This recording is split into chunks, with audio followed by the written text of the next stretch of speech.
Despite being recognized as the top student in the entire school, Su-yi had somehow become the problem student, dragging down Beast Tamer Class 14. He sat dazed in the classroom, his eyes vacant and his mind in complete chaos.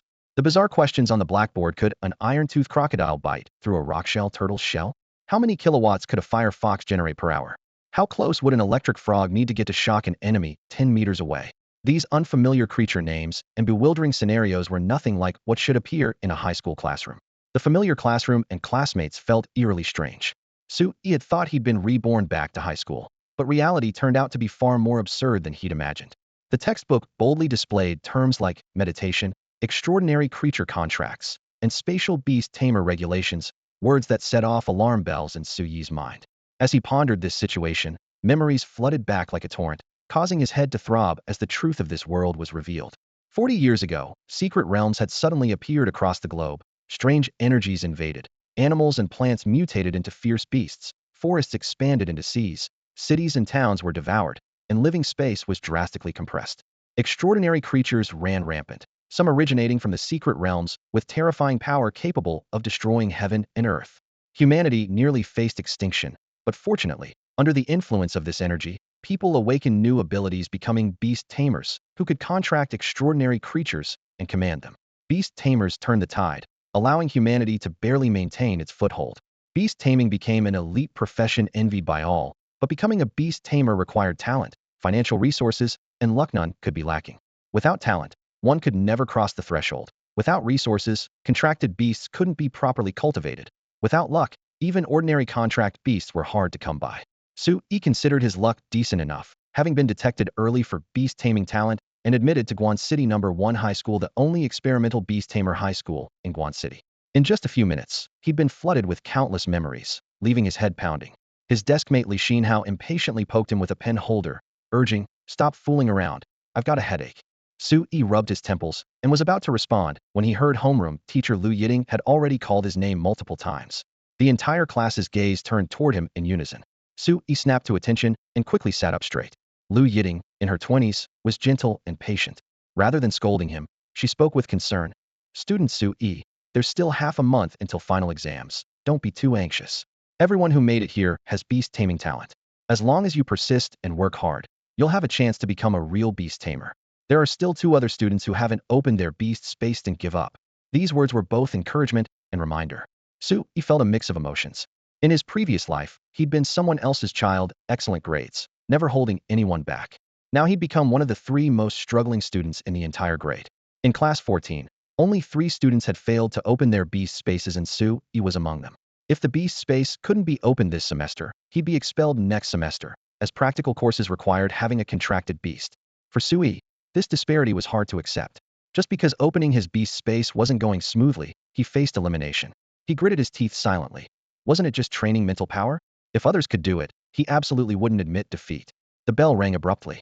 Lu Yiting gathered her textbooks and walked to Su-yi's desk, saying gently, "Come with me to the office." Su-yi reluctantly stood and followed her, feeling his classmates' complex gazes. This feeling was new to him, going from honor student to poor student. The contrast was embarrassing. In the office, Lu Yiting didn't scold him, but spoke even more earnestly. "Student Su-yi, your theoretical scores have always been in the top 3. Once you open your beast space, you'll definitely become an excellent beast tamer. Beast tamers are the nation's hope. You'll never worry about work in the future. Go home and discuss with your parents about buying some auxiliary materials, like spirit-focusing grass or concentration incense. This money can't be saved, it concerns your future." Su-yi understood she genuinely cared about him. But spirit-focusing grass cost nearly 10,000 per stalk, and with his single mother's salary barely covering 1 stalk in 2 months, typically one would buy 10 stalks at once, over 100,000, far beyond what an ordinary family could afford. Reality was cruel, and class barriers were rigid. In his previous life, poverty hadn't stopped him from entering a prestigious university, but now it had become an insurmountable wall blocking his path. The cost of elite education far exceeded imagination. "Thank you, teacher. I'll discuss it with my family," Su-yi answered calmly, though he'd already made his decision internally. Making his mother bear this heavy burden would be like cutting his heart with a knife. He left the office and looked at students playing with their pets on the playground, feeling deeply moved. What should he do next? Persist with meditation? Or find a way to raise money for materials? But what options did a high school student have?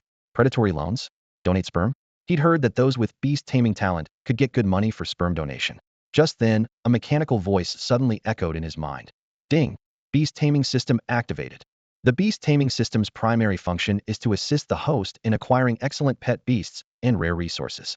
Secondary function, to assist the host in cultivating pet beasts. A system? My golden finger has finally activated. After hearing the notification in his mind, Su-yi was stunned for a moment, then could barely contain his overwhelming joy. Indeed, heaven never disappoints handsome young men. But upon further thought, he found himself puzzled where exactly were these excellent pet beasts and rare resources? And how did the system plan to assist him? With these questions in mind, he buried himself in studying the system interface. After half a day, aside from being completely confused, he had only confirmed one thing. He seemed to possess the ability to see through the attributes of supernatural creatures. Just then, a female student nearby was holding a fluffy rabbit-like pet beast in her arms. Su-yi held his breath and focused his gaze on it. The next moment, several clear lines of text appeared in his vision. Snow Velvet Rabbit. Spiritual Energy, Apprentice Level 2 Star. Attribute, Ice. Skills, Digging Proficient, Frost Formation Skilled. Possible Evolution Species, Ice Velvet Rabbit, Snow Demon Rabbit. Potential, Elite Level. Detailed information, evolution paths, and potential assessments were all crystal clear. This insight ability was incredibly powerful, especially that potential line, which made Su-yi's heart race. In the supernatural world, racial differences created vast disparities in strength. Some species could only reach the elite level ceiling despite their best efforts, while others were naturally born above elite level. Cruel, but true. Even within the same species, individual differences remained enormous. Some would forever remain at apprentice level, while others could steadily climb to ordinary level, elite level, and a rare few with exceptional talent could even break through racial limitations. Therefore, how to select pet beasts with potential became the most brain-burning subject for beast tamers. Related research papers piled up like mountains, yet precise identification remained elusive, with only rough screening possible and frequent mistakes. Selecting pet beasts had essentially become a high-stakes gamble. With good luck, one could find king-level potential at bargain prices. With bad luck, one might spend a fortune only to buy back trash, wasting a precious contract slot. Clearly, being able to directly perceive potential was like having God's perspective. With this ability, even if Su-yi didn't become a beast tamer, he could make a fortune just by trading pet beasts. Even better, before final exams, the school would organize students to enter the lake forest, providing those who had already opened their beast taming spaces with opportunities to contract supernatural creatures. Su-yi clenched his fists, eager to try. This would be the perfect chance to test his eye for selecting pet beasts, and he might just walk away with a partner of extraordinary talent. Once, his greatest dream was simply to obtain a pet beast with the potential to grow to elite level. Now, he had raised his standards. Anything below king level? Not worth a second glance. Quasi-divine beasts? He dared to dream of those too. But fantasy was quickly pulled back to reality. Su-yi had not yet opened his beast taming space, so he wasn't qualified to participate in next week's contracting activity. This brought everything back to square one. To contract, he first needed to enhance his spiritual power. Su-yi sighed helplessly. Without powerful spiritual power as support, forcibly opening a beast taming space had no chance of success. Speaking of mental power, he suddenly sensed something different. After the memory fusion, his mind felt like it had been filled with clear spring water. His mental power, much more abundant than before. Those numbers that had been just one step away from the threshold might have finally reached the mark. If that were true, he could attempt to open his beast taming space tonight. At this thought, his heart skipped a beat, and even his breathing became lighter. He looked up, instinctively glancing around. While lost in thought, the girl holding the snow velvet rabbit was already walking toward him with hurried steps. The girl's cheeks were flushed, her eyes clearly showing annoyance, as if she had noticed his stare from earlier. What are you looking at? Don't you know it's rude to keep staring at people? Her voice wasn't loud, but it was full of anger. Su-yi's heart sank, and he immediately waved his hands in explanation. Don't misunderstand, I was just looking at the rabbit in your arms. Ugh, you pervert, shameless. The girl stomped her foot in anger, clutched the snow velvet rabbit tighter, turned around, and ran off, leaving Su-yi standing there completely bewildered. Why are high school students so hot-tempered these days? He shrugged helplessly. His gaze couldn't help but follow that fluffy snow velvet rabbit. Its pure white fur was smooth and lustrous, with ear tips showing a faint ice blue sheen, clearly not an ordinary specimen. Snow velvet rabbits cost at least over 100,000 at pet beast markets, and high-quality individuals with elite-level potential started at $1 million. To be carrying such a pet beast around campus, this girl's family was obviously well off. Of course, it could also have been captured in the wild or acquired through some lucky find. Either way, owning an elite potential snow velvet rabbit meant she was just a training process away from becoming an elite beast tamer, a socially recognized successful class. Thinking of this, Sui glanced at the rabbit again. In the past, he would probably have been green with envy. Now, with his system-like vision, he remained calmer. Suddenly, a line of text in the information panel made his heart race. Possible evolution species: ice velvet rabbit, snow demon rabbit. As one of the top 3 students in theoretical courses for his grade, he naturally knew that snow velvet rabbits could normally only evolve into ice velvet rabbits. But what was a snow demon rabbit? It had never appeared in any textbook. Even more bizarre was that 2 evolution conditions appeared simultaneously.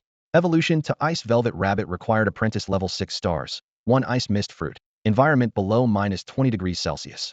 Evolution to snow demon rabbit required apprentice level 9 stars, 1 ice spirit stone, 100 soul power points, also an environment below -20 degrees Celsius. He knew about ice mist fruits, rare, but still purchasable. Ice spirit stones. Market price over 1 million. And soul power points, he had never even heard of such a thing. With even greater confusion, he clicked on the detailed description of the snow demon rabbit. Snow demon rabbit. First demonization form of snow velvet rabbit.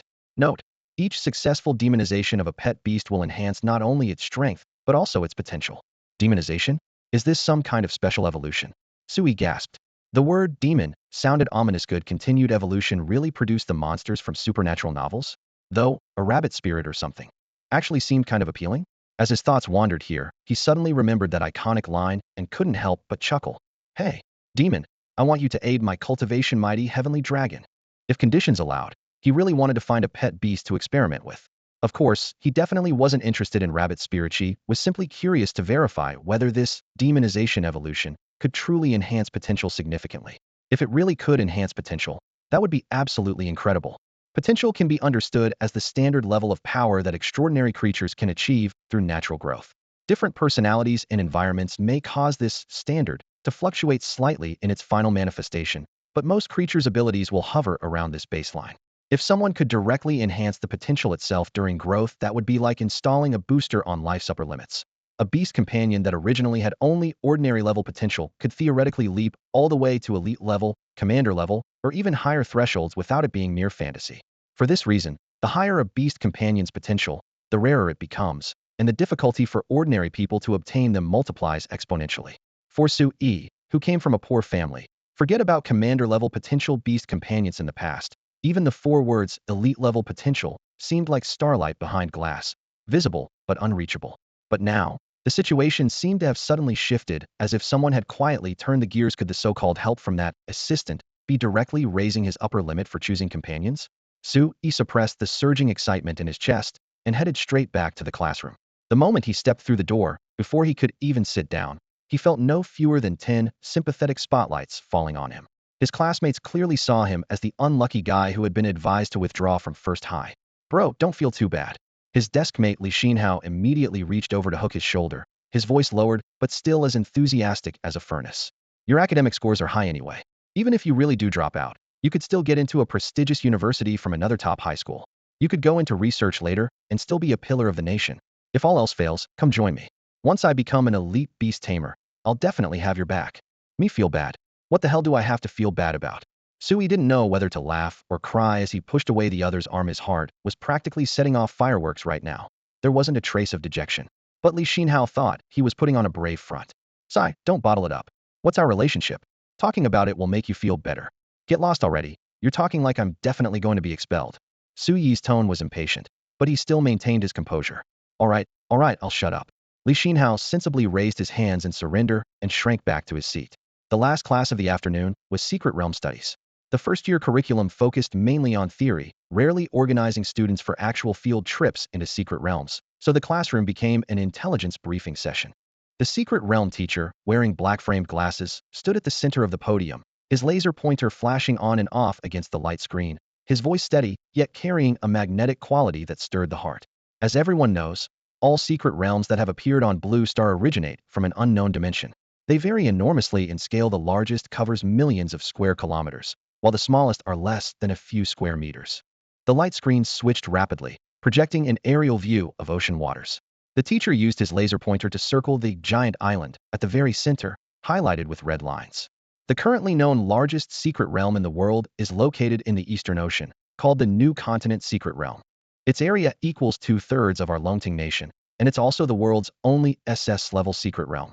The spiritual energy there is abundant, the land vast, the species diverse, with treasures of heaven and earth practically everywhere provided you can make it out alive with your spoils of war. He paused, raising his voice. But opportunity and crisis never come separately. Rich resources mean equally dense populations of fierce beasts. There are records of more than one divine beast there.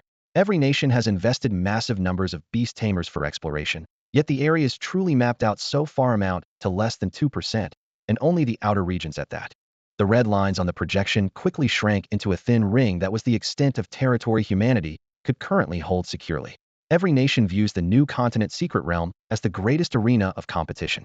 When you grow into powerful beast tamers in the future, we hope you can represent our country by entering it, reclaiming more territory, and bringing back more resources. Of course, if you're not capable enough, don't even bother going. Don't end up being a burden to the country, forcing them to waste resources rescuing you. This last remark painted such a vivid picture as if someone was being dragged back by the rescue team, thick as a log and dead weight that the classroom erupted in laughter. He found it amusing too, but he knew all too well that the teacher made it sound casual when the reality of the new continent's secret realms was absolutely brutal and bloody. Forget about the SS-level realm they were discussing years ago. Just to explore that clever secret realm within Guan City's borders had cost thousands of lives. It wasn't just the secret realms either. Blue Star itself remained fraught with danger: the White Pool Mountains, North Ridge Forest, Vast Sea Desert, Chaos Rainforest. Any one of these names could make veterans turn pale, their danger levels rivaling glass threats. As for those once lush and tourist-packed scenic areas, they had now been completely overrun by wildly mutated plants, becoming playgrounds for supernatural creatures. This world was far more dangerous than any textbook portrayed. At dusk, the setting sun painted the school building's exterior walls a deep golden hue. As the dismissal bell rang, the school gate's electric barrier slowly rose, displaying the scrolling slogan, "Master Beasts, Achieve Success and Fame," on the iron gates. Students streamed out in groups, their faces as aspiring beast tamers brimming with confidence and anticipation for the future. Guan City No. 1 High School didn't have evening study sessions. Instead, they had meditation. Meditation could rapidly enhance mental power and was a core curriculum for every beast tamer. School regulations required even freshmen to meditate 4 hours daily. Once they became actual beast tamers, they'd need to replace sleep entirely with deep meditation. Fortunately, its effects on relieving fatigue and restoring energy far surpassed ordinary sleep. Since meditation required a quiet, private environment, most students chose to commute rather than board at school. He was one such commuter. At this moment, he was pushing a 70% new, second-hand bicycle, leisurely following the crowd out the gate. The familiar uniforms and familiar streets made him feel as if he'd returned to his teenage years from memory, even the air carrying the scent of youth. However, the gap between memory and reality soon became apparent. Whoosh! A feathered long-winged pheasant shot overhead like an arrow, its powerful airflow stirring up dust and sand. Riding on its back was that show-off from Class 3 of the second year. His arrogant laughter carried on the wind. That idiot again, acting all high and mighty with just a long-winged pheasant. Hope he doesn't fall to his death. Students brushed dust from their disheveled hair while cursing, but more eyes gleamed with burning envy. But that guy's mount can fly and carry Pia. Please, so jealous. Jealous my ass. It has no combat power, not like my burrowing rat. He looked up at the departing pheasant, then down at his paint-chipped bicycle, his mood instantly complicated. That guy had no safety gear whatsoever. If he really fell, don't expect me to catch him. On second thought, my bicycle is definitely safer. After riding for over half an hour, Sui returned to his residential complex. Following the outbreak of the disaster, extraordinary creatures had occupied vast living spaces on a massive scale, making urban housing increasingly scarce. The slum where he lived had long abandoned any concern for greenery or natural lighting. With rows of buildings crammed together so tightly, they seemed welded shut, creating an atmosphere of darkness and dampness. Residents on the lower floors lived more like cave dwellers, barely seeing a few rays of sunlight throughout the day. Is this really my home? Sui took a deep breath, and the intermingled odors of mold and garbage hit him, making his scalp tingle, yet his body showed no rejection. The original owner had clearly grown accustomed to it. The dilapidated old building before him, at least 30 years old, didn't surprise him. He locked his bicycle and headed up the stairs. The handrails were covered in rust, the wall plaster peeling in layers, and in the damp corners curled a palm-length centipede, its writhing legs making his skin crawl. Sui sidestepped around it and hurried upstairs. "Mom, I'm home." He pulled out his keys to unlock the door and called out according to his memory. The house was empty with no response. His mother wasn't supposed to work the night shift today, but she had probably gone to cover for a colleague again. To earn a little extra money, she often worked 15 or 16 hours straight. Sui had tried to dissuade her countless times, but to no avail. He went to the kitchen, washed rice, and started cooking. Then he took some prepared meat and vegetables from the refrigerator and quickly stir-fried 2 dishes. His cooking skills weren't great, but the food was edible. After eating hastily, he paced back and forth by the door to aid digestion, then returned to his bedroom. He took off his shoes, got on the bed, and sat cross-legged. His first formal meditation was about to begin. Meditation wasn't invented by beast tamers, but rather a cultivation method discovered by various national armies in secret realms during the early days of the disaster over 40 years ago. It wasn't about closing one's eyes and letting thoughts wander, but following specific patterns to empty the mind, sink one's heart into heaven and earth, and resonate with free-floating spiritual energy. Once mental power climbed to a certain level, one could attempt to channel spiritual energy and open a beast-taming space. The beast-taming space could house contracted pet beasts. There, the pet beasts could cultivate using the beast tamer's mental power, dramatically increasing their efficiency. The stronger the beast tamer's mental power, the greater the benefit to the pet beasts. Obviously, the beast taming space belonged to spatial type abilities. Therefore, many beast taming experts concluded that humans were essentially the same as other extraordinary creatures, differing only in their talent orientation. Fire, ice, and earth types corresponded to various extraordinary creatures, while human talent lay in mental and spatial types. But questions arose. If humans were also mental and spatial type extraordinary creatures, why could they only contract pet beasts and open beast taming spaces, but rarely master other mental or spatial skills? Extraordinary creatures like the little sea sprite, being mental type, possessed a series of skills including sleep induction, charm, and illusion. The spatial divine beast, the rift sky phoenix, possesses incredibly powerful abilities such as spatial teleportation and spatial collapse. To this day, none of these mysteries have a reasonable explanation. As Su Yi's consciousness sank into meditation, he immediately noticed that his mental power was more resilient and condensed than before, and his ability to channel external spiritual energy had significantly accelerated. However, he didn't rush to open his first beast-taming space. Instead, he continued to dive deeper as usual, planning to adjust his mental state to its peak before attempting the breakthrough. Didn't want to experience the painful backlash of staying awake for 2 consecutive days that came with failure again. Once in deep meditation, time became almost meaningless. After an unknown period, Su Yi felt his mental power reaching saturation and was about to initiate his breakthrough when a gentle knocking at the door pulled him back to reality. "Xiao Yi, are you asleep?" came his mother Zhang Xiaoxiu's gentle voice from outside. Su Yi instantly emerged from meditation. "I'm not sleeping," he responded while quickly walking to open the door.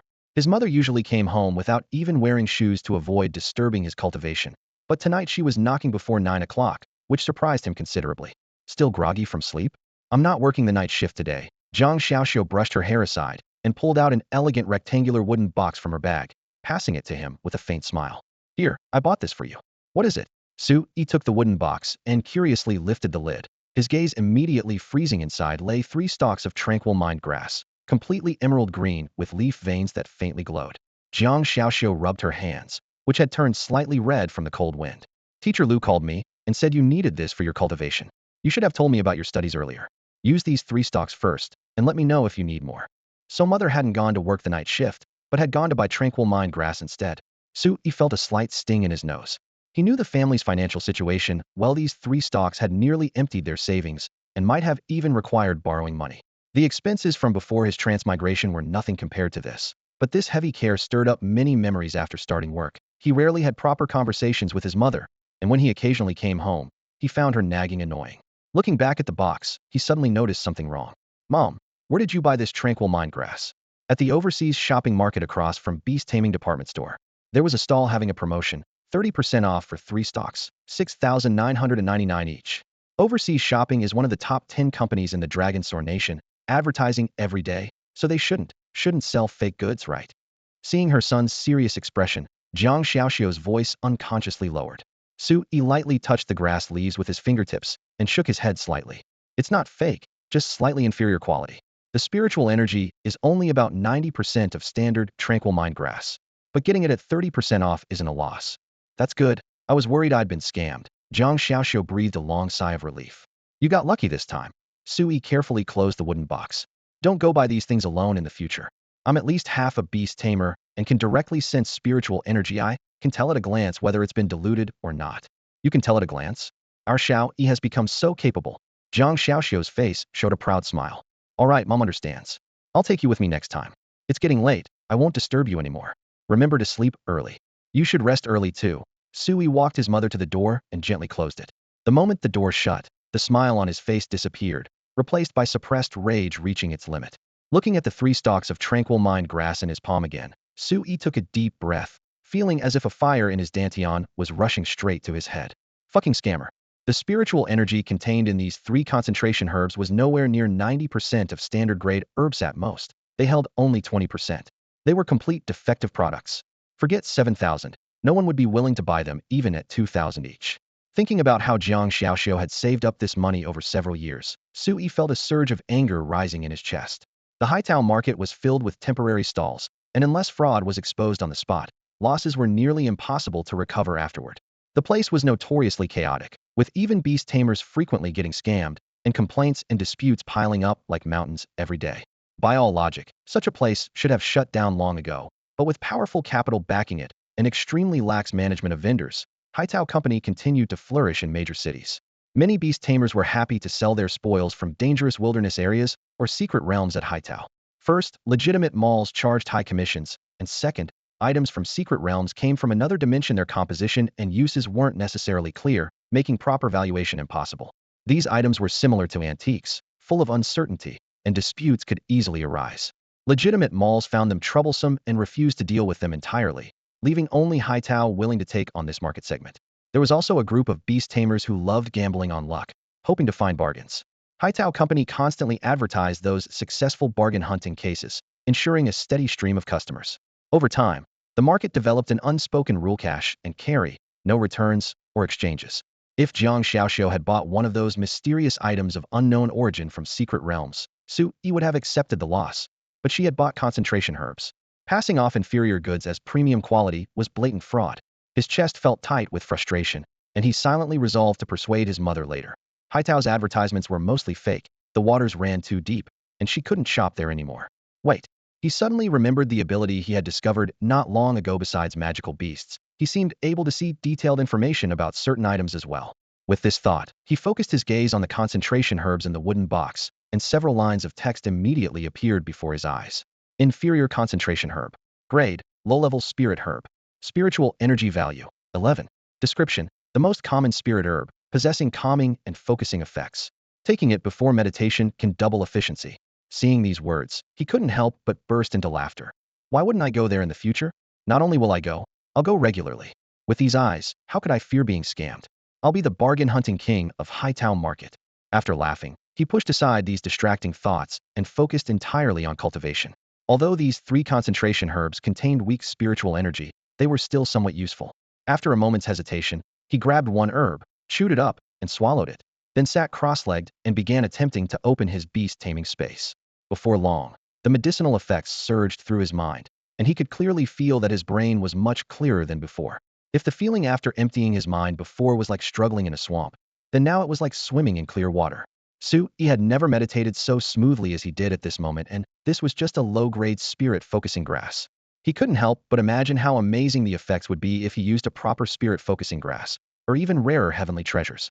At this thought, a trace of envy for his wealthy classmates welled up in his heart. As far as he knew, several students in his class regularly used spirit-focusing grass to aid their cultivation. The medicinal effect wouldn't last long, and wasting it would be such a shame. Sui quickly steadied his mind and decisively began attempting to open his beast-taming space. His consciousness sank into his sea of consciousness, and he felt as if he were in boundless chaos, surrounded by darkness and emptiness. Time seemed frozen. Suddenly, he shouted in a low voice, "Open!" Spiritual energy surged like a tide. His sea of consciousness shook violently, and that void seemed to be torn open by a sharp blade as a thin crack rapidly expanded. Sui concentrated all his attention on controlling the spiritual energy, stretching the fissure until it was as vast as a football field. Success! His heart leaped with wild joy as he clearly felt his mental power break through its shackles and step onto a new level. The nourishment of spiritual energy also strengthened his body along the way. Though the improvement was far less than that of true extraordinary creatures, it still slightly enhanced his constitution and resistance better than nothing. Ding! Congratulations to the host for officially becoming a beast tamer. Pet search mode activated. Entering pet search mode. Automatically searching for wild pet beasts with king-level potential. Ding! Search failed. Please move to other areas and search again. The notification sounds exploded in his mind one after another. Sui was stunned for a moment, then felt both surprised and delighted. The system could actually search for wild pet beasts directly. But what was this search failed about? Were there no suitable targets nearby? Searching directly for king-level potential isn't that setting the bar a bit too high for me? Su didn't know whether to laugh or cry. Once tamed, a king-level pet beast could dominate and rule supreme. In the entire West River province, there were very few who possessed them. How could one just encounter them so easily?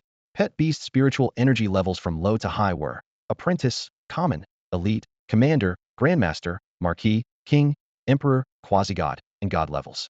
Never mind Kingle if he could pick up a pet beast with commander-level potential, he'd be too excited to sleep. Lower the standards and search again. After studying the pet search mode for a while, he discovered he could set search conditions himself, which immediately lifted his spirits. Originally wanting to adjust the target to commander-level potential, he hesitated for a moment and decided to lower it to grandmaster level first. Though rare, perhaps he really could strike it lucky? There was another point to note. If the potential was grandmaster level, the current level couldn't also be grandmaster level, or he'd only be courting death if he actually encountered such a monster. The only thing he was confident about taming was still an apprentice-level extraordinary creature. After completing the settings, Sui took a deep breath and pressed confirm. The moment to witness a miracle had arrived.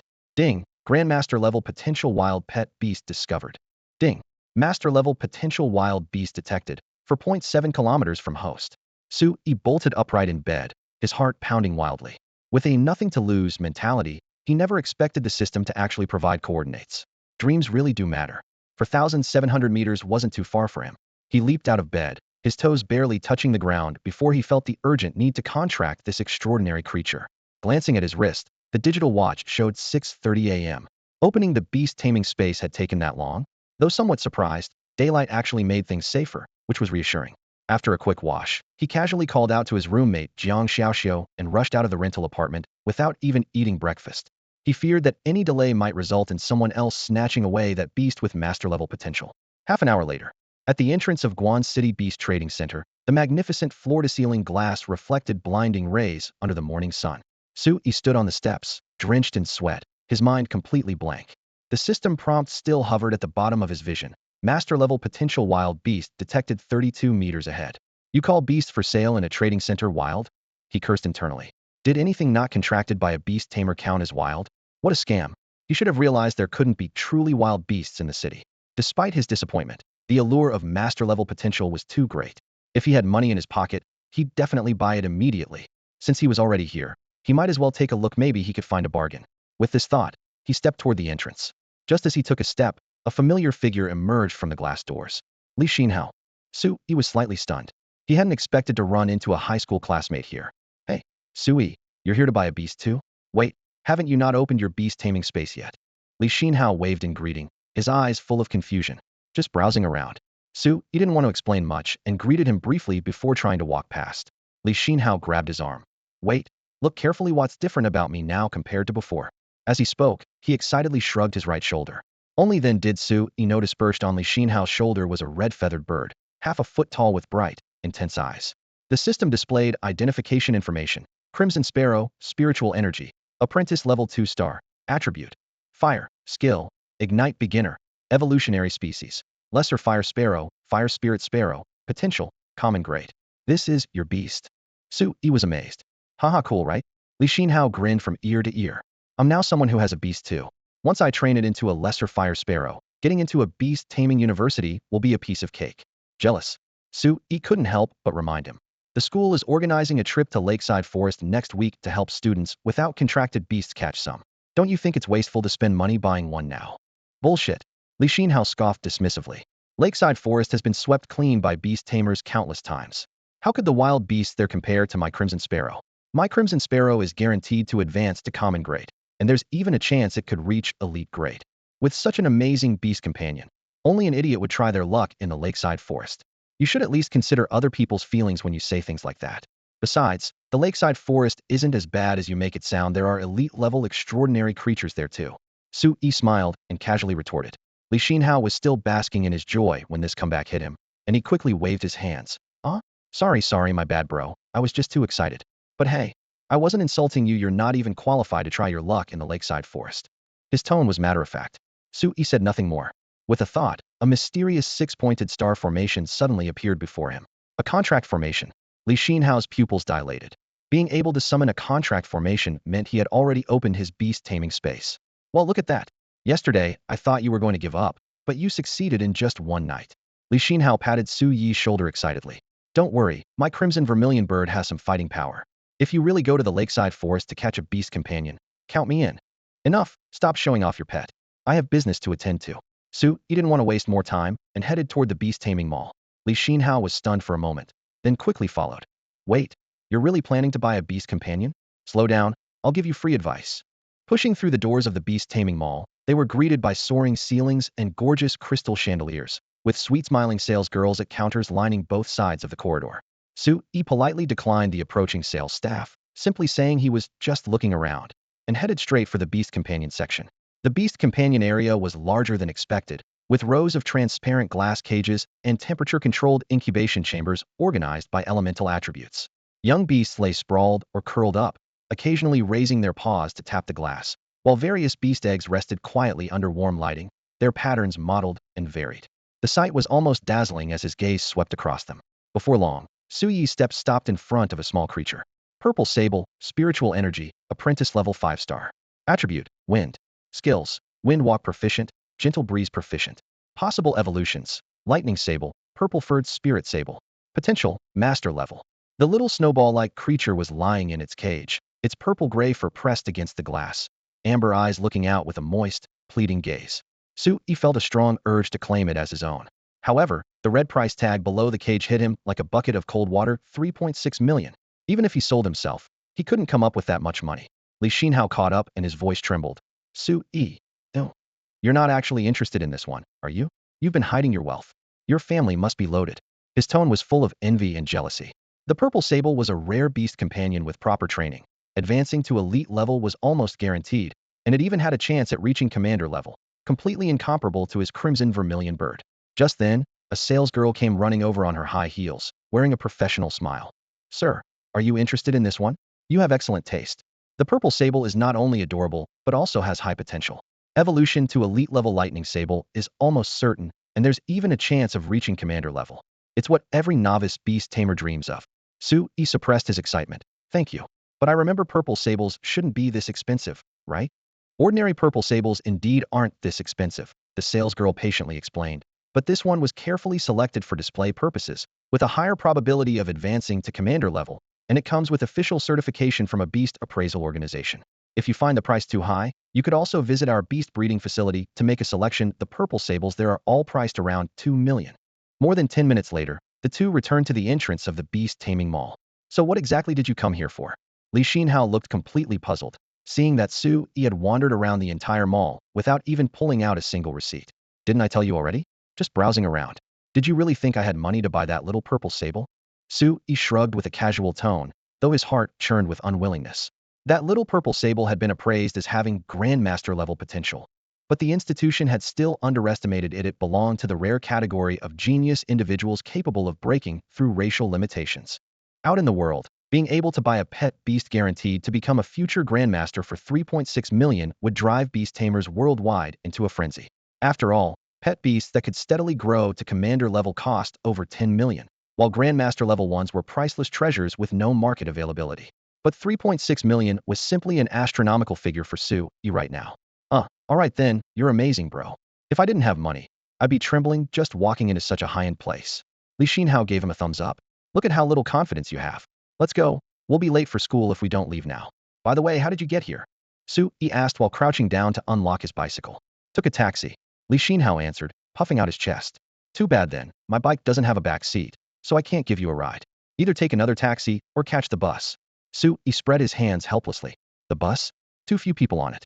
Today I need to walk all the way to school along the busiest streets.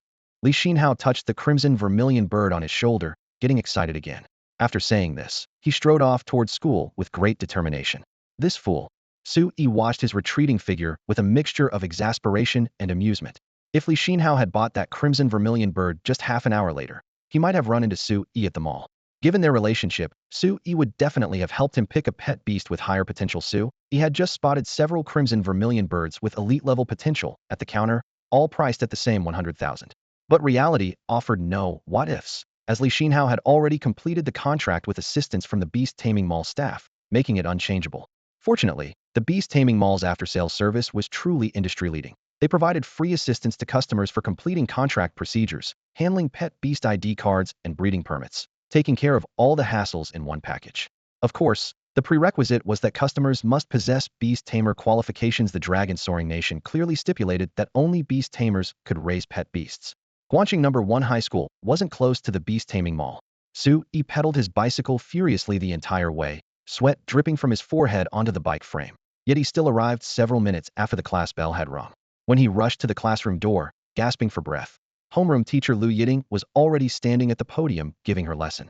"Student Su-yi, why are you late? I'd like to hear your explanation." Lu Yiting turned to look at him, her delicate eyebrows slightly furrowed, with obvious disappointment flashing in her eyes. Su-yi, a model student, had never been late to class before. But today, not only did he rush into the classroom just as the bell rang, he also couldn't last 10 minutes before slumping over his desk to catch up on sleep. "Su-yi, late and sleeping in class, are you planning to completely let yourself go?" Lu Yiting set down her chalk, her gaze sharp. "Sorry, teacher. I used too much energy opening my beast taming space last night and lost track of time. It won't happen again." Su-yi immediately stood up, spinning a lie that would be more forgivable than browsing the beast taming mall. "Opening your beast taming space." Lu Yiting caught the key phrase, her psychic power surging outward like a tide. Under the vast mental force, Su-yi felt as though the flow of spiritual energy within his body was completely exposed, though in reality, it wasn't that dramatic. The teacher was simply confirming whether he had truly completed the space condensation. This method could also be used to gauge the general strength of other supernatural beings. After a few moments, the disappointment in Lu Yiting's eyes was replaced by joy. "Congratulations, Su-yi. You truly haven't let me down. Go back to your seat. Remember, opening your beast taming space is just the first step. Don't get cocky." She glanced toward the corner. "Hu Yunlin, Shi Hao, you need to work harder too. You're the only two left in the class who haven't opened your spaces. Next semester, I don't want to lose anyone." The news briefly surprised the classmates. Many, likely Xin Hao, had already written Su-yi off. But at Guangqing No. 1 High School, opening a space was merely the threshold, so the shock wasn't too great. However, several girls who had previously been attracted to Su-yi's grades and looks had their eyes light up again over the past few weeks. They had noticeably reduced their requests for his help with problems, but now their enthusiasm would likely return. Su-yi paid no attention to this. After sitting down, he continued observing Lu Yiting. At Guangqing No. 1 High School, the special allowance for being a homeroom teacher was negligible, nothing compared to a beast tamer stipend. The salary was only slightly higher than regular teachers, yet came with far more responsibilities. Most veteran teachers declined the position, leaving only newcomers like Lu Yiting, fresh and full of enthusiasm, to be talked into this thankless job by the principal. After encouraging her students, she opened her textbook and continued the lesson. Chalk scratched against the blackboard as she explained dry theory with clear organization. Before anyone knew it, the bell rang for the end of class. "While we still have a few minutes, let me announce something." Lu Yiting closed her book and raised her voice. "The date for our trip to Lakeside Forest has been set next weekend, for 2 days. Students without beast companions can contract their first one, and those who already have companions can gain experience. This is a rare opportunity." Her tone turned serious. "Although Lakeside Forest is a low-risk secret realm, accidents still happen every year. You must follow the school's arrangements and are absolutely forbidden from acting on your own. Do you understand?" "We understand." The classroom instantly erupted with excitement. Finally able to enter a secret realm for practical experience. Almost everyone could barely contain their enthusiasm. Lu Yiting nodded, stuffing her materials into her briefcase. "Good. One more thing, why didn't Li Xinhao come to class today?" The Lakeside Forest is an ranked secret realm located within Guan City's territory, covering a total area of 61 square kilometers. It gets its name from the ring-shaped lake at its center. Beast tamers have long since explored every inch of this place. The loch shores, forest paths, and even the lake bottom's mud and sand have all been thoroughly searched. Most of the extraordinary creatures remaining in the realm today are below elite level, and the authorities have classified it as a low-risk zone. With its high safety rating, it naturally became the top choice for novice beast tamers to gain experience, but finding any rare treasures here is nearly impossible. Legend has it that when the secret realm first appeared, it was indeed filled with precious beasts and natural treasures, but after countless sweeps, even the underwater rock crevices have been explored with diving equipment, leaving very little behind. If someone were to actually find something overlooked in a hidden corner, the odds would be about the same as winning the lottery. January 6th was Guan City No. 1 High School's turn to enter the secret realm. The morning playground was swept by a sharp, cold wind as the first-year classes stood in formation, their school uniforms fluttering in the breeze. Principal Wu Jigua stood on a makeshift platform, gripping a megaphone as he repeatedly emphasized the safety rules for the secret realm. These regulations were already part of the required beast tamer curriculum that students knew by heart. Such repetitive reminders only made people drowsy. Su-yi nearly nodded off in the winter sun. Thankfully, the speech finally came to an end. All right, everyone, stay alert. Homeroom teacher Lu Yiting took the microphone, her voice clear and bright. 14 students in our class have yet to contract a beast, and you are the focus of this practical lesson. The school has specially arranged for 7 upperclassmen to form 3-person teams in a one-tot-one mentoring format to help you successfully contract your desired beasts. These seniors are quite capable and have extensive experience in secret realms, so you must listen carefully to their advice. Teacher, you mean 7 upperclassmen will be leading teams? That's wonderful. A male student in the group excitedly rubbed his hands together. A nearby classmate poured cold water on his enthusiasm. What are you so happy about? They're helping those without beasts. You've already contracted one. You think you can still get protection? The tall, burly boy froze, scratched his head, and his voice instantly dropped several octaves. Then what about us? Teacher, I want someone to guide me too. Without protection, I just don't feel secure. Seeing this nearly 6-foot student display the timid expression of a little girl, Lu Yiting rubbed her forehead in exasperation. The girls haven't even complained. Yet here you are, a grown boy, scared like Thesis. That appropriate? Beast tamers are a combat profession, warriors of the nation, and courage is a basic requirement. We're sending you into the secret realm precisely to build character. Remember, from the moment you contract a beast, you become an official beast tamer. She shifted her tone. Considering that most students are entering a secret realm for the first time, this activity allows you to form teams freely and look out for each other. Aside from the 3-person teams led by upperclassmen, all other groups must have exactly 5 members to operate independently within the secret realm. Is that clear? Lu Yiting's expression was completely serious. Everyone was seeing her this serious for the first time, so they quickly responded, got it. Very good. Just as Lu Yiting was giving her lecture, the 7 senior students arranged by the school had already walked over. Hello, Teacher Lu. We're the reinforcements for Class 4, Grade 10 this time. I'm Wang Sheng from Class 2, Grade 12. I'm Bai Jining from Class 3, Grade 12. I'm Jian Jun from Class 3, Grade 12. The 7 students introduced themselves one by one. Seeing the companion beasts they brought with them, many people's eyes went wide. Look, that one seems to be a rock-armored turtle, and it's so big. Its spiritual energy level must be at least common grade 6 star, right? Holy crap, what's that? An Ice Plains white wolf. So damn cool. These seniors are so strong. Everyone exclaimed in amazement.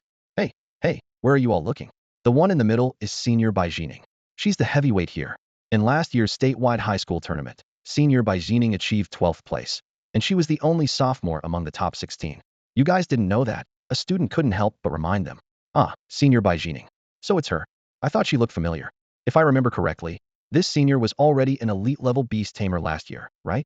This damn sense of security. I really want to be on her team. In an instant, everyone's attention was drawn to the tall girl in the middle. This girl wore Guanxing No. 1 high school's standard combat uniform, paired with black knee-high leather boots and fingerless leather gloves, giving her a heroic and spirited appearance. 2 military daggers were strapped to her waist, making her look like someone not to be messed with. Bai Jining. Su-yi also looked her over curiously.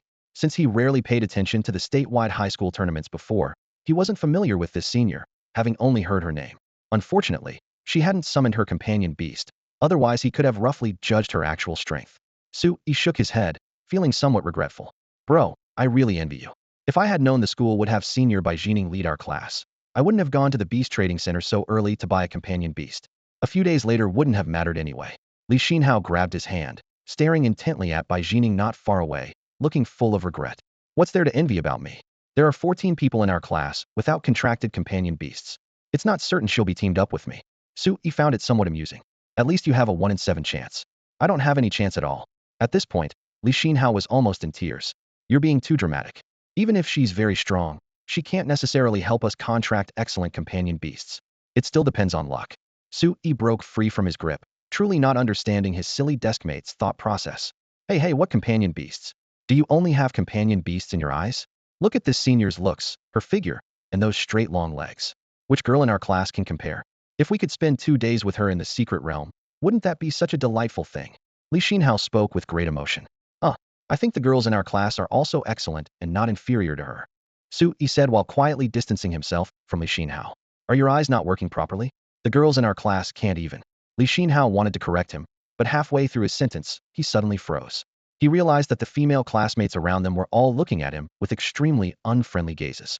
Some guys have a natural way with words that girls find charming, but others can offend every girl within earshot the moment they open their mouths.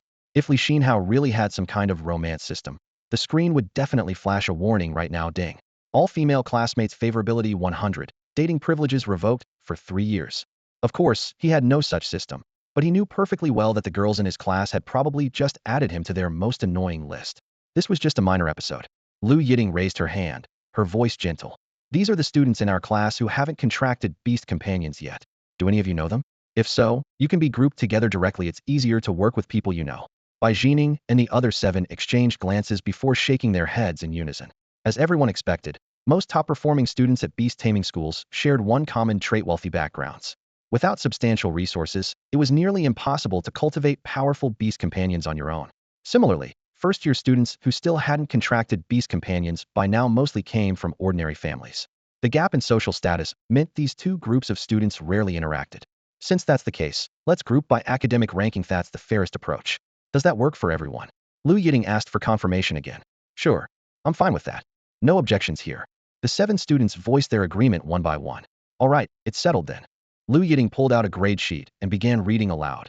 Su Yi, Zhang Xiaodong, you'll be grouped with Bai Jining. Wu Zizong, Xiong Mingyu, you're with Wang Sheng. Li Haoxuan, Guan Jin, you'll join Jian Jun's group. Before she could finish the list, whispers began rippling through the classroom. The loudest commotion came from Li Xinhao. Su Yi, my good buddy, remember my promise? Once we're in Lakeshore Forest, I'll definitely help you catch a beast companion. A man's word is his bond. Let me join your group. He grabbed Su Yi's arm as he spoke, practically bouncing with excitement. Su Yi shrugged nonchalantly. The grouping isn't up to me. If you really want to team up with me, go talk to Senior Bai Jining. Though his words sounded casual, he was secretly thrilled. Being teamed with elite beast tamer Bai Jining was basically like having a personal bodyguard. He could practically swagger through Lakeshore Forest without a care in the world. Li Xinhao was tempted by the suggestion and stole a glance at Bai Jining. Unfortunately, his peak met directly with the senior's cool gaze, and he instantly lost his nerve, ducking his head and hunching his shoulders like a schoolchild caught misbehaving. He couldn't even muster the courage to make eye contact, let alone approach her for a conversation. You're absolutely hopeless. Su Yi couldn't stand watching anymore and muttered under his breath. The first-year students were divided into 12 classes, and the school had prepared 12 buses to transport everyone to Lakeshore Forest. Su Yi sat in the back row by the right window, with his teammate Zhang Xiaotong to his left, a shy, timid girl with a few freckles dotting her nose. Beyond her sat Bai Jining. Shortly after the bus started moving, Bai Jining turned toward him, her voice calm, yet caring. Su Yi, what type of beast companion are you planning to contract? Zhang Xiaotong suddenly mustered her courage and spoke up, her voice barely above a whisper. I haven't decided yet. I'll just take it one step at a time. What about you? Su Yi was somewhat surprised but politely turned to answer. However, the moment Zhang Xiaotong met his gaze, she guiltily looked away, her ears quickly turning red. After a long pause, she softly added, I want to contract a healing-type pet beast. I heard there are water sprites in the lakeside forest. It would be wonderful if I could encounter one. Don't worry, I'm sure you'll find one. Su Yi smiled reassuringly. Water sprites prefer areas with abundant water sources. Once we enter the secret realm, we can search along the lake. That's not what I meant. You don't need to change the route just for me.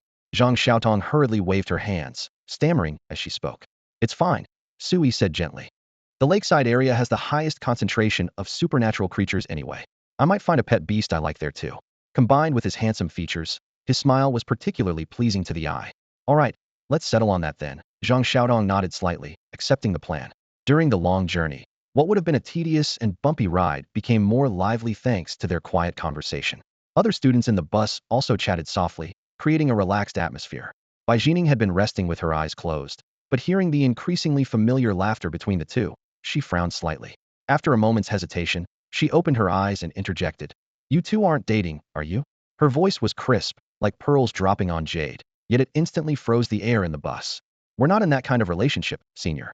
Please don't misunderstand. We're just ordinary classmates. Zhang Xiaodong's cheeks burned even hotter as she frantically waved her hands. Good, Bai Jining said coolly. Just a reminder, I hate teaming up with couples. With that, she withdrew her gaze and stared straight ahead. The atmosphere immediately became awkward. Zhang Xiaotong lowered her head and fidgeted with her fingernails, too embarrassed to speak again. In the silence, Su Yi remembered the important matter at hand and proactively asked, Sorry, senior, I didn't ask for your opinion earlier. Is it okay if we search along the lake once we enter the secret realm? Whatever, Bai Jining replied in the same flat tone. My job is to ensure your safety and help capture pet beasts when needed. You can decide everything else. Thank you, we appreciate your help, senior. Su Yi wisely ended the conversation. About 2 hours later, 12 buses arrived at their destination. Through the windows, everyone could see a complex of buildings resembling a small fortress. On the towering, thick walls, guards stood armed with guns, heavy machine guns and cannons lined up in a row, all pointing inward. The bus doors opened, and cool wind carried the scent of steel and motor oil. The instructor led the group off the bus. All right, students, we've reached our destination. The entrance to Lakeside Forest is inside the fortress. Let me remind you once more. After entering the fortress, cooperate with inspections, follow arrangements, and absolutely do not act on your own. Homeroom teacher Lu Yiting's voice rang out again. For humanity, secret realms represent both opportunity and crisis. Through connected spatial tunnels, humans can enter these realms for exploration, but the extraordinary creatures within can just as easily escape through the same passages. To keep these potentially dangerous beasts from harming residents, nations build military fortresses at the entrances, completely sealing off the secret realms. When any unruly creatures attempt to break out, the garrison forces can eliminate them immediately. Lakeside Forest was merely a low-risk secret realm, so the fortress wasn't particularly large, and the station troops were limited. Outside the fortress, a new town that had sprung up because of the secret realm spread along the walls. Wooden shop signs, canvas awnings, and temporary stalls crowded together to form a bustling street.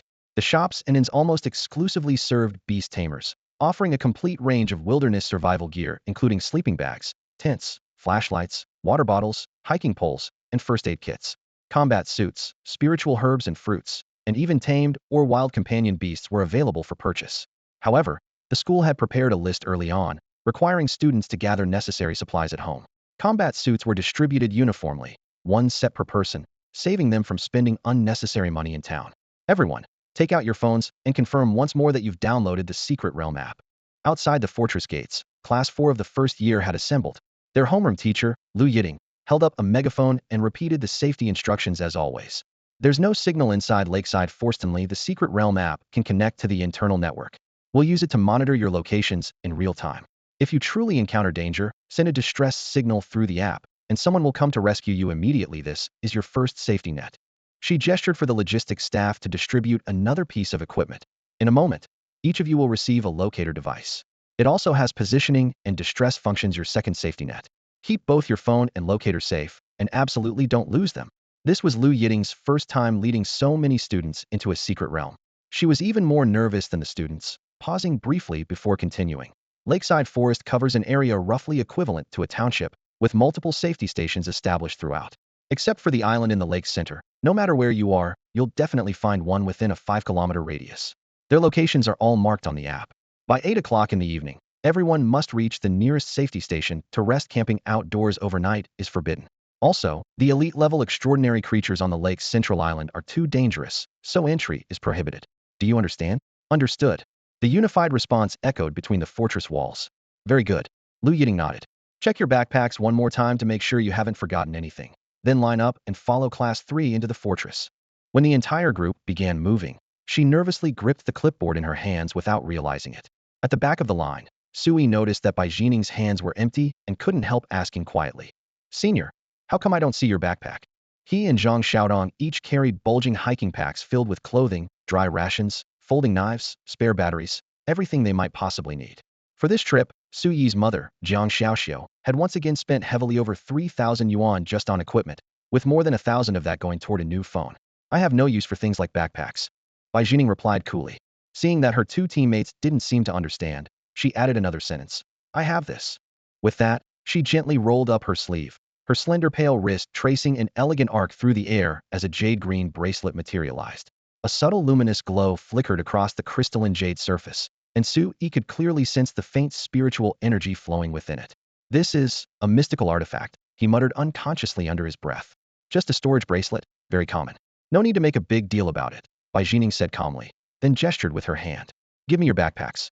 I'll store them for you so you don't have to carry them all the way. It'll just make walking inconvenient. Her demeanor was natural, as if the mystical artifact in her hand was merely an ordinary trinket. Thank you, senior. Su Yi and Zhang Xiaotong exchanged glances, then without further ceremony, removed their heavy hiking packs and handed them over. The next moment, the two bulging backpacks flickered briefly in Bai Jining's palm before vanishing completely without a trace. Students from other groups nearby happened to witness this scene, and exclamations erupted one after another. Senior by Jining actually has a storage artifact. Why wasn't I assigned to her group?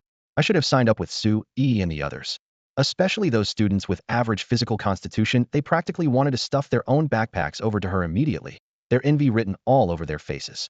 Soon, the group of teachers and students passed through the city wall and officially entered the fortress.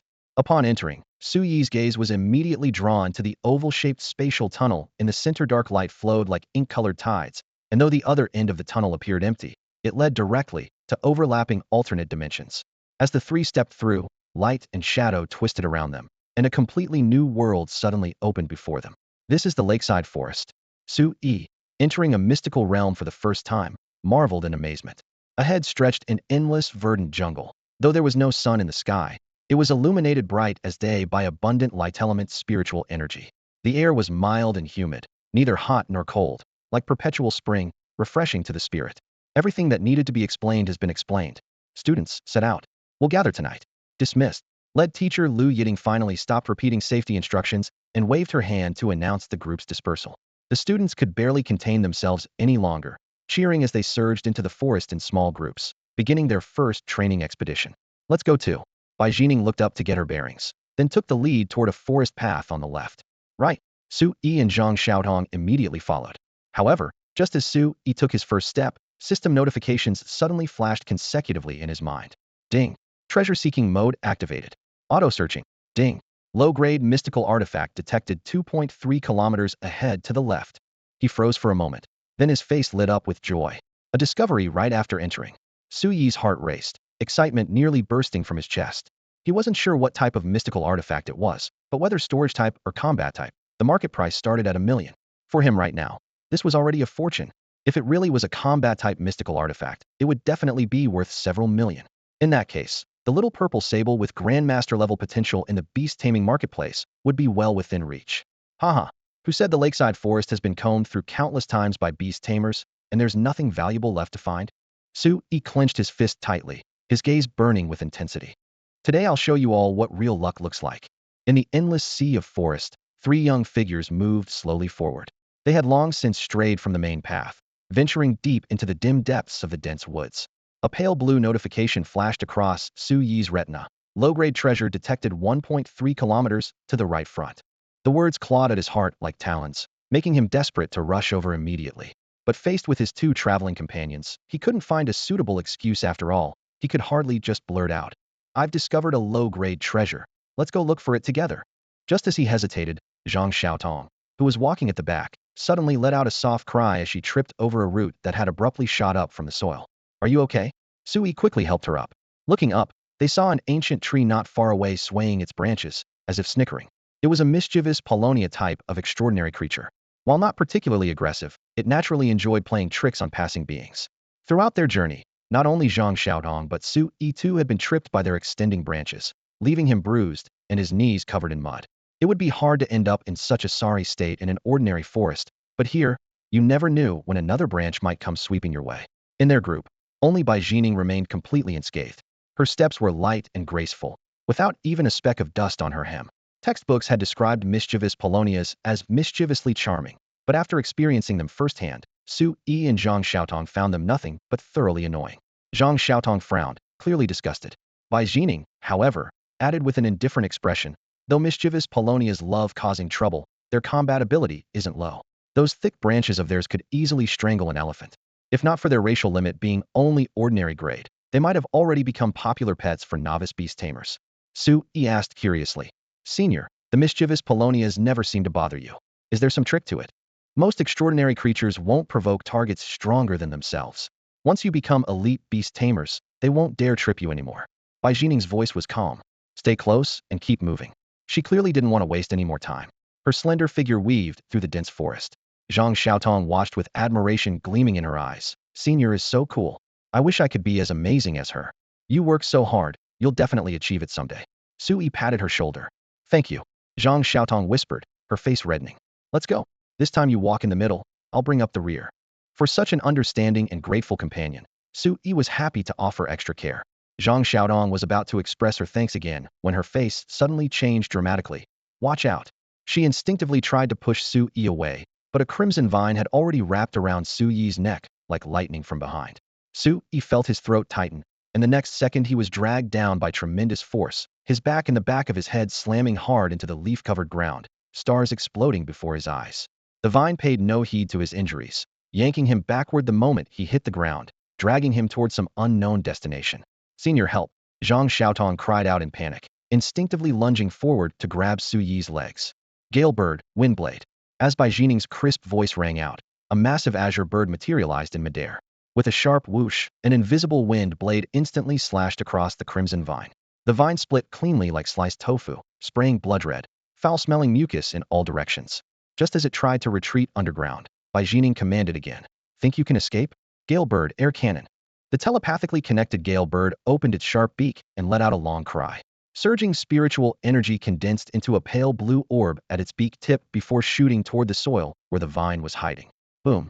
Earth, sand, and pungent bloody mucus erupted high into the air as the ground was blasted into a crater nearly a meter deep. The crimson vine's root system was completely shredded, utterly lifeless. Are you hurt? Seeing Su Yi stand up with Zhang Xiaodong's support, Bai Jining asked with responsible concern. Thank you, senior. I'm fine, just a bit of pain where my neck was strangled. Su Yi coughed lightly, still shaken by the recent danger. You're quite lucky to encounter a bloodthirsty vine. Bai Jining unusually elaborated. These plants are extremely aggressive and are priority elimination targets. They're nearly extinct in the lakeside forest. Really? Then perhaps it means I'll have great luck today and contract a rare pet beast. Su Yi joked with a smile, his mood unaffected by the scare. Bai Jining paused slightly, a hint of approval flashing in her eyes. She remembered how long it took her to regain composure after her first wild attack. Just as she was about to praise him, Su Yi suddenly froze. At that moment, a series of system notifications exploded in his mind. Soul force about to dissipate detected, absorbing. Ding, absorption complete, gained 23 soul force points. Soul force? Su Yi's heart leaped. This was an essential element for pet beast demonization. He had previously worried about how to obtain soul force, only to discover it was energy released when supernatural creatures died. Hey, are you alright? Bai Jining frowned slightly. I'm fine, senior, don't worry. Su Yi snapped back to reality, giving Bai Jining and Zhang Xiaotong an apologetic smile. Good. We'll reach the lake in another half hour. Bai Jining nodded and resumed leading the way. Su Yi followed behind her, his thoughts churning. While finding the source of soul force was certainly cause for celebration, he was more concerned about that secret treasure. He had originally planned to make an excuse to leave the group and search alone, but having witnessed the forest dangers, he could only temporarily abandon the idea without a pet beast. Wandering around would only make him a snack for supernatural creatures. If only I could first contract a powerful pet beast. Su Yi sighed quietly. After witnessing the little purple Marden's monstrous potential, he had lost interest in pet beasts below Grandmaster level. Just then, a cold electronic voice suddenly rang out. Ding! King-level potential wild pet beast detected 5 kilometers to the right front. A wild beast with king-level potential? How could such a high-quality creature exist in the lakeside forest? Su Yi abruptly stopped in his tracks, beads of sweat immediately forming on his forehead. Beasts capable of growing to king level were typically rare species seldom seen, even in official guides. He hadn't even found a single creature with master-level potential. Yet now a king-level potential notification had suddenly appeared. This completely shattered his understanding. Su Yi's change in expression was naturally caught by his companions. Zhang Xiaotong quietly approached, reaching out to support his arm as she whispered, Su Yi, what's wrong? Are your injuries from earlier hurting again? After several hours of fighting side by side, she had already come to regard Su Yi as the most reliable partner in their team. Combined with the young man's handsome features and his occasional displays of thoughtfulness, her fondness for him had unconsciously grown. I'm fine. Su Yi shook his head, struggling to suppress his wild joy and replacing it with a relaxed smile. I should be the one thanking you. If you hadn't rushed over to hold on to me, I'd probably have been dragged away by that bloodthirsty vine by now. At the mention of hold on to, Zhang Xiaotong blushed and lowered her head, her voice barely audible. It wasn't that dramatic. Yet she couldn't help replaying that embarrassing scene in her mind. The way she had clung tightly to his leg looked anything but graceful. Su Yi solemnly raised his hand in oath. Regardless, I must express my gratitude. I promise to help you find a water spirit with excellent potential, one that can at least grow to elite level. Zhang Xiaotong had initially responded out of politeness, but hearing elite level water spirit still made her pause. At that moment, Bai Jining, who had been walking at the front, suddenly turned around. Her voice was flat, yet it struck like a splash of cold water. If you want to make a girl happy, at least say something believable. Less than 1 in 10 water spirits can grow to elite level. Even professional assessment agencies can't pick them out. What makes you think you can guarantee it? The comment was perfectly reasonable, leaving Su Yi speechless. He could hardly announce publicly that he could see potential levels. He could only smile awkwardly. Hearing Bai Jining's challenge, Zhang Xiaotong didn't feel angry. Instead, she secretly wondered, when Sui made such a serious promise, was it just casual comfort? Or, does he like me? She stole a glance at him, then thought about her own plain appearance compared to the radiant senior, and couldn't help feeling anxious. Sui couldn't read her thoughts, but he could clearly sense the team's atmosphere rapidly dropping to freezing point. He had originally wanted to lighten the mood before making his request, but now it seemed the atmosphere was beyond saving. Forget it. I'll have to bite the bullet and say it. He took a deep breath and cleared his throat. Senior Bai, Zhang, could we possibly change our route slightly? I suddenly have this very strong premonition about 4 or 5 kilometers to the right front. There's an extraordinary creature that's particularly suited for me. Like, my destined beast companion. As soon as the words left his mouth, even he cringed at the phrase, destined. Ugh. Well, he couldn't really say that, as he couldn't think of any other better reason to convince these two teammates to accompany him there. After all, there was an extraordinary creature with king-level potential lurking in that place. At this moment, Sui wished he could sprint there immediately, his urgency 10 times stronger than when he had discovered any low-grade secret treasure before. To his surprise, after listening to his explanation, Bai Jining didn't mock him. Instead, her eyes widened slightly as she instinctively asked, "A premonition? Have you also awakened a special talent?" Special talent? Sui cursed inwardly. What the hell kind of special talent? He didn't have that kind of luck. Just as he was about to shake his head, a flash of inspiration struck him. The anomalies brought by the system would definitely be impossible to hide from people in the future, so wouldn't using special talent as a cover be perfect? His eyes lit up as he spoke vaguely. I'm not sure if it's the type of special talent mentioned in textbooks, but I do have this strong feeling that there's a rare pet beast calling to me from that place. Of course, it might just be psychological, but I still want to go confirm it. After speaking, he turned to Zhang Xiaotong. Zhang, would that be okay? Once I confirm this, I'll immediately accompany you to the lakeside to find water sprites. It won't take long. Of course, if you've really awakened a talent, that's wonderful news. Zhang Xiaotong spoke with excitement. The textbooks mentioned that premonition-type talents are extremely rare. Congratulations. Her trust stirred a hint of guilt in Su Yi's heart, though he also felt relieved. Bai Jining pondered for a moment before finally nodding. Then let's first check out the place you mentioned, and decide our next move after confirmation. If he truly was a talent awakener, the school would have to report it immediately. Such individuals were key targets for national cultivation. Having achieved his goal, Sui secretly suppressed that trace of guilt and led the two toward the coordinates indicated by the system. 5 kilometers wasn't particularly long, but due to the complex terrain, it took them a full 2 hours. Along the way, they circumvented swamps and jungles, encountering numerous extraordinary creatures, none reaching elite level and with low aggression, causing no trouble for the team. Precisely because of their weak strength, these creatures had virtually no contract value. Not only Su Yi, but even Zhang Xiaotong, who was eager to form contracts, showed no interest. After passing through another dense forest, the view suddenly opened up. The massive trees disappeared, leaving only clusters of waist-high shrubs. Their slender stems were covered with sharp barbs. Thorn grass, the most common extraordinary plant. Sensing the arrival of 3 humans, the more alert thorn grass quickly retracted their stems and burrowed underground. Bai Jining surveyed the surroundings and asked coolly, "Are these the rare pet beasts you mentioned?" Su Yi's brow twitched slightly. The coordinates indicated by the system were right. Here could the target be hidden underground? He crouched down to examine the thorn grass attribute windows, and an unremarkable plant quickly came into view, causing him to freeze completely. Thorn grass. Spiritual energy, apprentice level 2 star. Attribute, wood. Skills, burrowing mastery, growth mastery, entanglement mastery. Possible evolution, thorn vine, thorn ghost vine. Potential, king level. This thorngrass actually has king level potential. This must be one of those legendary individuals capable of breaking through racial limitations, right? Su Yi's eyes widened, his breathing nearly stopped, and his mind buzzed with shock. When they first set out, he was certain their target would be some rare, high-grade pet beast. But instead it turned out to be common thorngrass, and a king-level individual with terrifying potential at that. The massive contrast left him frozen in place, speechless. His prolonged silence made Zhang Xiaotong think he was embarrassed by his mistake, so she quickly stepped forward to smooth things over. Su Yi, it's okay. Making an occasional error is perfectly normal. If this doesn't work out, we can always look for targets elsewhere. Zhang Xiaotong's voice struck his eardrums like a gentle hammer, finally snapping Su Yi out of his shock. He suppressed the wild beating of his heart, his gaze burning with intensity. No need. I trust my instincts. Since we're already here, I'll simply contract a thorngrass. Huh.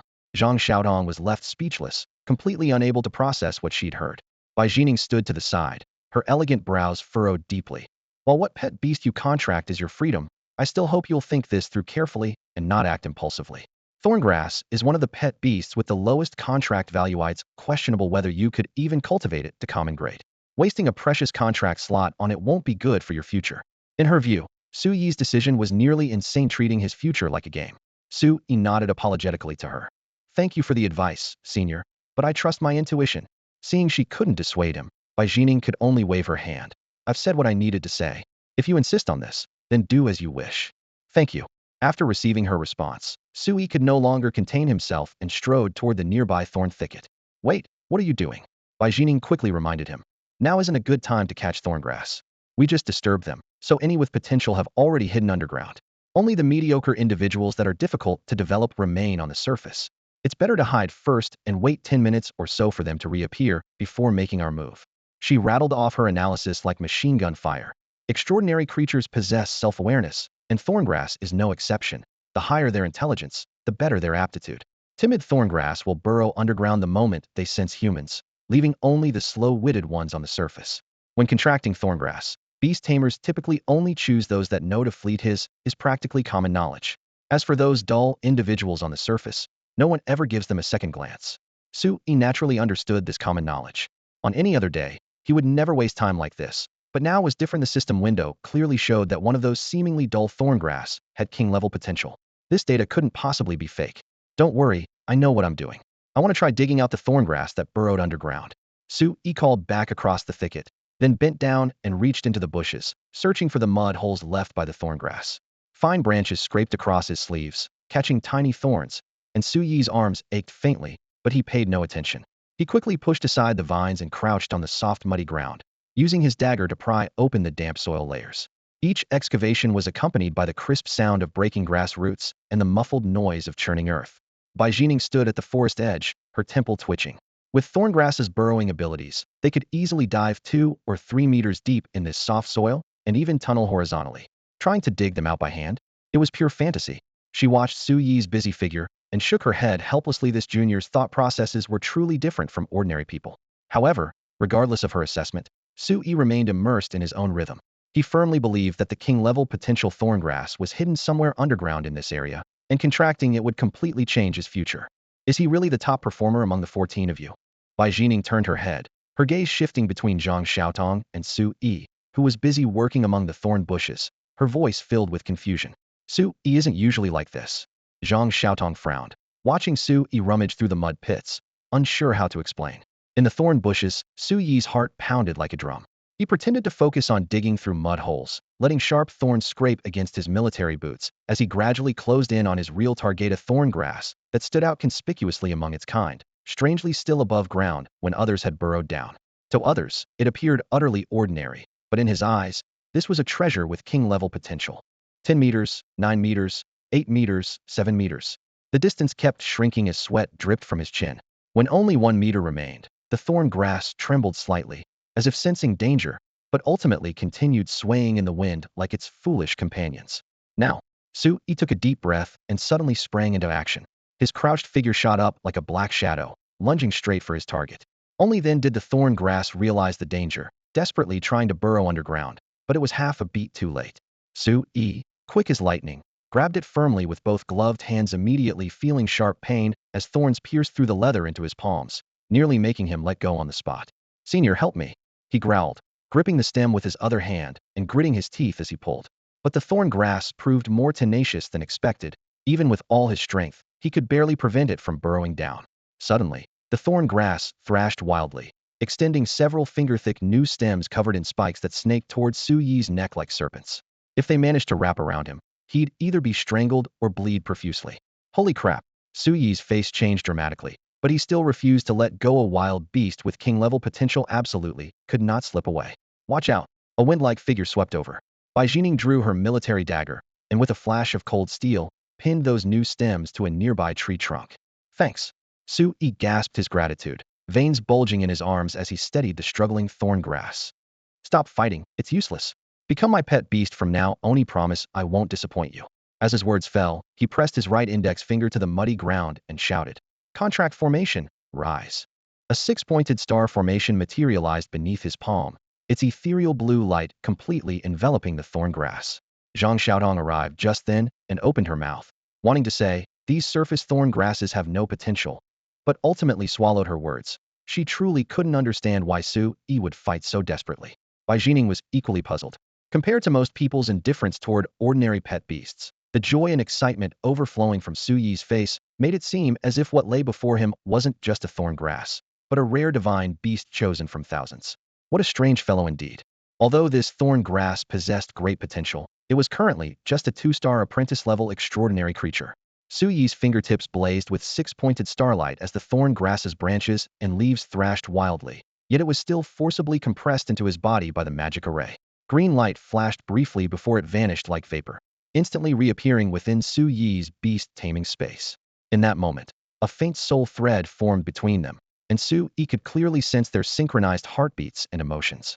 Ding, congratulations on successfully contracting a king-level potential beast. As the notification echoed in his mind, he clenched his fist tightly. Success. King-level potential. The overwhelming joy made him feel as if he were floating in a dream. Once his emotions stabilized, he eagerly initiated mental communication. Mental communication was a fundamental ability of beast tamers, allowing direct spiritual dialogue. As an official apprentice-level beast tamer, Su Yi naturally knew how to use it. However, no matter how long he called out, the thorn grass remained unresponsive, instead frantically writhing its roots and stems within the space, desperately trying to break free from the contract's bonds. "Quite the wild spirit, aren't you?" he remarked calmly. "Don't waste your energy. With your current strength, it's impossible to backlash against a beast tamer. If you truly want freedom, cultivate yourself to at least 2 major ranks above mine first." The moment he finished speaking, the thorn grass stopped struggling, but immediately sent waves of emotion. Anger, unwillingness, sadness, like a bride being forced into marriage. Su Yi's heart sank as an intense feeling of guilt washed over him. "Don't be like Thizuri, making me feel like the villain here. Beast tamers capturing creatures is natural law, like wolves eating sheep. Can you understand that?" Anger, unwillingness, sadness. The emotions remained unchanged. "All right, seems reasoning won't work.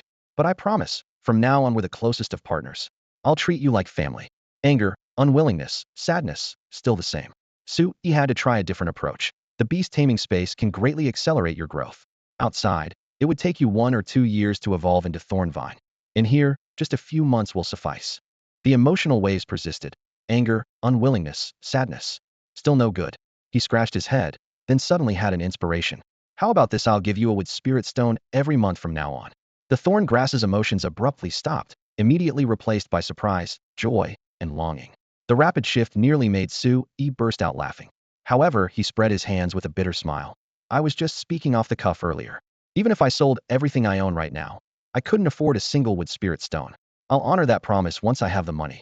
Su Yi spread his hands helplessly as he spoke. Shock, condemnation, frustration, shame, grievance, self-pity. Your emotions are surprisingly rich. Su Yi communicated with the thorn grass in his consciousness, while secretly clicking his tongue in amazement.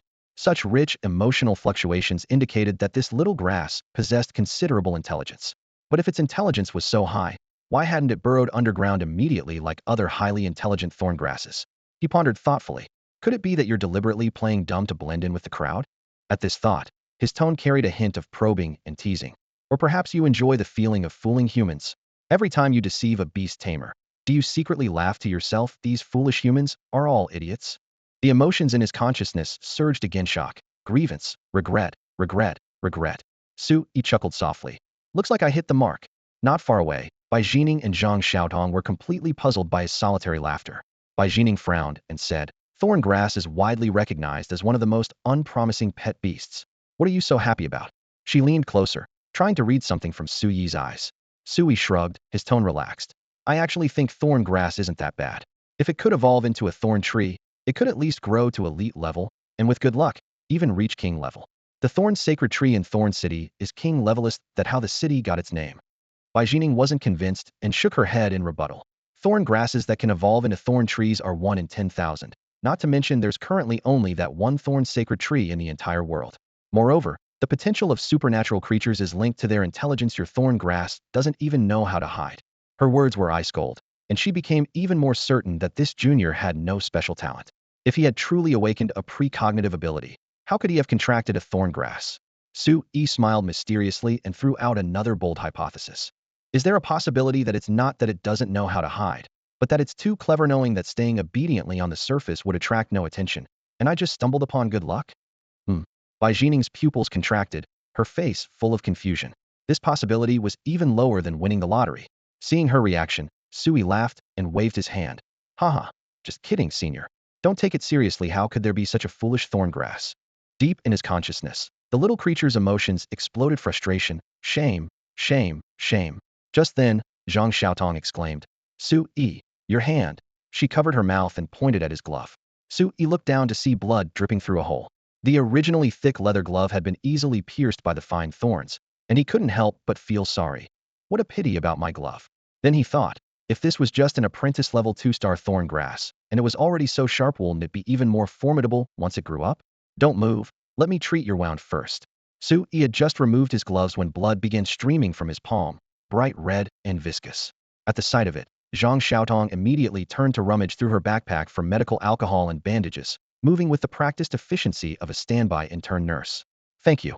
Su-yi expressed his gratitude in a low voice while using his other hand to extract the remaining thorns from his palm one by one. These thorns weren't long, but they were as hard as sharpened steel needles, making crisp snapping sounds as he pulled them out. When the alcohol was handed to him, he didn't hesitate to pour some over the wound. The searing pain made him suck in a sharp breath, sweat instantly beading on his forehead as his expression contorted, breaking his composure in an instant. Bear with it. Zhang Xiaotong offered comfort while quickly cleaning the blood with disinfectant cotton, then skillfully wrapped his hand with bandages at just the right tension, as if she had practiced this countless times. It's still early, let's continue. Bai Jining examined the wound and suggested, if we're lucky, both of you might contract your ideal beast companions today. All right, let's stick to the original plan and head to the lake. Su-yi and Zhang Xiaotong spoke in unison, raising no objections. The three proceeded along the forest path toward the lake. Leaves rustled, footsteps mingled, and the air carried a faint, earthy dampness. Taking advantage of the walking break, Su-yi called up the status panel of his newly contracted thorn grass in his consciousness. Thorn grass. Spiritual energy, apprentice level, 2 stars. Attribute, wood. Skills, burrowing proficient, growth proficient, entanglement proficient. Possible evolutions, thorn vine, thorn ghost vine. Potential, king level. All 3 skills at proficient level, truly worthy of king level potential. Su-yi marveled silently. Burrowing useful for escape, movement, and ambush. When enemies passed overhead, it could burst from the ground and catch them completely off guard. Entanglement, powerful control, restraining opponents' movements. With overwhelming strength, it could even strangle targets directly. Growth, rapidly extending vines in short time for long-distance attacks. When combined with entanglement, the power would definitely be far greater than the sum of its parts. The only regret was the relatively low spiritual energy level, merely apprentice level 2 stars. If it could advance to ordinary level, he would dare to venture alone in the lakeside forest unless he encountered dangerous elite-level extraordinary creatures. Escaping unharmed wouldn't be much of a problem. Little one, stop sulking in the beast space. Su-yi smiled, transmitting his thoughts to the thorn grass. Train hard and reach apprentice level 3 stars within a week. Without effort, you can't break free from the contract. The thorn grass's feedback consisted of only 3 emotions: anger, resistance, and defiance. Su-yi paused for a moment, then shrugged. Fine then, looks like you've decided to stay with me forever, so be it. The thorn grass became even more agitated. Anger, frenzy, and unwillingness. The next second, it began frantically absorbing the free spiritual energy between heaven and earth, its branches and leaves trembling like a desperately overworked 996 office grass. How simple-minded indeed. Seeing its attitude, Su-yi smiled with satisfaction. If it could maintain this level of effort, it might reach ordinary grade within a year. Come on. Su-yi silently cheered for it in his heart, then turned his attention back to the attribute panel. The thorn grass's panel was similar to those of the snow rabbit, crimson sparrow, and other pet beasts. The evolvable species section displayed 2 paths. 1. Normal evolution, thorn vine. 2. Demonic evolution, thorn ghost vine. The panel clearly listed the evolution requirements. Thorn vine, apprentice level 4 stars, energy water. Thorn ghost vine, apprentice level 6 stars with spirit fruit, 80 soul power points. Compared to the ice spirit stone worth over 1 million that was needed for the snow rabbit's evolution into the snow demon rabbit, the thorn grass's demonization conditions were obviously much more friendly. Although the wood spirit fruit was expensive, it only cost 10 to 20,000. And as for soul power, Su-yi already knew how to obtain it when Bai Jining had killed the bloodthirsty vine. He had gained 23 points in one go. By this calculation, gathering 80 points would only require hunting a few more extraordinary creatures.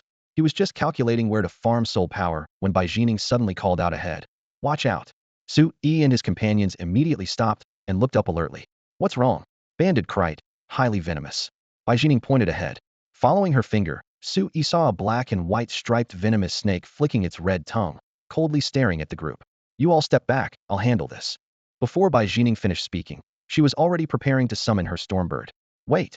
Su Yi stopped her, taking a deep breath. Let me do it. The banded kite is highly toxic, but its spiritual energy level isn't high. The thorn grass can handle it. Bai Jining hesitated briefly, then nodded readily. All right, it's yours. She understood Su Yi's desire to test his newly contracted pet beast. Thank you.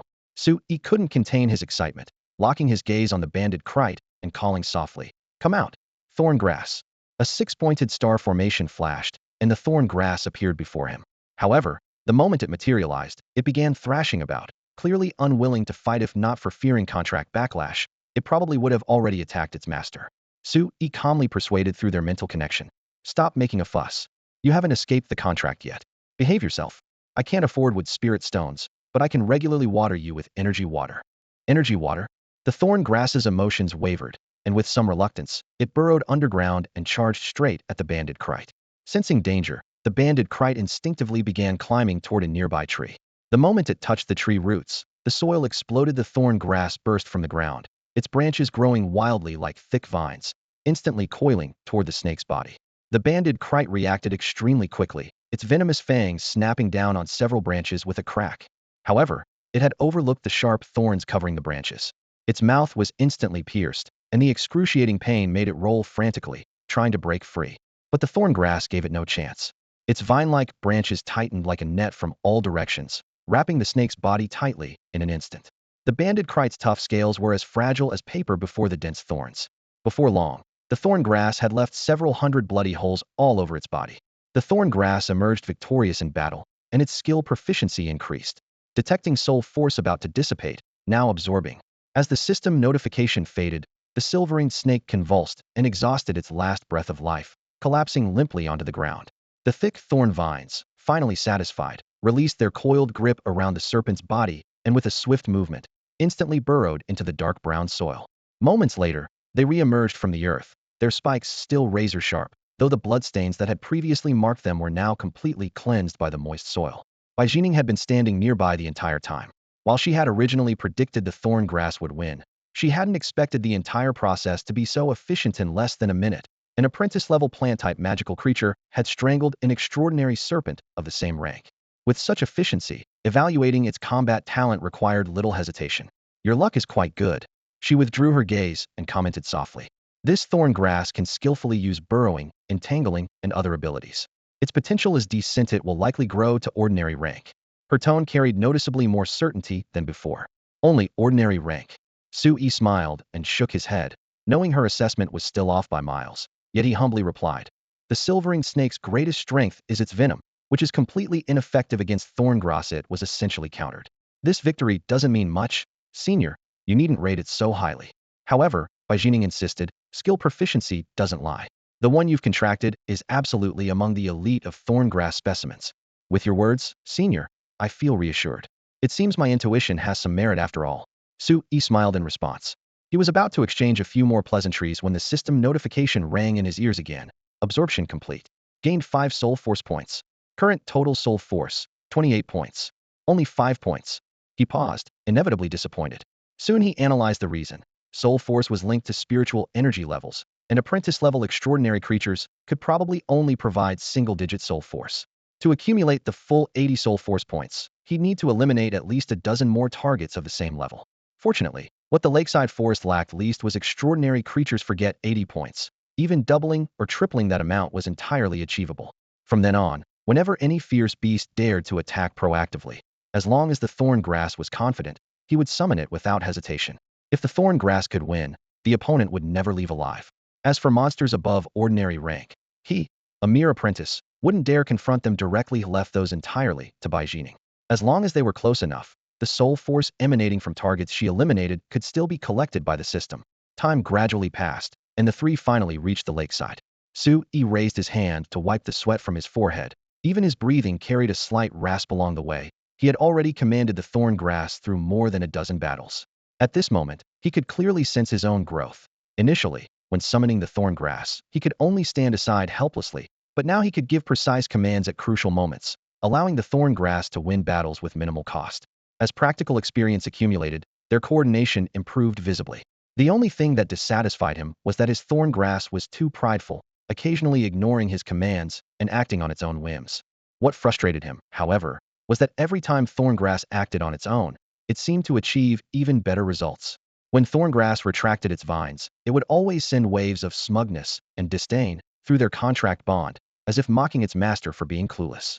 After several battles, Sui finally understood completely when it came to tactics. He was nothing but a burden as a novice beast tamer, while Thorngrass was the true expert. His pride thoroughly bruised. He even began to wonder, had contracting a pet beast with such high intelligence been a fundamental mistake? Those low-intelligence pet beasts would lose at least half their combat effectiveness without their beast tamers, allowing their masters to demonstrate their worth. But Thorngrass didn't need him at all, which only highlighted his uselessness. Bai Jining knew nothing of this internal struggle. Seeing Thorngrass once again cleanly dispatch an apprentice-level extraordinary creature, she exclaimed with genuine admiration, "I really underestimated you before. Your command skills are quite impressive. This level of expertise already surpasses many ordinary beast tamers, and could even compete with elite beast tamers." Suyi's smile felt stiff as he could only manage a forced grin in response. As night fell, pitch black as ink, all teachers and students gradually retreated to the nearest safety station. Tallying up the day's gains, Suyi's account showed an additional 188 soul power points, with the majority contributed by the extraordinary creatures Bai Jining had defeated. Having contracted a pet beast with royal-grade potential and earned a substantial amount of soul power, the harvest could be considered quite satisfying, and Suyi's face finally showed a genuine smile. But while he was pleased, Zhang Xiaotong returned empty-handed, reduced to a complete also-ran. It wasn't really Suyi's fault they had spent the entire afternoon circling the lake, only encountering a few water sprites that were of poor quality, slow-witted, and showed no possibility of advancing to elite rank. Both Su Yi and Bai Jining advised against contracting them. Zhang Xiaotong's requirements weren't actually high, she just wanted an ordinary potential water sprite, but with both teammates opposed, she had no choice but to give up. She could only try her luck again tomorrow.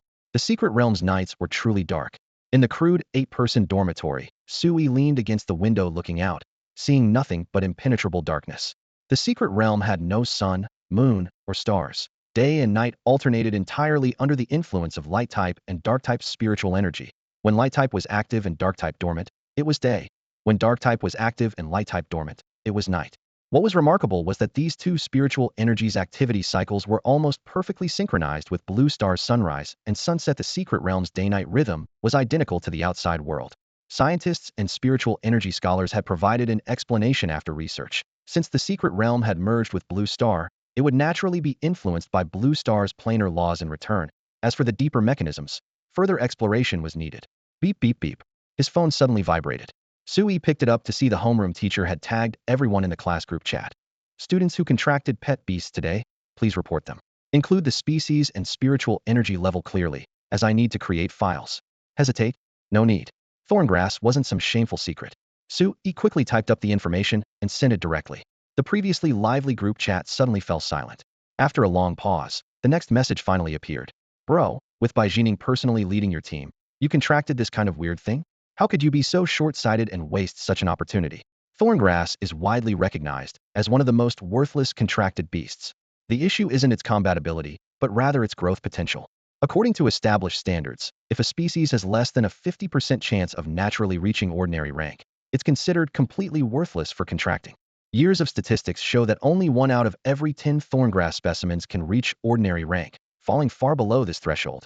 As for advancing to elite rank, the chances are so slim they're practically non-existent. Given that beast tamers can rarely change contracts once formed, most people would never waste a precious contract slot on such a creature. This explains why classmates were so shocked when they heard Sui had contracted a thorngrass. In the group chat, someone started the discussion, and comments exploded instantly. "If you like wood-type beasts, you could have chosen a bloodthirsty vine. Why pick thorngrass? Sui, you've basically wasted a contract slot. I can only wish you luck that it at least reaches ordinary rank. Dude, Senior Bai Jining's Stormbird is elite rank. She could have taken you deeper into the forest to find better options. Why rush into a contract? Exactly, we still have tomorrow. I'd rather wait with an empty slot." Soon, a new message appeared. Suyi's thorngrass is actually really impressive. It's defeated silver ring snakes and poison dart frogs, and today it even beat a jungle jackal. Senior Baijining said it performed excellently and has potential to reach elite rank. The sender was Zhang Xiaotong. Really? Wouldn't that make it comparable to the dune lizard I bought for 180,000? An elite rank thorn grass is 1 in 1,000. His luck is incredible. Quick question, Senior Baijining is also a high schooler. Is her assessment reliable? Reliable or not? She knows more than we do. Sui, show yourself. Let us see your thorn grass. Scrolling bubbles filled the screen. Sui didn't get angry. Instead, he found the photos he'd taken that afternoon, uploaded them to the class group, and added, "It's a very interesting little guy. I'm quite satisfied to have contracted it. You're amazing. I can't match that mindset." Seeing his calm reaction, the teasing quickly died down, replaced by fresh experiences. After a day of exploring the lakeside forest, many were eager to share their adventures. The secret realm only had local network access, so aside from chatting with classmates, there wasn't much else to do. Sui decided to lurk, silently browsing the conversations. Half an hour later, he closed his terminal, his brow slightly furrowed. While the group chat seemed lighthearted on the surface, he caught glimpses of another reality through scattered comments. Despite their casual attitudes in the chat, many classmates had gotten injured due to their inexperience in exploring secret realms for the first time. Word spread that several students from other classes had suffered serious injuries and were rushed out of the secret realm. This news exploded through the safety station like a bombshell. The lakeside forest was supposed to be a thoroughly mapped, low-risk secret realm, and each class had teachers and upperclassmen accompanying them logically. The casualty rate should have been near zero. But the facts were right before their eyes. Several students lay on stretchers, faces deathly pale, blood dripping all the way. Beast tamers truly were in a high-risk profession. Sui stood by the window, watching the rescue personnel bustling about in the night, and let out a soft sigh. He had known about the dangers all along, but witnessing them firsthand was entirely different. When he thought about the phrase, "every beast tamer is a warrior," he suddenly felt his chest tighten. Once they reached their second year and were sorted into specialized tracks, the school would train them according to full military standards, especially students in the Combat Science 7 more rigorous than Special Forces training, as he'd heard countless times. But only now did he truly feel the cold weight of that reality. Forget it, don't overthink things. Just focus on what's in front of you. He shook his head and pulled up the system interface, switching back to treasure hunting mode. Southeast 1.1 kilometers, low-grade, secret treasure detected. This notification had appeared the moment he entered the realm, but he'd been too busy during the day to investigate. Sui stared at the coordinates, his curiosity piqued. Should he sneak over there right now? The thought was barely formed before he crushed it outside the safety station. The darkness was pitch black with visibility under 5 meters. If he went out alone, he'd likely become some extraordinary creature's midnight snack. It wasn't like he could burrow underground to escape like the thorn grass. Wait, the thorn grass. His eyes suddenly lit up. He was a beast tamer, now why did he need to treasure hunt personally? Wouldn't it be much safer to have the thorn grass retrieve the treasure? The creature was a native of the lakeside forest anyway, naturally gifted at burrowing underground, making it far less risky than him going himself. Mind made up, he immediately waved his hand. Contractual light flashed, and the thorn grass tumbled out of the beast's space. Green vines wrapped around sharp thorns, and the moment it hit the ground, it instinctively waved its branches with a hint of resentment. It had been diligently absorbing spiritual energy and was clearly displeased at being yanked out so abruptly. "Sorry, I need to trouble you again. This time it's a very important mission," Sui explained in a low voice, his tone serious. Again, the thorn grass transmitted feelings of irritation, resistance, and anger, flooding his mind all at once. After fighting over 20 battles during the day with its spiritual energy nearly depleted, it truly felt like a workhorse being driven without rest. Sui scratched his head and slowed his speech. "It's not combat, just retrieving something. This item is crucial to whether I can afford to buy you energy water and grass essence fruits in the future." Energy water, grass essence fruits. These two familiar terms struck the thorn grass like lightning. It froze, then coiled itself into a twisted knot, its vine leaves rustling as it clearly wrestled with the decision. Sui didn't rush it, letting time tick by slowly. After a long while, the tangled vines gradually unfurled. The thorn grass swayed its thorns, and though its mood remained sullen, it finally pushed its decision through the contract channel. Agreed. The bond between beast tamers and their contracted beasts is incredibly strong. While it doesn't reach the level of true symbiosis, the death of either party inflicts severe damage on the other. In the contract, the beast tamer holds absolute dominance. If a contracted beast perishes, the tamer suffers contract backlash. Their soul is wounded, the corresponding beast space collapses, and they permanently lose a contract slot, though they still have a chance at recovery. Conversely, when a beast tamer dies, most contracted beasts collapse instantly, unless their spiritual energy level far exceeds their master's. Research shows, if a beast is one major tier higher than the tamer, It can usually survive, but will suffer severe backlash injuries. 2. If 2 tiers higher, it can barely resist the effects. 3. Beyond 2 tiers, the contract's binding force becomes almost negligible. Therefore, beast tamers typically only dare contract beasts one major tier above their own level. Anything higher risks potential betrayal at any moment. Risk comes with reward. Through the mental bond, beast tamers can not only borrow their beast's vision, but also develop additional abilities as their spiritual energy grows. Apprentice-level mental communication, simple yet practical. Ordinary-level attribute sharing, where strength, constitution, reaction speed, and other traits receive synchronized bonuses, allowing ordinary-level tamers to easily overpower regular humans. Higher stages benefits increase exponentially. Legend has it that beyond king level, the fortunate few can even face extraordinary creatures of the same tier in direct combat. However, Suili was still far from that level. By extraordinary creature standards, having just opened his beast space, his spiritual energy was merely apprentice level onster, not even matching his first contracted beast, the Thorn Grass. Fortunately, beast tamers never fight alone. After Thorn Grass agreed to move out, Sui immediately gave the order. The little creature began stealthily advancing along the safety station's perimeter toward the secret treasure's location. The mental bond allowed him to track Thorn Grass's coordinates and surroundings in real-time: soil's temperature, the texture of underground debris, the occasional breeze brushing its leaves, all vividly transmitted to his mind. As he predicted, Thorn Grass encountered no attacks throughout its journey of crawling and burrowing. Not because of its impressive combat power, but because no one considered it worth the trouble. Carnivorous extraordinary creatures found it unpalatable, while herbivorous ones feared its thorny exterior. What truly troubled Sui was the speed. Thorn Grass's burrowing skill provided explosive short-range speed, but consumed enormous spiritual energy and couldn't be maintained long-term. Crawling was energy efficient, but painfully slow, like a twisted vine. The short distance of just over a kilometer took a full half-hour. Sui didn't blame it. He could feel that Thorn Grass had been giving its absolute best throughout the journey. Every slight emotional fluctuation and rapid spiritual energy consumption was crystal clear to him. Pushing the little creature this hard even made him feel a twinge of guilt. Maybe I should buy it some energy water when we get out of here. I can't keep deceiving it all the time. And energy water isn't that expensive anyway, just around 100 yuan per bottle, Sui muttered to himself. He quickly recalled the information in his mind. Energy water wasn't some rare treasure, just a special beverage produced by certain water-type extraordinary creatures. Any living being could absorb it, as it restored stamina, eliminated fatigue, healed injuries, and helped wood-type extraordinary creatures accelerate their growth in a short time. With his current financial situation, while he couldn't afford to supply the thorn grass daily, buying an occasional bottle was completely manageable. Lost in thought, the thorn grass had already reached the target area. Sui's heart tightened as he quickly refocused, preparing to command his pet to dig up the secret treasure.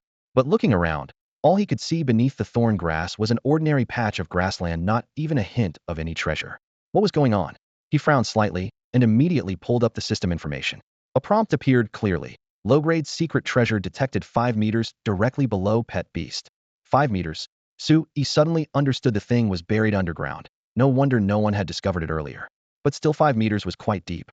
Thorn grass, can you drill down there? He tentatively asked through mental communication. The response was a screen full of negative emotions. Can't. Too hard. Don't want to.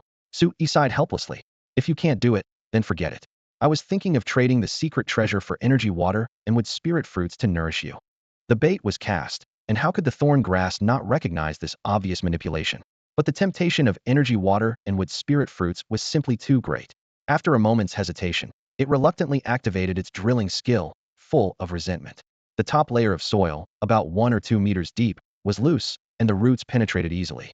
But before reaching 3 meters, the soil suddenly became much harder, and the thorn grass's drilling speed dropped to a crawl, only able to gnaw its way down bit by bit.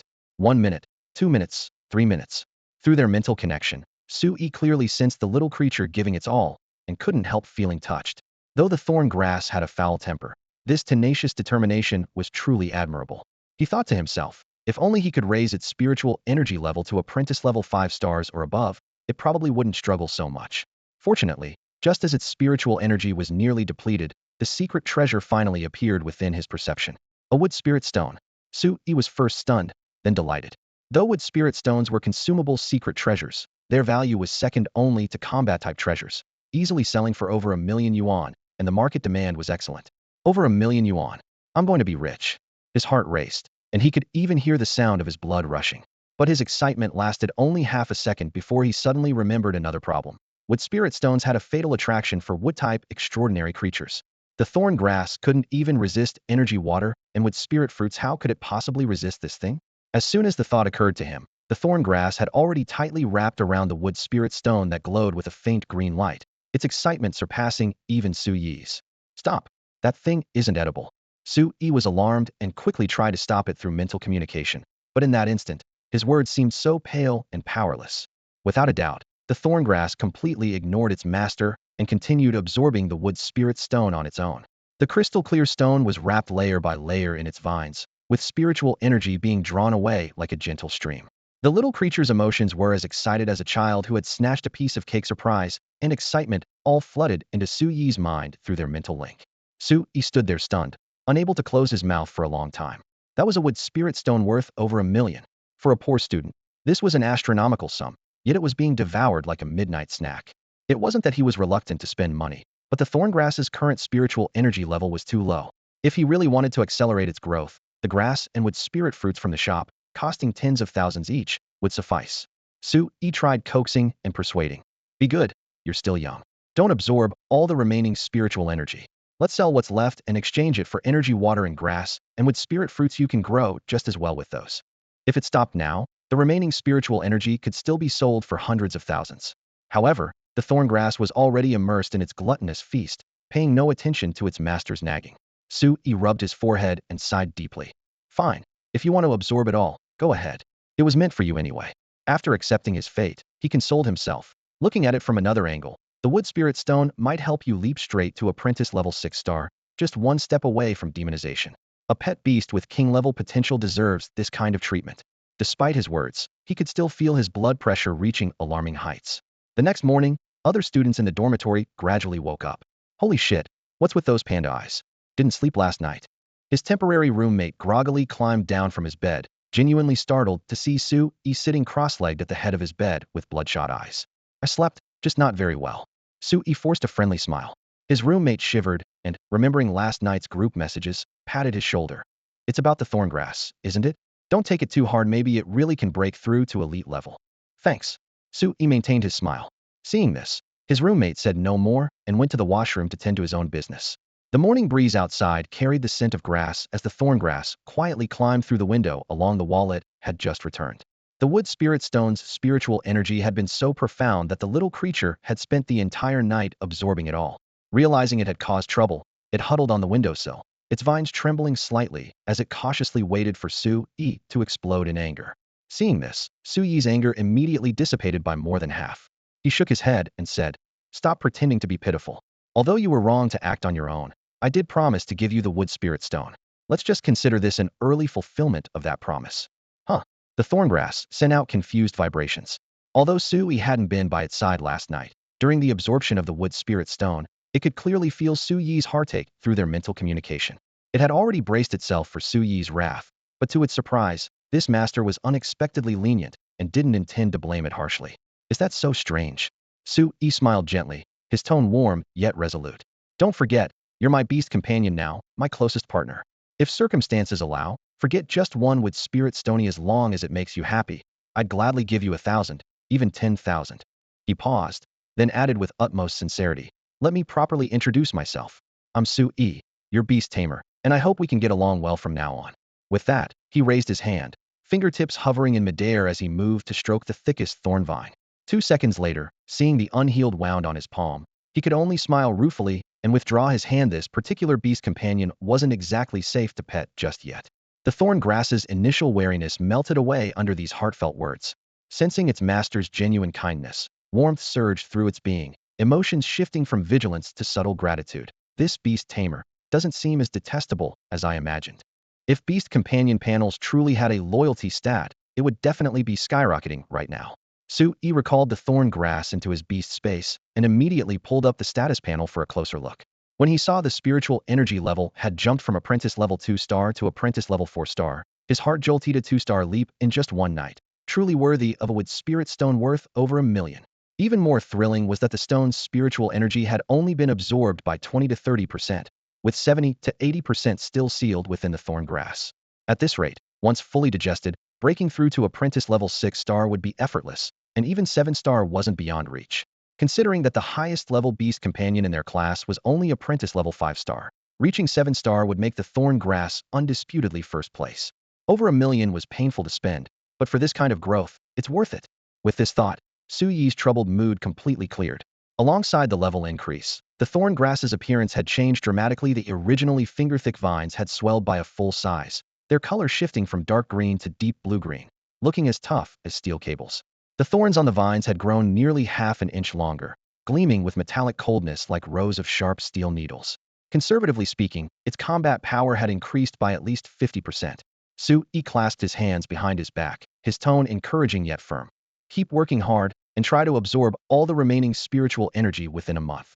Others say thorn grass is the least promising, but I believe you're no worse than any extraordinary creature. This time, the thorn grass didn't respond with its previous prideful vine's wishing, but instead answered its master with surging battle spirit. Su Yi nodded with satisfaction, but then his expression grew serious as he solemnly cautioned. I know that thorn grass has a chance to evolve into thorn vine after reaching apprentice level 4-star, but I hope you'll suppress that urge for now and not rush into it. The thorn grass rustled several vines, conveying puzzled emotions. Su Yi looked directly at the cluster of tender green leaves, patiently explaining. Because once you reach apprentice level 6-star, you can undergo a special evolution. When that time comes, I'll do everything in my power to help you become even stronger. Special evolution? The thorn grass silently processed this information. In the past, it might have scoffed at such claims, but now it had developed trust in this master. Since he said so, why not give it a try? After all, delaying evolution a bit wouldn't matter. Thorngrass entangle. Well done. By the lakeside of the circling lake forest, the morning mist had just lifted when Su Yi commanded a cluster of dark green thorngrass to tightly bind the iron-clawed badger before him. The badger's back was iron gray, its limbs short but powerful, and its claws gleamed with a cold light that could easily slice through gold and cut iron. Earlier, it had used the bushes as cover for a high-speed charge that nearly scattered Su Yi's group of 3, but ultimately found itself trapped and immobilized as the thorngrass coiled tighter and tighter, its bones creaking under the pressure. How's your leg? With the danger past, Su Yi quickly approached Zhang Xiaotong. Her pant leg was torn, revealing 3 wounds over 5 centimeters long that were bleeding profusely, staining her entire pant leg red. The iron-clawed badger was too fast, bursting out of the bushes suddenly. I couldn't stop it. I'm sorry. Bai Jining looked guilt-stricken as she knelt down to roll up Zhang Xiaotong's pant leg. The stark white skin made the bright red blood appear even more jarring, causing her delicate brows to furrow deeply. Don't say that. It's because I was walking too slowly and fell behind that we got ambushed. Zhang Xiaotong gritted her teeth and endured, her face pale from pain. Let me treat the wound. Bai Jining efficiently retrieved a thumb-sized vial from her storage bracelet, its contents glowing with a faint green light. This healing water? It's too expensive. Just bandage it up, and we'll treat it properly when we get back to the safety station. Zhang Xiaotong quickly waved her hands in protest. Healing water was even more costly than energy water, something she wouldn't dare dream of using normally. It wouldn't look good if a girl had scars on her legs. Don't refuse. Bai Jining brooked no argument, then looked up at Su Yi. Come here, hold her leg steady, and keep the wound edges together. All right. Su Yi knelt beside them, gently cupping Zhang Xiaotong's calf with both hands and pressing the wound closed. The warm, delicate sensation made him pause slightly. This kind of intimate contact would probably embarrass her, wouldn't it? He glanced up discreetly and saw Zhang Xiaotong looking down silently, her ears bright red, confirming his suspicion. Bai Jining had already uncapped the vial and slowly poured the glowing green liquid onto the wounds. The moment the cool sensation touched her skin, the bleeding stopped and fresh, tender flesh began rapidly growing to seal the cuts at a visibly fast pace. In less than a minute, Zhang Xiaotong's calf was smooth as before, without even a trace of blood remaining. Healing water is even more miraculous than I imagined. I should consider contracting a medical-type beast companion. Witnessing this scene firsthand, Su Yi couldn't help but marvel. Su Yi, could you let go now? Zhang Xiaotong whispered barely audibly, her entire face burning red. Sorry. Su Yi quickly released his grip, only to notice his palms were covered with tiny blood scabs, dense as pinpricks. His heart suddenly felt sour when he was injured yesterday. Senior Bai Jining hadn't offered him any healing water. Did rough guys not deserve such treatment? After a quick cleanup, the 3 didn't linger and continued deeper into the forest along the lakeshore. What did you feed the thorngrass last night? Bai Jining suddenly asked as they walked. What? Su Yi didn't react immediately and looked at him with confusion. Bai Jining raised her eyes, a hint of scrutiny gleaming in her dark pupils. Overnight, your thorngrass jumped from apprentice level 2-star to apprentice level 4-star. Don't tell me it was natural growth. So that was the issue. Su Yi calmed down, took a gentle breath, and answered naturally. I fed it a plant spirit fruit. Plant spirit fruit. Bai Jining frowned slightly. What variety could have such an obvious effect? She was clearly skeptical but didn't press further, instead steering the conversation back on track. That iron claw badger just now was apprentice level 8 star in spiritual energy, with fast reflexes and strong destructive power. It ranks among the top of same tier extraordinary creatures. The fact that you defeated it with just an apprentice level 4 star Thorn Grass shows your commanding ability is stronger than many elite beast tamers, and your Thorn Grass is exceptionally outstanding. Otherwise, victory would have been impossible. Sui felt a bit embarrassed by the praise and nodded politely. Thank you for the compliment, senior. I'm not finished yet. Bai Jining's expression grew serious. I'm saying all this because I want to ask if you'd be willing to take on a private commission to be a sparring partner for my younger sister. Sparring partner? Sui looked up in surprise. Yes. Bai Jining's tone remained calm. She's also an apprentice-level beast tamer. To train her in actual combat, we've hired many opponents of the same level, but she's been improving rapidly. She hasn't lost a single match in nearly 2 months, and the training effect has obviously declined. Observing your battle, although you've only recently contracted your beast and your spiritual energy level isn't high, your commanding strategy is outstanding and worth learning from. In a sense, you're a genius who could help her. 2 months undefeated? Sui was secretly amazed. This was definitely another campus celebrity in the making. After thinking for a moment, he couldn't help asking, then why not find her an ordinary level or elite level beast tamer? Wouldn't that be more effective? Bai Jining shook her head gently. My sister is young and her temperament isn't stable enough yet. She's been winning too easily lately and has become somewhat arrogant. If someone whose spiritual energy and beast level are both inferior to hers could defeat her, it would greatly benefit her character development. Still young, Sui couldn't help being curious. Senior, may I ask how old she is? 11 years old. She'll start middle school in just over half a year. Bai Jining answered frankly. 11 years old. Sui's heart trembled. Children from wealthy families really were different. When he was 11, he hadn't even had his beast taming talent tested, while she had not only opened her beast space, but had become outstanding among apprentice levels. It really made one feel inferior by comparison. Seeing his complex expression, Bai Jining spoke up. Is there a problem? Sui hesitated as a high school student. Going to be a sparring partner for an elementary school student was indeed hard on his pride. After thinking it over, he shook his head apologetically. Senior has helped me a lot these past 2 days, but this kind of thing. 1,000. What? Sui looked up. For every sparring match with my sister, I'll pay you 1,000 yuan as training fees. Bai Jining's tone remained as calm as ever. 1,000 per match? Sui was stunned for a full 2 seconds before slowly asking. Where was I just now? You said I've helped you a lot these past 2 days. Right. Senior has helped me a lot these past 2 days. Sui immediately sat up straight with a sincere expression. How could I refuse such a small request? As long as Senior asks, no matter how many matches you want me to spar with your sister, I'm willing. Let's add each other on WeChat. I'll contact you again once we're out of here. All right. Sui was already accustomed to Bai Jining's crisp and efficient style. Without asking any questions, he pulled out his phone, and the two quickly added each other on WeChat. Look, another water sprite. Just as a breeze swept across the lake, Zhang Xiaotong suddenly pointed toward the center of the lake, her voice filled with barely contained excitement. As soon as the words left her mouth, she instinctively clutched the hem of her clothes. From yesterday afternoon until now, they had already discovered 5 or 6 water sprites, but all had been rejected by Sui and Bai Jining for being mediocre in talent. She was terrified this time would end in disappointment again. It really is a water sprite. Following her gesture, Sui looked over. On the azure lake surface, a small water-blue creature was floating and playing. Its fan-shaped ears twitched gently, its round, bright eyes blinked constantly, and its fish tail created gentle ripples on the water's surface. It looked like a mass of clear water that had been given life. That's the 6th one already. Hopefully we can hit the jackpot. Sui held his breath and called up the attribute panel. Water sprite. Spiritual power, apprentice level 3 stars. Attribute, water. Skills, water bullet proficient, pure water proficient, energy water skilled. Evolution paths, pure water sprite, wave sprite, acquired water spirit. Potential, elite level. We've got one. He closed the panel, a smile creeping into the corners of his eyes. Congratulations, Zhang. This one is excellent. I can guarantee it will definitely grow to elite level. Hearing this assessment, Zhang Xiaodong's eyes immediately lit up. This water sprite not only possessed apprentice level 3-star strength right now, but also mastered the rare healing skill, energy water. If she could successfully contract it, forget about great wealth, at least it would quickly lift her family out of their financial struggles. After graduation, beast tamers with healing pets were highly sought after by hospitals everywhere. For someone from an ordinary family who couldn't afford to raise combat-type pets, this was the most reasonable and safest choice. Really?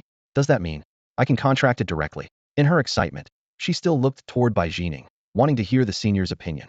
Bai Jining couldn't read potential directly like Su Yi, but seeing the water sprite's alert demeanor, she still offered her judgment. There's a high probability it will reach elite level, and at worst it will reach ordinary level. However, I'm not a professional appraiser after all, so ultimately it depends on luck. Being able to meet teammates like you too, my luck is already pretty good. Zhang Xiaotong nodded vigorously. Since you don't object either, senior, let's contract this one. Bai Jining agreed. However, Su Yi thought of a practical problem, but it's in the center of the lake, at least 20 meters from shore. If we row a boat over, we'll scare it away before we get close, and once it dives to the bottom, we won't be able to find it. Are you questioning my abilities? Bai Jining raised an eyebrow and tucked her long hair behind her ear. Leave it to me. With that, she raised her hand and summoned her flame bird. Its crimson wings spread wide, stirring up a wave of scorching air. Bai Jining fixed her gaze on the water sprite still frolicking in the water and issued her commands without hesitation. Flame bird, wind rush, then whirlwind. She gave 2 consecutive orders to her flame bird. In the next moment, the gale bird transformed into a blur, charging toward the water sprite's location. As soon as it entered skill range, it raised its head with a piercing cry, beating its wings fiercely as a sharp whirlwind rose from the lake's surface. The water sprite, which had been chasing bubbles on the lake, was caught completely off guard. Feeling the wind pressure around it suddenly intensify, it was swept up into the air by the whirlwind, torn away from the water's surface. The gale bird seized the opportunity to launch another wind dash, its razor-sharp talons striking like lightning to firmly grasp the soft creature. As an elite-level extraordinary creature, the gale bird's strength was overwhelmingly superior. The water sprite was as fragile as an infant before it, and despite flailing its limbs wildly, it couldn't escape the binding grip. After several wing beats, the gale bird flew back to shore with its prize, landing steadily before Su Yi, Bai Jining, and Zhang Xiaotong. Dangling upside down in the talons, the water sprite's large, watery eyes were filled with fear and helplessness. Zhang Xiaotong's heart softened, and she immediately stepped forward, gently stroking its damp forehead. Don't be afraid. The gale bird won't hurt you. I just want to be your partner. As her words fell, she quickly formed seals with her fingertips, and a contract formation materialized as a curtain of light, tightly enveloping the water sprite. Perhaps her soothing words took effect, as the water sprite only struggled symbolically a few times before submitting. In the next moment, the formation transformed into points of starlight that drilled into its body, and the light and shadow dissipated. Success! Zhang Xiaotong was overjoyed, jumping high into the air. Congratulations! Both Su Yi and Bai Jining smiled. Senior, Su Yi, thank you both. Zhang Xiaotong said with sincere gratitude. No need to thank me, thanking our senior is enough. We should all properly thank our senior. Su Yi said half-jokingly. Bai Jining waved her hand dismissively, her tone calm. It's just a school assignment. Su Yi's expression grew serious. I don't like owing favors. Even if you say that, I'll remember it and definitely repay you someday. No need for such trouble. Just seriously spar with my sister, that's enough. Bai Jining was unconcerned. That won't do. One thing is one thing. I accepted your sparring fee, so I can't use sparring as repayment. Su Yi's tone was resolute. Bai Jining was slightly stunned. So, you never thought of using free sparring to repay the favor? Huh? Of course not. The sparring fee is just pocket change. Wouldn't thanking you that way make me seem too petty? Su Yi said earnestly. Bai Jining rolled her eyes. As if I believe that. This is the first time I've seen someone justify being stingy so righteously. In her experience, other male students invariably tried to appear generous, going out of their way to please her. Yet this guy practically had, "I'm very stingy," written on his face. Was there no one in this team he cared about impressing? Or did he simply not think to show any courtesy in front of her? This overly genuine attitude was somewhat difficult for her to adapt to. Su Yi looked completely bewildered. What's stingy? Senior, I think you've misunderstood. He silently protested his innocence. He truly planned to repay her with something more valuable. Having already contracted the Thorn Grass and unable to sign a new companion before advancing to ordinary level beast tamer, plus being short on funds, he intended to give Bai Jining information about that Grandmaster level potential little purple marten from the Beast Trading Center. Such precious information, yet it was misunderstood as being stingy? He smiled bitterly and shook his head. Never mind, having a clear conscience was enough. Now that Zhang Xiaodong had successfully contracted a suitable pet beast, Bai Jining's mission was essentially complete. Since it was still early, the team didn't immediately return to the safety station. Su Yi suggested making another loop around the lake. Perhaps they could stumble upon hidden treasures or discover wild pet beasts with exceptional potential, while also taking the opportunity to train Thorngrass further and accumulate more soul power. Despite having battled intensively all day yesterday, Thorngrass was in high spirits. Today the wood spirit stone's effects were remarkably immediate. After absorbing the spiritual energy, it was like it had been injected with pure vitality. Its surface vines were a vibrant green. Spiritual energy surged through it, and not a trace of fatigue from yesterday's fierce battle with the Iron Claw Badger remained. With such excellent condition, Su-yi certainly wasn't going to waste it. If it doesn't fight 30 or 40 battles today, I'd be doing that with Spirit Stone a disservice. At this moment, Thorn Grass was resting in the beast taming space, contentedly absorbing the remaining spiritual energy, completely unaware of its contractor's hellish training plan. Thorn Grass, underground ambush. The moment Su-yi's words fell, the ground immediately bulged with a green surge. In just 2 seconds, Thorn Grass burst from underground, appearing beneath a jungle jackal. Growth entanglement, barbed thorns strangle it, finish it off. Thick vines bristling with barbs shot through the air, instantly wrapping around the jackal's limbs and neck. The thorns pierced its flesh, blood sprayed everywhere, and the jackal let out a piercing howl, yet could no longer move. Within moments, it was nearly suffocated, its body riddled with bloody holes as it collapsed to the ground. The system notification chimed. Thorn Grass victory. Skill proficiency increased underground ambush has reached mastery level. Mastery level? Su-yi paused, immediately checking the skill panel. Skills. Underground ambush. Mastery level. Entanglement. Proficient. Growth. Proficient. No wonder its stealth speed was incredibly fast, just know it had actually broken through. Many ordinary supernatural creatures never touched the edge of mastery level in their entire lives. Yet Thorn Grass achieved it effortlessly. Already formidable with 3 high-tier skills, its combat power had now surged dramatically if all 3 skills advanced to mastery level. It could probably go toe-a-toe with ordinary grade supernatural creatures. Su-yi's eyes lit up. Awesome. Just as he was feeling proud, Bai Jining's calm but unmistakable voice came from behind. Your Thorn Grass has already fought over a dozen consecutive battles today. I know you're training it, but the intensity is too high, it could easily damage its root system. Su-yi immediately turned around, his attitude humble. I'll remember that. Thank you for the reminder. He understood in his heart that truly indifferent people wouldn't bother caring how you trained your pet beast, they'd just want to complete the mission as quickly as possible. In comparison, Bai Jining's reminder showed genuine responsibility. Just yesterday in the class group chat, a classmate was complaining that his supervising senior acted inhuman, showing impatience and constantly urging them to just contract any random pet beast and be done with it. Another female student complained that her team leader was being inappropriate, constantly hitting on her and deliberately telling crude jokes in front of her. Since the guidance was voluntary, the students could only endure their dissatisfaction in silence. In comparison, Bai Jining's performance was practically exemplary. Su-yi turned to look at Bai Jining and suddenly voiced a question that had been on his mind. Senior, besides the Gale Bird, do you have other pet beasts? I remember elite beast tamers can contract 3 pet beasts. Bai Jining glanced at him indifferently without giving a direct answer. Su-yi quickly explained. Did I ask something I shouldn't have? Sorry. Zhang Xiaotong, who was nearby, couldn't stand it anymore and cleared her throat as a reminder. Student Sui, do you really not know? Senior Bai is a star figure at our school. Last year in the Provincial High School League, she made it to the top 12 while still a sophomore. Her 2 rare pet beasts, the Gale Bird and Shadow Cat, are known by almost everyone at school. Sorry, I don't usually pay much attention to these things. Su-yi looked somewhat embarrassed and apologized repeatedly. Bai Jining didn't mind and said calmly. The extraordinary creatures we've encountered so far can be handled by the Gale Bird, so I haven't needed the Shadow Cat to act yet. Su-yi pondered for a moment before speaking again. So, Senior, you haven't contracted a 3rd pet beast yet, right? Aren't you asking too many questions? Bai Jining frowned slightly. Su-yi decided to stop beating around the bush and spoke seriously. If you don't have a suitable target for your 3rd pet beast yet, you might consider the little purple marten at counter 107 in the Beast Taming Mall, number 2043. I went to see it recently, and have a feeling it will definitely be able to grow to master level in the future. Consider this information my way of thanking you for helping me contract the Thorn Grass. Another feeling? Bai Jining was obviously skeptical, almost disbelieving. Yes, I can't guarantee its accuracy, believe it or not. It's up to you. Su-yi shrugged and abruptly ended the conversation there. His straightforward way of wrapping up actually made Bai Jining's resolve waver slightly. Logic told her that such feelings weren't reliable, but an inexplicable sense of anticipation still quietly took root. The little purple marten was also known for its speed, which perfectly matched her combat style. Since she didn't have any better options at the moment, she might as well visit the Beast Taming Mall after leaving the secret realm. After years of companionship, she had already seen the growth limits of her Gale Bird and Shadow Cat. Barring any surprises, they would at most reach commander level. While commander level was already rare for ordinary beast tamers, she wasn't satisfied. For her next pet beast, she had set the minimum threshold at master level.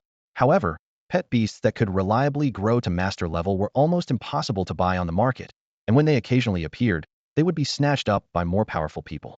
After waiting for so long, She was gradually losing patience and was preparing to settle for second besto purchase a pet beast with a chance of growing to master level and gamble on luck. The little purple marten was already on her list of candidates. Students, it's getting dark. Please return to the nearest safety station immediately. Reply when you receive this message. Roger. Roger. Roger. A string of replies instantly flooded the class group chat. Su-yi also sent a brief Roger before shoving his phone back into his pocket. The sky darkened rapidly, gray-blue blending with deep purple. Su-yi looked up and sighed softly as expected. It was nearly impossible to find anything valuable in a low-risk secret realm that had been scoured countless times. Let's head back, he suggested. Okay. Bai Jining and Zhang Xiaodong nodded without hesitation. If not for Su-yi's insistence, they would have started the return journey an hour ago. The three began walking back toward the nearest safety station. Just as Su-yi took his first step, a translucent blue notification suddenly appeared in his vision. Intermediate treasure detected 5 kilometers northeast. An intermediate treasure? His heart skipped a beat. Just when he was ready to call it quits, this notification popped up and it was an intermediate treasure worth several times, even dozens of times more than a low-level treasure. This could instantly lift a poor family into the middle class. Why did you suddenly stop? Bai Jining and Zhang Xiaodong both noticed his strange behavior and looked at him with confusion. Su-yi was about to brush it off when he froze the next second. The northeast direction, marked by the system, was the lake. If the treasure wasn't at the bottom, it was most likely on the small island in the center. That place was crawling with elite-level supernatural creatures. With his current strength, going to the island would be suicide. Their homeroom teacher Liu Yiting had repeatedly emphasized absolutely no unauthorized visits to that area. But if he didn't go, his thorn grass roots alone couldn't possibly cross that vast expanse of water. Su-yi, Zhang Xiaodong called again. It's nothing. Just remembered something important. Su-yi snapped back to reality, cast one last reluctant glance at the lake surface, and walked toward the safety station alongside his 2 teammates. With darkness falling completely, there was nothing he could do now except keep that intermediate treasure in mind. As for whether someone else might beat him to it, he wasn't too worried. If it were that easy to find, it would have already fallen into other beast tamers' hands. The fact that it was still on the island meant it was extremely well hidden and temporarily safe. If only Bai Jining would spare some time to accompany me to the island. At this thought, he stole a glance at Bai Jining walking ahead, then imperceptibly shook his head. Their relationship wasn't close enough for him to make such a risky request. Students, our 2-day Secret Realm practical course has come to an end. Remember to gather at the Secret Realm entrance at 9 o'clock tomorrow morning to take the bus back to school together. Many things happened over these 2 days. Some students contracted their desired companion beasts, some gained valuable experience, but others were injured and got hurt. Regardless, this practical course has concluded successfully. I believe everyone has grown tremendously over these 2 days and gained a deeper understanding of the beast tamer profession. I hope you all continue working hard and strive to become pillars of our nation. Alright, everyone's had a long day, so get some rest early. One more thing, those of you who contracted beast companions today, please send their information to me as well. I need to register them, and will help you process their identification cards and breeding permits later. Late at night, the temporary dormitory at the safety station was dimly lit. Su-yi had just finished washing up and lay down when he casually opened his phone to find his homeroom teacher Liu Yiting had posted a long summary in the class group chat. He patiently scrolled through and discovered that his classmates' newly contracted beast companions were generally mediocre in quality, at best only slightly better than Thorn Grass. Thorn Grass had only a 10% chance of growing to ordinary rank, while other beast companions mostly ranged between 30 to 50%. Though they were all considered trash-tier pets, there was still a possibility of reaching elite rank or even higher, just like Thorn Grass, where on average 1 or 2 out of every 1,000 could reach elite rank, and among billions, one might even become a sacred thorn tree. The difference was that Su-yi could easily pick out that sacred tree, while others could only rely on luck. As the messages reached their end, he closed his phone to sleep. Just then, a new notification popped up. The message was from Zhang Xiaotong. Basic information about a water spirit, with photos attached. If it had been just text, Su-yi would have assumed she was simply reporting as the teacher required, but adding photos, she clearly wanted to show off a little. Even the usually shy and introverted girl had some restless pride hidden within. The group stayed quiet for less than 3 seconds before exploding. Holy crap! A water spirit. Confused black guy meme.jpg. Aren't water spirits rare? They all roam around the lake and are super hard to catch. How did she get one? Am I the only one who noticed the spiritual energy level? The little earth turtle I bought for over 100,000 at the Beast Mall only reached apprentice 2-star after a whole month of training, and her water spirit is already apprentice 3-star. Holy crap, her water spirit even mastered energy water. Is that for real? That skill is usually only learned at elite rank, right? I'm crying. I spent over 200,000 on my water spirit, and it still hasn't even seen a shadow of energy water. Boss Zhang Xiaodong. Do you need any accessories for your leg? Sincere face. What accessories? Look at me. Boss, do you need a boyfriend? The jokes were getting increasingly off topic when Liu Yiting finally couldn't help but speak up. Are you all pretending I don't exist? If you want a date, I'll have your parents come to school tomorrow. Gasp. Teacher, please don't be angry. I was just joking. I'll apologize to classmate Zhang Xiaodong. Right now, please spare me. The topic quickly shifted as someone tagged Su Yi. Let's talk about something else. Su Yi, come out and take your beating. What does this have to do with Su Yi? Hasn't Su Yi been hanging around with Zhang Xiaotong these past 2 days? They're both on senior by Jining's team. Look at the beast companion she contracted, then look at his damn it. What a waste of an opportunity. Damn it, what a waste of an opportunity. Damn it, what a waste of an opportunity. The group chat immediately entered copy-paste mode. Su Yi rolled his eyes. Somehow he'd gotten caught in the crossfire. At 11 o'clock the next day, the bus carrying teachers and students returned to the school. Outside the school gates, crowds packed the exit so tightly that not even water could flow through. Faces filled with worry either relaxed or tensed up as the bus doors opened. Some students froze as they stepped off. Why were both their parents here? Su Yi was also stunned for a moment in the crowd. He spotted Jiang Xiaoxiu. The single mother, not yet 40, stood with her arms crossed over her chest, only releasing a long breath when she made eye contact with her son. Mom. Su Yi hurried over. Aren't you supposed to be at work today? What are you doing at school? The school said you'd arrive at 11, so I took time off. Jiang Xiaoxiu grabbed his arm anxiously, looking him up and down. You didn't get hurt during those 2 days, did you? I'm 16 years old. You didn't need to come pick me up specially. Su Yi smiled, trying to get her to relax. You heartless child. How could I not worry?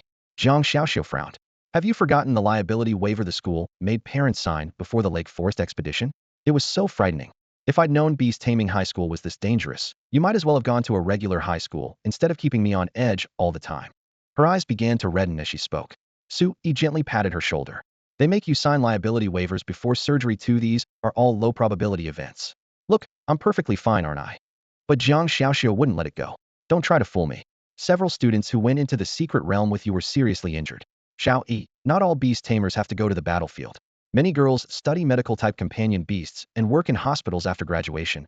Would you consider that? Su Yi was momentarily speechless and could only promise again. Mom, don't worry. I'll take good care of myself. Similar conversations echoed all around them.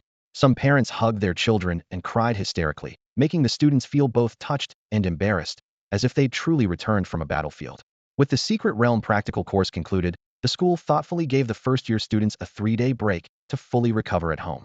After the holiday, final written exams would begin. The first semester focused mainly on theory, with combat assessments scheduled for the following semester. Starting next semester, their schedule would gradually align with military training. In addition to theory, they'd study combat, cold weapons, firearms, and other courses. While beast tamers relied on their companion beasts in battle, if they themselves knew nothing, the shared attributes and skills would be completely wasted. Su Yi recalled a scene he'd witnessed firsthand. Elite beast tamer by Jining, empowered by her 2 elite companion beast attributes, charged forward like a blur. Not only did her strength and speed surge dramatically, but through sharing she'd also mastered skills like wind sprint. With just 2 military daggers, she could take on ordinary-level extraordinary creatures single-handedly. All her contracted beast companions excelled in speed, and after attribute sharing, whether in straight sprints or split-second dodging, her reactions and running became like a tightly wound spring, instantly accelerating. Her survival capabilities were maxed out, ensuring she would never hold her beast companions back. For beast tamers, don't become a burden was the most fundamental combat principle. But to truly achieve this, sharing attributes and skills alone was far from enough. It required day after day of training to integrate scattered techniques into one's own combat system. All of this, however, was still far beyond Su Yi's reach. He was currently just an apprentice-level beast tamer. Forget about skill sharing, couldn't even maintain basic attribute sharing consistently. Though he already possessed extraordinary mental power, his strength, constitution, and speed were merely somewhere between an ordinary person and a top athlete. Even so, he still made time to learn combat techniques, working hard to close the gap with official beast tamers. Beep, beep, beep. The phone on his bedside table vibrated. Su Yi, who had been sitting in meditation, opened his eyes, exited his meditative state, and casually swiped the screen. The caller ID read, by Zinning. Hello, senior. Are you free tomorrow? If so, come keep my sister company for sparring practice. By Zinning never beat around the bush, getting straight to the point. Tomorrow? Sure. Send me your home address, and I'll come over. Originally, he had planned to use the 3-day break to rest properly, but thinking about the 1,000 yuan sparring fee, he immediately changed his mind. Money was something Su Yi desperately needed right now, and and sparring with others would also help him gain combat experience while training his thorn grass, killing two birds with one stone. Bai Zinning added over the phone. You can also come find me. Be at Jingtian Tower at 9 tomorrow morning, and I'll have someone come down to meet you. You know where Jingtian Tower is, right? I know, it's next to the beast taming mall. Wait.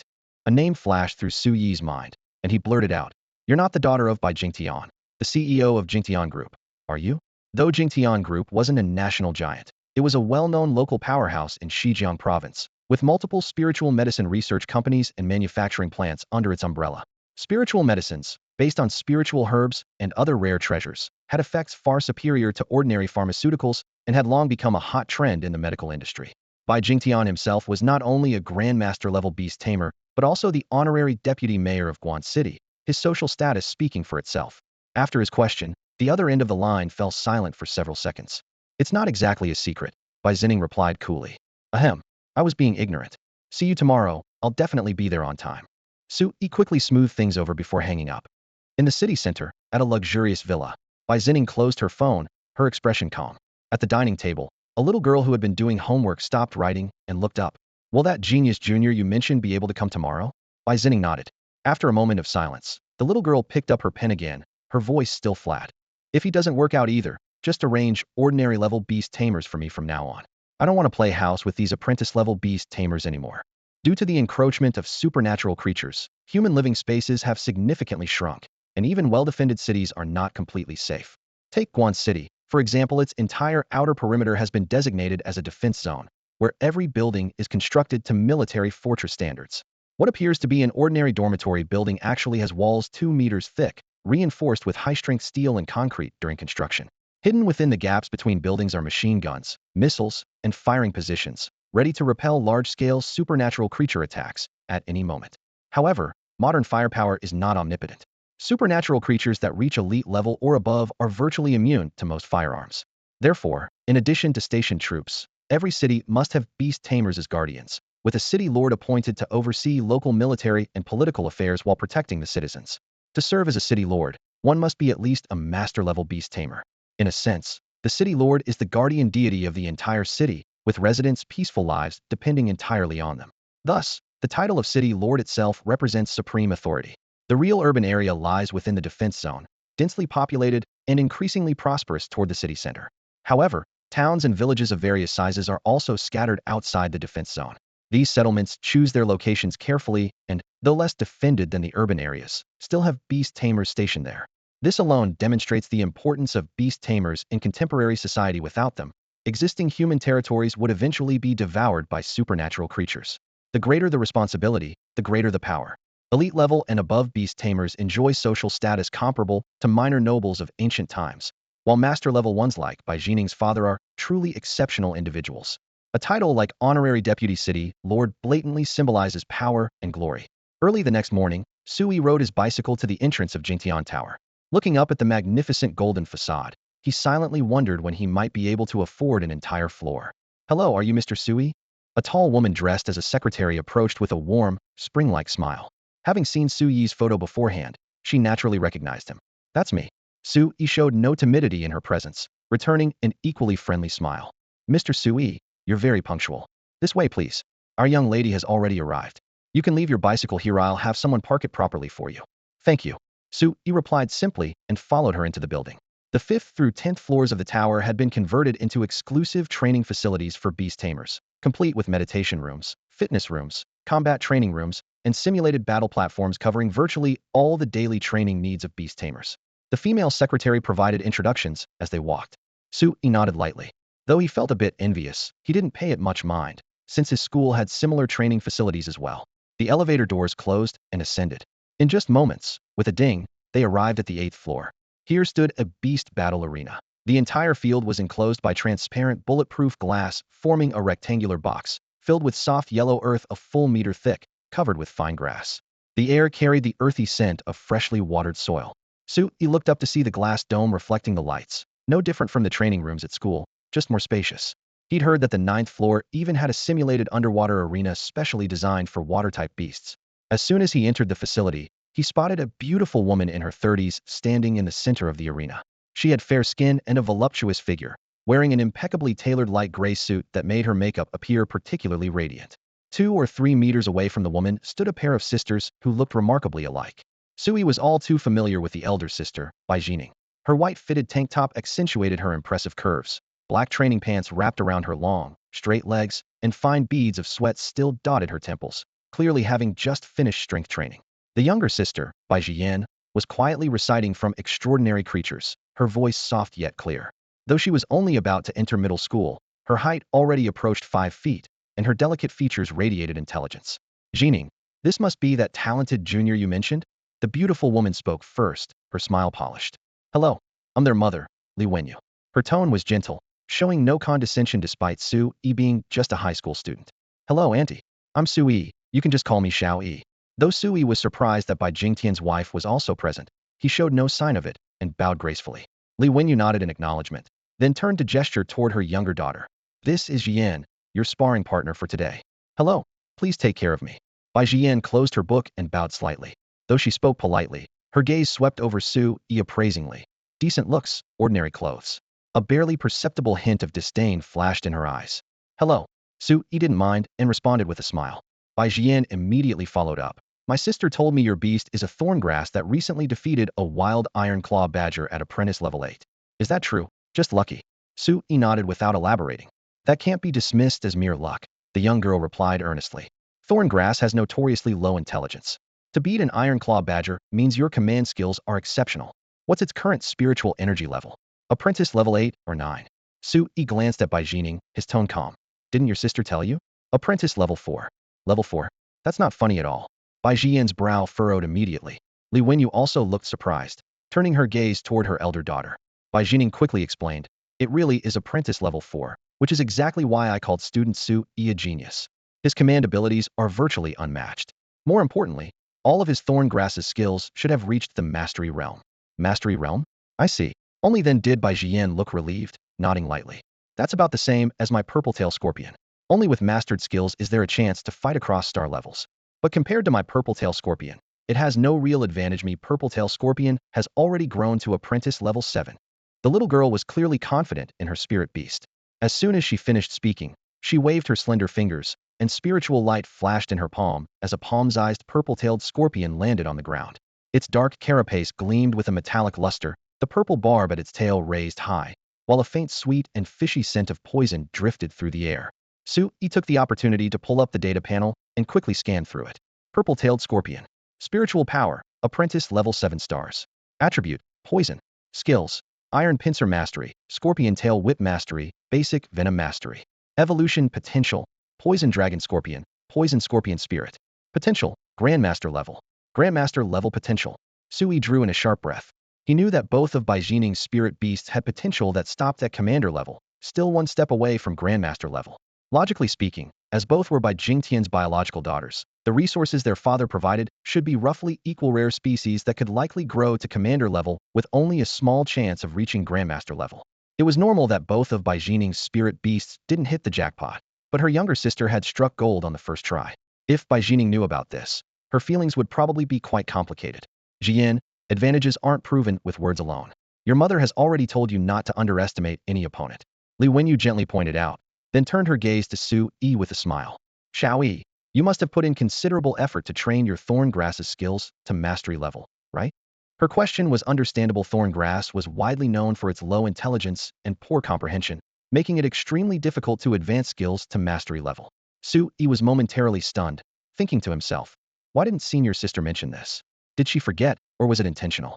Seeing that Bai Jining didn't come to his rescue, he could only answer truthfully. Actually, I didn't put in much effort. Senior sister Bai Jining helped me contract the thorn grass in Lakeside Forest the day before yesterday. Before that, I was a beast tamer without any spirit beasts. What? You only contracted it the day before yesterday? The little girl finally couldn't hold back, puffing out her cheeks as she looked at her sister. It's one thing that you won't arrange ordinary level beast tamers for me, but how could you arrange such a novice? Mom, look at what sister is doing. Li Wenyu's brow furrowed. Jian, what has your mother always taught you? You can't judge people by appearances. Even if Xiao Yi is a novice, as long as his commanding abilities are strong enough, he's completely qualified to be your opponent. No, I don't want to spar with a novice beast tamer. After all, she was just an 11 or 12-year-old girl, and no matter how mature she was, she couldn't hide her willfulness. Bai Jining spoke calmly. Why won't you? Are you afraid that losing to a novice would be embarrassing? How could I possibly lose? Jian bristled like a cat whose tail had been stepped on. Before she could finish speaking, Bai Jining coolly interrupted. Since you're not afraid of losing, then fight Sui. If you win, I'll only arrange ordinary level beast tamers for you from now on. Fine, let's fight. It's a deal. The little girl couldn't withstand her sister's provocation any longer. Without further ado, she commanded her purple-tailed scorpion to crawl onto the battle platform, then turned to Sui with an impatient tone. Summon your beast, and let's begin. Sui frowned at her sharp words. After a moment of silence, he simply ignored the bristling little cat and turned to Bai Jining with a calm voice. Sorry, senior. I'm afraid I'm not qualified for this job. If there's nothing else, I'll head back now. He had only come here to earn money and had no intention of making enemies unnecessarily. Given the current atmosphere, if he actually defeated this second young lady of the Jingtian group, she would likely hold a grudge, leading to endless trouble. Bai Jining was stunned, clearly not expecting him to refuse at this moment. Do you have some concerns? If you're worried about offending Jian by winning, there's no need. Though Jian is willful, she can still distinguish right from wrong. Sui still shook his head. That's not it. I know my own limitations. I am simply no match for Miss Jian. I'd rather not embarrass myself. His tone was perfunctory yet firm. Sister, you heard him right? He admitted himself that he's no match for me. Now you have nothing more to say. The little girl's face finally showed a triumphant smile. Sui had no desire to linger and turned to leave. Sorry for the disturbance, Senior Bai, Aunt Li. I'll be going now. Wait. Just as he took a step, Li Wenyu's voice rang out behind him. She looked at her younger daughter with unusually stern tone. Xiao Yi is a guest your sister invited. What kind of attitude is this? Have you forgotten all the manners I taught you? I didn't. Faced with her mother's rare seriousness, the little girl's momentum instantly deflated. Li Wenyu didn't scold her further, instead turning to Sui with a gentle voice. Xiao Yi, Jian was rude just now. Auntie apologizes on her behalf. It's my fault for spoiling her too much. You're too kind, Auntie. Your daughter is still young. How could I hold it against her? Besides, she didn't say anything too offensive. Sui waved his hand with sincere expression. If that's the case, then why won't you stay? Jining mentioned the sparring fee was 1,000 per match. Auntie will raise it to 3,000. Li Wenyu's gaze was earnest. This. Sui was momentarily speechless. Auntie, you misunderstand. I'm really afraid of losing too embarrassingly. 5,000. This isn't about money. 10,000. Sui took a deep breath, composed his expression, and said solemnly. As I said, this isn't about money. However, since Annie has gone this far, it would be inconsiderate of me to keep refusing. All right. I'm willing to spar with your daughter. She can have as many matches as she wants. Thank you. Then I'll trouble Xiao Yi. Li Wenyu's expression became gentle again.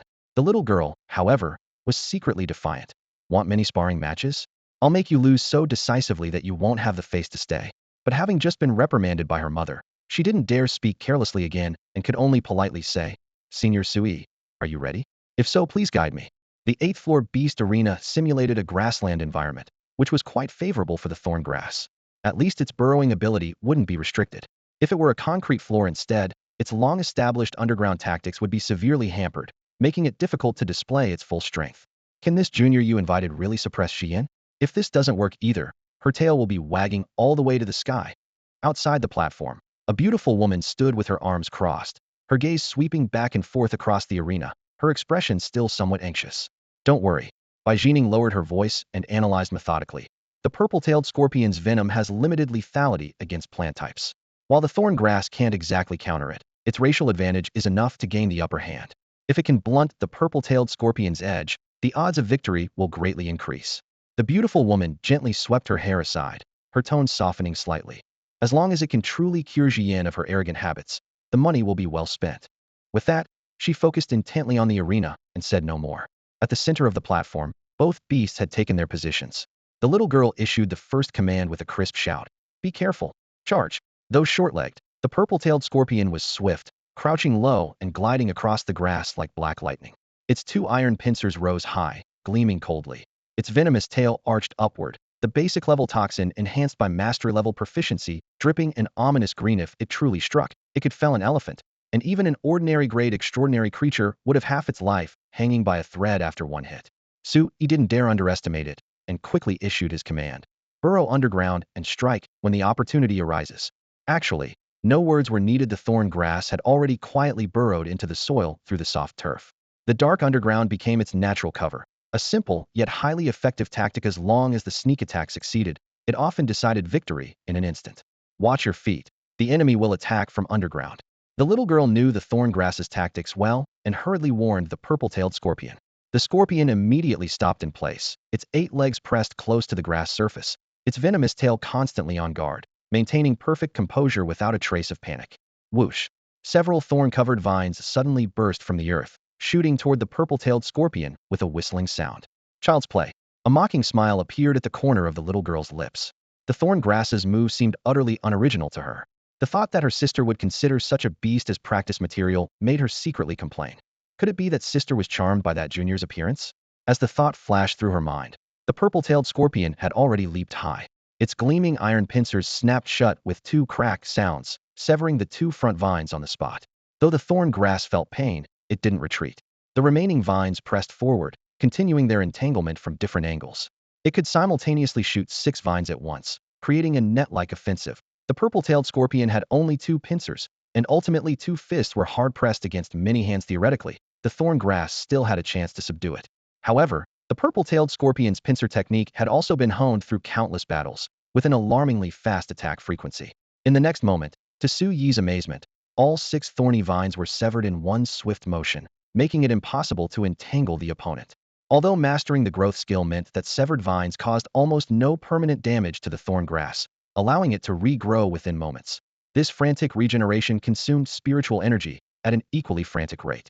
If this continued, it wouldn't be long before the thorn grass would be defeated due to spiritual energy depletion. Realizing this, Su Yi made a quick decision to change tactics. Just as he was about to give new orders, the thorn grass acted faster than its master, diving back into the soil, clearly planning to ambush again. Senior Su Yi, shall we continue? Bai Jian raised her chin with a smug expression, as if victory was already assured. Focus on the battle, don't get distracted. The fight has just begun, Su Yi kindly reminded her. Huh? Bai Jian chuckled softly, about to mock him further when suddenly, thorny vines bristling with barbed spikes burst from the ground, shooting toward the purple-tailed scorpion. You dare try again? She scoffed dismissively, immediately repeating her previous tactic by commanding the purple-tailed scorpion to leap into the air. Just when everyone expected the same cutting scene to repeat, the vines only emerged halfway before suddenly retracting. Bai Jian stood frozen, unable to understand the opponent's intention. Gravity pulled the purple-tailed scorpion downward, and before its steel pincers could touch the ground, 6 vines shot up from below like arrows. Thud! The purple-tailed scorpion was instantly bound tight, with 2 vines precisely locking onto its iron claws. Scorpion tail strike, sting it. Bai Jian finally panicked. The purple-tailed scorpion violently swung its tail stinger, driving it deep into one of the vines. Apart from leaving a dark black poison mark, the vine remained firm. Taking advantage of its distraction, the remaining vines wrapped around the scorpion's tail, completely sealing off all its movements. In an instant, the purple-tailed scorpion was wrapped into a spiky ball, unable to break free no matter how it struggled. However, the thorn grass's spikes had difficulty penetrating that armored shell, and for a moment, both spirit beasts were locked in a stalemate. Seeing that the purple-tailed scorpion was temporarily safe, Bai Jian regained her composure and snorted softly. Senior Su Yi, I admit your thorn grass is quite impressive, but its low spiritual energy level is a fatal flaw.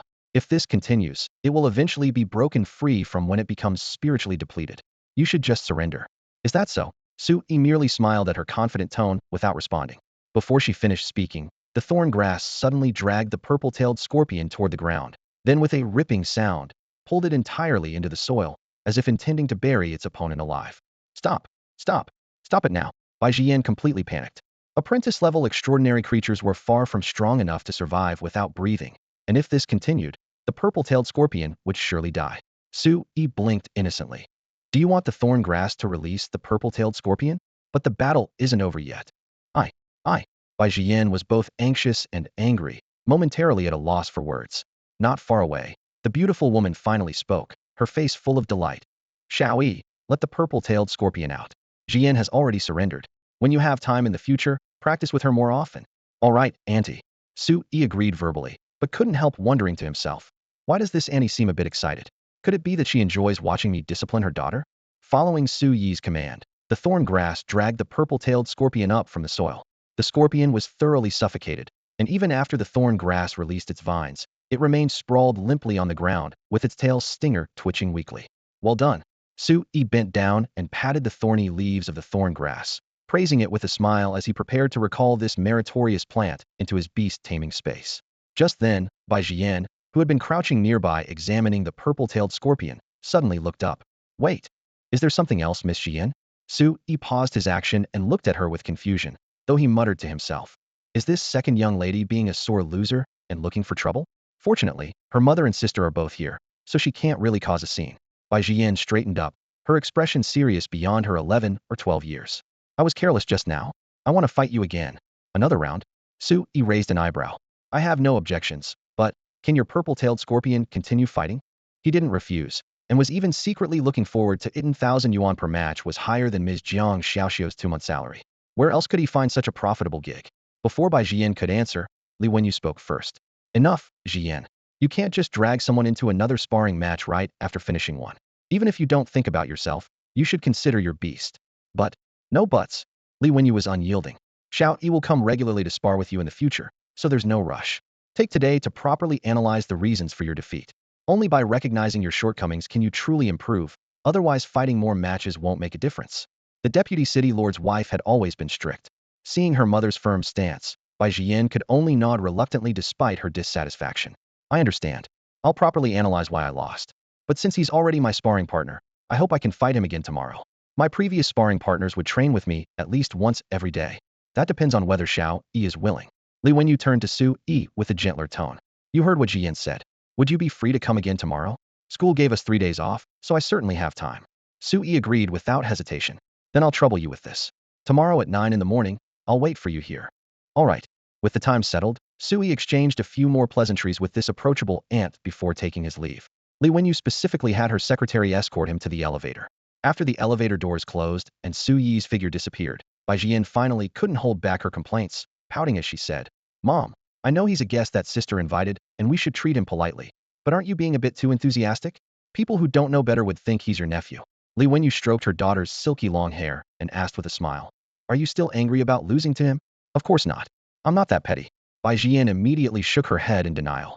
I raised you from childhood, so how could I not know what's going on in your head? But honestly, your loss just now wasn't unfair at all. In the softly lit living room, Li Wenyu shifted her gaze from the chessboard to her daughter, her tone serious.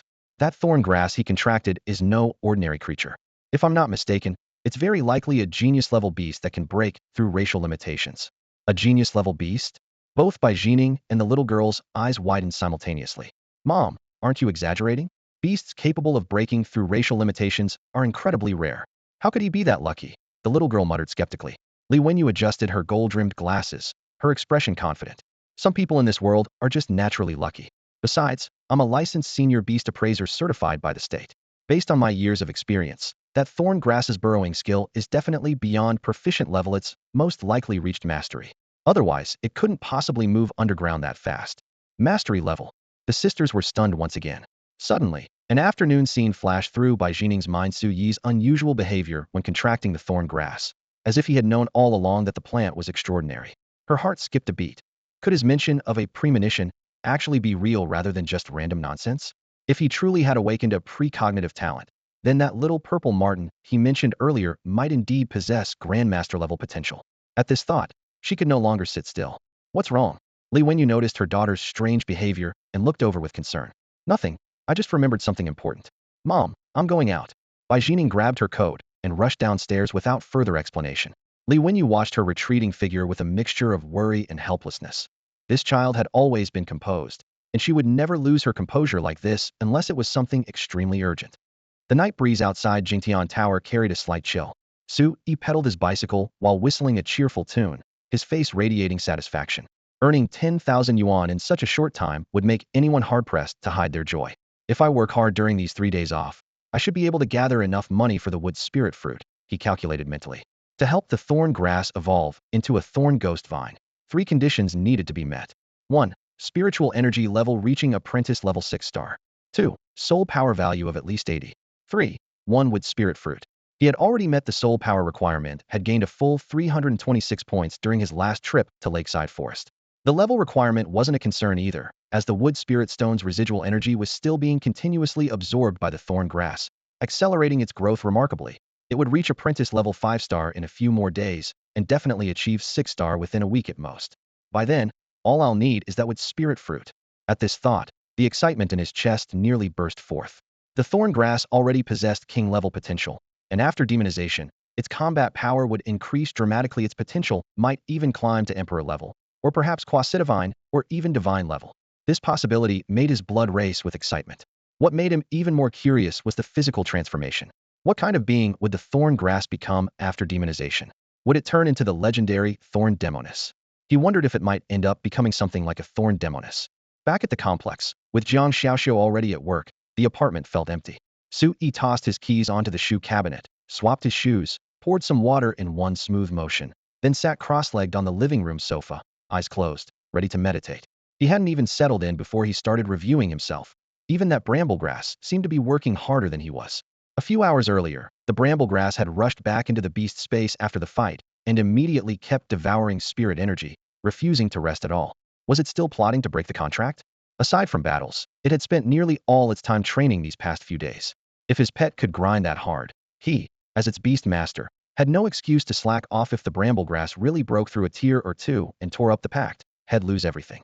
Their interactions over the last 2 days had actually been fairly smooth, especially after that piece of wood spirit stone made the bramble grass much friendlier toward him. But smooth didn't mean secure. The bond was still shallow, and whether he could truly keep it by his side was anyone's guess. Scratching his head, Su Yi made a silent promise. He needed to treat it better. What if he gave it a bottle of energy water every day? He shot the idea down as soon as it surfaced. 100 per bottle meant 3,000 a month, and there was no way he could shoulder that fixed cost right now. Su Yi sighed.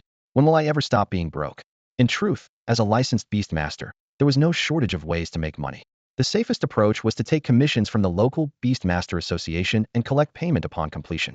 But with his current strength, he could only pick low-difficulty jobs, and those didn't pay much.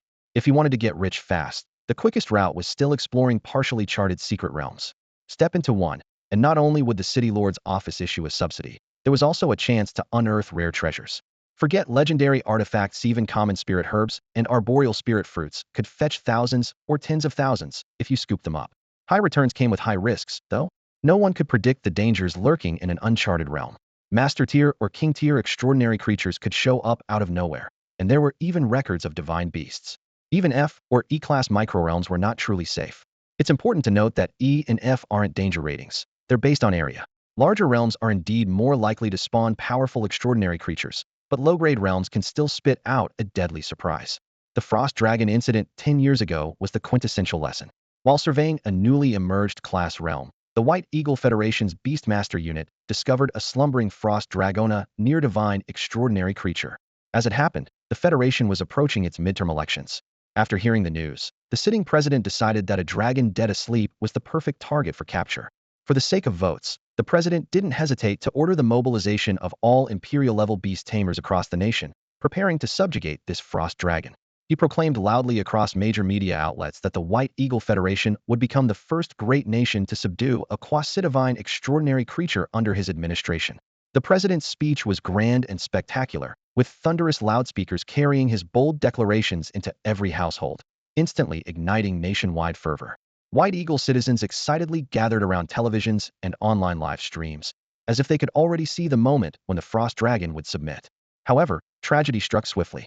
The White Eagle Federation had indeed made thorough preparations. Hundreds of nuclear warheads were deployed into that crank secret realm. Imperial-level beast tamers lined up in formation, and support troops with logistical supplies were positioned. Yet, even so, they couldn't shake that slumbering behemoth.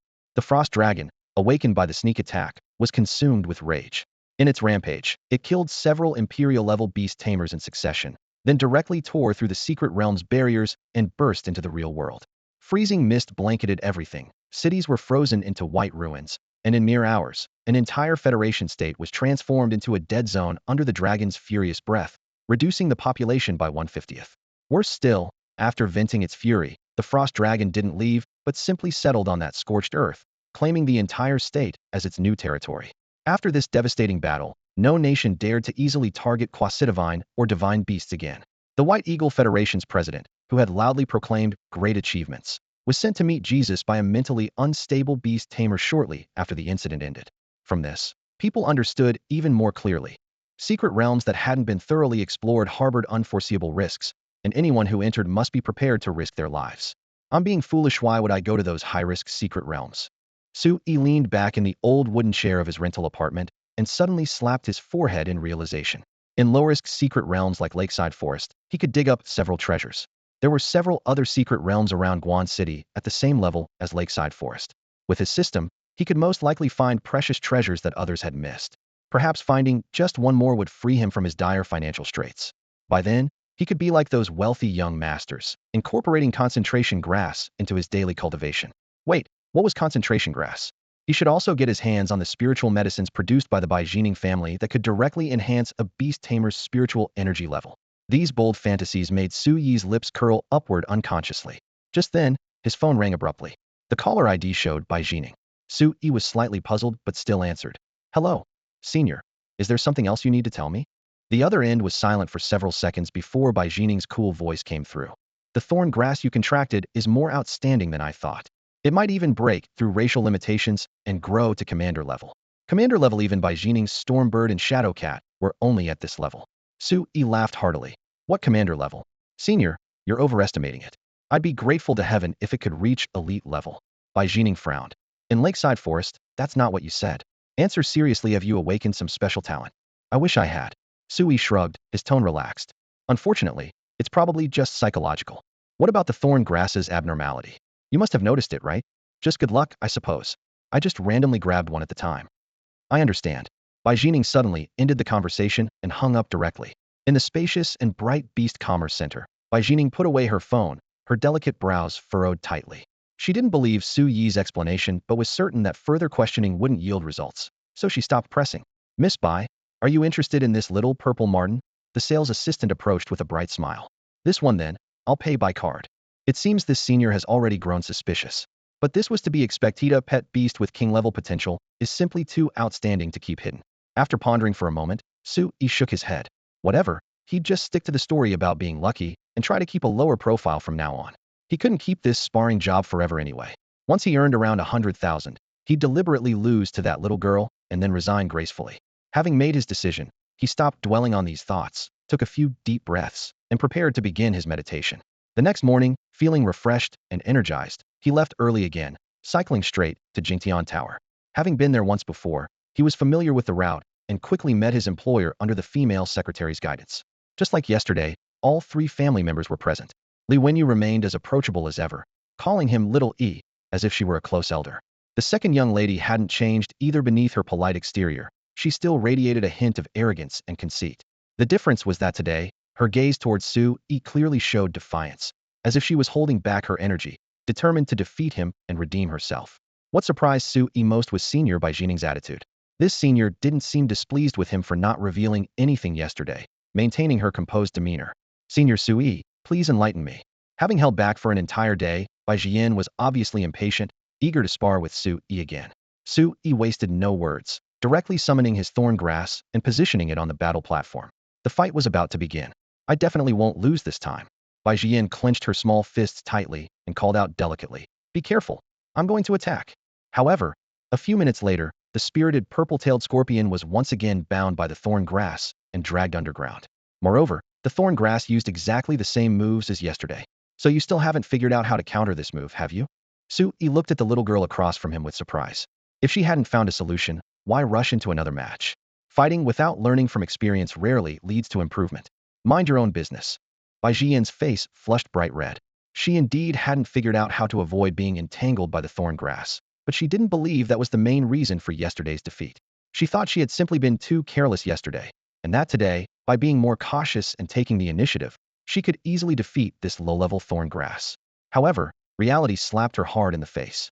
Even though she had been extremely vigilant just now, the purple-tailed scorpion still repeated its mistake and was subdued by the thorn grass. Seeing this scene, both Li Wenyu and Baijining couldn't help but frown. Clearly, yesterday's defeat hadn't cured Baijian of her arrogant habits. But that was fine. If one failure didn't fix it, then two would. If two didn't work, then three. As long as she failed enough times, surely she couldn't remain so conceited forever. The sparring session is over. Senior Bai, Aunt Li, if there's nothing else, I'll head back now. Hit and run. His job was done, and Su Yi had no desire to linger. Wait, Little Li, if it's convenient, could you spar with Jian a few more rounds today? Li Wenyu suddenly called out to stop him. Su Yi looked at the beautiful woman with confusion. He remembered that just yesterday, this aunt had flatly rejected Baijian's request for consecutive sparring matches. What had changed her mind today? Though he couldn't figure it out, he nodded without hesitation. Of course, no problem. 10,000 per match. I am fine with however many rounds you want. Jian, what about you? Do you want to continue sparring with Xiaoyi today? Li Wenyu turned to Bai Jian with a smile. The young girl hesitated for a few seconds, then clenched her fists and nodded firmly. All right, let's have another match. This time I definitely won't lose. Li Wenyu raised her hand casually. In the next second, a mermaid-like creature materialized instantly in the air. Its upper body was that of a gracefully curved woman, while its lower half was a brilliant blue fishtail with scales that gleamed coldly under the lights. Singing mermaid, psychic type, commander level 4-star attributes. Water skills, energy water perfection, healing water perfection, life water mastery, burst water bullets mastery, water dragon pierce proficient, water tornado proficient, water mist proficient. Possible evolutions, tide calling mermaid princess. Potential, commander level. This is a singing mermaid. Sui exclaimed in a low voice. Its voluptuous figure was covered by large scales, while its face remained tantalizingly mysterious. Before he could get a closer look, the singing mermaid waved its jade hand, and a warm water barrier expanded dramatically, enveloping both the thorn grass and purple-tailed scorpion. Life water. Sui recognized it immediately. The two spirit beasts wrapped in the water sphere had their wounds heal at a visible rate, and their stamina quickly returned to full. Li Wenyu lowered her hand and said softly, "There, both little ones are ready to continue fighting. Then let's begin."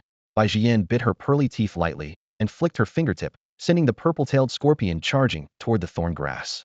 However, a few minutes later, the familiar scene played out again. Though the purple-tailed scorpion held on a bit longer, it was ultimately dragged underground by the thorn grass. How could this? Bai Jian stood frozen in place for several seconds before snapping back to reality. Losing once or twice could be blamed on carelessness, but losing this many times in a row, even she couldn't convince herself with that excuse. Jian, do you want to have another match with Xiaoyi? It's okay if you lose, it's just training after all. Li Wenyu's tone was gentle, yet it was like adding fuel to the fire. Again, Bai Jian gritted her teeth stubbornly. A few minutes later. Again. Another few minutes. Again. Again. Ding Entangle skill proficiency upgraded to perfection level. Ding Growth skill proficiency upgraded to perfection level. Excellent. Both Entangle and Growth have leveled up. Su Yi's spirits lifted. He had lost count of how many matches they'd sparred. This second young miss of Jingting group was stubborn enough. Despite losing so many consecutive matches, she still refused to give up. Objectively speaking, the purple-tailed scorpion was indeed improving continuously, lasting longer each time.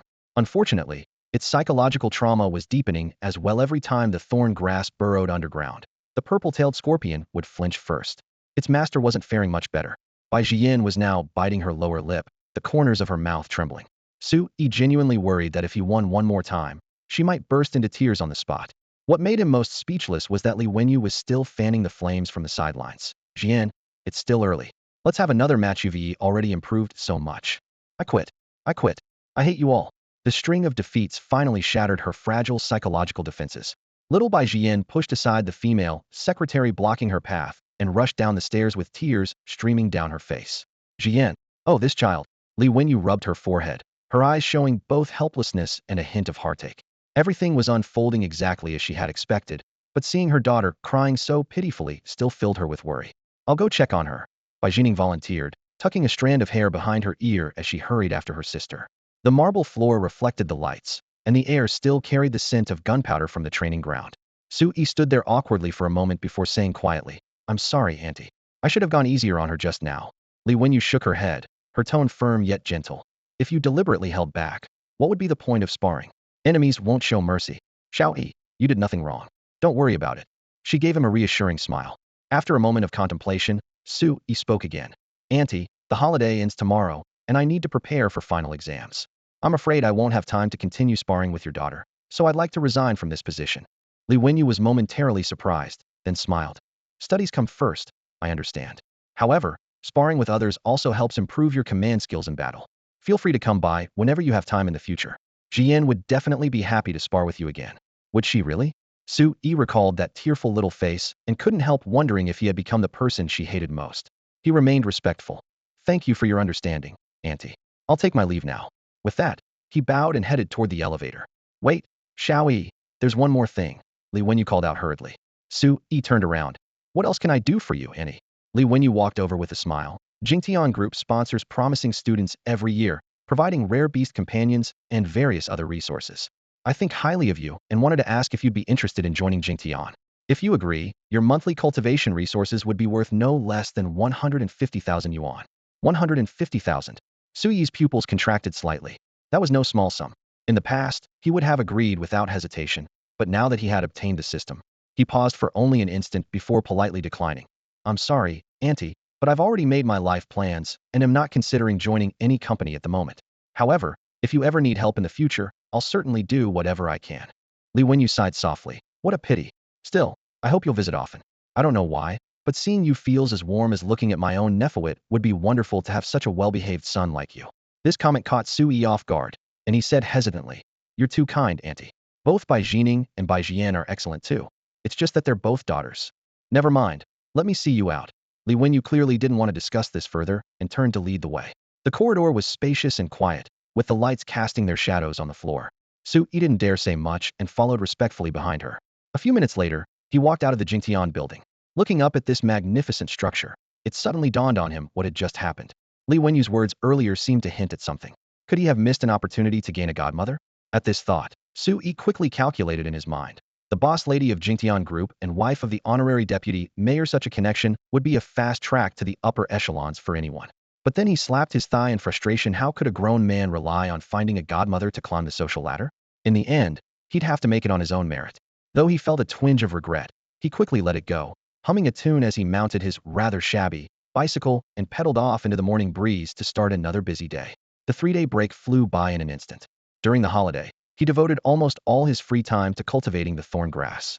His efforts finally paid off as expected. The thorn grass broke through to apprentice level 5-star. The thorny vines were noticeably thicker than 3 days ago, their dark green surface gleaming with an oily luster, and even a gentle tug revealed their impressive resilience. What delighted him even more was that the wood spirit stone's remaining spiritual energy hadn't been completely absorbed. Roughly 40 to 50% remained, once again proving the high value of those million-plus spirit coins. After his initial excitement, he quickly calmed down. First, jumping several levels in 3 days was already extremely fast. Feeding it more with spirit stone would be like forcing growth unnaturally. Second, as a beast tamer, his own level hadn't caught up yet. If his pet beast advanced too quickly, it would leave lasting problems. Another matter also lifted his spirits. Bai Jining had already transferred the sparring fee, full 200,000. In reality, he'd only fought about 11 or 12 matches, but when the little girl said, My mom told me to transfer this, it shut down any protests.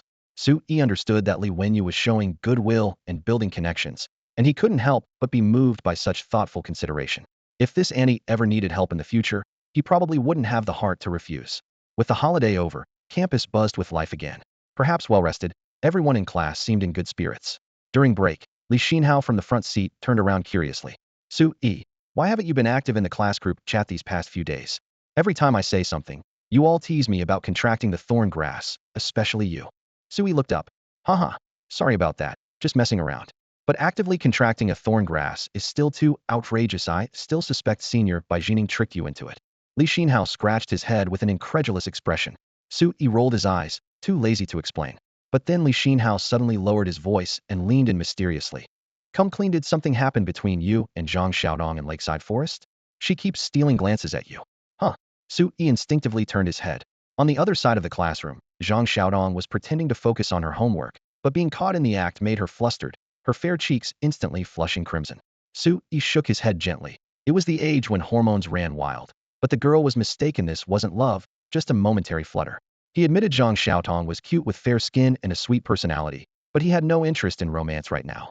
At this moment, what concerned him most was where to search for secret treasures after the final exams ended. Students, the first semester of your sophomore year is coming to an end. Although it's only been a little over 4 months, you have all become true beast tamers, and I'm proud of you. From the podium, homeroom teacher Lu Yiting's gaze swept across the classroom. Winter sunlight streamed through the windows, casting sharp lines across her crisp uniform. She closed her textbook, her voice clear and strong. Next semester, the school will hold everyone to military standards. Besides theoretical courses, practical combat classes will carry more weight. I hope you'll continue working hard to become truly excellent beast tamers. Also, final exams are tomorrow and the day after. Once they're finished, you'll have a month-long winter break. I'll announce the start date for next semester in the class group chat. She closed her lesson plan, offered a few more words of encouragement to the students, then turned and walked out of the classroom. As the soft sound of the door closing fell, the tension weighing on everyone's shoulders instantly lifted. Finally, we're free, someone whispered. The next second, cheers that had been suppressed for an entire semester exploded, and the classroom atmosphere suddenly became lively. For students, nothing was more exciting than the approaching winter break. Sui, do you have any plans for winter break? His deskmate Li Xinhao asked, stretching lazily and turning his head. My mom wants to enroll me in a beast tamer training camp to comprehensively improve my abilities, so I can keep up when practical combat classes start next semester. Nothing special planned. Sui casually stuffed his workbook into his desk drawer, his tone calm. I plan to meditate at home and try to break through to ordinary level as soon as possible. Break through to ordinary level? You sure dream big. Li Xinhao raised an eyebrow with a bitter smile. At our level, we'd be lucky to reach ordinary level before graduating senior year. That would at least get us into a second-tier beast taming academy. But extra meditation never hurts. Even at the end, his tone still carried doubt. In fact, most students in the classroom planned to enroll in training camps. Some specialized in training beast companions, others in training beast tamers themselves. Over the past few days, workers from various educational institutions had flooded the school gates, clutching flyers filled with discount information. But for Sui, who had dozens of combat experiences under his belt, these courses held little appeal. Rather than spending a month at a training camp, he preferred a venture into his secret realm. Time quickly moved to the next day. Final exams arrived as scheduled, testing purely theoretical knowledge. Sui sat in the back row, his pen scratching steadily, finishing the entire test before the allotted time. The difficulty level seemed like child's play to him. After 2 days of exams, he had barely encountered any questions he couldn't answer. Estimating his grades would easily place him in the top 5 of his year. Walking out of the exam hall, he took a deep breath of the cold air, feeling completely relaxed not only because winter break had officially begun, but also because his recent cultivation had yielded significant gains. His thorn grass showed signs of a spiritual energy level breakthrough. At this moment, Sui's mind conjured the image of thorn grass's cluster of emerald spikes. It had already reached apprentice level 5 star. One more step would bring it to apprentice level 6 star, meeting the conditions for demonization. Thinking of this, he secretly planned, tomorrow I'll buy a wood spirit fruit, then check the market to see if there are any bargains to be found. He had already saved up 200,000 spirit coins, not a fortune, but not insignificant either, enough to purchase quite a few resources. If funds allowed, he also wanted to stock up on some spirit-focusing grass to accelerate his cultivation. The first ray of morning sunlight streamed through the window. Sui slowly opened his eyes, ending a night of meditation. He had gradually grown accustomed to replacing sleep with meditation. Surprisingly, after the meditation ended, his mind was crystal clear, his spirit was invigorated, and his energy was abundant. The restorative effect was far superior to sleep. Mom, I have something to take care of. I'm going out for a bit. After washing up and glancing at the wall clock, Sui eagerly headed for the door. What's the matter? Eat breakfast first. Zhang Xiaoxiu called out to him from behind the kitchen door. I'll skip it and grab something outside. His voice drifted through the door crack as he had already disappeared at the courtyard gate. This child, Zhang Xiaoxiu sighed helplessly. Guan City's largest beast tamer commodity, trading area Haitao Market soon came into Sui's view. The place covered a vast area with countless stalls arranged in neat rows. Its scale far exceeded even the official beast tamer shopping centers, yet it thrived due to its high degree of freedom. Anyone could rent a stall by the day, sell their goods today, and leave tomorrow, with authenticity and quality entirely dependent on the buyer's discerning eye. If Sui wanted, he could rent a stall and sell on the spot too. However, precisely because of this freedom, all sorts of scammers who operated hitandron schemes were abundant. Even so, beast tamers still loved browsing. Here, what if they actually found a hidden treasure? It's even bigger than I imagined. Standing at the entrance, Sui was slightly amazed. The stalls displayed oddly shaped stones, jade slips, metal blocks, as well as secret treasures, spirit stones, pet beast eggs. Based on appearance alone, it was impossible to distinguish the real from the fake. Time to show my true skills. He rubbed his hands together eagerly, officially entering treasure hunting mode. The next second, notifications flooded his mind. 25 meters northeast, low-grade secret treasure detected. 25 meters northeast, disabled mid-grade secret treasure detected. 32 meters northwest, damaged secret treasure detected. The dense stream of information nearly overwhelmed him. Too many notifications were as good as no notifications, so he simply strolled past the stalls one by one. Following the nearest coordinates, he arrived at an inconspicuous small stall. The vendor was a middle-aged man scrolling through his phone, too lazy to even greet customers. Sui sensed the spiritual energy fluctuations flowing within the man's body and felt a chill. The vendor was also a beast tamer. The stall was piled with various curious items excavated from secret realms, but when his gaze fell upon the price tags, he nearly gasped aloud. Storage ring. Category: low-grade storage type, secret treasure. Effect: built-in 0.8 cubic meter storage space. Description: the most common storage secret treasure with pitifully small space. Price: 1.2 million. To put this in perspective, at the Beast Tamer shopping center, similar secret treasures with 1 cubic meter of space only cost 1 million. Even ripping off customers shouldn't be this blatant, right? Next to it was another item. Damaged water blessing pendant. Category: low-grade medical type secret treasure. Effect: infusing spiritual energy can condense healing water. Damaged, unusable. Description: destroyed in a battle 300 years ago, subsequently abandoned by its owner. Price: 500,000. A damaged secret treasure, and he dares ask for 500,000. Sui stared in disbelief. Seemingly noticing his expression, the vendor glanced up with an impatient tone. Buying or not? These are all genuine secret treasures, just disabled from being buried in secret realms too long. Spend 500,000 to activate them at the Beast Tamer Association and they'll work. My prices are very fair. Secret treasures is actually a general term that refers to all valuable items unearthed from secret realms.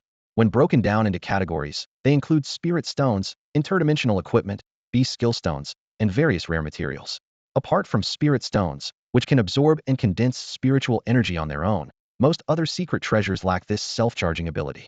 Interdimensional equipment and beast skill stones are particularly problematic, as their internal spiritual energy slowly dissipates over time, rendering them completely useless if left and used for extended periods. Once their spiritual energy is completely depleted, they look no different from ordinary rocks, with virtually no detectable spiritual energy fluctuations. If not for the fact that these treasures are often crafted from rare materials, they would likely end up in scrapyards, mistaken for common ore. What makes matters worse is that even forcibly injecting spiritual energy at this point yields no response. Specialized equipment must be used to rapidly infuse massive amounts of spiritual energy for reactivation before normal function can be restored. However, it's not easy for a secret treasure to become completely powerless. A renowned beast-taming scholar from the Iron Blood Duchy published research calculating that it takes at least several hundred years for spiritual energy to be completely lost. In other words, as long as these items are used regularly, there's basically no need to worry about sudden failure.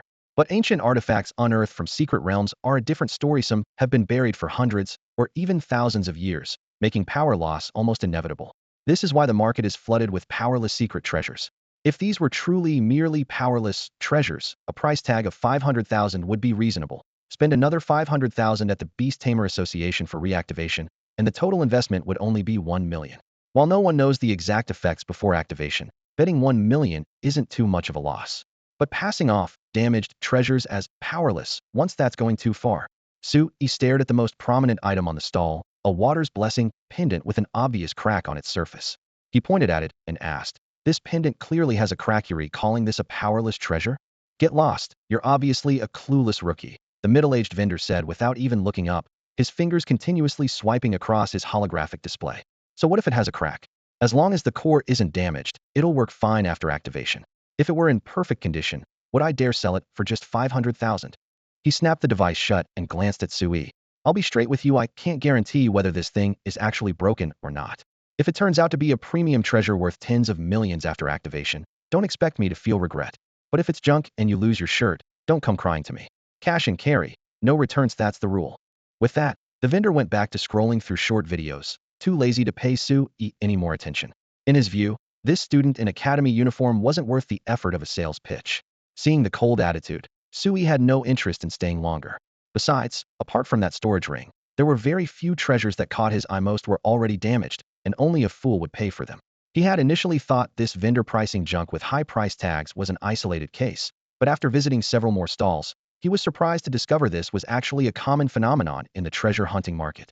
Most of the disabled treasures these vendors were selling turned out to be damaged junk.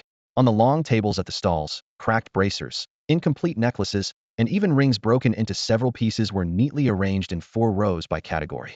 The top row with flawless appearances was uniformly priced above 1 million yuan. The next row with fine cracks ranged from 500,000 to 1 million.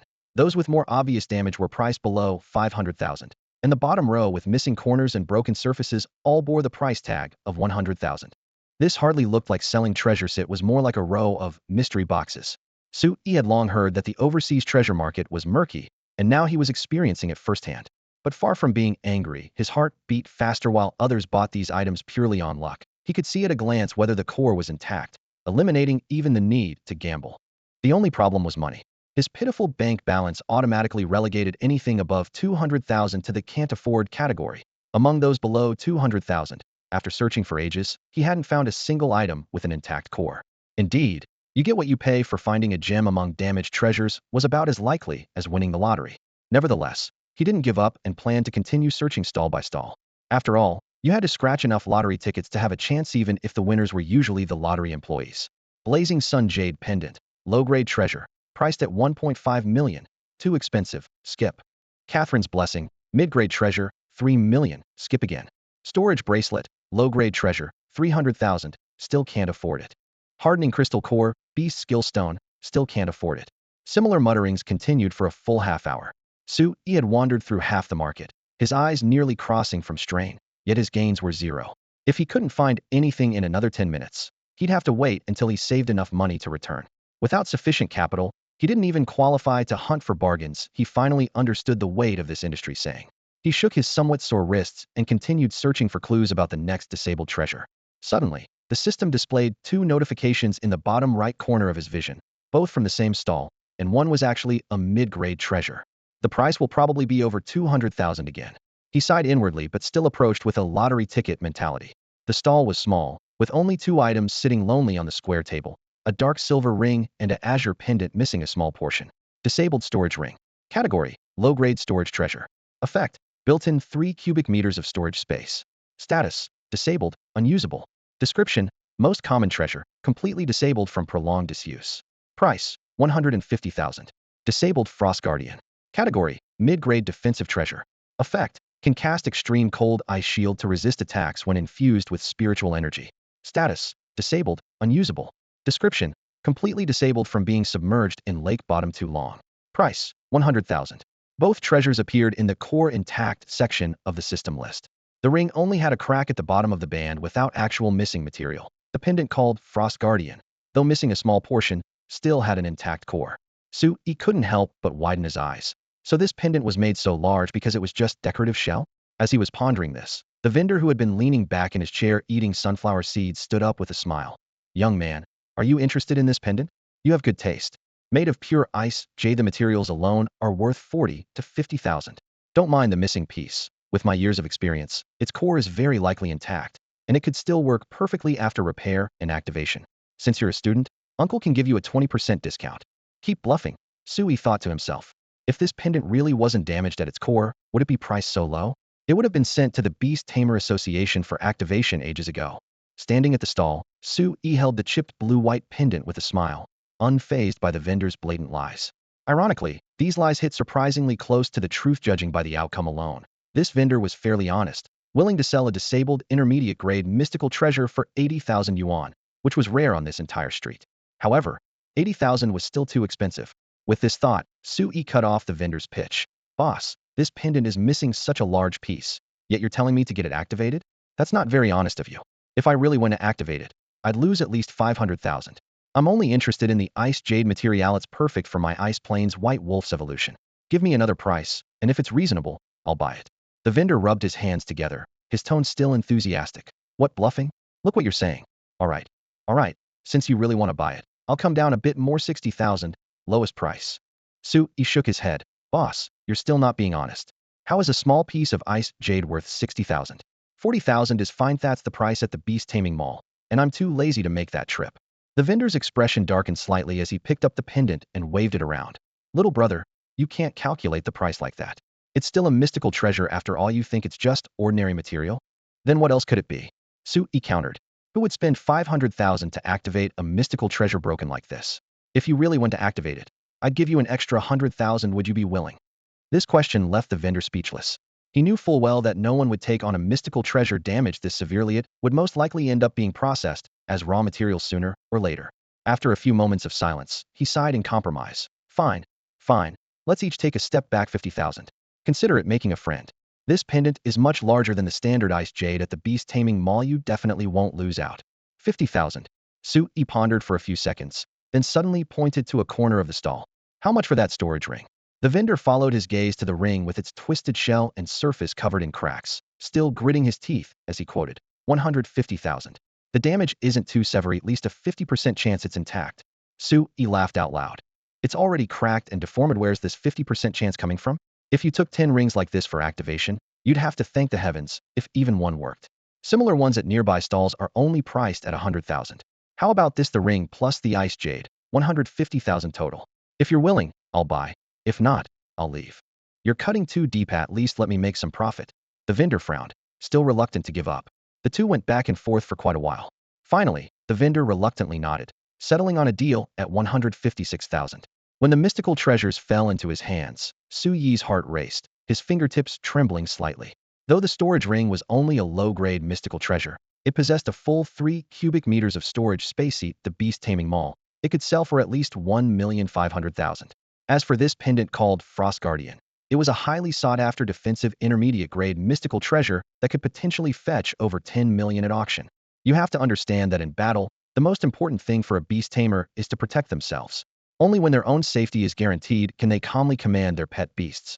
Otherwise, if the opponent goes for a capture the king first strategy, the battle will instantly spiral out of control. That treasure called Frost Guardian was precisely a defensive artifact that could save one's life in critical moments. Any beast tamer would be tempted beyond measure upon seeing it. Su Yi had spent only 156,000 to acquire a treasure universally recognized as worth over 10 million. Even after deducting the activation fees, he could conservatively estimate a net profit of over 10 million. Anyone would be trembling with excitement at such a windfall. But thinking about activation, his smile froze on his face. He was out of money. The activation fee at the Beast Tamer Association had always been standardized 500,000 per attempt, regardless of the treasure's grade. First, the spiritual energy required for activation was nearly identical. Second, before activation, treasures were difficult to authenticate, and their grade and condition couldn't be confirmed. In other words, even if you brought an ordinary stone for appraisal, the association would still charge 500,000, then push that stone back to you unchanged. They only handled activation and made no guarantees about the results. Just as Su Yi was frowning over the 500,000 fee, a barrage of emotional fluctuations came from the contract's space: anger, grievance, disappointment, all crashing into his mind at once. What's wrong?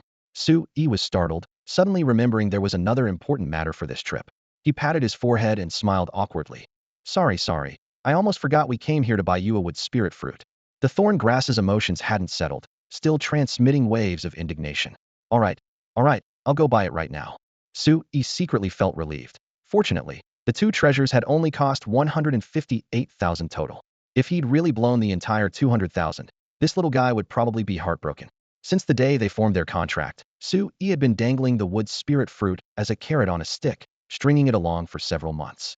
Now that he was finally fulfilling his promise, he didn't dare be careless. Wood spirit fruits came in many varieties with varying quality, priced anywhere from a few thousand to hundreds of thousands, with vastly different spiritual energy content and plenty of markup. Fortunately, Su Yi could naturally see detailed information about items, so he wasn't afraid of being ripped off. After browsing for less than 10 minutes, he locked onto a high-quality wood spirit fruit for 40,000 spirit coins. The moment the transaction was completed, the thorn grass's mood instantly cleared up like a sunny sky, its slender vines excitedly twisting themselves into spirals. This is for your evolution. Wait until you break through to apprentice 6-star before eating it. I'll keep it safe for now. Su Yi reminded solemnly. As his words fell, the thorn grass first froze, taking a long time to react. Then the entire plant wilted like it had been drained of water, continuously emitting bubbles of sadness, disappointment, and anxiety. Su Yi pretended not to notice and pumped his fist encouragingly. Come on, you're about to break through soon. You can definitely do it. The thorn grass quietly put away its pitiful act and channeled all its emotions into motivation, beginning to absorb spiritual energy even more diligently. After returning from the sea market, Su Yi's life returned to the 3-point routine of cultivation meal straining, spending most of his time meditating and absorbing spiritual energy. The class group chat was bustling with activity, many classmates posting photos of their intensive training at various institutions, flooding the feed with comments. But Su Yi would glance at it briefly before closing it and continuing his quiet cultivation. 2 days later, a familiar electronic voice suddenly rang in his mind. Ding! Thorngrass has advanced to apprentice level 6-star and has met the conditions for demonization, finally meeting the requirements. Su Yi emerged from his meditative state with pleasant surprise. The moment he opened his eyes, he sensed the excited emotions transmitted through the soul bond from the thorn grass. The little guy was clearly eager to absorb that wood spirit fruit. What a little glutton! Su Yi chuckled with indulgent affection. You just devoured an entire wood spirit stone last time, and there's still plenty of spiritual energy undigested in your body. How are you already craving something new? Though he said this, he understood the fruit was essential material for evolution. So he swallowed his remaining words and summoned the thorn grass from the contract space with a thought. Deep green thorny vines swayed in the air, tiny sharp spikes gleaming coldly. Su-yi opened the refrigerator and retrieved the wood spirit fruit he had sealed in a wooden box. The fruit was slightly smaller than an apple, with glossy skin that radiated rich, pure wood element spiritual energy. The moment the fruit's aura leaked out, the thorn grass trembled with excitement, its vines quivering wildly. Su-yi had planned to tease it a bit, but seeing it's desperate to pounce, expression almost drooling, shook his head with amusement and handed over the fruit. Instantly, multiple vines wrapped around the fruit, coiling layer upon layer until it was completely enveloped. The thorn grass transmitted feelings of joy and satisfaction through their mental link. Absorb it slowly, don't rush, Su-yi whispered gently. Watching that emerald glow, he suddenly felt the urge to touch it, but just as he reached out and saw those coldly gleaming spikes, he sheepishly withdrew his hand. Damn it, I definitely need to contract a pet beast I can actually pet someday. Ding! Thorn grass has met all demonization conditions. Consume 80 soul power to assist its evolution into thorn ghost vine. The mechanical system prompt suddenly rang out. Su-yi took a deep breath, his gaze burning as he stared at the thorn grass absorbing the fruit. Are you ready? The thorn grass immediately gave an affirmative response. Good, evolution begin. As his words fell, countless gray-white light particles flew from Su-yi's body, drawn as if by magnetism into the thorn grass. This was the soul power he had painstakingly collected. The number in his status dropped instantly from 326 to 246, but he had no attention to spare for that now. As the soul power infused, the thorn grass erupted with blinding green light. The violent changes initially panicked it, causing its vines to instinctively contract. This was completely different from the evolution method in its inherited memories. Don't be afraid. This is a special evolution that will make you stronger. Just follow your instincts, Su-yi quickly reassured. The comfort worked, and the thorn grass gradually calmed. The green light on its surface blazed even brighter, forcing Su-yi to close his eyes against the painful glare. Thunderous growing sounds echoed around them as the vines visibly lengthened and thickened at an incredible pace, becoming a full size larger than before in mere moments. After 4 or 5 minutes, the light finally dimmed. Su-yi opened his eyes to discover that the once slender thorn grass had completely transformed. Its branches could no longer be called thorny twigs, they had transformed into tough, resilient vines as thick as a grown man's arm. The surface of each vine bristled with razor-sharp spikes that gleamed with a cold light, while eerie black patterns spiraled between the thorns, radiating an ominous, chilling aura that suggested even the slightest touch would result in torn flesh and spilled blood. Any creature caught by this thing would face an easily imaginable fate. Could this be a successful evolution? Su-yi's heart skipped a beat as he immediately pulled up his beast companion status panel. Thorn Ghost Vine. Spiritual Energy. Apprentice Level 7 Star. Attribute. Wood. Skills. Burrowing Mastery. Entanglement Mastery. Growth Mastery. Steel Spikes Beginner. Hardening Beginner. Lashing Beginner. Evolutionary Species. Thorn Demon Flower. Potential. Emperor Class. This is incredible. Su-yi's eyes widened. The creature had awakened 3 entirely new skills immediately upon completing its evolution. Normally, awakening 1 or 2 skills at once was considered exceptional talent, with the rest requiring day after day of grueling practice, yet this had achieved everything in one leap. Each new skill had its own unique advantages. 1. Steel Spikes. When activated, the thorns on the vines transform into genuine steel needles. If they encountered another purple-tail scorpion, there would be no need to drag it underground. Once entangled, there would be a chance to pierce directly through its shell. 2. Hardening. Targeting the vine's main body. The branches instantly become as hard as refined iron, no longer vulnerable to being severed as they once were. The higher the proficiency, the more astonishing the hardness if mastered to perfection. Complete invulnerability to blades and spears wasn't impossible. 3. Lashing. Simply striking targets with the vine tendrils. Though less flashy than the first 2, it excelled in straightforward brutality and remained equally lethal when combined with other skills. Beyond the skills, the spiritual energy level had also surged dramatically. Originally, having just broken through to Apprentice Level 6 star, it had now gained another star, firmly stepping into the Apprentice Level 7 star threshold. This was clearly still the merit of that wood spirit stone. Su-yi examined the vine's interior, confirming that the residual spiritual energy had been completely absorbed. Thinking of that wood spirit stone worth over 1 million that had vanished into nothing, his heart held mixed feelings, both melancholy and exhilaration. But what followed immediately was a very real sense of urgency. His beast companion had reached Apprentice Level 7 star, while he himself had been left far behind. If this continued, he would truly be surpassed by an entire major tier. It looks like I need to find a way to get an Origin Spirit Stone, Su-yi murmured quietly. Origin Spirit Stones were the most precious of all spirit stones, bar none, containing attributeless source spiritual energy that even beast tamers themselves could directly absorb. With Su-yi's current spiritual energy level, If he could obtain one, he would surely achieve the same kind of leap that the thorn grass had experienced. As for whether advancing too quickly might be counterproductive, he wasn't worried over this long period. He had barely used any mind-focusing grass, so his foundation was already solidly established. One Origin Spirit Stone definitely wouldn't shake his base. In fact, using Origin Spirit Stones to enhance spiritual energy was quite common in the industry. Otherwise, how could wealthy heirs like Bai Jining possibly reach elite level in such a short time? Did they really think their natural talent could leave ordinary beast tamers 10 streets behind? Of course, external aids were ultimately external aids. Using them once was fine, but overuse would bring endless future troubles. When they could be used, and when they shouldn't be used required personal judgment. He was just talking about primordial spirit stones. Such things were still far beyond his reach at the moment. If his memory served him correctly, the market price for a single primordial spirit stone had already soared past 10 million. Even beast tamers from wealthy families had to grit their teeth to afford one. Theoretically, he could auction off his intermediate grade secret treasure, Frost Guardian, and exchange it for roughly one stone. But He couldn't bear to part with this precious item. Defensive secret treasures were equivalent to a second life in critical moments, and no one would easily give them up. With this in mind, a primordial spirit stone seemed dispensable. He could simply take his time cultivating slowly without rushing. Just as he was secretly celebrating the successful demonization of his thorn ghost vine, he suddenly noticed the little creature drooping its vines motionlessly, looking extremely dejected. What's wrong? You seem unhappy, Sui asked in confusion as he crouched down. The thorn ghost vine didn't respond, only listlessly swayed its vines. The entire plant seemed to embody the phrase, life has lost all meaning. Are you saying you don't like how you look now? How could you have such a strange thought? Sui picked up on its emotions, but was even more puzzled. He looked up and down at the circle of thick vines. Look at yourself, you're so thick and strong now, so mighty and imposing. With those black patterns wrapped around you, other extraordinary creatures would tremble 3 times just seeing you. They'd be intimidated by your aura before even fighting. How fierce. He had intended to flatter his pet to cheer it up, but as soon as he finished speaking, the thorn ghost vine's vines drooped even more. If it had eyes and a mouth, it would probably be crying rivers by now. He finally realized. The little creature didn't like this fierce appearance at all.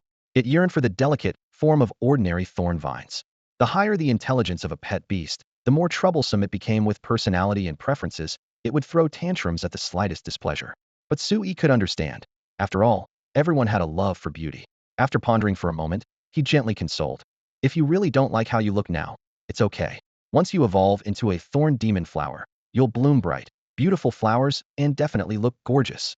Thorn demon flower? The little creature paused, and its previously wilting vines instantly regained vitality, clearly rekindling hope. Seeing this, Sui breathed a sigh of relief and struck while the iron was hot. Evolving into a thorn demon flower requires reaching ordinary grade 9-star level. If you want to become beautiful sooner, you'll need to work even harder at cultivation.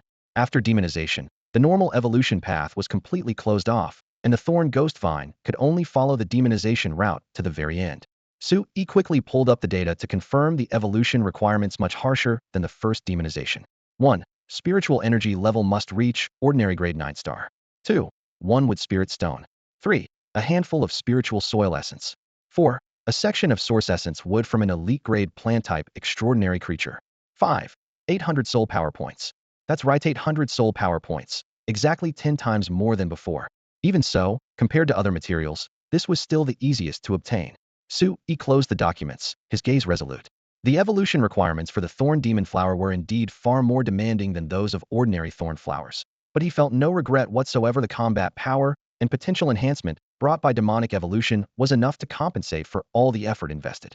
At this moment, his contracted beast, Thorn Ghost Vine, had already leaped from king level to emperor level potential, essentially securing him an early ticket to becoming an emperor level beastmaster.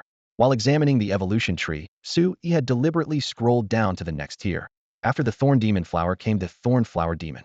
The name alone exuded power and mystery, filling him with anticipation. Since it was still early, he returned to his room and changed into a neat, presentable outfit, a dark gray jacket and black jeans, then patted the documents in his pocket before heading to the Beastmaster Association. His pet's evolution had dramatically altered its appearance, making it necessary to immediately update its identification card and breeding permit. Otherwise, any inspection would spell trouble. The school had just helped him process the documents for his thorn grass, only for them to become obsolete within days. How would he explain the rapid evolution? He had already thought it through. Tell the truth, he had absorbed a wood spirit stone, which counted as normal resource stimulation. As for why the thorn vine had directly transformed into a thorn ghost vine, he would attribute it to special evolution.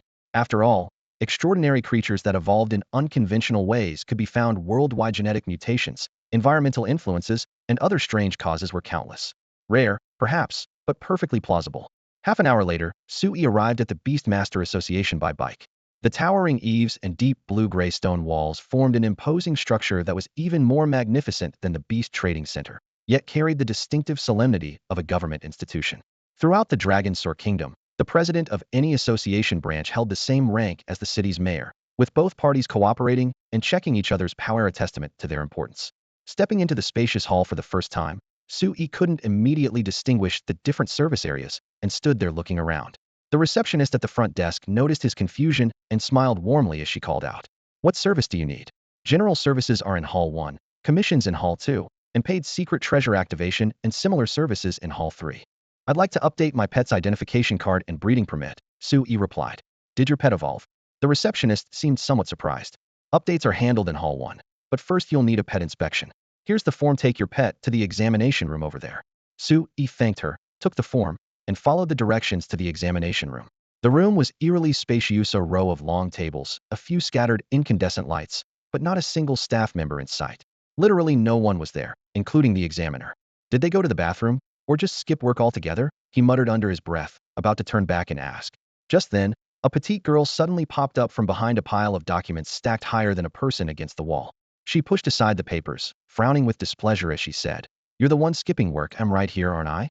You're here to update your pet certificate, right? Show me your previous pet documents." Noticing the petite girl's unfriendly tone, Sui apologized.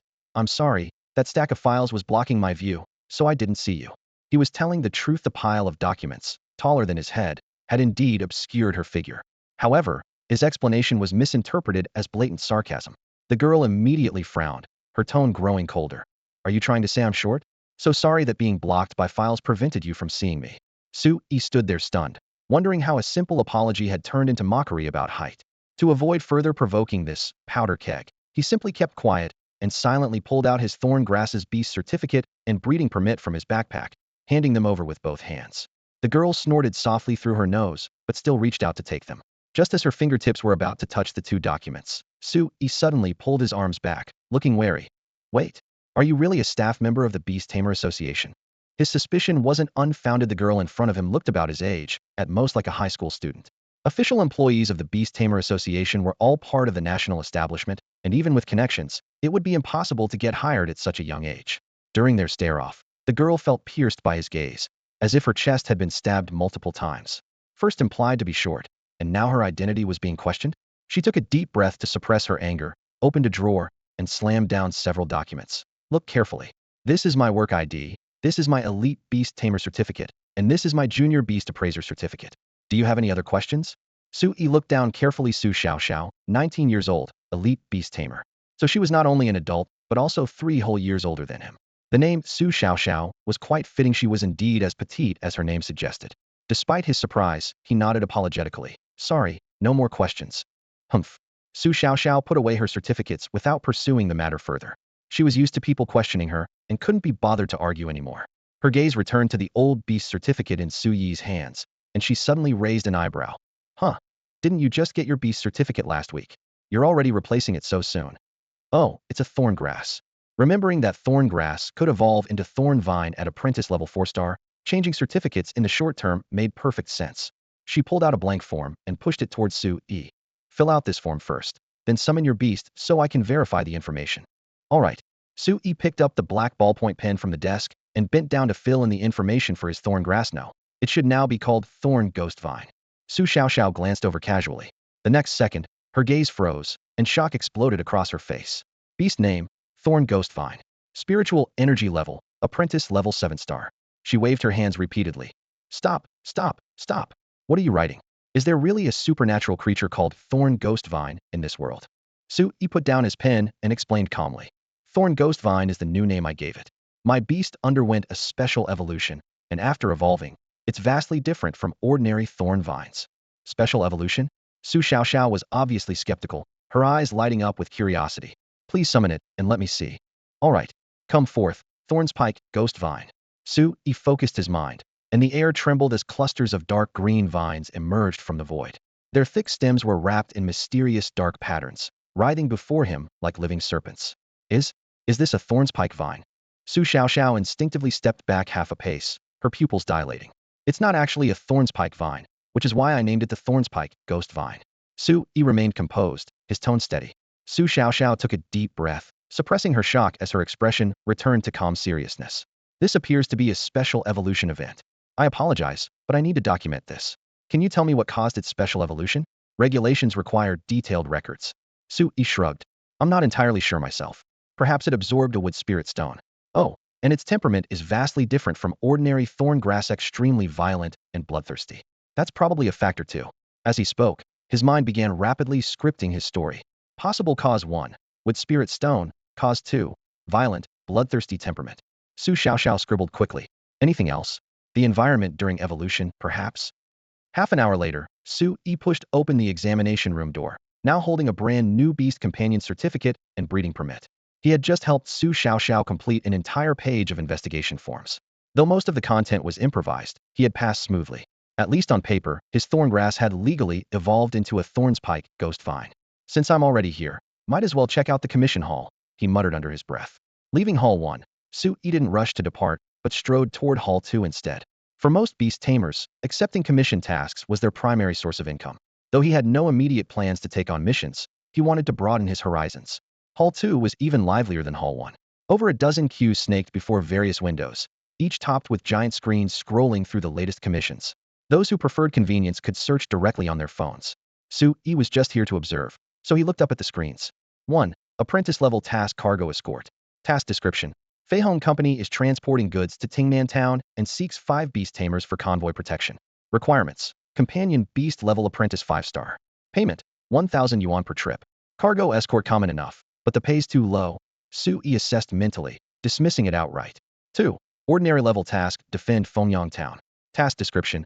Extraordinary creatures have recently gathered outside Fengyang Town, seeking numerous ordinary level beast tamers to eliminate fierce beasts and prevent a beast tide.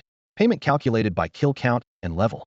Challenging, but I'm only apprentice level, he shook his head. Suddenly, his eyes caught new text, and his spirits lifted instantly. 3. Apprentice level task, secret realm exploration. Task description, City Lord's office announcement. A new secret realm has appeared in the dense forest 30 li northeast of Guan City, seeking numerous apprentice-level beast tamers for exploration. Requirements. Companion beast-level apprentice 6-star. A newly discovered secret realm. Didn't this mean the treasures inside hadn't been plundered yet? Su Yi hadn't originally planned to take on any commissions, but when he saw this secret realm exploration mission, he couldn't help but feel tempted. According to his previous plan, he only wanted to train in low-risk secret realms like the lakeside forest, and would never consider such an untouched, dangerous yet alluring unknown territory. However, high risk is often followed by high reward, and thinking about the rare treasures that might be sleeping within, his rationality was instantly cracked open. Suspicious points quickly emerged. Why was such a dangerous new secret realm only rated as apprentice level? Su Yi frowned. Under normal circumstances, high-risk secret realms would never let apprentice beast tamers take the lead. 1. Apprentices lack sufficient strength, resulting in high casualty rates. 2. If the new secret realm truly contained vast treasures, would it really be their turn to get the first share? Any elite beast tamer with status and background wouldn't miss such an opportunity. The large screen only displayed the mission title, without even a single word of explanation. Su Yi had no choice but to pull out his communication wristwatch and spend several minutes downloading the Beast Tamer Association's official app, complaining that this forced download tactic was no different from rogue companies. When registering his account, he placed his Beast Tamer certificate in front of the camera for scanning. After identity verification passed, he finally found the complete explanation in the City Lord's Mansion bulletin board. It turned out this new secret realm was a restricted secret realm. A restricted secret realm refers to one with extremely unstable spatial tunnels. The passage between Blue Star and the secret realm is already narrow and fragile, and if powerful beast tamers carrying higher dimensional spaces force their way through, spatial rejection would collapse the tunnel, causing the secret realm to instantly lose contact with Blue Star. The stronger a beast tamer's beast space, the more violent the rejection. The announcement clearly stated, only the beast space intensity of apprentice-level beast tamers falls within the tunnel's tolerable range. Throughout history, spatial tunnel collapses have been tragically common. Those in the passage suffer the worst fate, falling directly into endless void with no remains left. Those who have already entered the secret realm fare no better, as they become trapped in another world with no way back once the passage collapses. The restriction targets beast tamers, but not most supernatural creatures, as they don't trigger rejection reactions. Some have tried the approach of people don't enter, but pets do, only to encounter new troubles. Once pets cross over, their mental connection is severed, making them unable to follow their beast tamer's commands. Moreover, since many pets have limited intelligence, they behave more like they're on vacation when acting alone. After 10 days to half a month, the beast tamer gets absolutely nothing. Risks also follow. Pets might encounter danger and die in the secret realm, or simply refuse to return. Yes, some pets with low loyalty or their own agendas will stay in the secret realm and refuse to come out. Since the secret realm creates a barrier, beast tamers can't forcibly recall their creatures to their beast space, nor can they personally enter to capture them. Su-yi leaned against the railing of the association's corridor, gazing at the twilight outside the window as pros and cons rapidly churned through his mind. High risk, low reward. Most beast tamers naturally wouldn't want to take such a gamble unless they had absolute confidence in both themselves and their companion beasts. What made matters worse was that this particular realm was an apprentice-level restricted secret realm. No one knew exactly what level the supernatural creatures inside might be. He could only mutter under his breath. The spatial tunnel formed here is so unstable, which means the spiritual energy must be insufficient. The creatures inside shouldn't be too powerful either. But not too powerful was only the usual case. All secret realms were essentially rifts left behind after one or multiple dimensional planes had shattered before the spiritual energy was depleted. Who could guarantee that high-level monsters hadn't once occupied those places? In short, anything could happen inside a secret realm. At this thought, he hesitated for a moment. However, after a few seconds, Su-yi clenched his fist and decisively raised his head. He was going for it. With the Thorn Ghost Vine's combat power, he absolutely stood at the forefront among apprentice beast tamers. If other apprentices dared to enter, he had even less reason to back down. If only I could activate Frost Guardian first. That intermediate-level defensive treasure pressed against his chest felt heavy, both a source of security and the pressure of 500,000 in startup funds. His first thought went to Senior by Xining understood his potential well, and perhaps a mere 500,000 could be solved with just a nod from her. But then he thought of her aloof personality and frowned, shaking his head. Rather than approaching her, he might as well seek out her mother, Deputy Mayor's wife Li Wenyu. Though they'd known each other for a shorter time, it didn't affect their more harmonious relationship at all. With this in mind, Su-yi pulled out his phone but never managed to press the dial button. Sigh, why is my skin so thin? Can't I learn to be a bit thicker skinned like that guy Li Xinhao? He mockingly raised his hand to slap himself, but ultimately stuffed the phone back into his pocket, preparing to leave the Beast Tamer Association and think of other solutions. Buzz, buzz, buzz. His phone vibrated on its own. Su-yi instinctively swiped open the screen, his expression instantly freezing. The caller was none other than Li Wenyu, whom he'd just been contemplating. I just thought of you. And you're calling? Could this be telepathy? He exhaled and answered. Hello, Aunt Li. Xiaoyi, you've been on break for so long. Why haven't you come to visit? That girl Jian keeps clamoring about wanting to spar with you again. Oh well, I was actually planning to find time to visit, but I've been busy with cultivation lately. Before he could finish explaining, the other side chuckled softly. Don't take it seriously, Andy was just saying. I know you're busy. I'm calling about something important this time. Li Wenyu's pace wasn't hurried, but each word landed in Su-yi's heart. A new secret realm appeared in the suburban forest a couple days ago, only allowing apprentice beast tamers to enter. Jian is making a fuss about going in for training and won't listen to any persuasion. I'm worried about her, so I wanted to ask if you could team up with her tomorrow to enter the secret realm and watch out for each other. Bai Jian also wants to enter that secret realm? Su-yi was stunned, various possibilities spinning rapidly through his mind, when suddenly he heard a girl's voice mixed in from the other end of the call. Mom, I don't want to team up with him. I can handle it on my own. Su-yi didn't mind teaming up with others, especially capable teammates. After all, more people meant more strength and shared risks. But could Bai Xian, a petite girl under 12 with slender arms, really be considered a teammate? Her abilities were indeed outstanding, ranking among the top apprentice beast tamers, but her personality still carried a childish streak. The thought of taking such a little girl into a secret realm made Su-yi worry he'd be forced to become a babysitter. After weighing his options for a moment, he looked up and spoke. I've heard of that secret realm too, and I'd like to see it for myself. If Miss Jian doesn't mind, I'd be willing to accompany her in exploring it. So you're agreeing, Xiaoyi? Li Wenyu was clearly surprised, having expected to need more persuasion. After all, that secret realm had never been fully explored, making its dangers unpredictable. Su-yi smiled with a relaxed tone. Why are you so surprised, Auntie? Though Miss Jian is young, her combat ability matches any apprentice-level beast tamer. Having such a partner greatly increases our safety. Many people would beg for such an opportunity. Li Wenyu shook her head with a laugh. Don't praise her to the skies. If she were really as excellent as you say, I wouldn't be so worried. Anyway, I'll have to trouble you this time. Su Yi waved his hand. Don't be so formal, Annie. Miss Jian is indeed excellent, and Senior Bai Jining has helped me a lot before. It's just that there might be unknown dangers in the secret realm. If we really encounter trouble, I can only promise to do my utmost to help. But whether we can escape unscathed will depend on luck. He laid out the facts first, setting proper expectations. I understand. Your word is enough for me. Li Wenyu's attitude was serious. Though we've only met twice, I can tell you're a trustworthy young man. Being praised so directly made Su Yi feel embarrassed, and he coughed. You're too kind, Annie. Too kind. Everyone who knows me knows I never speak empty pleasantries. Her tone was straightforward. If there are no other issues, I'll send someone to pick you up at 8 tomorrow morning to head directly to the secret realm entrance in the suburbs. Well, Su Yi hesitated for a moment before steeling himself. Auntie, I have one more favor to ask. I'd like to make more preparations before going in. Could you lend me 1 million?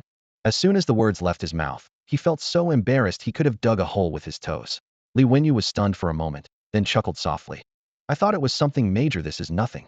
I'll have someone transfer the money to you right away. Is 1 million enough? Yes, more than enough. Thank you, Auntie. Su Yi nodded repeatedly. No need to thank me. Consider it advance payment for your services. I'm entrusting Jian to you. Payment. 1 million just for accompanying a little girl into a secret realm once. Su Yi's heart raced as he immediately waved his hands in refusal. That won't that his million is a loan. If you treat it as payment, Auntie, I'd be too embarrassed to borrow from you again. Besides, teaming up to enter the secret realm is mutually beneficial. If you pay me a fee, what does that make me? I'm sorry, that's my fault.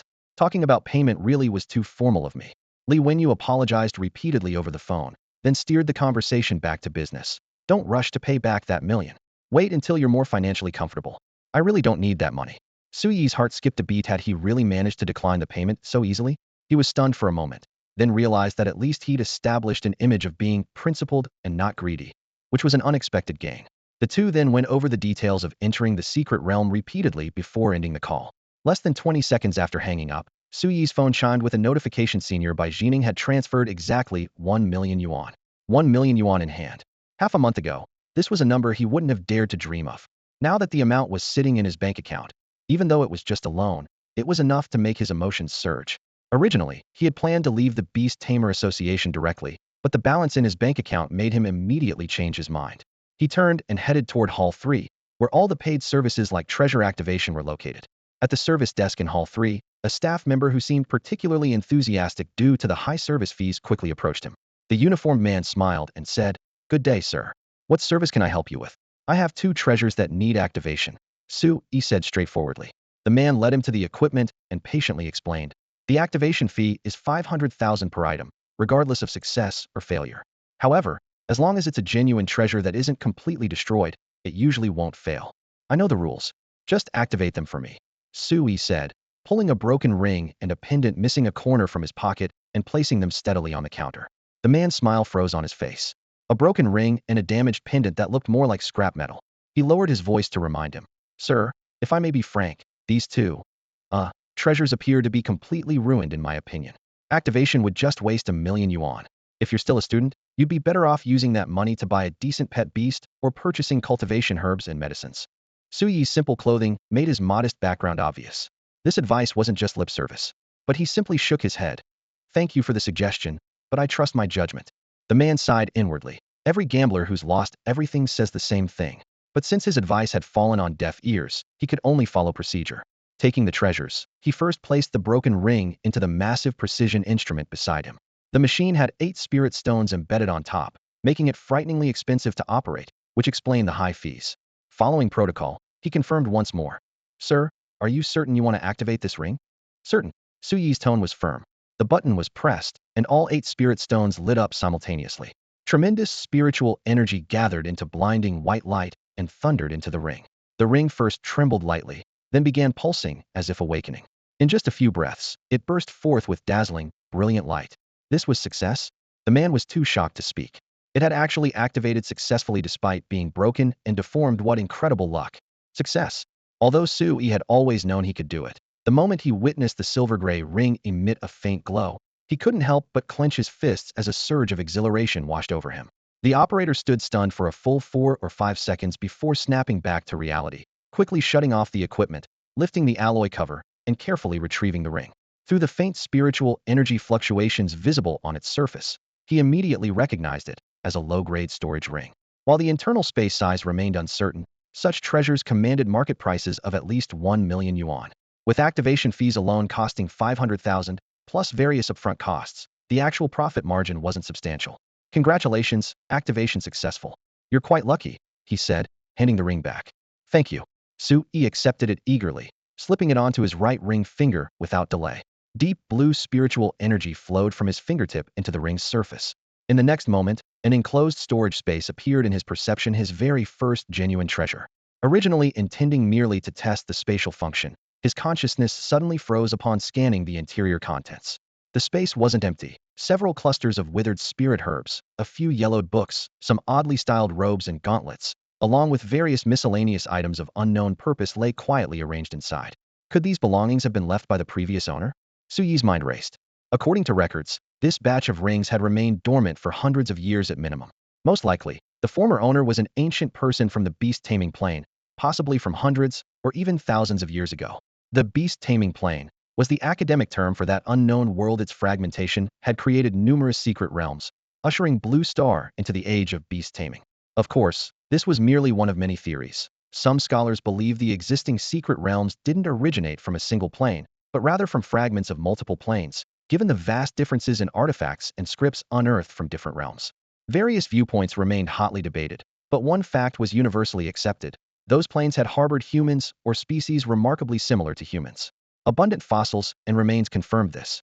More importantly, they had pursued a completely different developmental path from Blue Star, yet achieved remarkable advancement in beast-taming systems. Their diverse equipment-type treasures served as the most tangible evidence. In contrast, despite years of research, Blue Star's nation still hadn't mastered true treasure mass production technology. Occasional laboratory successes remained costly one-offs. The staff member noticed Su Yi's changing expression and inquired cautiously. Sir, are there really relics from the beast-taming plane inside the ring? Su Yi collected his thoughts and shrugged. Just some defunct spirit herbs and miscellaneous items, nothing valuable. Seems my luck is about average. The man frowned and solemnly assured him. Rest assured, sir. National regulations stipulate that items within storage treasures belong to the whole Durno department has authority to confiscate them. However, if you discover any books or artifacts of research value, we hope you'll consider donating them to our Beast Tamer Association. These items may be worthless to you, but for the nation, they're crucial evidence for studying otherworldly civilizations. Of course, we won't ask you to hand them over for nothing. The staff member adjusted his glasses with a serious tone. The association will provide appropriate compensation based on the value of the items you submit. Upon hearing this, Su Yi's eyes lit up as he rummaged through everything in his bag. I do have some clothing items in here. Do these count as artifacts? How much reward could I get for turning them in? Clothing is too common and has limited research value. The staff member pondered briefly, then pointed to the ring. If you could provide the excavation site of this ring, the association would purchase it, though the reward would probably only be a few thousand yuan. That's truly unfortunate. Su Yi spread his hands with a sigh. I bought this storage ring from an overseas online marketplace. I have no idea where it was originally found. There goes several thousand yuan, he muttered quietly, though he couldn't help feeling disappointed inside. The staff member glanced up at him, shook his head, and didn't pursue the matter further. Instead, he steered the conversation back on track. What about this remaining treasure? Do you want to continue with the activation? Activate it. Why wouldn't I? Su Yi immediately perked up. I've already succeeded once, which means today's my lucky day. If I miss today, I might never get another chance. What kind of nonsense superstition is that? The staff member grumbled internally, but considering the man had indeed succeeded once earlier, he decided not to argue. Following the same procedure as before, he placed the damaged pendant into the activation device and pressed the start button. All 8 spirit stones lit up simultaneously, and tremendous spiritual energy poured forth, striking the pendant's surface with tremendous force. The next second, the staff member's eyes widened in disbelief. The pendant was actually responding. After violent trembling, a blinding blue light suddenly erupted, followed by the formation of a 360-degree ice shield phantom in the air. This is a defensive treasure. The overwhelming joy nearly made the staff member forget to breathe. A damaged item successfully activating, and turning out to be an extremely precious defensive treasure, no less. It was like something out of a fairy tale. At this moment, he even felt the urge to go to the market and gamble on some junk himself. Seeing him frozen in place, Su Yi had to remind him. Excuse me, could you take my pendant out now? Sorry. The staff member snapped back to reality and quickly retrieved the pendant, now truly deserving of the name, Frost Guardian, which was emanating cold air from the device. The moment his fingertips touched it, he froze again. The spiritual energy fluctuations were clear and substantial. This was definitely not a low-grade treasure, but a far more precious intermediate-grade treasure. Damn, what kind of luck does this guy have? Envy, jealousy, and even a hint of resentment instantly filled his chest.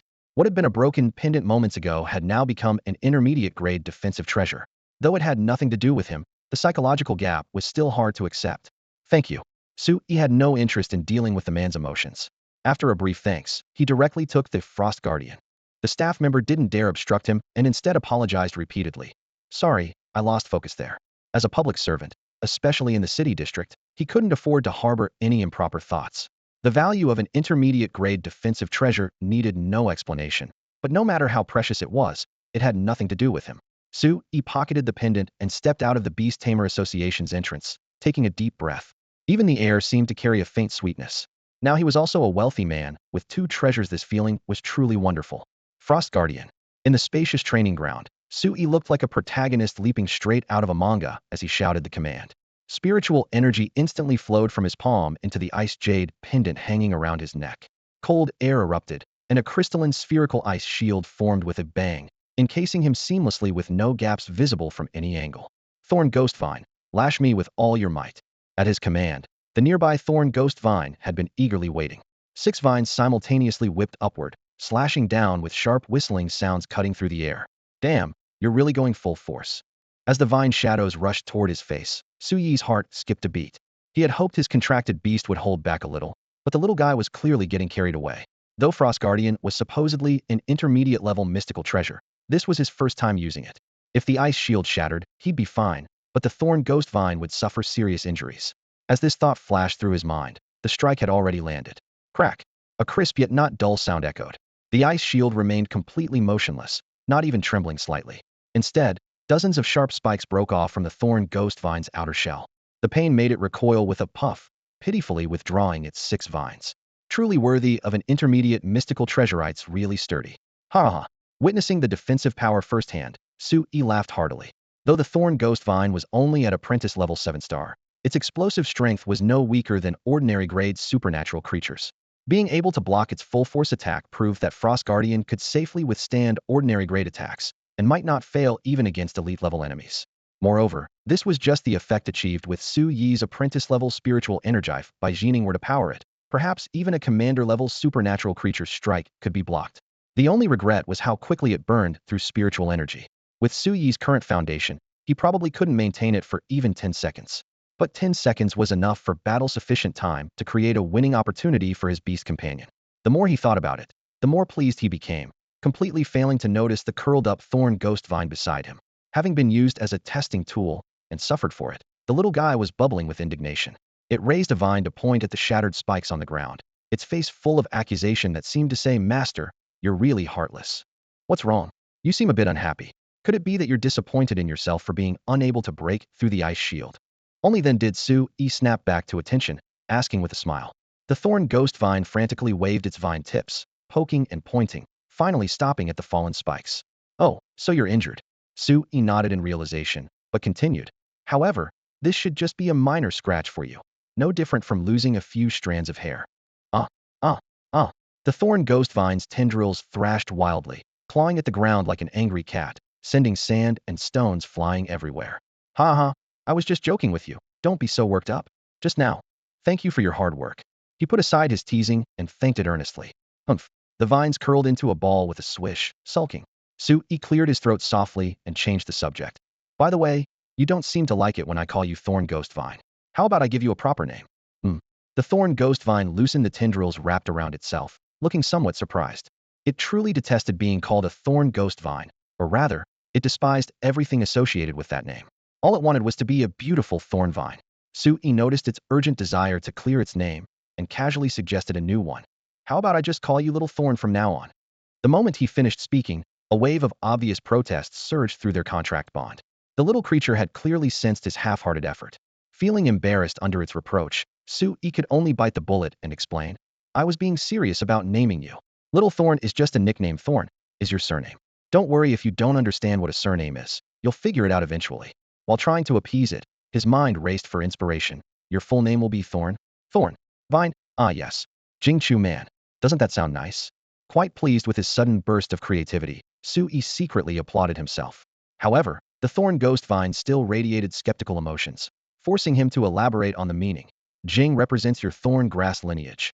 Chu means you're graceful and enchanting, and man refers to vines, but also implies growth and vitality, all positive meanings. Though the little creature seemed only half convinced, it eventually accepted the name, Jing Chu Man, with satisfaction. Seeing this, Sui finally breathed a sigh of relief. This vine was becoming increasingly difficult to fool.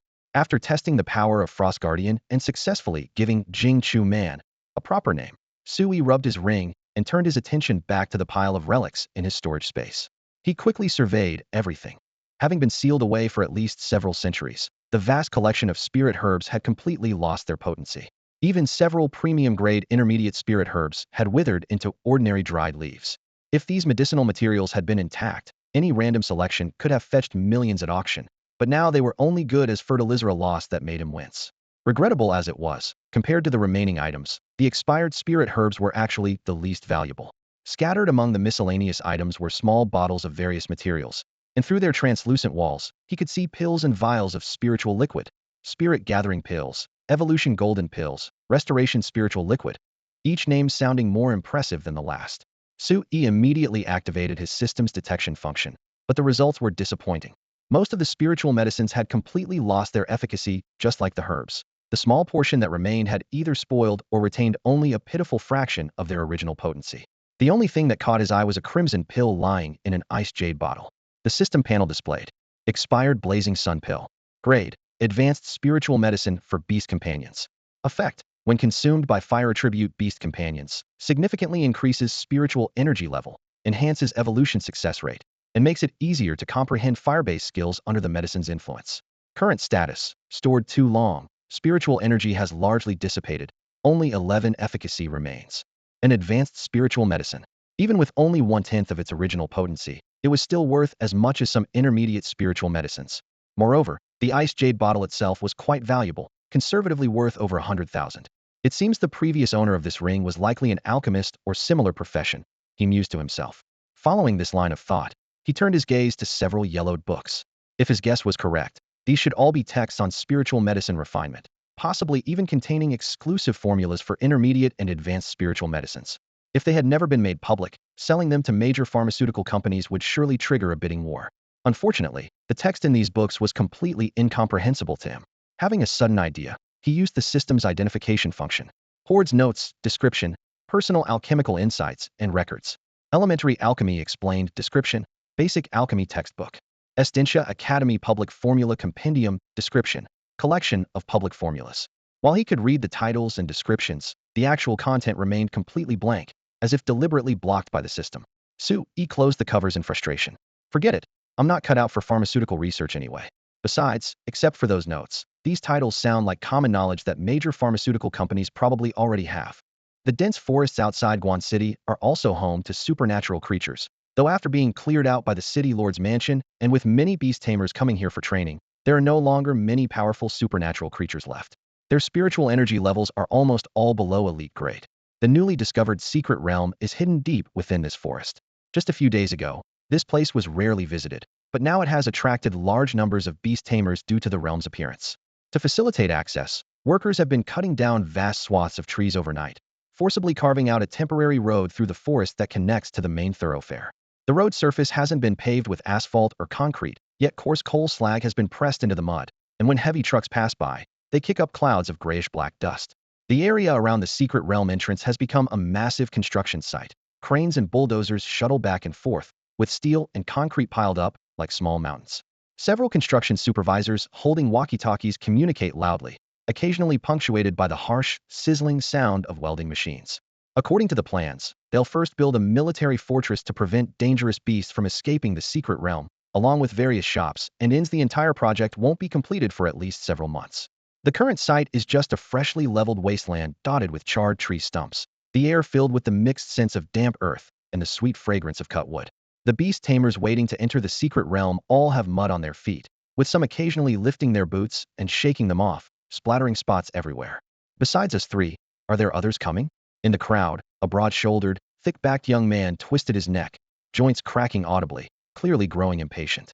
Who knows? replied the lanky, long-haired young man beside him in a lazy tone. He leaned against a surviving large tree with a piece of foxtail grass in his mouth, speaking casually. The lady told us to wait here, so there'll probably be others. As he spoke, he glanced sideways at the beautiful woman not far away. That woman was none other than Li Wenyu, who had quite a good relationship with Sui. She wore a well-tailored, fashionable suit, her skin tight and smooth apparently from years of care plus spiritual energy nourishment, making her look no more than her early 30s. Her curvaceous figure was even more eye-catching than many younger women. At the moment, she was patiently instructing Bai Jian about various precautions for entering the secret realm. For bodyguards in suits stood beside Li Wenyu, their steady presence radiating the oppressive aura characteristic of elite-level beast tamers. Bai Jian had changed into camouflage combat gear for the upcoming exploration. Though the girl couldn't match her sister Bai Jining's stunning beauty, she excelled in her tall figure and capable temperament, standing there with heroic grace. However, Li Wenyu's nagging seemed endless, and her slender fingertips were already unconsciously tapping against the side of her camouflage pants, clearly losing patience.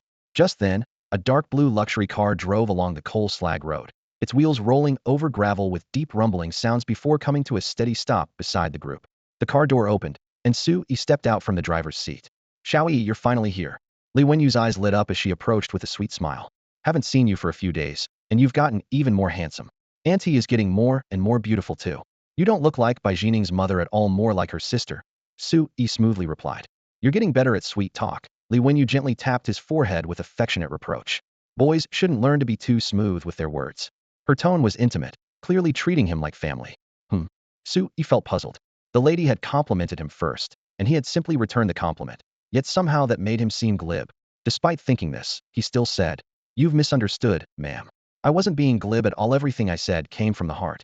Seeing his earnest expression, Li Wenyu was delighted inside, though she maintained the dignity befitting an elder and waved dismissively. All right, let's not waste any more time. Come meet the teammates who'll be entering the secret realm with you. Bai Jian muttered under her breath nearby. Suck up. Watching Sui chat so harmoniously with her mother filled her with both envy and bitterness. She and her mother rarely got along so well. Meanwhile, two young men had been whispering to each other. Who is this guy? He seems pretty familiar with the lady. The burly youth murmured quietly. Could he be the person we've been waiting for all this time? He looks like a high school student, but the lady is so enthusiastic about him. His abilities must be above ours. The long-haired youth curled his lip. Maybe it's just because he's handsome? Are you trying to get yourself killed? The burly youth's heart skipped a beat as he glared fiercely at his companion, who quickly shut his mouth. Moments later, Li Wenyu approached with Sui, Bai Jian, and a quiet girl, and everyone formed a circle. Now that everyone's here, let's introduce ourselves, she announced. The burly youth bowed first with an honest smile. I'm Fong Pan, an apprentice beast tamer. My companion beast is a common grade 3-star blackback tiger. Blackback tiger, a large predator known for its explosive power and endurance. Sui silently approved, worthy of Li Wenyu's selection. Though only an apprentice beast tamer, he possessed common grade combat power. The long-haired youth spoke next in a flat tone. Lu Yu, apprentice-level beast tamer. My companion beast is a common grade 2-star eagle-eyed owl. Eagle-eyed owls moved silently through the night with exceptional vision, unmatched for reconnaissance and surveillance. With both combat and reconnaissance positions filled, Li Wenyu had clearly put considerable thought into this team. The girl who had arrived last spoke softly but clearly. Zhou Xian, apprentice beast tamer. My companion beast is a common grade 3-star rock-armored turtle. Sui caught a glimpse of the faint turtle pattern glow flickering around the girl's fingers and nodded silently. Rock-armored turtles specialized in defense and endurance, clearly someone who prioritized safety. After the three finished their introductions, all eyes turned to Sui. He spoke calmly. I'm Sui, apprentice beast tamer. My companion beast is an apprentice-level 7-star Thorn Vine. Thorn Vine. Fong Pan and Lu Yu exchanged bewildered glances, wondering if they'd heard wrong.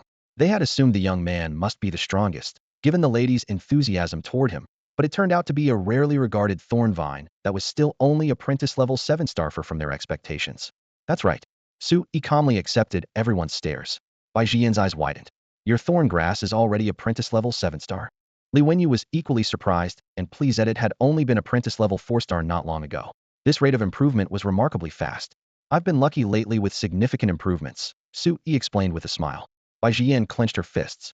Damn it, she had originally hoped to find an opportunity for revenge, but now it seemed unlikely in the near future. Li Wenyu, however, felt more at ease. Excellent.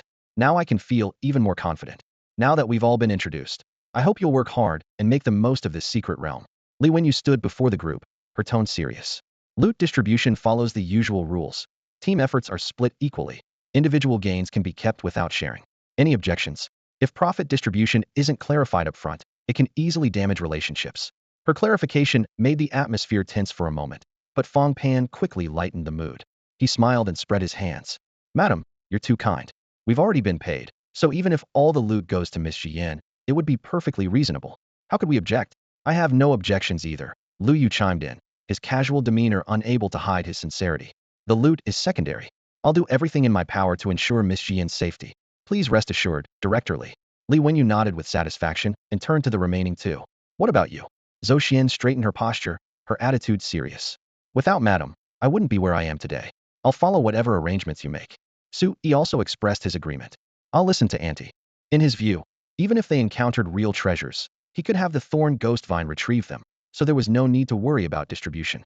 Since no one objects, it's settled. Li Wenyu gestured to the security guard. These are positioning distress beacons, one for each of you. Activate them immediately if you encounter danger, and I'll send rescue. Also, here's a map of the secret realm. Someone explored the perimeter over the past 2 days, and the small areas are clearly marked. For the blank areas, you're on your own. The security guard handed out the positioning devices and maps one by one. The cold metal sensation spread from their palms as the 5 showed varying expressions. The new secret realm had only appeared recently, yet Li Wenyu had already obtained a map. Su Yi was amazed as he unfolded the paper. The outlines of hills, rivers, and forests were distinct, with dense annotations throughout. At the map's edge, a wild wolf forest was circled in red, home to packs of ordinary grade wind wolves, including a predicted ordinary grade 9-star wind wolf king. Another area called Snake Valley was even more alarming, with a note reading, Elite grade fierce beast coxcomb snake. Fierce beasts referred to supernatural creatures that actively attacked humans. National regulations required eliminating such creatures whenever possible, and bringing back their corpses could earn bounties from the city lord's mansion. Many beast tamers specialized in hunting for this very purpose. In fact, a considerable portion of the beast tamers who had entered the new secret realm over the past 2 days were there for the bounties. Bai Jian stored the positioning device and map in her storage bracelet, then looked up at the distorted space tunnel nearby. Is there anything else you need to tell me? If not, I'm going in. Her eyes practically sparkled with eagerness. Li Wenyu frowned slightly. Being so relaxed on her first secret realm expedition, with such dangerous overconfidence, she had protected her daughter too well in daily life, leaving her without enough experience facing setbacks. Well, it was better to learn some hard lessons in a low-level secret realm like this than to make foolish mistakes in high-level ones later. With this thought, Li Wenyu hesitated no more and said earnestly, I've already bought the tickets for you all. Go ahead. But remember, protecting your own safety comes first. Got it, Bai Jian responded casually, then turned to her teammates and waved them forward. Let's go. Zhou Xian and the others glanced at Li Wenyu, and seeing she had no further instructions, quickly followed Bai Jian's lead. Su Yi lingered at the back, turning to give Li Wenyu a reassuring look before stepping through the gate. Although the city lord's mansion had issued a citywide commission to explore the new secret realm, entry wasn't free. Tickets were required, and ticket sales were one of the mansion's important revenue sources. As long as explorers could bring back realm coordinates plus visual evidence, even intelligence like ordinary level beasts spotted here or elite level beasts appeared there could earn substantial rewards. Combined with bounties for slaying beasts and treasures gathered within the realm, the ticket investment seemed trivial. Li Wenyu had clearly made arrangements in advance.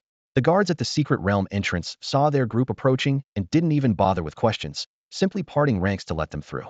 This was Bai Jian's first time entering a secret realm, and her eyes sparkled with excitement. As they passed through the spatial tunnel, she couldn't help looking around.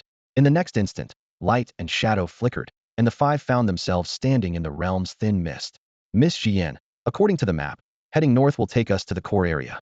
Generally speaking, the closer to the core, the greater the danger, and we'd have to pass through the wolf woods. Fong Pan unfolded a map, pointing, as he explained. To the east lies Snake Valley, crawling with venomous snakes, and home to an elite-level crested snake equally risky. I suggest we head west first, where many areas have been explored by senior beast tamers and no threats to us have been found. After listening, Bai Jian frowned, her tone displeased. We came here to explore, not vacation. What's the point of going where others have already been?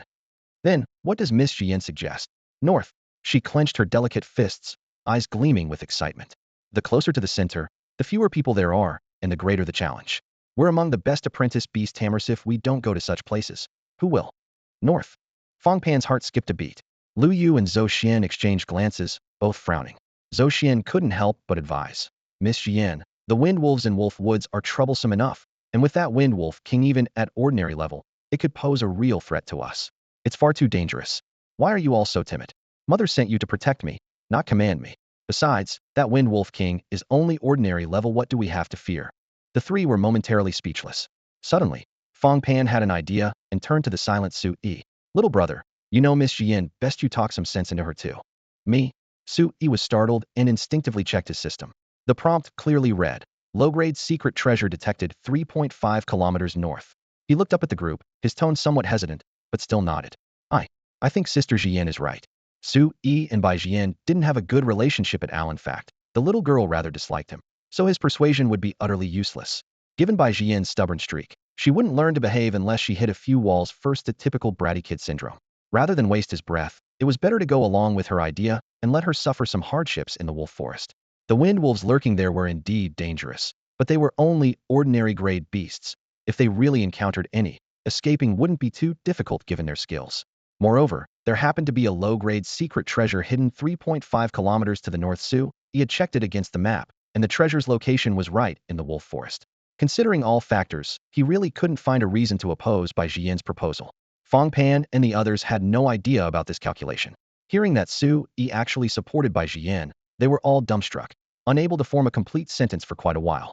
Brother, you might not understand how dangerous wind wolves are. Fong Pan frowned as he explained. They live in packs. Either you don't encounter any, or you run into a whole group at once. Even a team like ours might not escape unscathed. Of course I know that, Su Yi shrugged. But my opposition won't help. Ask her if she'll listen. Before he finished speaking, Bai Jian couldn't help but interrupt. Don't call me Sister Jian. Please call me Miss Yan. We're not that close. This attitude made everyone's thoughts crystal clear. Fong Pan and the others exchanged bitter smiles, completely abandoning any hope of having Su Yi persuade her. Seeing her teammates still dawdling, Bai Jian impatiently flicked her long ponytail. I already said I don't need protection. If you're too scared to go, just head back to the city. I'll be more comfortable alone. With that, she strode directly northward. Miss Jian, Fong Pan, and the others' faces changed, and they could only steel themselves to follow. They didn't dare let her act alone. If something went wrong, none of them could escape responsibility.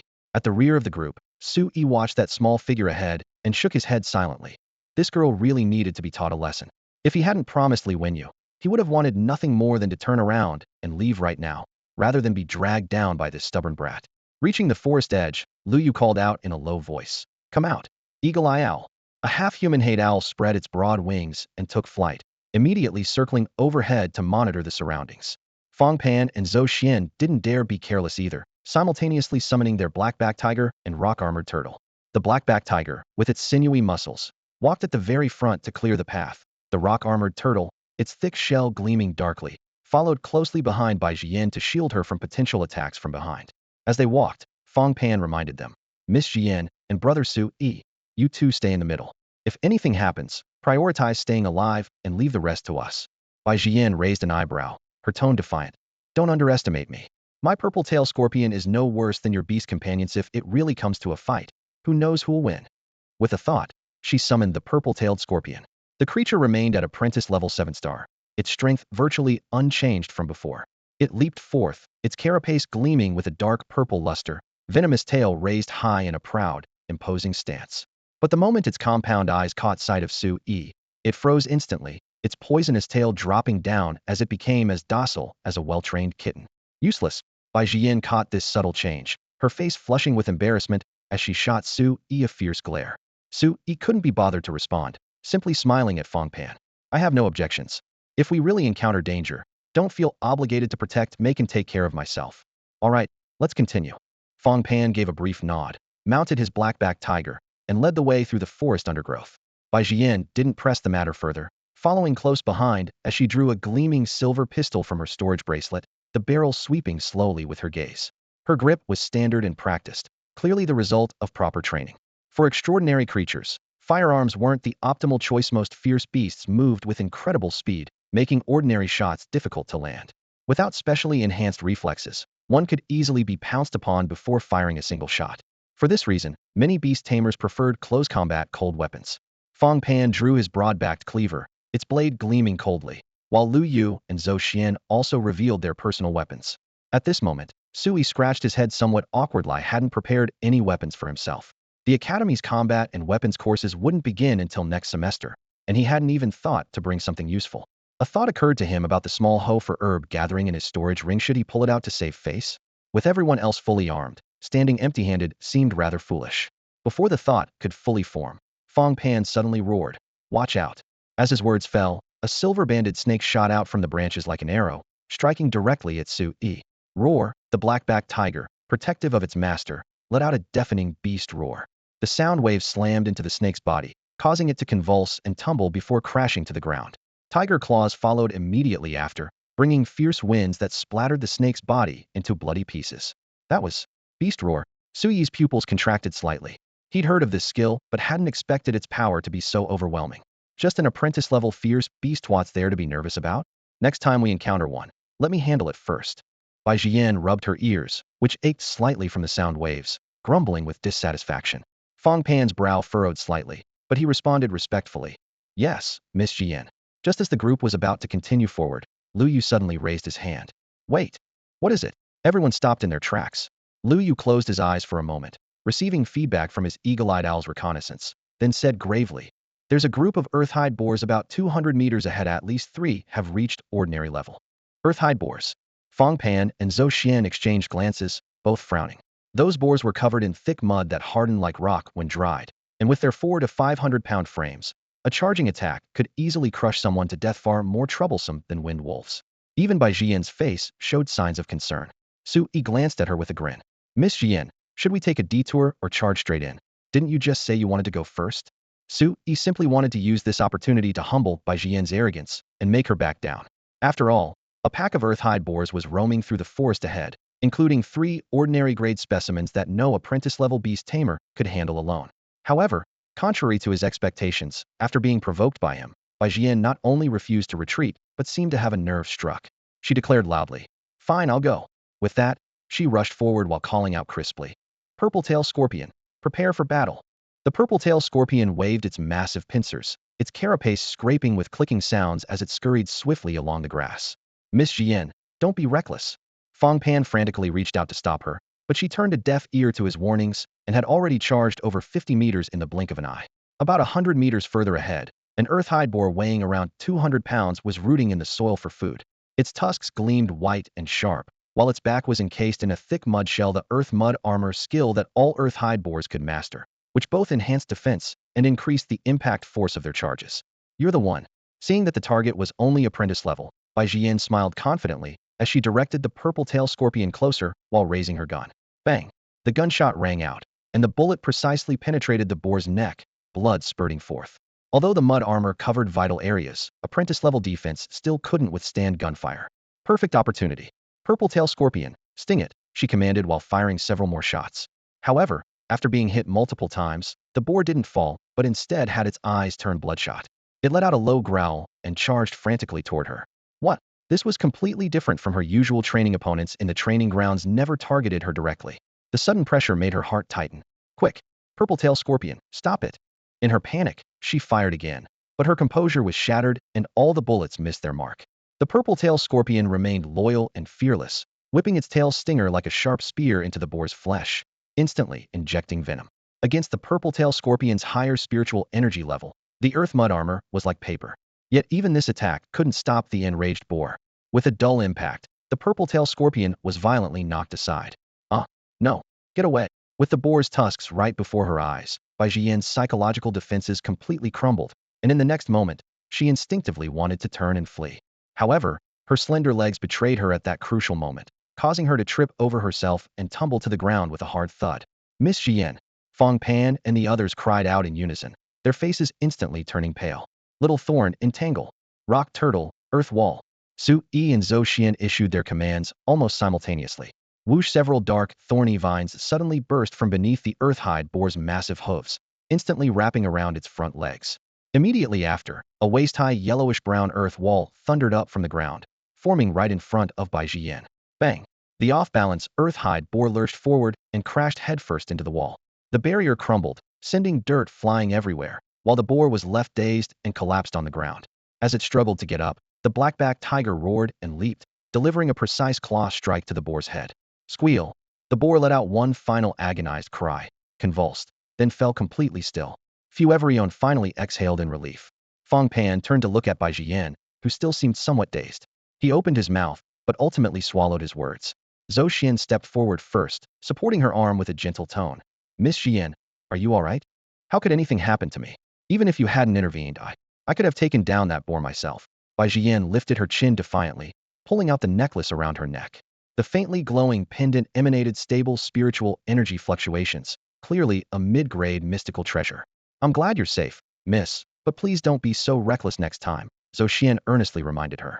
Bai Xian was about to respond when Lu Yu interrupted. Sorry to kill the mood, but this isn't the time for chatting. We've got trouble. Everyone froze, instinctively following his gaze, and immediately gasped.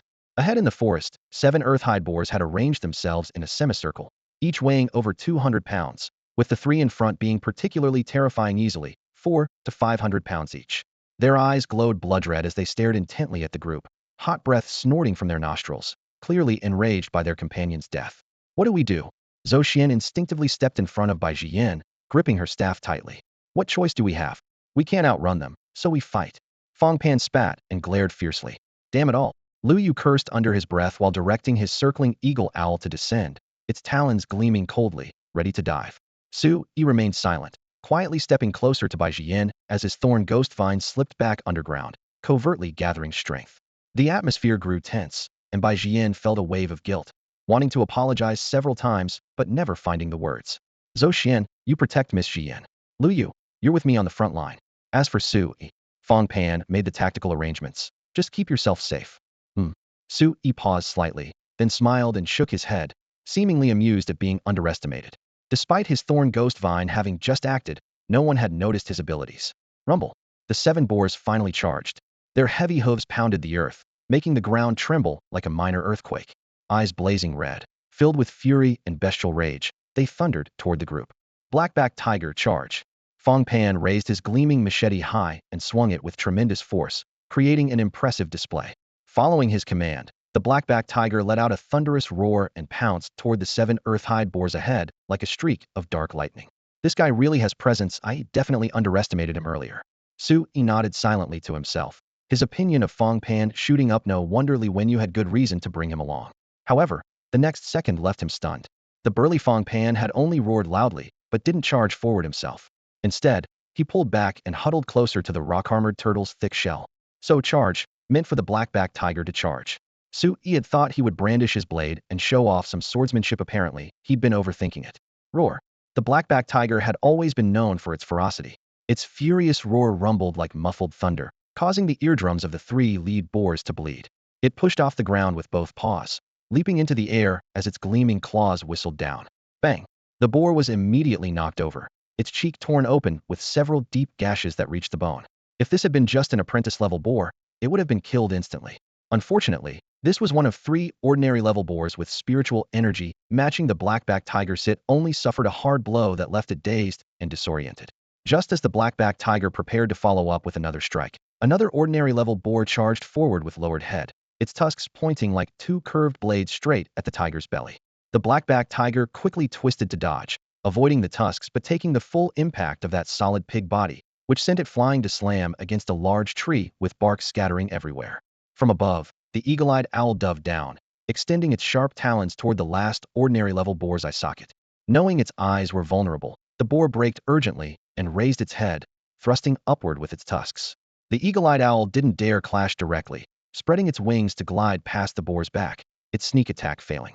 In just one brief exchange, neither the tiger and owl nor the 3 lead boars gained any advantage. The expressions of Fong Pan's group grew serious. Watch out.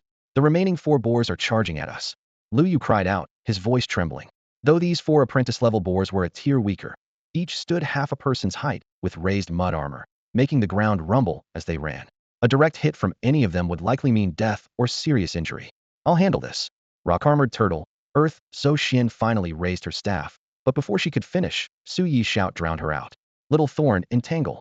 The thorn ghost vine, which had been lying in wait, erupted instantly. 8 arm-thick vines burst from the earth, their black barbs gleaming coldly like reversed hooks. The vines positioned themselves perfectly just as the 4 boars' front hooves touched the ground. They were tightly bound. Harden, Su Yi commanded in a low voice. Dark light flashed across the 8 vines, instantly making them hard as refined iron, their surfaces taking on metallic dark patterns. After all, These four boars had tremendous charging momentum without the hardening technique. The vines might snap completely. However, in the next moment, although the vines weren't snapped, the thorn ghost vine was dragged out from underground by the four wild boars, startling Su-yi. The thick vine body was forcibly uprooted by the boars, churning up large chunks of earth. But the four wild boars lost their balance during their high-speed charge, their massive bodies tilting forward. With a thunderous crash, they tumbled headfirst into the ground. The charging momentum combined with their own weight proved too much for them to handle, leaving them bruised and battered, seeing stars, their howls echoing one after another as they struggled to get back up. Little Thorn whipped them. Steel spikes. Su-yi seized the opportunity and barked out orders. The thorn ghost vine responded telepathically, its vines suddenly lashing out through the air with explosive wind-breaking sounds. Hundreds of sharp spikes gleamed with metallic coldness as they whistled toward the faces of the four earth-hide boars. Agonizing screams erupted as the four pairs of pig eyes were instantly pierced, blood spattering everywhere as they burst on the spot. Entangle them. Bind them tight. Su-yi immediately issued his second command. In fact, before he even spoke, the thorn ghost vine had already automatically hardened its body, coiling around them layer by layer. The steel spikes twisted and pierced the boars again, creating countless bloody holes across their bodies. The four wild boars struggled frantically, mud splashing everywhere, but they were locked tight and couldn't move for the time. Being on apprentice-level thorn vine had actually accomplished the incredible feat of taking on four opponents at once. Fong Pan, Zhou Xian, and the others hiding behind the rock-armored turtle nearly had their eyes pop out of their heads. The difficulty of facing four apprentice-level earth-hide boars was definitely no less than facing one ordinary grade beast. Yet this thorn vine, which had always been considered the least valuable for contracts, had subdued them in an instant. Even more outrageous were those black patterns coiling around the vine body, looking ominously evil, like some kind of mutation or unknown skill that completely overturned their understanding. Not just Fong Pan, and Zhou Xin, even Bai Jian was stunned on the spot. More than 10 days ago, Su-yi's thorn vine had already been strong enough, but still within her comprehension. Now, not only had its appearance drastically changed, but its combat power had multiplied several times over. Compared to it, her purple-tailed scorpion was at least 1 or 2 grades inferior. While everyone was still in a daze, Su-yi's voice snapped them back to reality. What are you waiting for? Help me finish off these four boars. The thorn ghost vine's spiritual energy is draining like a flood. Rock-armored turtle, crushing stone stomp. Zhou Xian was the first to snap out of it, crying out delicately. The rock-armored turtle stepped forward, its front legs transforming into heavy stone pillars under earth element spiritual energy enhancement, smashing down on the nearest boar's head with a resounding thud. The hard skull cracked like a spider web, and the boar whimpered once before dying on the spot. On the other side, the purple-tailed scorpion that had been knocked away earlier also pounced back, its tail hook gleaming with purple-black toxic light as it repeatedly stabbed into the back of the remaining 3 boars' heads. Within moments, the boars were foaming at the mouth, their hooves twitching a few times before going completely rigid. After confirming that all 4 wild boars were down, the thorn ghost vine finally released its grip. Su-yi walked forward, put on his leather gloves, and patted its spike-covered vine body with a smile. You worked hard. The thorn ghost vine was exhausted, its leaves swaying, but it still straightened its body proudly, spikes trembling slightly as it struck a triumphant pose. The battle here had ended, but the fight between the black-backed tiger and the eagle-eyed owl was still raging on. The black-backed tiger had managed to tear into the neck of one earth-hide boar earlier, but facing 2 enemies of equal strength, it was still at a disadvantage. A tusk pierced its hind leg, ripping open a bloody wound as crimson droplets trickled down its dark fur. Despite this, it had used brute force to break one boar's front leg, crippling most of its opponent's fighting ability. However, if this stalemate continued, even if the boar pack won, it would be a Pyrrhic victory. On the other side, the eagle-eyed owl was faring slightly better. During the struggle, a tusk had grazed its wing, but it had clawed out one of its opponent's eyes. Using its diving and aerial advantages, it kept the earth-hide boar completely suppressed, though a quick victory remained elusive. Seeing the battle locked in stalemate, Su-yi hesitated for a moment before deciding to send the thorn ghost vine underground for support. Although the thorn ghost vine's spiritual energy was nearly depleted, standing by and watching could result in both the black-backed tiger and eagle-eyed owl suffering severe injuries. The secret realm had just opened, and he couldn't afford to lose 2 of his main forces. Roar! The black-backed tiger bellowed again, its sound waves making both boars' eardrums throb. However, they seemed to be gradually adapting and continued charging from front and back, clearly intent on a quick resolution. With nowhere to retreat, the black-backed tiger's eyes flashed with murderous intent as it prepared for a desperate last stand. In that split second, several fist-thick vines burst from the ground, their hardened spikes gleaming coldly as they wrapped around the front hooves of both earth-hide boars. Being larger and stronger than the previous smaller boars, they stretched the vines taut with creaking sounds, as if they might snap at any moment. Fortunately, their balance was broken, and both boars crashed down with a thunderous impact, sending dirt flying. The black-backed tiger seized this heaven-sent opportunity, pouncing forward and sinking its fangs deep into the nearest boar's neck. Crack! Neck bones and arteries shattered together, and the boar managed only half a scream before its life rapidly ebbed away. The black-backed tiger quickly turned and bit through the other boar's throat in the same manner. Perhaps having been suppressed by these two boars for too long, it roared skyward, venting all its pent-up fury, then without pause, lunged toward the boar still being harassed by the eagle-eyed owl. Detecting soul force about to dissipate, now absorbing. Ding, absorption complete. Gained 103 soul force points. Current total soul force, 349 points. Finally, it was over. Looking at the boar corpses scattered across the ground and the churned earth, Su-Yi exhaled deeply. Wiping out an entire pack of earth-hide boars in one go was still quite taxing for them. Brother Su-Yi, is your beast companion really a thorn vine? This is the first time I've seen such a powerful thorn vine. Could it be some kind of rare beast? Seeing the crisis resolved, Fang Pan finally couldn't contain his curiosity and asked Su-Yi about it. He wasn't the only one. Lu Yu and Zhou Xian also looked puzzled, their gazes all falling on the pitch-black thorn vine at Su-Yi's feet. It's indeed a thorn vine, don't overthink it. Su-Yi smiled slightly. Fang Pan scratched his head. How can I not overthink this? Brother Su-Yi, your thorn vine is way too unusual. The color could be explained as a mutation, but what are those black patterns circling around it? I don't know either. Maybe it underwent some special evolution. Su-Yi's tone was flat, clearly unwilling to discuss it further. Seeing his attitude, the three of them had a basket full of questions in their hearts, but didn't dare press further. After a brief silence, Lu Yu looked at the corpses scattered everywhere. What should we do with these wild boars? Earth-hide wild boars are extraordinary creatures on the hunting list. If we drag them out and turn them into the city lord's mansion, we could get at least tens of thousands in bounty. He frowned, disgusted by the mud-covered pig carcasses. Only tens of thousands? Split among us. It's not even 10,000 each. Fang Pan shrugged and was the first to state his position. Let me be clear, I am voluntarily giving up my share of the profits. Whoever wants them can carry them out themselves. I'm giving up too. Bai Jian's voice was much quieter now. Having experienced the recent danger, she was obviously more subdued. I don't want them either. Lu Yu was the third to decline. Su-Yi couldn't help but sigh. What a bunch of spendthrifts, turning down tens of thousands just like that. He looked at Zhou Xian. Do you want them? Of course I do. Zhou Xian answered almost without hesitation. Su-Yi felt awkward. So, we split them 50-50. Sure. Since you contributed more earlier, I'll take one large boar plus 3 small ones. You take 2 large ones and 2 small ones. Deal. Su-Yi readily agreed, raising his hand with a wave. For wild boars along with the mud were all collected into his storage ring. Only then did everyone notice that his storage ring had a crack down the middle, as if it had been forcibly split in half, and then barely pieced back together. Fang Pan clicked his tongue. Brother Su-Yi, your ring has quite the personality. Don't tell me you got it from some knockoff market. You actually guessed right. Su-Yi was frank. Got lucky and picked it up for 100,000. Well, impressive. Fang Pan shook his head, but felt even more unable to see through this person. The guy dressed shabbily, yet could get cozy with the big boss lady of Jingtian Group. Had such a bizarre pet beast, and it was better to treat him like a deity and avoid offending him.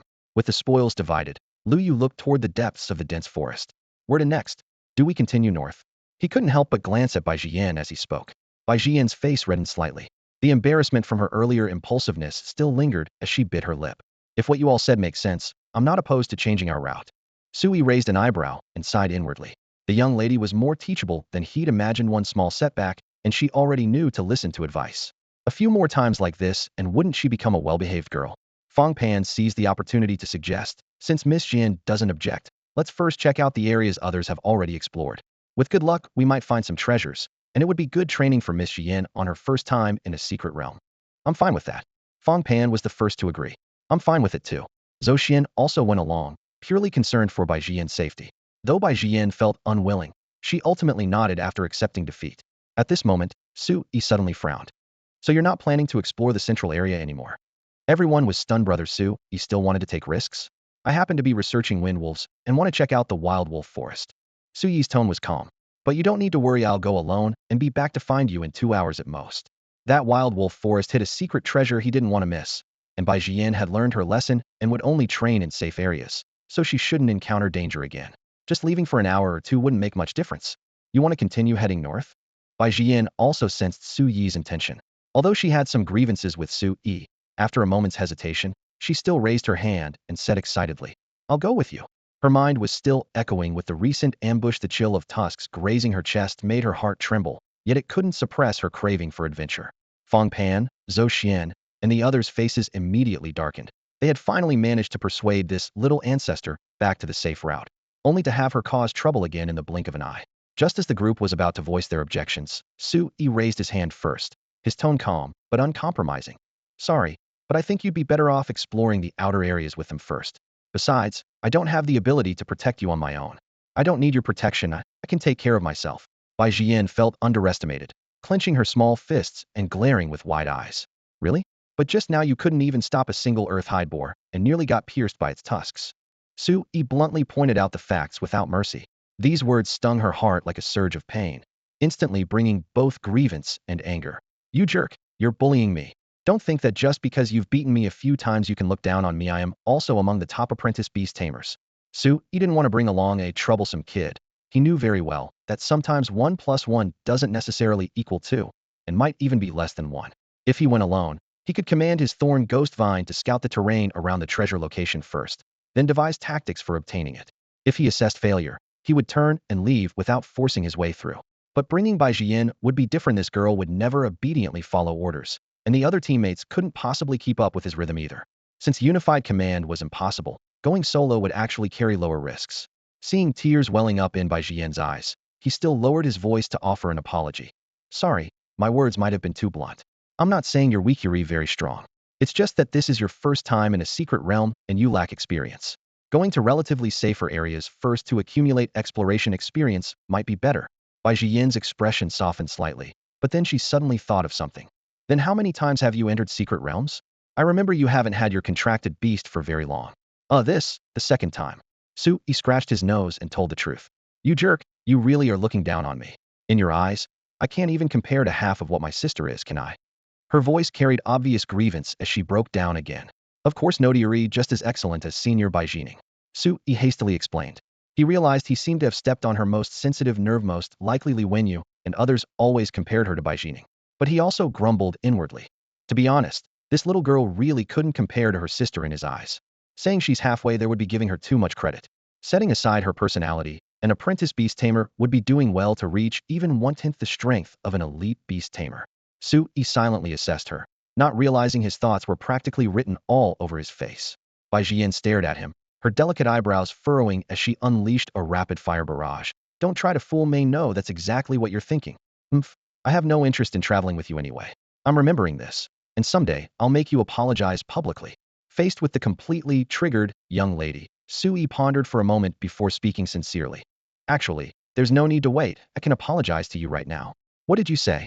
Bai Jian was still fuming and was stunned by his words. I said I can apologize to you right now. Su Yi's tone was earnest, but Bai Jian bit her lower lip, her eyes growing misty. So you're finally admitting you looked down on me just now? Su Yi found himself speechless and could only smile bitterly. Why did her interpretation have to be so sharp? He raised his hand in a gesture of surrender. I'll wait and apologize to you later then. Remember to stay safe and don't worry your aunt. I'll be back soon. With those words, he called to his thorn ghost vine and plunged into the small grove ahead without hesitation, his figure instantly disappearing into the emerald shadows. Brother Sui Fang Pan opened his mouth to try to stop him, but caught Bai Jian's fiercely warning glare and swallowed his words, only managing to mutter resentfully. That kid's way too arrogant, running off alone into Wild Wolf Grovian, that just asking for death. Lu Yu leaned lazily against a tree trunk and shrugged. Whatever, it's not like we need him. As long as we have the Eagle Eye Owl scouting ahead, we can carefully avoid danger. Bai Jian ground her teeth in frustration. When we get back, I'm definitely telling Mom about this so she can see just how awful that guy really is. Miss Jian, forget about him. Let's choose a new route. Zhou Xian pointed at the map. According to this, going west would be much safer. West? Why west? Bai Jian clenched her fists tightly. If he can go north, so can we. Fang Pan and the others were startled by her words. Still going north? Miss Jian, you know as well as we do that if we encounter another wild boar herd or wind wolf pack, we'll be in real danger. I know. Bai Jian spoke each word deliberately. But we can follow behind that jerk and let him scout the path for us. As she spoke, she pulled out her phone and opened a special map app, revealing 5 small dots of light on the screen. 4 dots clustered together, while the last one moved north alone. Undoubtedly Sui. Is that a positioning map connected to the emergency locator beacons? Fang Pan's eyes widened. Yes. With this, we can secretly follow behind him without worrying about losing track. Bai Jian gripped her phone tightly, lifting her small chin with determination. Fong Pan frowned and cautioned seriously. Miss Jian, I can agree to follow him. But if we encounter fierce beasts we can't handle, we absolutely cannot act impulsively, or we'll really get everyone killed. Fighting fierce beasts isn't like sparring on a battle platform, and exploring secret realms isn't playing house. Fine, Bai Jian agreed readily, though her tone remained resolute. Lu Yu, who had been staring at his phone, suddenly frowned. Are you sure you want to follow him? That kid has already entered Wild Wolf Grove if there's a real chance he'll encounter a wind wolf pack. 313 meters to the northeast, a low-grade treasure detected. Finally getting close. In the Wild Wolf Forest where shadows intertwined, Su Yi felt a surge of joy. Though the treasure's specific attributes remained unclear, he pinned all his hopes on it being an escape artifact, preferably something that could boost movement speed. While Frost Guardian could block one attack, if he encountered a fierce beast he couldn't defeat or outrun, he'd still meet his end in these woods, and the pack of wind wolves clearly marked on his map were exactly that type of monster. Therefore, since entering the forest, he had been treading carefully with every step. He had wanted to get closer to the treasure, but suddenly a sharp wolf howl echoed from ahead, making him instinctively duck behind a thick tree trunk, cold sweat instantly beating on his spine. Forget it, better safe than sorry, little Thorn. For the remaining few hundred meters, I'll have to trouble you to scout ahead. Su Yi turned his gaze to the plant-type contracted beast at his feet. Little Thorn drooped its vines and simply flopped on the ground, striking a completely exhausted pose. I know you just had an intense battle with that earth-hide boar and used up a lot of energy. Su Yi pulled out a bottle of energy water from his spatial ring and waved it in front of the creature. I prepared this especially for you. Half a month ago, something that cost 100 yuan per bottle would have been a luxury for him. But now, for this secret realm expedition, he had stockpiled 30 bottles in one go. Energy water could rapidly restore stamina and spiritual energy, relieve fatigue, and accelerate wound healing, truly an outdoor essential. Sensing the fluctuations from the bottle, Little Thorn immediately perked up. If it had eyes, they would surely be sparkling with stars right now. What a little glutton. Su Yi chuckled as he unscrewed the cap and offered the bottle opening. Tender thorn tendrils dove into the bottle, instantly sucking like a straw with wild abandon. In just over 10 seconds, the bottle was empty.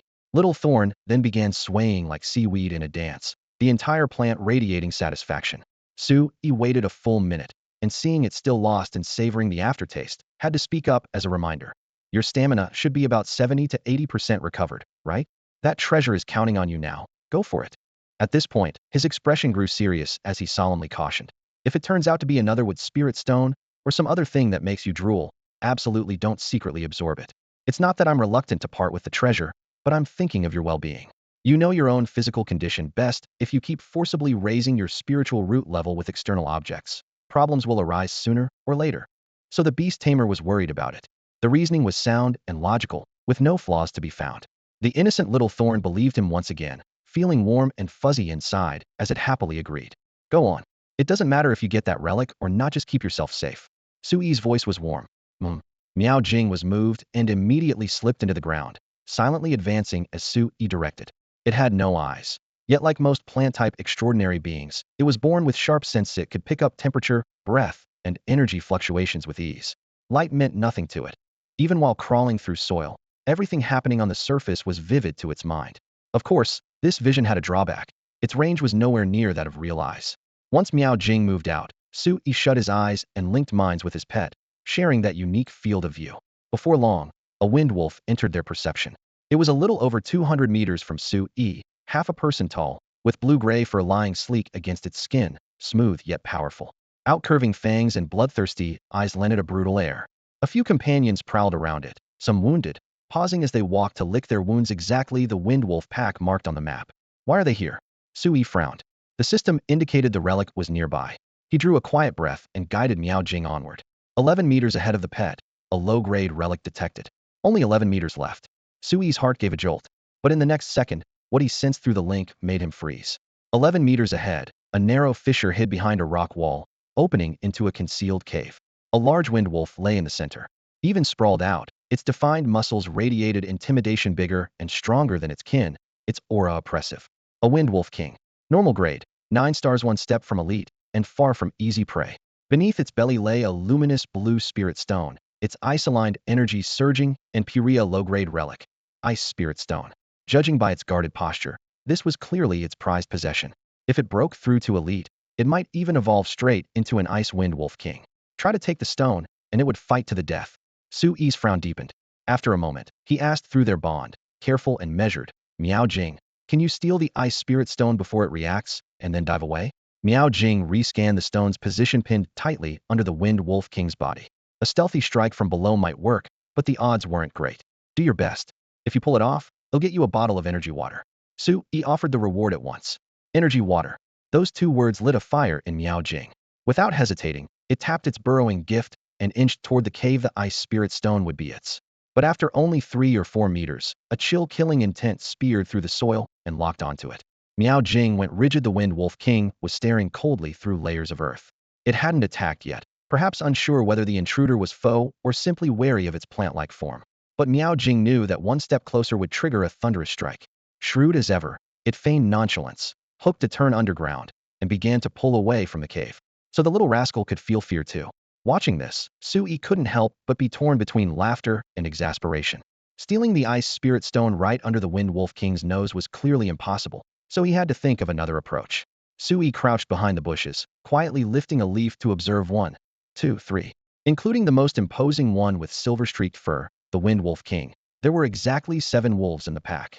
The number wasn't overwhelming, but they were all ordinary grade supernatural creatures, with the Wind Wolf King even having 1 foot in the elite grade. Little Thorn might stand a chance against just one, but facing all 7 at once would be suicide. Since he couldn't win by force, he'd have to use cunning. Su Yi pondered the feasibility of luring the tiger away from the mountain. Little Thorn's burrowing skills had reached perfection. It could instantly dive underground, surface for air, and change direction with lightning speed. Even if all 7 wind wolves gave chase, they'd struggle to corner Ithis was his ace for drawing them away. If he could lure the entire pack away, he'd have a chance to sneak into the wolf den alone and claim the Ice Spirit Stone. However, he didn't dare be blindly optimistic. Could Little Thorn really draw away all 7 wind wolves at once? What if 1 or 2 wolves suddenly returned while he was infiltrating the den? Any single failure could cost him his life. Plan for defeat before victory. To be safe, Su Yi decided to scout an escape route first. He pulled out his beast hide map. Tracing his finger across it, the east of the wolf den was a cliff nearly 30 meters high. Below the cliff rushed turbulent waters that flowed for over 100 meters before plunging into a waterfall with an even greater drop. With his current abilities, the only way to escape pursuit would be to jump off the cliff. An ordinary person would either be crushed or drowned, then finished off by the waterfall's certain death. But Su Yi possessed Frost Guardian, which created a complete spherical ice shield with 360-degree protection that could withstand impacts and float. By his assessment, the impact force wouldn't be enough to shatter the ice shield. At worst, he'd be swept away by the rapids and could swim to shore once safe. With this in mind, he mentally noted, if things went out of control, retreat toward the cliff. With both plan and escape route set, he took a breath and whispered through their mental link. Little Thorn, can you draw away all 7 wind wolves? With a whoosh of bubbles, Little Thorn immediately received the command through their consciousness channel. It was shocked at first 6 ordinary grade wind wolves plus 1 wind wolf king approaching elite grade. And this beast tamer still wouldn't give up? But then again, tangling with 7 powerful enemies seemed quite thrilling. The little creature felt a flutter of excitement, though it didn't show it, instead making demands 3 bottles of energy water, not 1 less. Su Yi caught its message and couldn't help but chuckle. Didn't this little guy know that the energy water in his storage ring was already meant for it? He raised his hand with a grand gesture and laughed. What's this about 3 bottles? Whether the plan succeeds or not, I'll give you 5 bottles afterward. 5 bottles. Xiao Jing trembled with excitement. His greedy gaze locked firmly on the distant Wind Wolf King as he crouched low and crept closer once again. Be careful and keep yourself safe first. Su Yi quickly reminded him through their contract. He lowered his body, weaving through bushes and fallen logs, trying his best to avoid several wandering wind wolves as he worked his way toward the den. He was still some distance from the wolf lair, and if he didn't get closer, he might miss that fleeting opportunity. Su Yi had no idea that several hundred meters behind him, his 4 teammates were tracking his movements through positioning dots on their device. He's moving. His direction, he's not actually heading for that wind wolf den, is he? Lu Yu stared at the screen on by Jian's phone and gasped. A few minutes earlier, he had also spotted the pack of wind wolves in their den using his eagle-eye owl. He had assumed Su Yi would be scared off and turn back, but never expected the man to be bold to the point of recklessness. Is he looking to die? Who on earth gave him such courage? Fong Pan couldn't help but complain. In such a dangerous place, not just apprentice-level beast tamers, but even ordinary-level beast tamers would avoid it without hesitation. Could it be that he hasn't noticed the wind wolves ahead yet? Should we warn him? Zhou Xian frowned deeply. Having fought alongside him, She had a decent impression of Su Yi and didn't want to see him throw his life away. Then, let's hurry over and warn him. Bai Jian clenched her fists, her nerves stretched taut. Though she didn't particularly like Su Yi, she couldn't bear to watch an acquaintance die horribly. Liu Yu shook his head. It's too late. He's less than 100 meters from the wolf den and could be discovered at any moment. If we chase after him, we'll only end up in danger ourselves and get wiped out together. Then, what do we do? Bai Jian clearly hadn't yet experienced the true cruelty of secret realms. What else can we do? He chose to go there himself. We didn't force him. He'll have to rely on his own luck. Liu Yu's tone was calm. His only mission was to protect Bai Jian. He didn't care about the others. Fang Pan pondered for a moment, then suddenly asked, Miss Jian, if I may ask, Su Yi seems quite familiar with your mother. Are you relatives? No, my mother has only met him a few times. I see. Fang Pan relaxed. We can't help him, and we're not far from the wolf den ourselves. Su could be discovered too. I suggest we retreat immediately. Just leave like this? Bai Jian's eyes widened. Su Yi had fought alongside them, and even if he were a stranger, she couldn't bear to stand by and do nothing. Before she could think it through, angry wolf howls suddenly echoed from ahead, accompanied by the thunderous crash of falling trees. Oh no, that guy's been discovered. We're done for. Lace, get out of here. Fang Pan decisively ordered. Bai Jian was momentarily stunned and could only be pulled back by Zhou Xian. Wait. Liu Yu suddenly spoke up, a flash of excitement in his eyes. What is it? Fang Pan and Zhou Xian both looked at him. He took a deep breath and said excitedly, There's an ice spirit stone in the wind wolf den. Su Yi seems to be trying to lure those wind wolves away, so he can steal it. Hidden in a cluster of bushes, Su Yi watched the frenzied wind wolf king in the distance, a chill running down his spine. What truly unnerved him wasn't the massive beast approaching elite rank, but rather the sheer audacity of his battle pet, Little Thorn. Initially, he had worried that the apprentice-level creature wouldn't be able to lure the wind wolf king away under normal circumstances. Just a few ordinary wind wolves would be enough to drive it off, never requiring the king's intervention. To drive this leader to madness, Little Thorn had gone all out. It began by weaving back and forth through the shallow soil layers, repeatedly surfacing and disappearing like an elusive earth serpent, lulling the wind wolf king into complacency. Once those ice-blue vertical pupils grew accustomed to the pattern, it suddenly burst a vine from the ground. The vine, enhanced with both hardening and steel spike abilities, silently whipped toward the wind wolf king's vulnerable rear, its weakness close to the ground. Flash! The spikes tore through flesh and blood sprayed.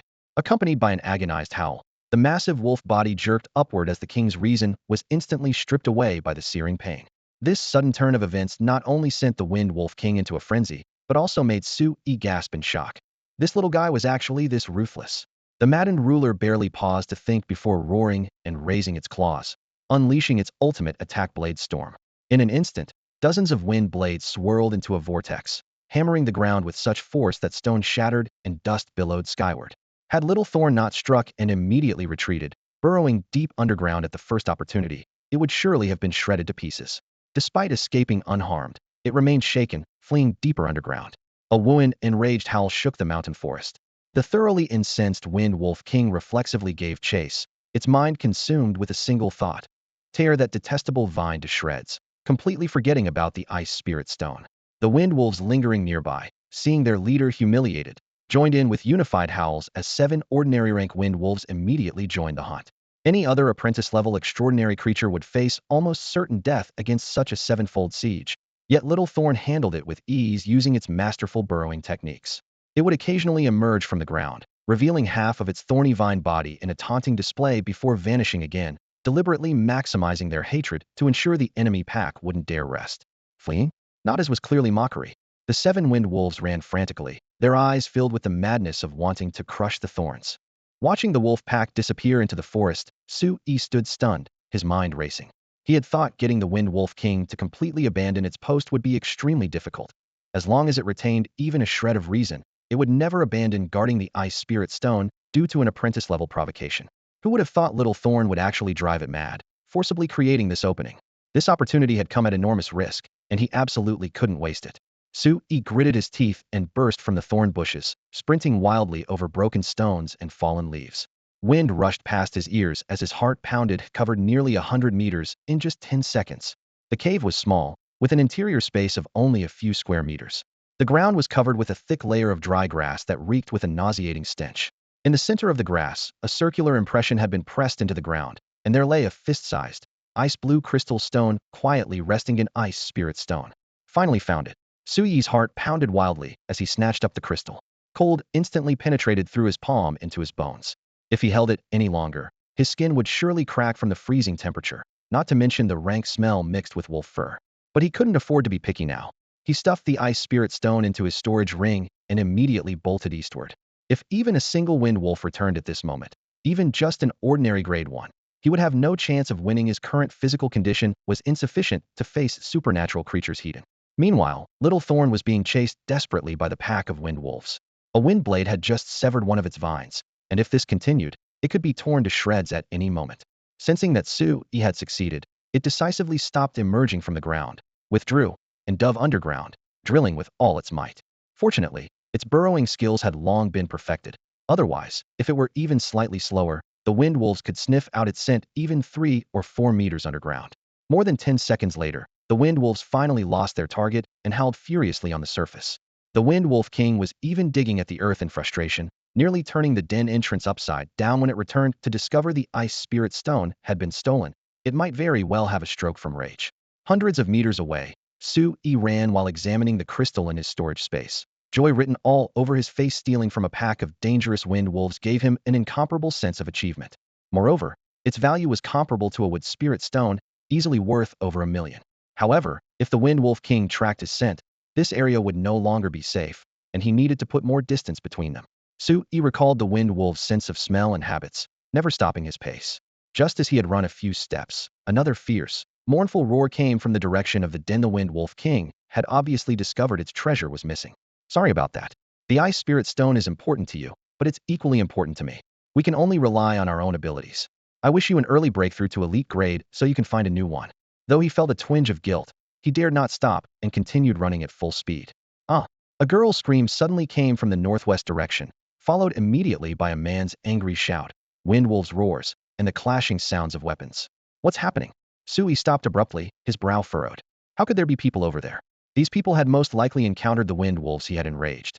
If lives were truly lost, he, a novice beast tamer who hadn't even left school yet, would probably be tormented by guilt and unable to sleep. He hesitated about whether to rush over and help when another delicate shout rang out in the distance. Miss Jian, run quickly. I'll hold them off. How could it be them? Sui's expression changed instantly. He had always assumed his teammates had gone to those low-risk areas that had been thoroughly scouted. After all, before he left the team, Bai Jian had already been reprimanded and had nodded in agreement to Fong Pan's arrangements. But he never expected this group would show up here and run straight into a pack of rampaging wind wolves.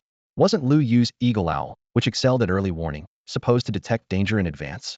How did they still end up in a heated collision with the wind wolves? He was completely baffled. Remembering Li Wenyu's repeated warnings before entering the secret realm, he took a deep breath and still rushed toward the battle circle. In the woods, the black-backed tiger was covered in blood, roaring as it fought 3 wind wolves. Just moments ago, it had torn one wind wolf of the same level into serious injury. That wolf now lay on the ground with only faint breathing remaining. However, facing the siege of 3 same-tier fierce beasts, it was still overwhelmed, its frenzied claws frequently missing their targets. In midair, the eagle owl wanted to provide support, but was locked onto by another wind wolf. A wind blade as swift as lightning nearly knocked it from the treetops, forcing it to constantly roll and dodge. The last ordinary wind wolf was held back by the purple-tailed scorpion. This time the scorpion finally displayed its true strength. Its shell armor was cut with several deep gashes by wind blades, and it took a bite. But it seized the opportunity to raise its tail and strike fiercely, its venomous stinger piercing the wind wolf's face. As the venom flowed in, the wolf's face quickly swelled, its ears buzzed, and its steps wavered as it was about to collapse. Using apprentice-level strength to defeat an ordinary wind wolf was enough for the purple-tailed scorpion to boast about for a lifetime. But Bai Jian's crisis was far from over. While 6 ordinary wind wolves were held back by the spirit beasts, the truly terrifying threat was the Wind Wolf King. It charged straight at the beast tamers without discrimination. It wasn't clear who had stolen the ice spirit stone, but as long as humans were lurking here suspiciously, they must be involved.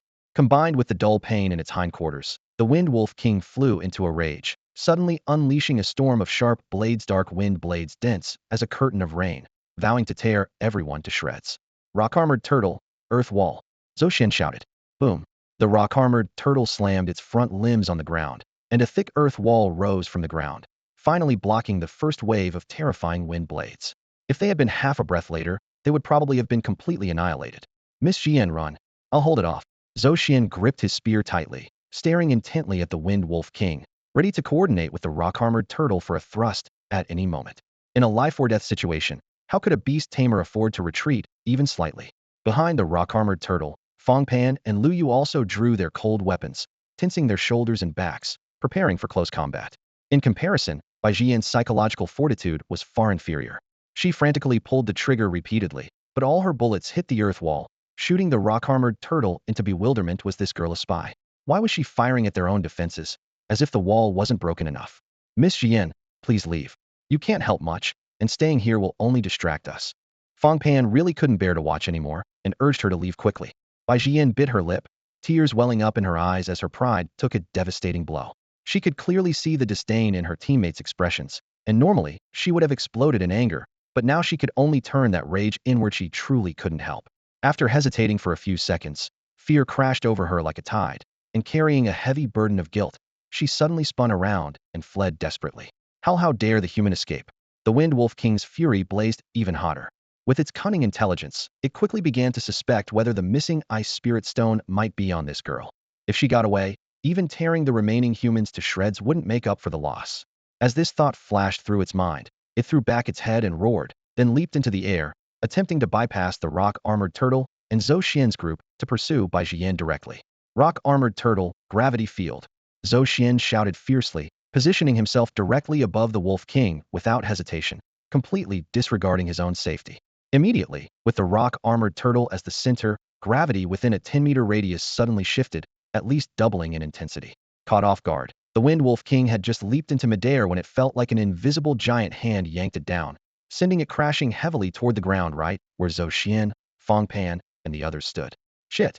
Fong Pan and Lu Yu cursed in terror, inevitably resenting Zhou Xian in their hearts. Zhou Xian paid them no mind. As the Wolf King plummeted, he raised his spear with both hands and thrust viciously toward its belly. Unlike the earth-skinned wild boar, the Wind Wolf King had no thick mud armor. If this strike landed solidly, it would be severely wounded.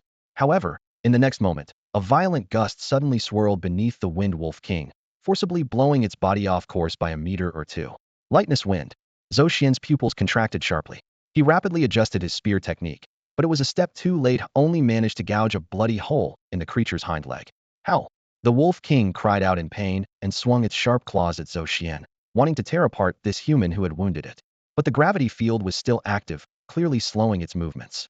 The rock-armored turtle seized the opportunity to raise its heavy front limbs, summoning an earth wall between them while lunging forward itself, intent on engaging in close combat. The Wind Wolf King wasn't afraid of a direct confrontation, but it didn't want to be entangled. It only wanted to reclaim the Ice Spirit Stone. Seeing that Bai Jian had already run dozens of meters away, it suddenly broke free from the rock-armored turtle and darted left, preparing to shake off the group before circling back to pursue her. Oh no! Zhou Xian instantly saw through its intention.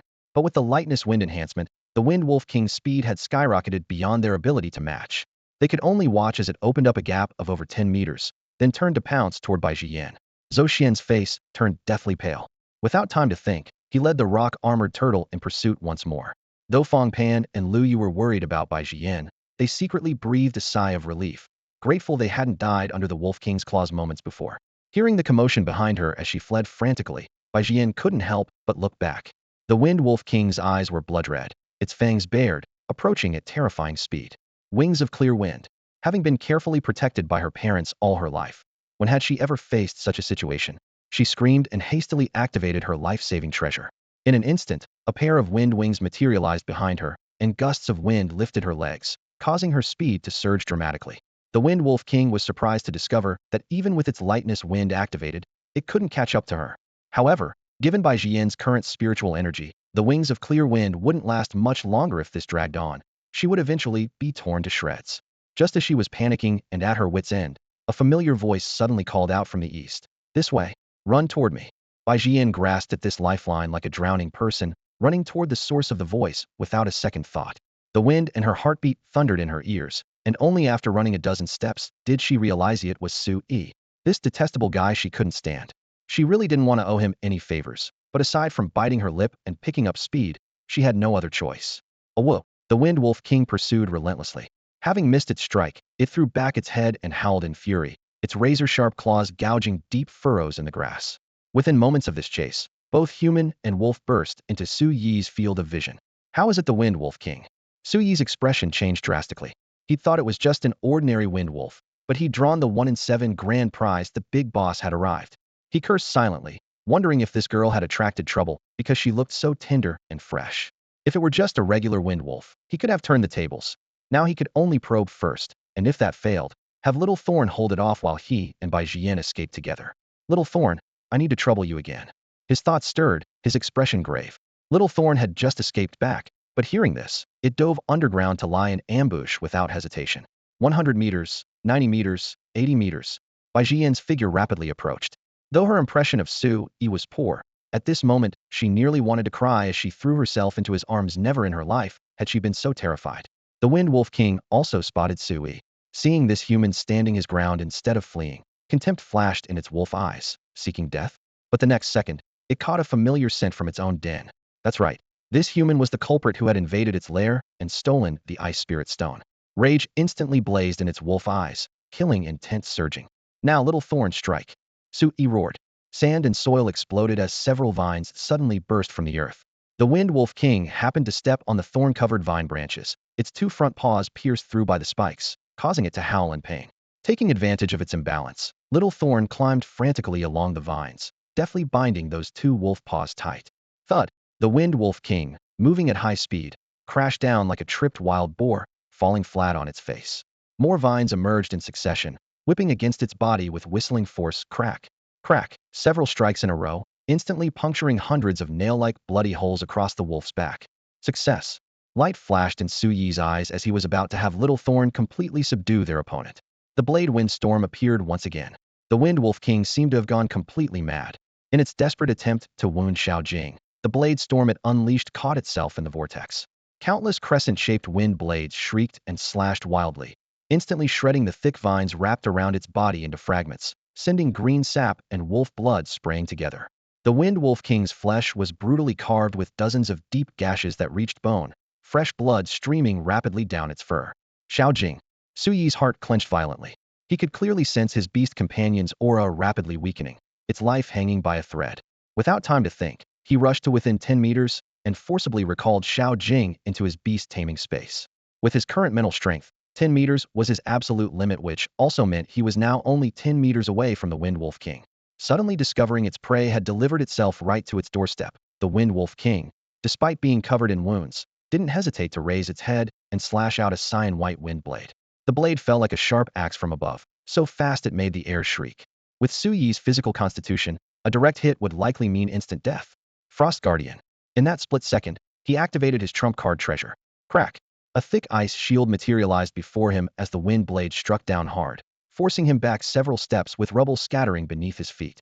But the ice shield's surface only rippled with pale blue waves, without a single crack appearing. It had withstood the blow. From the corner of his eye, Su Yi saw the Wind Wolf King stagger to its feet, breathing raggedly between its fangs. Yet its ferocity remained undiminished as it clearly intended to continue its assault. His hair stood on end as he decisively dismissed the ice shield and turned to flee. Passing by the still-dazed Bai Jian, he grabbed the girl's wrist and shouted urgently, "Go!" Only then did Bai Jian snap back to reality and run frantically alongside him. However, her spiritual energy was nearly depleted, making it impossible to summon her wind wings again, greatly reducing their speed. At this pace, forget the Wind Wolf King, even ordinary wind wolves could easily catch up. Su Yi naturally understood this, his heart sinking like a stone into an icy abyss. Surprisingly though, the Wind Wolf King behind them was equally slow. Its front legs, previously entangled by Xiao Jing's vines, were riddled with countless bloody holes, its tendons and bones damaged. Worse still, several barbed spikes were embedded in its paw pads, driving deeper with each step and causing it to growl in pain, unable to pick up speed. Even so, with its gentle breeze talent enhancement, the Wind Wolf King gradually closed the distance. Su Yi could hear the chaotic sound of claws behind them, while Bai Jian's face filled with despair. Were they really going to die here today? She should have listened to her mother and not insisted on coming. What made her panic even more was the sudden appearance of a cliff ahead, pitch black and bottomless, a dead end. She finally truly understood the dangers of this world, but her realization came too late. Just as she fell into despair, Su Yi suddenly brightened with excitement. Ancestors above, we finally made it here. Bai Jian wondered if she'd misheard. Had this man intentionally led her into a trap? Before she could sort out her thoughts, Su Yi had already swept her up in his arms, pushed off the cliff's edge with his toes, and leaped into the mist-shrouded depths below. Ah! Bai Jian let out a blood-curdling scream, nearly fainting from terror. She was still young and didn't want to die, especially not in some mutual destruction with this guy. Overwhelmed by helpless fear, she could no longer contain her emotions as tears burst from her eyes. Bai Jian's piercing scream made Su Yi's eardrums ache. However, Su Yi had no time to be distracted, his gaze locked firmly on the churning rapids below. When they were less than 2 zhang from the water's surface, he decisively activated Frost Guardian once more. Crack! The ice shield slammed heavily into the water, the tremendous impact absorbing all their momentum completely. Just as he had anticipated, both people within the shield remained unharmed, though their blood surged and their chests felt tight.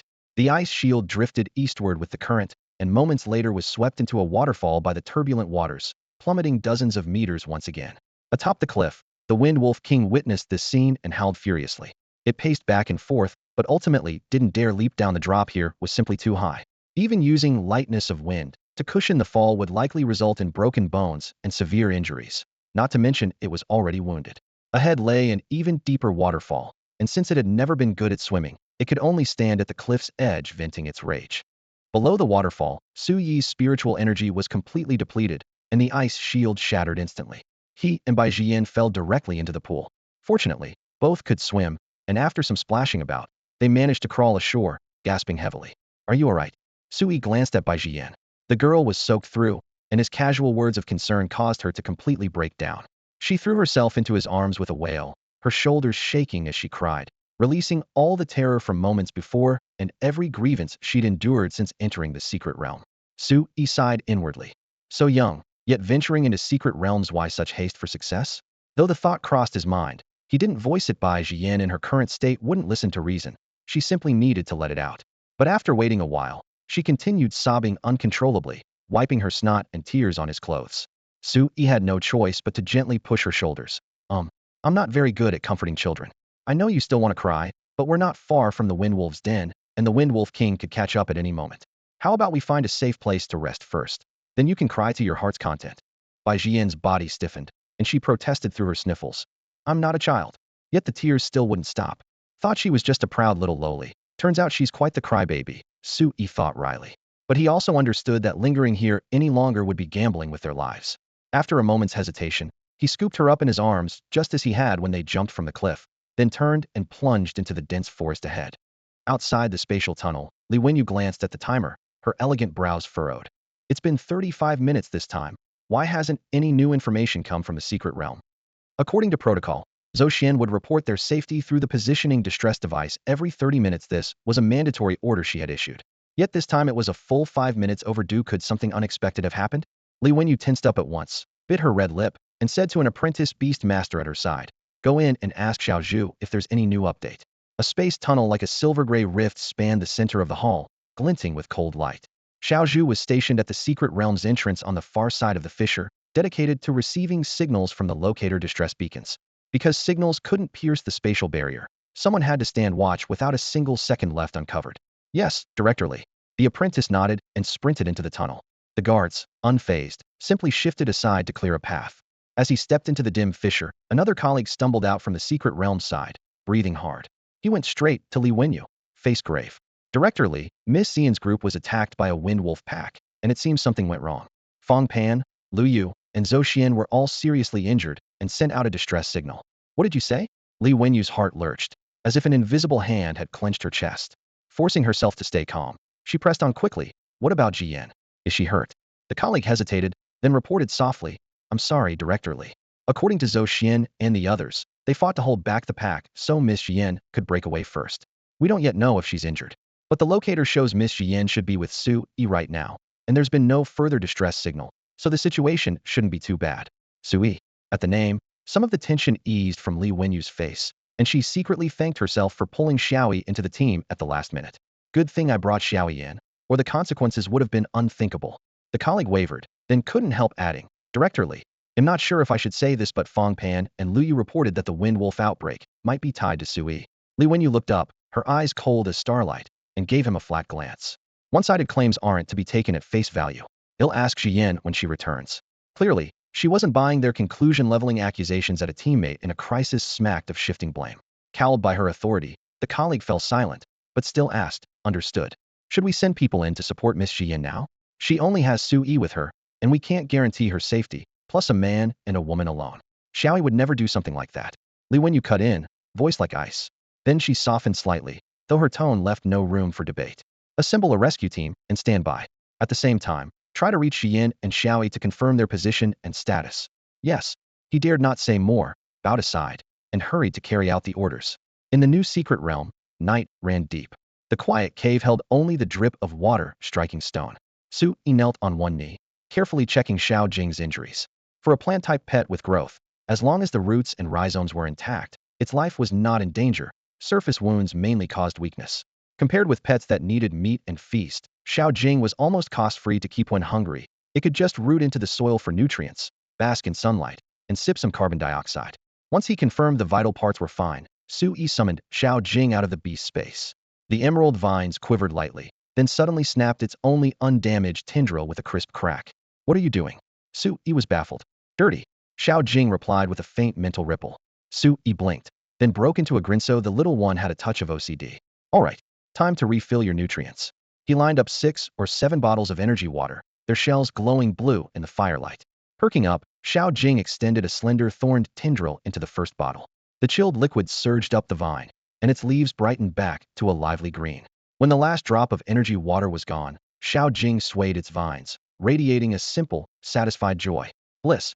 Little Jing eagerly absorbed the energy water, and its spiritual power began to gradually recover. Moments later, its growth ability quietly activated. The vines that had been severed by the Wind Wolf King began sprouting and extending one by one, quickly returning to their original thick and powerful form. Just a quarter hour after the battle ended, no trace of injury could be seen on its exterior, the cost being 7 or 8 empty energy water bottles at its base, completely drained to the last drop. Go rest well in the beast taming space. Sui put on his leather gloves and gently patted its sturdy vines, his tone gentle. Little Jing responded lazily through their mental connection, then transformed into a beam of spiritual light and disappeared into the beast taming space. After today's series of fierce battles and nearly being cut down to nothing, it was indeed exhausted. On the other side of the cave, Bai Jian stood quietly with her arms crossed, stealing a glance at Su Yi. The shock had subsided, and she was no longer crying hysterically as before, but she still didn't dare meet Su Yi's gaze directly. Whenever their eyes met, she would immediately turn away and put on an aloof, proud expression. What at Sundara? Seeing her dodge again, Su Yi chuckled and took the initiative to break the awkwardness. You have spare clothes in your storage bracelet, right? Bai Jian turned her head warily. I'll wait outside while you change out of that combat suit. It's completely soaked. Su Yi said as he stood up, preparing to leave the cave. No need. Her face reddened as she quickly refused. In this remote wilderness, she certainly didn't want to change clothes in a cave. Su Yi misunderstood her meaning and said with concern. No need for me to go out? Won't you be scared staying in the cave alone? Don't worry, I'll be nearby. He secretly mused to himself. I didn't realize this little girl was so bold. I no need to change clothes. Bai Jian interrupted in embarrassment and annoyance. After 2 seconds of silence, Su Yi's gaze fell on her combat suit clinging to her skin, and he said flatly, you should still change. If you want to become a qualified beast tamer, you'll need to adapt to wilderness survival. Wet clothes clinging to your body are not only uncomfortable. Well, they also affect public decency. With that said, he offered no further explanation and walked straight out of the cave. Public decency? Bai Jian was stunned for a moment, then instinctively looked down. The combat suit was clinging tightly to her body, revealing every curve, which was indeed improper. Her cheeks instantly burned red, and she muttered damn guy under her breath, but still obediently took out a set of clean clothes from her bracelet. Outside the cave, the night wind carried the moist scent of vegetation. Su Yi focused on the system panel, his heart itching like it was being scratched by a cat. For 0.5 kilometers north, low-grade secret treasure discovered. For 0.9 kilometers northeast, low-grade secret treasure discovered. For 0.2 kilometers southeast, mid-grade secret treasure discovered. 3 new notifications flickered side by side. If he could get his hands on all of them, this secret realm expedition would yield great rewards. Unfortunately, the locations were all problematic. The treasures to the north and northeast were close to the center of the secret realm, still uncharted territory that no one had ventured into, with immeasurable danger levels. As for the mid-grade treasure to the southeast, he checked the map and discovered the target coordinates were located right in Snake Valley. Snake Valley was home to an elite-level coxcomb snake, even more dangerous than the Wind Wolf King. Sigh. It seems that unless treasures are buried deep underground, most of them are guarded by fierce beasts. Su Yi stood at the cave entrance, his gaze sweeping across the dense forest as he calculated silently. These fierce beasts are all extraordinary creatures, naturally drawn to spiritual treasures. Not to mention precious spirit stones, even a slightly high-grade spiritual herb would likely have a powerful guardian crouching nearby. At this thought, he shook his head with a hint of regret. With his current strength, it was still too early to claim all those treasures for himself. Fortunately, managing to snatch the ice spirit stone from the claws of a 9-star ordinary grade Wind Wolf King was already incredibly lucky. He touched his storage pouch, feeling grateful. If only Xiao Jing's spiritual energy level could advance to ordinary grade sooner, then there would be real possibilities. After its demonic transformation, it was significantly stronger than extraordinary creatures of the same rank, even capable of challenging ordinary grade earth hide boars and wind wolves across levels. Though it wasn't yet a match for the Wind Wolf King, this was already enough to make Sui proud. Once Xiao Jing truly advanced to ordinary grade and underwent another evolution, he dared assert that typical elite grade fierce beasts would be no match for it. When that time came, returning to this secret realm, even if he couldn't walk through it completely unchallenged, he could at least become a mobile harvester, collecting most of the hidden treasures. The only thing that frustrated him was that this secret realm restricted entry to apprentice-level beast tamers only. In other words, if he wanted to thoroughly plunder this place, he needed to push Xiao Jing to ordinary grade before his own advancement, preferably all the way to 9-star ordinary grade. Otherwise, once he broke through first, he would essentially lose access to this treasure trove. Of course, restricted secret realms had their advantages too. The fierce beasts here were ridiculously strong. Even someone like him, who was cheating the system, or prodigies like Bai Jian, struggled to cope, let alone other ordinary apprentices. He estimated that even after several more months, no one else would be able to reach the central area. The longer the exploration dragged on, the greater his opportunities became.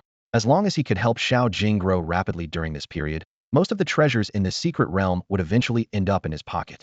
With this thought, Sui was eager to retreat with Xiao Jing for intensive training.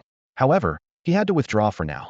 First, forcing deeper exploration was too risky and not worth risking his life. Second, he was accompanied by a little princess, Bai Jian, the second young miss of Jingtian group. Until he safely escorted her out, he couldn't operate freely. Just as he thought of Bai Jian, footsteps echoed from within the cave. She emerged after changing clothes, and seeing Sui standing outside in a daze, she bit her lip and spoke softly. Thank you for saving me earlier. Sui snapped back to attention, raising an eyebrow at her. This girl actually knew how to express gratitude? She seemed less difficult than the rumors suggested. Still, he replied coolly, no need for courtesy. Before entering the secret realm, I promised Aunt Lee that I would do my best to ensure your safety. If you want to thank someone, thank your mother. No, she is she, and I am me. Bai Jian looked up seriously. You saved me, so it's only right that I thank you. Then how do you plan to thank me? Just a verbal thank you? Sui teased with a smile. Bai Jian froze, and after a long moment, her face flushed red. Then how do you want me to thank you? As long as it's something I can do, anything is fine. Really? Then I'll remember that. As for how you should thank me, I'll tell you once I've thought it over. Sui replied casually, not actually intending to ask for any real repayment. All right, Bai Jian nodded readily, then seemed to remember something. After hesitating briefly, she added, there's one more thing. You absolutely cannot tell anyone about my earlier loss of composure. Otherwise, I'll drag you down with me. Not even Aunt Lee? Sui couldn't help but laugh at her serious expression. Fine, little ancestor. I promise to keep this buried. I'll immediately wash the snot and tears you got on my clothes when I get back. No evidence left behind. Bai Jian's cheeks turned crimson, feeling like he was deliberately teasing her. Just as she was about to retort, footsteps and rustling beast shadows came from the distance. Over a dozen beast tamers burst through the forest, with their leader calling out loudly. Miss Jian, we finally found you. The group appeared extremely excited. At dusk, the setting sun cast its golden rays across the forest, draping every tree in a shimmering veil of light. Escorted by over a dozen beast tamers, Bai Jian was the first to emerge from the spatial tunnel. The golden twilight illuminated the dust covering her body, making it sparkle with tiny fragments of light, and also revealed Li Wenyu pacing anxiously at the entrance. A surge of grievance, lingering fear, and the urge to break down in tears overwhelmed her all at once. She nearly rushed forward to embrace Li Wenyu, but upon noticing the staff members and adventurers standing around, she forcibly suppressed her emotions and bit down hard on her lower lip. She refused to let others witness her vulnerability. At the rear of the group, Sui appeared. He had originally expected this secret realm expedition to last at least 3 to 5 days, but it had unexpectedly ended after just 1 day. He couldn't help but sigh inwardly. If he had known it would be so brief, he shouldn't have lied to Ms. Jiang Xiaoxiu about attending a closed training program at a tutoring center. Now he would have to fabricate another excuse to explain why the trip had ended early. Besides Sui, his 3 temporary teammates Fang Pan, Lu Yu, and Zhou Xian had all made it out safely, thanks to Bai Jian successfully luring away the Wind Wolf King. They had narrowly escaped from the wolf pack's deadly claws. Fong Pan excitedly recounted the battle afterward. Aside from that Wind Wolf King, they had managed to severely wound all the other wind wolves. However, the cost had been equally devastating. His black-backed tiger was covered in blood, with one hind leg severed by wind blades. Even after immediately administering healing potions and other remedies, they had barely managed to save its life, and whether it would fully recover remained uncertain. Lu Yu's eagle-eyed owl had suffered similarly. Its chest and abdomen had been torn open by wind blades, causing it to tumble from the sky. If not for the purple-tailed scorpion's lightning-fast sneak attack that successfully stung one of the wind wolves, the bird might have already been devoured. Even so, the eagle-eyed owl's condition remained critical. Worth mentioning was the purple-tailed scorpion's outstanding performance in battle off the 6 ordinary wind wolves. 2 had died from its venomous stinger. The second kill was a successful ambush, but the first was achieved in honorable single combat. When Baijian fled in haste, she hadn't had time to recall it into her beast space, so it had dutifully protected Fong Pan and the others while following them. Traveling with the group was obviously much safer than searching for her alone after all. The purple-tailed scorpion couldn't burrow underground for protection like the thorn ghost vine, and encountering powerful enemies along the way would have meant certain death. Don't think you can rest easy just because you saved Miss Jiyan. Lu Yu suddenly cast a cold glance at Sui. The Wind Wolf Pack's rampage was all caused by your theft of the Ice Spirit Stone. I'll report everything truthfully to Director Li. What's gotten into this guy? Sui was momentarily stunned, then fired back. I never asked you to follow me. After Jiyan discovered the wolf pack, she had already agreed to your suggestion to stay away from their den. It was you who insisted on helping me get the Ice Spirit Stone after seeing me lure away the Wind Wolf King, which caused you to miss the best opportunity to retreat. I think instead of taking your anger out on me, you should focus on figuring out how to explain this to Aunt Li. After saying this, Sui paid him no more attention. Lu Yu knew he bore significant responsibility for what happened, but since he couldn't do anything about Sui, he could only curse angrily and kick hard at a thick wooden post nearby, sending wood chips flying as he vented all his frustration. Fortunately, Bai Jian emerged unharmed, and Li Wenyu didn't blame anyone for the mishap. Instead, she raised her hand to comfort everyone. Thank you all for your hard work. If it weren't for you, Jian might have been seriously injured. Today was too rushed. Please get your injuries treated first, and I'll properly thank everyone tomorrow. Hearing this, Fong Pan and Zhou Xian immediately smiled and said in unison, You're too kind, madam. Even Lu Yu's foul mood improved somewhat. Moments later, the team disbanded on the spot. Auntie, if there's nothing else, I'll head home now. Sui glanced at the sky and bid farewell to Li Wenyu.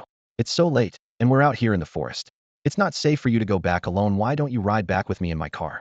Li Wenyu suggested with a gentle smile and warm tone. In the past, Bai Jian would have likely objected, but now her impression of Sui had greatly improved. Though this guy often made her lose face, he wasn't a bad person, and he had risked his life to save her.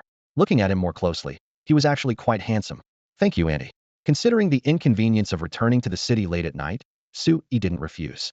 Li Wenyu called for the driver to bring the car over and had Sui and Bai Jian sit with her in the back seat, both to better care for their injuries and to show her closeness to Sui. This closeness wasn't without reason. As a senior beast appraiser, Li Wenyu had determined during Sui's first battle with Bai Jian that his Thorn Grass would very likely advance to commander level. Having just learned that the Thorn Grass had undergone a beneficial special evolution, she was even more certain, barring any accidents, Sui would definitely become a commander-level beast master in the future. Being a commander-level beast master herself, such potential was naturally worth cultivating. Sui somewhat guessed her intentions, but didn't dwell on it.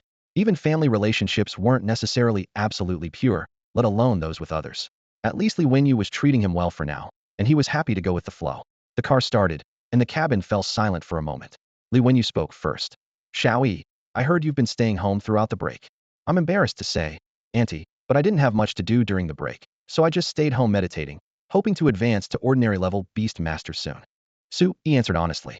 That's a good mindset, but 8 hours of daily meditation is enough any longer, and efficiency drops significantly. Students like you should take advantage of winter and summer breaks to enroll in more training classes to systematically improve yourselves and your beasts. It just so happens our company owns an educational institution. Would you be interested in taking a look? I'm not bragging, but if you train consistently every day, your overall strength could improve by at least 20% by the end of winter break. Sui was slightly taken aback. The institution Li Wenyu mentioned, Jingtian Beastmaster Training Center, had quite a reputation in Guan City, with many students taking pride in training there. However, the fees were astronomical. Training alone cost over 100,000 per month, and combined with the auxiliary spiritual medicines developed by their company, monthly expenses of over 1 million weren't uncommon. Seeming to guess his concerns, Li Wenyu smiled. If you're willing to go, All fees will be waived. Consider it my thanks for saving Jiyan. I've been wondering how to properly thank you. Don't rush to refuse. You said earlier you didn't want any reward, and I didn't force anything on you. But if you refuse this too, that would be too formal. When Su Yi returned home that evening, Li Wenyu's driver had personally escorted him back to his residential complex. The car's headlights swept across the community flower beds, casting faint light on the stone slabs beneath his feet. Before getting out, he was still replaying the hotel dinner from earlier under the crystal chandelier. The sight of Li Wenyu and her daughter eagerly serving him food had made him feel embarrassed, yet he couldn't bring himself to refuse. In the end, he had nodded in agreement to train at their company's training center every day starting tomorrow until school began. The dim bulb in the stairwell flickered to life with a buzzing sound as Su Yi swiped his card to enter. Jiang Xiaoxiu had just gotten off work, her apron still tied around her waist, reheating leftover rice from lunch in a pot. Looking up to see her son, she paused for a moment. Didn't you say you'd be staying at that training center? Why are you back? They changed their plans. Su Yi made up an excuse on the spot, walking to the stove without even changing his shoes, his gaze falling on the pot of leftovers. They said boarding isn't necessary. I can just commute like going to school, leaving early and coming home late. As the lie left his lips, he felt a bitter taste in his mouth. Just an hour ago, he had been dining contentedly in a luxurious private room. Jiang Xiaoxiu turned off the heat and became serious. Changed again? Is it because there isn't enough money? If money's tight, just tell Mom. Don't cut back on courses to save on fees. Mom, stop overthinking it. They really just changed the schedule. Su Yi smiled, paused briefly, then continued. I made quite a bit of money from that tutoring job I did at someone's house last time. Let's not eat at home tonight. I'll take you out for a nice meal. You only tutored for 2 or 3 days. How much could you have made? Don't spend recklessly. We have food at home. Jiang Xiaoxiu shook her head firmly, remaining unmoved despite his persuasion. Seeing this, Su Yi had no choice but to give up. He quietly calculated. He needed to find a reasonable explanation to make her understand that he now had the ability to help shoulder the family's burdens. After finishing every bit of food with his mother, he returned to his room. As soon as he closed the door, he collapsed straight onto his bed and let out a long sigh. Then pulled out his phone and read messages had piled up into little red notification dots, especially in the class group chat with over 100 messages.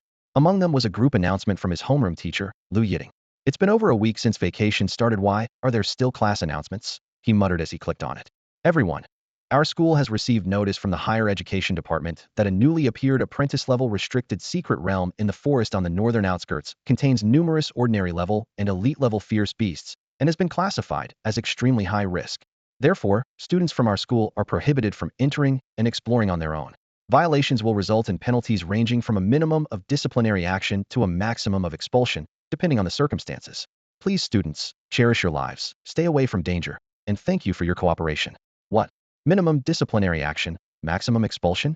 Su Yi was startled and quickly checked the timestamp of this announcement. Fortunately, the notice was issued at 5 in the afternoon, while he had entered the secret realm around 8 in the morning. Since laws don't apply retroactively, this shouldn't count as violating school rules. Su Yi lifted his head and shifted his phone screen, which had grown warm under the sunlight. With a light tap of his fingertip, the red notification badge on the class group chat instantly jumped to several hundred unread messages. Because of this notice, the group was flooded with new messages. Shocking. There's a new secret realm in our Guan City? How did I not know? Am I from Mars or something? There's been news about this new secret realm everywhere these past 2 days, lol. This has nothing to do with us first years, right? The City Lord's announcement said only beast tamers with companion beasts at apprentice level 6 star or above can enter. Who are you underestimating? Wan Ziheng, Yao Yuning Qiuqi. What's going on? Their companion beasts have all reached apprentice level 6 star? Weren't they still 5 star before the break? The next second, an image popped up Thunder Rat.jpg. In the picture, silver blue electric arcs crackled across the rat's back, the light illuminating half the desk in brilliant white. Holy crap, with lightning that intense, this has to be way beyond apprentice level 6 star, right? Apprentice level 8 star. Damn, Boss Qiuqi. What did you feed it to make it grow so fast? Nothing much, just a thunder spirit stone. Cost a little under $1 million. I really don't understand the world of rich people. I really don't understand the world of rich people 1. I really don't understand the world of rich people 2. Su Yi watched the 3 identical lines scroll by and raised an eyebrow slightly. In just over a week, someone in his class had actually caught up to him and even shot straight to apprentice level 8 star, with a spiritual energy level even higher than Little Thorn's. But if it came to an actual fight, he remained confident that Little Thorn could easily handle that Thunder Rat. Besides the Thunder Rat, the group messages also revealed that 2 other classmates had used rare materials or spiritual medicines to forcibly push their companion beasts to apprentice level 6 star and 7 star respectively. Using external resources for enhancement had long been an open shortcut as long as the dosage was properly controlled. There were virtually no side effects. This once again proved an age-old truth. Resources were often more important than a beast tamer's natural talent. Even through the cold screen, Sui could feel the envy and bitterness spreading through the class group. Predictably, stimulated by this wave, students with the means would likely follow suit and give their companion beasts enhancement drugs. By next semester, the gap would only widen further. Having gathered the basic information, Sui was about to lock his screen when another private chat screenshot caught his eye. Inside scoop. The CEO's wife of Jingtian Corporation has been guarding outside that new secret realm all day. Word is her daughter entered that realm. That's nonsense. Isn't Jingtian Corporation CEO's wife's daughter Bai Jining? She's already an elite-level beast tamer. She can't even enter. Of course it's not senior Bai Jining. It's her younger sister, Bai Jian. She's 12 years old this year. Also an apprentice beast tamer. And her companion beast is an apprentice level 7-star purple-tail scorpion. Really? A 12-year-old with an apprentice level 7-star companion beast. Of course it's true. Otherwise, who would dare let her enter such a dangerous secret realm? My cousin saw her go in with his own eyes. Heartbreaking. A secret realm our school forbids us from entering, yet a little girl dares to go in. Turns out I'm not even as good as a 12-year-old. Don't compare yourself to Bai Jian. She's destined to be a prodigy. I heard that after she led her team into the secret realm, she even wiped out a terrifying pack of wind wolves. Damn, is she really that amazing? Bai Jian is awesomesh, my goddess from now on. The corner of Su Yi's mouth twitched slightly. Bai Jian led the team? And she was amazing? Well, she was certainly amazing at crying. After turning off his phone, Su Yi didn't rush into meditation, but instead took time to carefully assess his current situation. At his desk, the lamp cast a soft white glow across the cramped dormitory space. Little Jing curled quietly at the foot of the bed, occasionally flicking its tail, the plant-like patterns across its body shimmering with a faint green light under the lamplight. The little creature's growth rate was quite impressive in terms of spiritual energy level. While it still couldn't match privileged peers like Bai Jian, it was steadily securing a spot in the grade's top tier. When it came to actual combat, Little Jing's exceptional skill combination had already brought it to the threshold of the T0 tier. However, compared to his beast's stellar performance, Su Yi as a beast tamer was rather unremarkable. Over the past period, he had compressed almost all his free time into meditation. Yet his spiritual energy level remained stuck at the bottleneck, just beyond apprentice level 2-star, placing him in the bottom ranks of his freshman class. The issue wasn't poor aptitude according to official assessments. His talent was at least above average. What truly limited him were two factors. First, he had never consumed any auxiliary spiritual medicines or precious natural treasures. And second, his training time was too short. It wasn't until before the high school entrance exam that his beast tamer potential was detected. Formal meditation only began after enrollment. How could half a year of accumulation compare to classmates who had been meditating and channeling spiritual energy since their early teens? Even students from poor families with excellent talent and promising contracted beasts mostly struggled to bridge the resource gap. Children from wealthy families, sustained by continuous investment, could potentially reach elite level before turning 20. Students of equal talent from impoverished backgrounds often had to endure until 30 or even 40 for such opportunities, all while working desperately to gather evolution materials for their beasts. When resources were insufficient, time had to compensate. This was the harsh reality of the beast taming world. Fortunately, his assets weren't completely depleted. The storage ring and Frost Guardian were essentially his second life. Additionally, he had an expired Blazing Sun pill, several books on spiritual medicine refinement, and the Ice Spirit Stone harvested from the recent secret realm. Though expired, that Blazing Sun pill retained its potent property as it could significantly boost fire-type beasts' spiritual energy, increase evolution success rates, and most enticingly, had a chance of enabling beasts to directly comprehend fire-type skills. Pills with such comprehensive effects were worth far more than any single-element spirit stone. Unfortunately, few people understood its true value, making it unrealistic to sell for a fair price, not to mention his reluctance to part with it. For Su Yi, the spiritual energy enhancement and evolution probability boost were merely additional bonuses. What truly captivated him was the possibility of skill comprehension. The number of skills often directly determined a beast's combat, sealing a difference between having one more or one fewer skill was absolutely enormous. Items that could enable beasts to comprehend skills were truly once-in-a-lifetime treasures. Although he currently had no fire-type beast companions, who knew what the future might hold. If he sold this fire-type main ingredient now, he might not be able to find another one when he truly needed it. As he pondered this, Su Yi recalled the pile of deteriorated and completely ineffective pills in his storage ring. Was there any way to sell off these seemingly useless items? He tapped his forehead and simply pulled out his phone, opening the Beast Tamer Association's official app. This app had a built-in online trading channel where he could search for buyers, if any were available. A long string of purchase requests quickly appeared on the screen.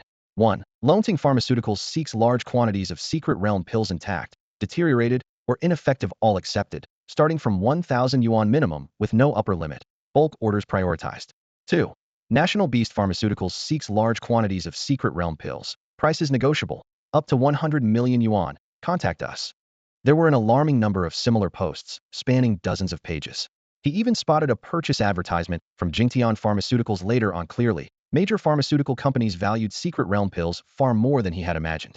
However, what truly made him frown were the prices. Deteriorated or ineffective pills mostly fetched only 1 or 2,000 yuan. He had a sudden thought. Why focus only on purchase requests? Why not check the selling prices others had posted? He quickly searched again. Soon, various price tags caught his eye. Secret Realm Unknown Pill. No spiritual energy fluctuation. Price 3,000. Secret Realm Unknown Pill. Faint spiritual energy fluctuation. Price 11,660. Secret Realm Unknown Pill. No spiritual energy fluctuation. Suspected not recorded in National Pharmacopoeia. Price 100,000. This nearly made him gasp. These were just waste pills, yet people could play so many tricks with them.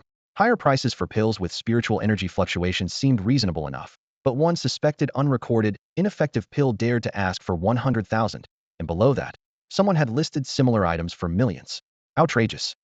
He clicked his tongue in amazement. If waste pills could fetch such astronomical prices, wouldn't genuine pill formulas be even more exaggerated? With this thought, he typed in the keywords Elementary Alchemy Guide, the ancient text he had found in the secret realm. The trading channel showed no one selling the original book, but numerous pharmaceutical companies had posted purchase requests. Dinghai Pharmaceuticals seeks 1 copy of Elementary Alchemy Guide, with patentable licensing rights, price negotiable. Chonglin Pharmaceuticals purchasing 1 copy of Elementary Alchemy Guide, with patentable licensing rights. Patentable licensing rights? What does that mean? He was completely puzzled. He took out the yellowed ancient book, casually photographed it, and sent it to Li Wenyu with a message. Auntie, I happen to acquire this. Do you know if this type of book has any value? About 5 minutes later, Li Wenyu replied. If it's an original version excavated from a secret realm, according to international beast taming regulations, you can license the pill formulas inside to a company or individual for patent rights, worth approximately 2 million yuan. Photocopies have no value whatsoever. If you're unsure, Annie can have someone help you authenticate it. 2 million. He was overjoyed. This was an unexpected windfall. The International Beast Tamer Organization is a powerful entity representing the interests of all beast tamers worldwide. To protect the rights of this group, they have enacted multiple international regulations, with the most important being the Secret Realm Formula Authorization Act. According to this law, beast tamers hold absolute copyright and usage rights to any spiritual medicine formulas obtained in secret realms, whether nations, corporations, or individuals. All must purchase original formula books from the formula holders to obtain legal authorization. Each book can only grant research and production qualifications to one institution or individual, and any unauthorized resale immediately voids the original qualification. Those who mass produce and sell without authorization face consequences ranging from factory seizures and business shutdowns to complete financial ruin or even imprisonment. Because of this, books with research value found in secret realms can sell for astronomical prices. Being a beast tamer himself, is one of the beneficiaries, though he hadn't understood this regulation until Li Wenyu explained it to him in detail, finally making the key points clear. The next morning, Sui arrived at the Jingtian Beast Tamer Training Center on the city's outskirts, carrying the Elementary Alchemy Guide. The training center covered vast grounds, with the main building surrounded by lush forests filled with the fresh scent of grass and tree resin. Li Wenyu couldn't attend due to business matters, so Sui was greeted by a brightly smiling receptionist. You must be Sui. Director Li specifically instructed us to take good care of you. Her voice was crisp as she led him toward the spacious reception hall. I'll show you around the different areas. Feel free to ask if you have any questions. As she spoke, she handed him a silver-white metallic card. This is your Platinum Premium Membership card, which gives you access to all training facilities. We'll also provide you with daily supplies of fatigue relief, stamina recovery, and meditation-enhancing spiritual medicines. The young woman wore a well-tailored business suit, with sheer black stockings covering her long legs. Her demeanor was professional, yet sweet and charming thanks to her smiling eyes. Sui accepted the card with both hands and bowed slightly. Thank you so much, miss. What a sweet talker. She laughed, revealing shallow dimples. As if suddenly remembering something, she lightly tapped her forehead. I almost forgot. Director Li mentioned you brought a Secret Realm book for authentication? Let me have it. I also studied Secret Realm archaeology and am fluent in 3 common Secret Realm scripts. so I can do a preliminary assessment. Fluent in 3 Secret Realm scripts. Su-yi raised his eyebrows in genuine amazement. That's incredible. You flatter me. She gestured for the book. Without hesitation, Su-yi handed over the Elementary Alchemy Guide while asking, "By the way, I haven't asked your name yet." "I'm Qin Yufei, just call me Yufei." Qin Yufei replied casually as she took the book, her gaze already fixed on the cover. "Then I'll call you Sister Yufei." Su-yi stepped aside and waited quietly without further interruption. The crystal chandelier cast soft light throughout the hall, illuminating the sandalwood table and highlighting the delicate shimmer of Qin Yufei's hair as she bent over the book. She turned pages extremely slowly, pausing at each one to lightly touch the text with her fingertips, occasionally murmuring softly. Time passed in silence, and after several minutes, she finally closed the book with an appreciative smile. "Congratulations. Whether analyzing the book's material, writing style, or age, this is definitely an original version from a secret realm. You just need to get it certified by the Beast Tamer Association, and then you can sell it." However, this was just a basic alchemy manual, containing fairly common formulas that most pharmaceutical companies already had patent licenses for, so it wouldn't sell for much, probably around 2 million. Manager Lee said that if you trust her, she'll have someone take it to the Beast Tamer Association for certification and help you contact buyers. Although he had heard this was an original version before, Su-yi still felt secretly relieved after hearing it confirmed. He smiled warmly and said sincerely to Qin Yufei, "Thank you, Sister Yufei. How could I not trust Aunt Lee when she's willing to help? I'm thrilled. All right, then I'll keep this book for now." Qin Yufei nodded in agreement, casually raising her fair wrist and channeling her spiritual power to store the basic alchemy manual in the storage treasure on her wrist. "Let me show you around the training center first." Just as she was about to turn around, Su-yi suddenly remembered something and called out to her, "Wait, I have another book I'd like you to help me appraise." He reached into his jacket and pulled out another ancient tome, Evolutionary Academy Complete Public Formula Collection. He knew clearly that this book was more comprehensive and advanced than the previous one, so it would definitely fetch a better price. Since he was selling one anyway, he might as well sell both at once to get more funds for self-improvement. This is the Evolutionary Academy Complete Public Formula Collection. Qin Yufei's sweet face showed a flash of surprise when she saw the cover. "Is this book worth a lot of money?" Su-yi asked with anticipation in his eyes. "Much more valuable than the previous one." Qin Yufei remembered something, her tone tinged with regret. "Just last month, Manager Bai spent over 11 million at an auction to buy one. If you had brought this out earlier, you could have sold it directly to Jingtian Pharmaceuticals." Over 11 million. Su-yi's pupils contracted, unable to hide his ecstatic joy. He was really going to strike it rich this time. Qin Yufei's curiosity was piqued, and she asked softly, "Would you mind telling me where these 2 books came from? Did you discover an alchemist's laboratory in some secret realm?" "Not exactly." Su-yi shook his head and told her honestly. "I was lucky enough to activate a storage ring, and these happened to be inside. I assumed the ring's previous owner was an alchemist." "Your luck is absolutely incredible." Qin Yufei muttered enviously, then suddenly thought of something and asked again, "By the way, since it was an alchemist's storage ring, besides books, are there quite a few expired pills inside too?" "There are indeed some." Su-yi nodded. Qin Yufei's eyes lit up. "That's wonderful. While expired pills can't be consumed directly, they're excellent samples for pharmaceutical companies to study original formulas. If you're willing, you could sell them to Jingtian Pharmaceuticals together. Manager Lee would never shortchange you." Su-yi chuckled, feeling warmly toward Manager Lee, who had always looked after him. "If they're really useful to the company, I'd be happy to give them to Aunt Lee, let alone sell them." "You agree? Great." Qin Yufei breathed a sigh of relief, then raised her wrist to check the time. "This isn't my department, so let me show you around the training center first, then I'll call Manager Lee to report." "Sounds good." Su-yi readily agreed. Entering the training center, an imposing silver-gray building came into view, its transparent curtain walls gleaming brilliantly in the sunlight. Su-yi took out his phone and snapped a photo of the golden characters Jingtian Beast Tamer Training Center above the main entrance, casually posting it to his social media with the caption, "First day of training at Jingtian Beast Tamer Training Center." People in his social circle posted training photos all the time, so today he'd share one too. Of course, he wasn't showing off, but rather laying groundwork. When school started and he and little Jing showed rapid improvement, his classmates wouldn't be too surprised, since they'd know he had trained for a month at such an impressive training center. "Little Thorn, lash out. Excellent, once more." Crack. The wooden post in the center of the training ground suddenly exploded under the rapid-fire strikes of the vine whips, splitting cleanly with wood chips flying everywhere. At the same time, the crisp system notification rang out in Su-yi's mind as expected. Ding. Lashing skill proficiency upgraded to skilled level. Ding. Hardening skill proficiency upgraded to skilled level. Phew, finally leveled up. Su-yi clenched his fists, his knuckles turning white, unable to suppress the smile spreading across his face. For a full half-month, He and Little Thorn had smashed through round after round of training posts, and now they were finally seeing tangible results. Strictly speaking, the name, lashing, wasn't entirely accurate.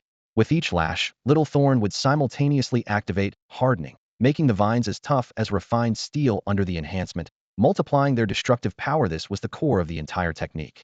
Combined with the permanent steel spikes, it was essentially 3 skills merged into one. Iron Whip? Not quite fitting. Mace. That seemed to lack the agility. His thoughts wandered as he struggled to settle on the right name. Rustle, the soft sound of dragging vines, pulled him back from his naming dilemma. Little Thorn crawled over, supporting itself on slightly weary branches, sinking its roots deep into the ground to absorb nutrients while gazing at its beast tamer with bright, glistening leaves. Good work. Su-yi understood its expression and casually opened a bottle of energy water, handing it over. Little Thorn's thorny vines eagerly reached into the bottle opening. The sweet liquid quickly gulped down with audible sounds. Su-yi chuckled. Drink slowly. No one's competing with you. Once the bottle was empty, he patted the vine. That's enough for this morning. This afternoon we'll go to the combat training ground to test our results. Rustle, the vine perked up like a waving little flag. Little Thorn clearly thrilled with excitement. After half a month of intensive training, it was itching for action. Su-yi knew his companion well. The little guy was battle-hungry yet disciplined, training relentlessly without any urging. Throughout these 2 weeks of high-intensity training, he'd never heard it complain once. Perhaps the guaranteed bottle of energy water after each training session was part of the motivation. Worth noting was that the energy water wasn't coming out of Su-yi's own pocket. With his Platinum Premium membership status, he could collect 3 bottles of energy water, 1 concentration pill, and 1 bottle of spirit-gathering elixir from the training center daily. The concentration pills, made primarily from concentration grass, were more effective at enhancing meditation efficiency than consuming the raw herb alone. The spirit-gathering elixir could gently amplify a beast tamer's spiritual energy with no side effects from long-term use. With the assistance of these 2 spiritual medicines, Su-yi's spiritual energy level had finally broken through to apprentice level 2 star. Moreover, he had a premonition that if he continued cultivating at this pace, he would very likely break through to apprentice level 3 star within a month. Powerful. Incredibly powerful. He finally experienced the exhilarating cultivation that only wealthy heirs could enjoy, a swift and direct power that came from abundant resources. However, as satisfying as it was, the cost was equally steep. Su-yi had checked the prices. A single concentration pill sold for about 20,000 on the market, while spiritual energy liquid cost over 30,000. Of course, those were retail prices, and since Jingtian Pharmaceuticals produced them in-house, the actual cost wouldn't be nearly that high. What truly left him speechless was that Platinum Luxury membership card. After some discreet inquiries, he learned that this card represented the training center's highest tier, normally costing 1.5 million per month. With that expense, one could obtain plenty of spiritual medicines, unlimited access to all training facilities, and free guidance from top-tier coaches. Though it was called unpaid, Li Wenyu's generous gift was worth far more than cash. After half a month of intensive training, Su-yi's spiritual energy steadily improved, and his physical condition was incomparably better than before. Besides Xiao Jing, he himself was equally dedicated, never skipping physical conditioning, combat training, or sparring sessions, often practicing until his limbs went weak. The training center provided 3 bottles of energy water daily. While Xiao Jing only needed 1 bottle, he required at least 2, and sometimes had to buy an extra bottle or 2 out of his own pocket when his consumption was particularly high. But compared to his gains, this hardship meant nothing. In just half a month, he had achieved basic proficiency in combat fighting and wilderness battles. At least when facing fierce beasts alone, he wouldn't be completely helpless. Days of intense training and nights of meditation combined with spiritual medicines filled his life so completely that even his dreams carried the burning sensation of cultivation. What truly made him beam with joy, however, was another piece of good news. Those 2 manuscripts related to alchemy had been successfully sold with Li Wenyu's help, netting over 12 million after deducting certification fees and transaction taxes. Combined with the proceeds from expired pills and various miscellaneous items, his account had once peaked at over 13 million. Although he still had 12 million left after repaying the 1 million debt, at least he wouldn't have to worry about money in the short term, and he wasn't in a rush to sell that temporarily and used Ice Spirit Stone. Beast Combat Training Arena. This was the most popular area of the training center, where enrolled beast tamers would come to spar whenever they had free time, allowing their companion beasts to hone their abilities through real combat. Apprentice level, ordinary level, and even elite level young beast tamers could all find opponents here, with the vast majority being students. Student Su-yi finally decided to check this place out. Qin Yufei, who was patrolling the arena, walked over with light steps. After half a month of daily interaction, she served as both Su-yi's combat instructor and something of a guide, and they had become quite familiar. Sister Yufei, I didn't know you worked here too. I've always been curious about what your actual position is. Sui couldn't help but ask. Qin Yufei was not only an elite beast tamer, but had also studied secret realm archaeology, yet ended up working at the training center. Her background puzzled him. I'm the assistant manager here, one of the people in charge. What? Find that strange. Qin Yufei raised an eyebrow. Of course not. Sui quickly waved his hands. He paused for a moment, then continued. I'd like to have some real combat practice with other trainees. How do I register? Could you help me out, Sister Yufei? I'm not exactly a registration clerk. Fine, come with me. Qin Yufei smiled and led him toward the front desk. As they walked side by side, people in the training arena occasionally cast surprised and envious glances their way. Who's that guy? He seems pretty close with Sister Yufei. Don't know him, probably someone new. You guessed right. His name is Sui, and he usually trains alone, so it's normal you don't recognize him. I check it's actually from our school, a first-year student. As for why he's so familiar with Qin Yufei, I have no idea. Ugh, this is so frustrating. When I try to talk to Sister Yufei, she barely pays attention to me. Meanwhile, Qin Yufei had already led Sui to the registration desk. Your beast companion is at apprentice level 7 star, so you can choose either the upper apprentice division or the lower ordinary division, the staff member inquired routinely. Qin Yufei took it upon herself to explain. Trainees who register for the upper apprentice division typically have beast companions with spiritual energy ranging from apprentice level 7 star to 9 star, while the lower ordinary division mostly falls between ordinary level 1 star to 3 star. Of course, you can also challenge higher divisions, but you must first win 3 consecutive matches in your current division. Sui listened attentively, suddenly thinking of competitions. It sounds like a ranking tournament. If you perform well, are there any rewards? Dream on. Qin Yufei bluntly shattered his fantasy. Combat sparring is meant to help you accumulate battle experience. It's a service for you. Where would the rewards come from? If you weren't a platinum premium member, you'd have to pay extra facility fees. At this point, she suddenly slapped her forehead. I almost forgot you'll also have to cover the medical costs if your beast companion gets injured. So if you really can't win, surrender quickly. Don't be stubborn. Understood. Is there anything else I should be aware of? Sui asked with a smile. Qin Yufei frowned and thought for a moment. I think that's it. Her memory didn't seem particularly reliable. Really nothing else? Then please help me register for the lower ordinary division, Sister Yufei. Sui made his decision. Qin Yufei was stunned. Are you sure? There's quite a gap between the upper apprentice division and the lower ordinary division. I suggest you be more conservative to avoid damaging your confidence. As she said this, she recalled the scenes from combat class where she had thrown Sui around several times, and she had even held back, afraid of crushing the young man's spirit. However, Sui remained resolute. Don't worry, I'm not that fragile, and I have confidence in my beast companion. Seeing his determined attitude, Qin Yufei stopped trying to persuade him and personally handled his registration. After more than 10 seconds, she looked up with a smile. Done. Arena 4, you're up next. So soon. Sui was surprised. I helped you cut in line. Qin Yufei winked.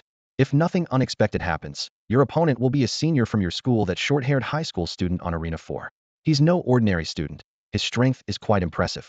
Sui assumed she was worried about him waiting too long and nodded gratefully. A senior? Got it, thank you. Arriving at Arena 4, he discovered that more than 10 trainees had gathered around it, making it far livelier than the other arenas. Why is everyone crowding here? He wondered to himself, instinctively observing the 2 beast companions currently battling in the arena. Mudrock Beast. Spiritual energy, ordinary level 2 star. Attributes, Earth Rock. Skills, Rock Armor proficient, Tremendous Strength proficient, Flying Stone skilled, Quicksand Technique beginner. Potential, Commander level. Iron Spine Wolf. Spiritual energy, ordinary level 3 star. Attributes, Metal. Skills, Steel Claws proficient, Iron Body skilled. Potential, elite level. Damn, they've got some real skill. Sui raised an eyebrow, secretly amazed. The Iron Ridge Wolf was manageable enough. Its overall strength was roughly on par with Fongpan's Blackback Tiger. But that Mudrock Beast was a different story entirely. Not only had it mastered 4 skills, but it also possessed commander-level potential. Among ordinary-grade extraordinary creatures, Mudrock Beasts were naturally large to begin with, standing about as tall as a grown man. Now rearing up on its hind legs, the protruding rock formations covering its body resembled natural armor, making it appear even more imposing. Sui gazed at this massive creature, feeling uneasy. Surely this big guy wasn't going to be Little Thorn's opponent? Little Thorn's armor-piercing abilities were mediocre at best, while Mudrock Beasts were renowned for their defense. If they really faced off, it would be a natural disadvantage. As he pondered this, the chatter from nearby trainees reached his ears. Meng Hao is incredible. He truly deserves to be in the top 5 of our sophomore class. Absolutely. His Mudrock Beast may not have the highest spiritual energy level, but it's both durable and powerful, plus it knows a control-type skill. It has virtually no weaknesses except for being a bit slow. Xiao Tian's Iron Ridge Wolf is unlucky to face it. Haha, I told him to stop bragging about that Iron Ridge Wolf of his all the time. Let's see how he handles this. If I had signed up with Xiao Tian, I'd be the next one getting embarrassed. Good thing I didn't. From these casual remarks, Su Yi finally realized. The senior on the platform was Meng Hao. Teachers and classmates mentioned his name frequently, and he regularly appeared on the honor roll. To think he'd be sparring with someone like that. Still, he remained calm. It was just a sparring match after all. Winning or losing didn't matter. Giving his best effort was what counted. On the platform, the battle was reaching its conclusion.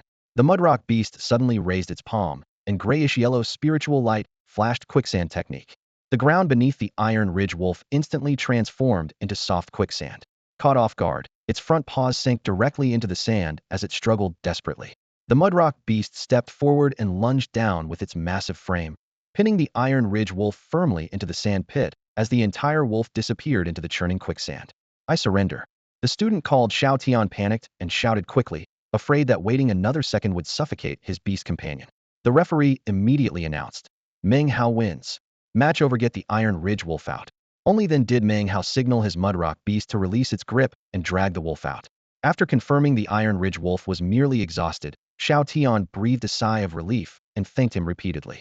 Meng Hao nodded slightly, then turned to the referee and spoke coolly. Who's next? I hope you can arrange someone more challenging. The referee frowned. This kid was cocky enough. Though he wasn't surprised, he glanced at his list and announced loudly. Next match. Meng Hao versus Su Yi. Both sides prepare. Let me emphasize again, this is practical combat training, not a fight to the death. Stop when appropriate, and violators bear their own consequences. Finally, this kid's turn. Not far away, Qin Yufei's eyes lit up. Su Yi seemed to sense something and glanced back at her, then shook his head and strode toward the platform. You're also from Guan City First High. As soon as Su Yi stepped onto the platform, Meng Hao noticed his school uniform and asked casually, Su Yi from Class 4, Grade 10. Please guide me, Senior. Su Yi's tone was polite. Grade 10. Meng Hao's brow furrowed slightly. Go ahead and summon your beast companion. Su Yi didn't hesitate. With a flash of spiritual light, Little Thorn appeared beside him, a thorn vine covered in sharp spikes, clearly a mutant variant. Meng Hao looked mildly surprised. This is a mutated thorn vine. Su Yi nodded in acknowledgement. But Meng Hao immediately spotted the problem, his frown deepening as his tone grew displeased. Your beast companion is only apprentice level?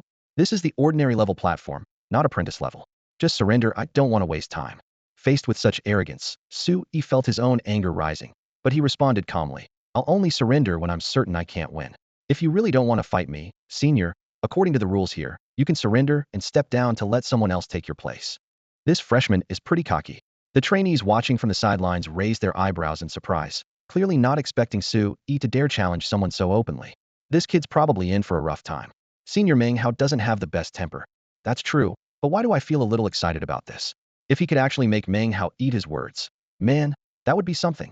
Huh? You're hoping for that too? I've been sick of Meng Hao's show-off attitude for ages. Sure, keep it down. We can watch the drama, but don't be too obvious about it.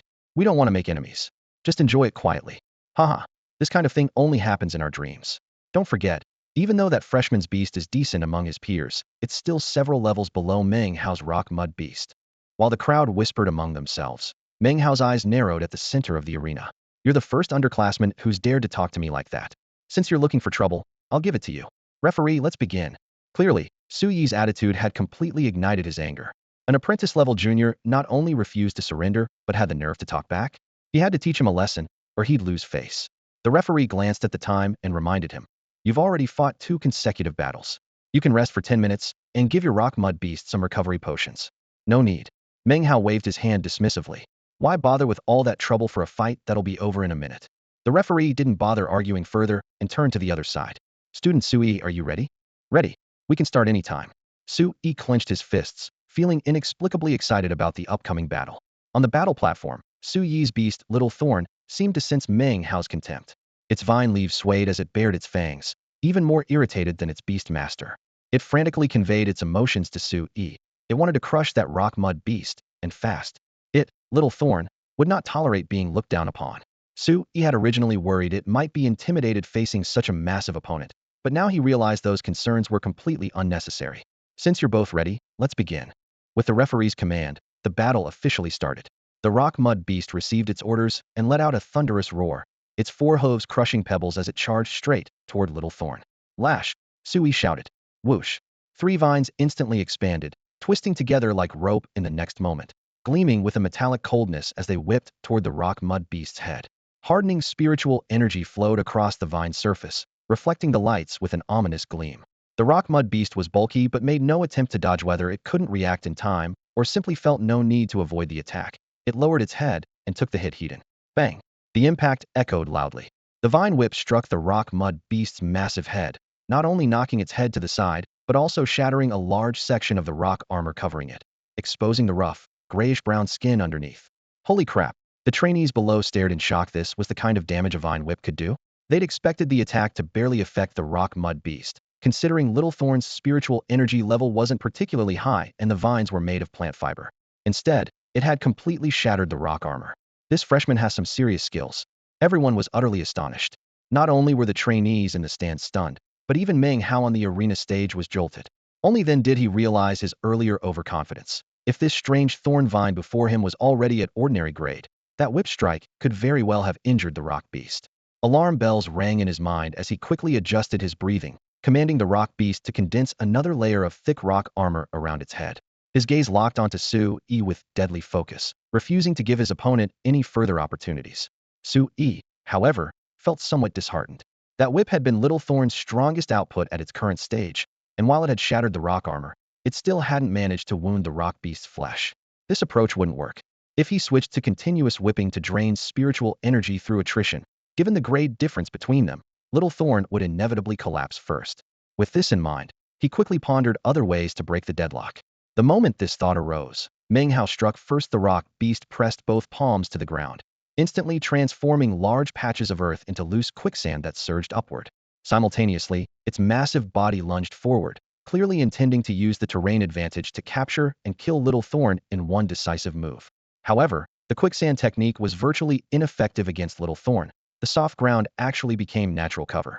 With a flash of vine shadow, it dove directly into the sand flow and vanished without a trace in an instant.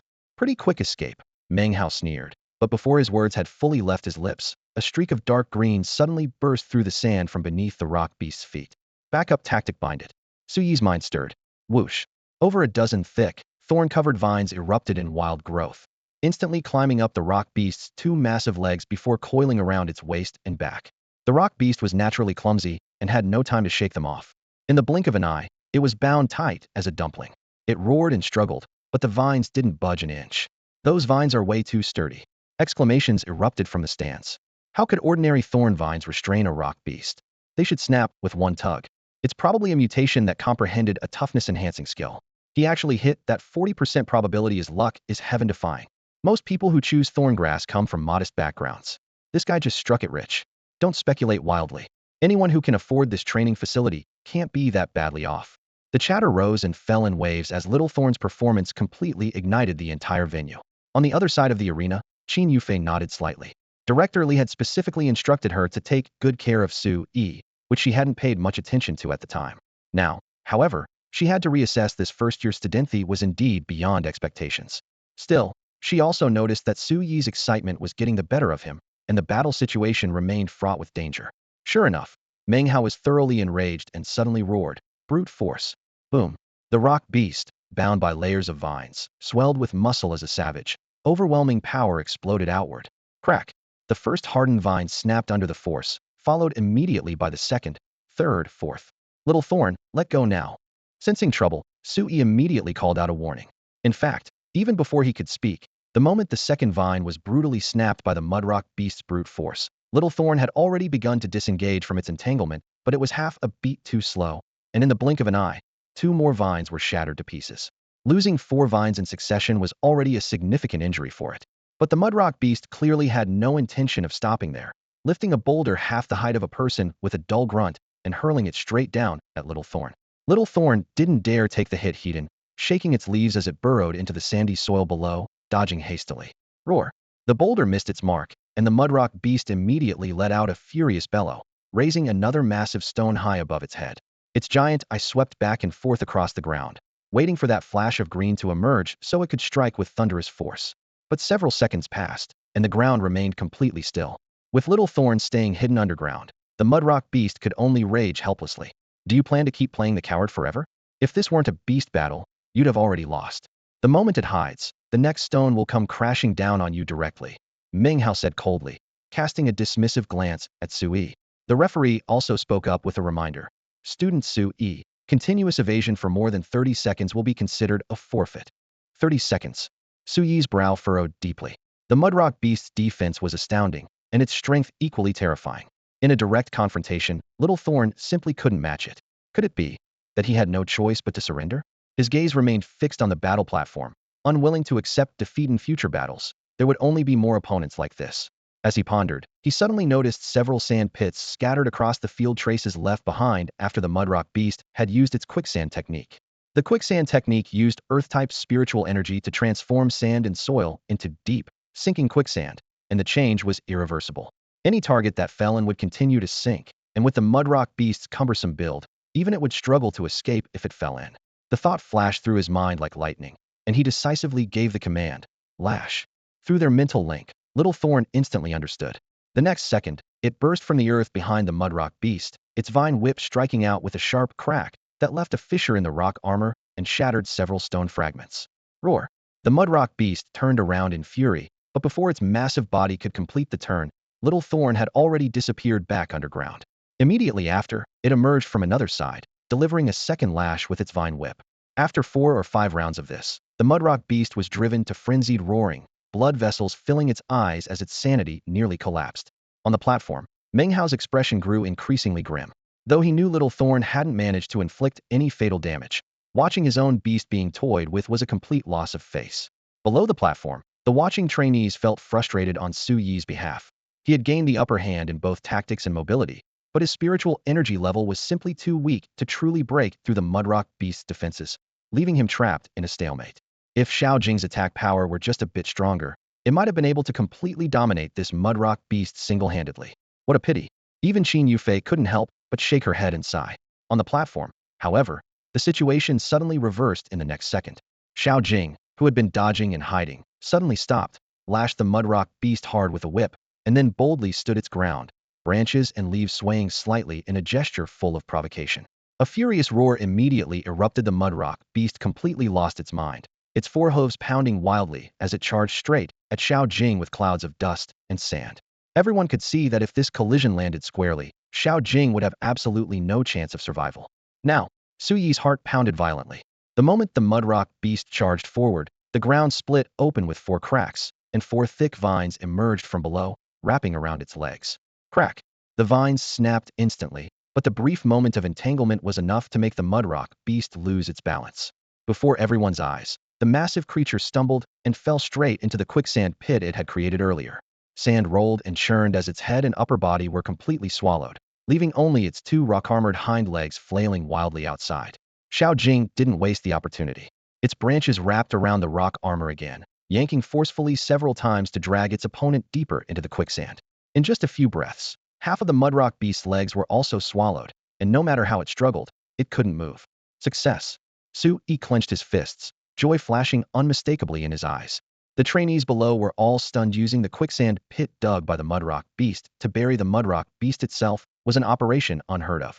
After being dazed for several seconds, the referee suddenly snapped back to reality and announced loudly, Su Yi wins. Meng Hao was like someone struck by lightning, still in a state of confusion. Only when he sensed the Mudrock Beast's aura growing weaker did he rush into the arena and raise his hand, calling softly, "Come back." A flash of light appeared, and the deeply buried Mudrock Beast was instantly recalled to the beast taming space. Su Yi stepped forward respectfully. "Senior Meng Hao, thank you for going easy on me." Meng Hao glanced around at those burning gazes, his cheeks flushing as he said sullenly, "I admit your thorn vine has some ability, and I was careless. But don't get too happy too soon. This was just a beast battle. If we really fought, you'd definitely be no match for me. I'm an ordinary level beast tamer with 2 beasts, and my personal strength isn't something you can compare to." As his words fell, he clenched his fists, his bloodline surging, muscles instantly bulging, and his skin surface showing gray-brown rock patterns. This was the attribute sharing that only ordinary level beast tamers could master, allowing them to apply part of their beast's attributes to themselves. So this is attribute sharing? Senior Meng Hao is truly impressive. Su Yi nodded sincerely. In real combat, I certainly wouldn't be a match for you, Senior. Even in this beast battle, I only won by luck. Please don't take it to heart, Senior. Meng Hao was stunned. Logically, with Su Yi conceding defeat publicly, He should have felt satisfied, but that lingering unwillingness still gnawed at him. However, with the other party being so humble, if he continued to show attitude, he'd appear petty. After a long silence, he spoke sullenly. Actually, you're quite good too. Among the first-year students, there aren't many who could beat you. With that, he turned and quickly left. As he left the combat training ground, his brow remained furrowed. That kid had clearly embarrassed him in public, so why had he been so polite to him? Whatever, it was just a combat exercise, and losing was losing. But still, thinking back on it was really frustrating. Being able to think of using the environment to your advantage shows your combat command abilities are passable. Her black stockings outlined her slender curves as Qin Yufei stepped closer, her sweet face showing rare approval. Let's call it a day. Sui shook his head, firmly declining. After that grueling battle, Little Thorn had won with difficulty, bearing wounds even more severe than the rock beasts. Though it was a plant-type companion beast, it would need at least 5 or 6 bottles of energy water to recover. Besides, through that fight, he had roughly gauged Little Thorn's capabilities. His objective was achieved. The results were as expected. Little Thorn was exceptionally strong. Its survival and control abilities were already outstanding, but its attack power exceeded Su Yi's expectations. The combination technique, Iron Whip, had literally shattered the rock beast's stone armor, meaning this skill could threaten most ordinary-grade extraordinary creatures.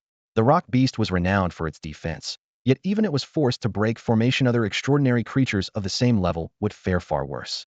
Moreover, the hardening and lashing skills had only just reached the proficient stage. If trained to mastery, or even perfect mastery, rock beasts would probably flee on sight.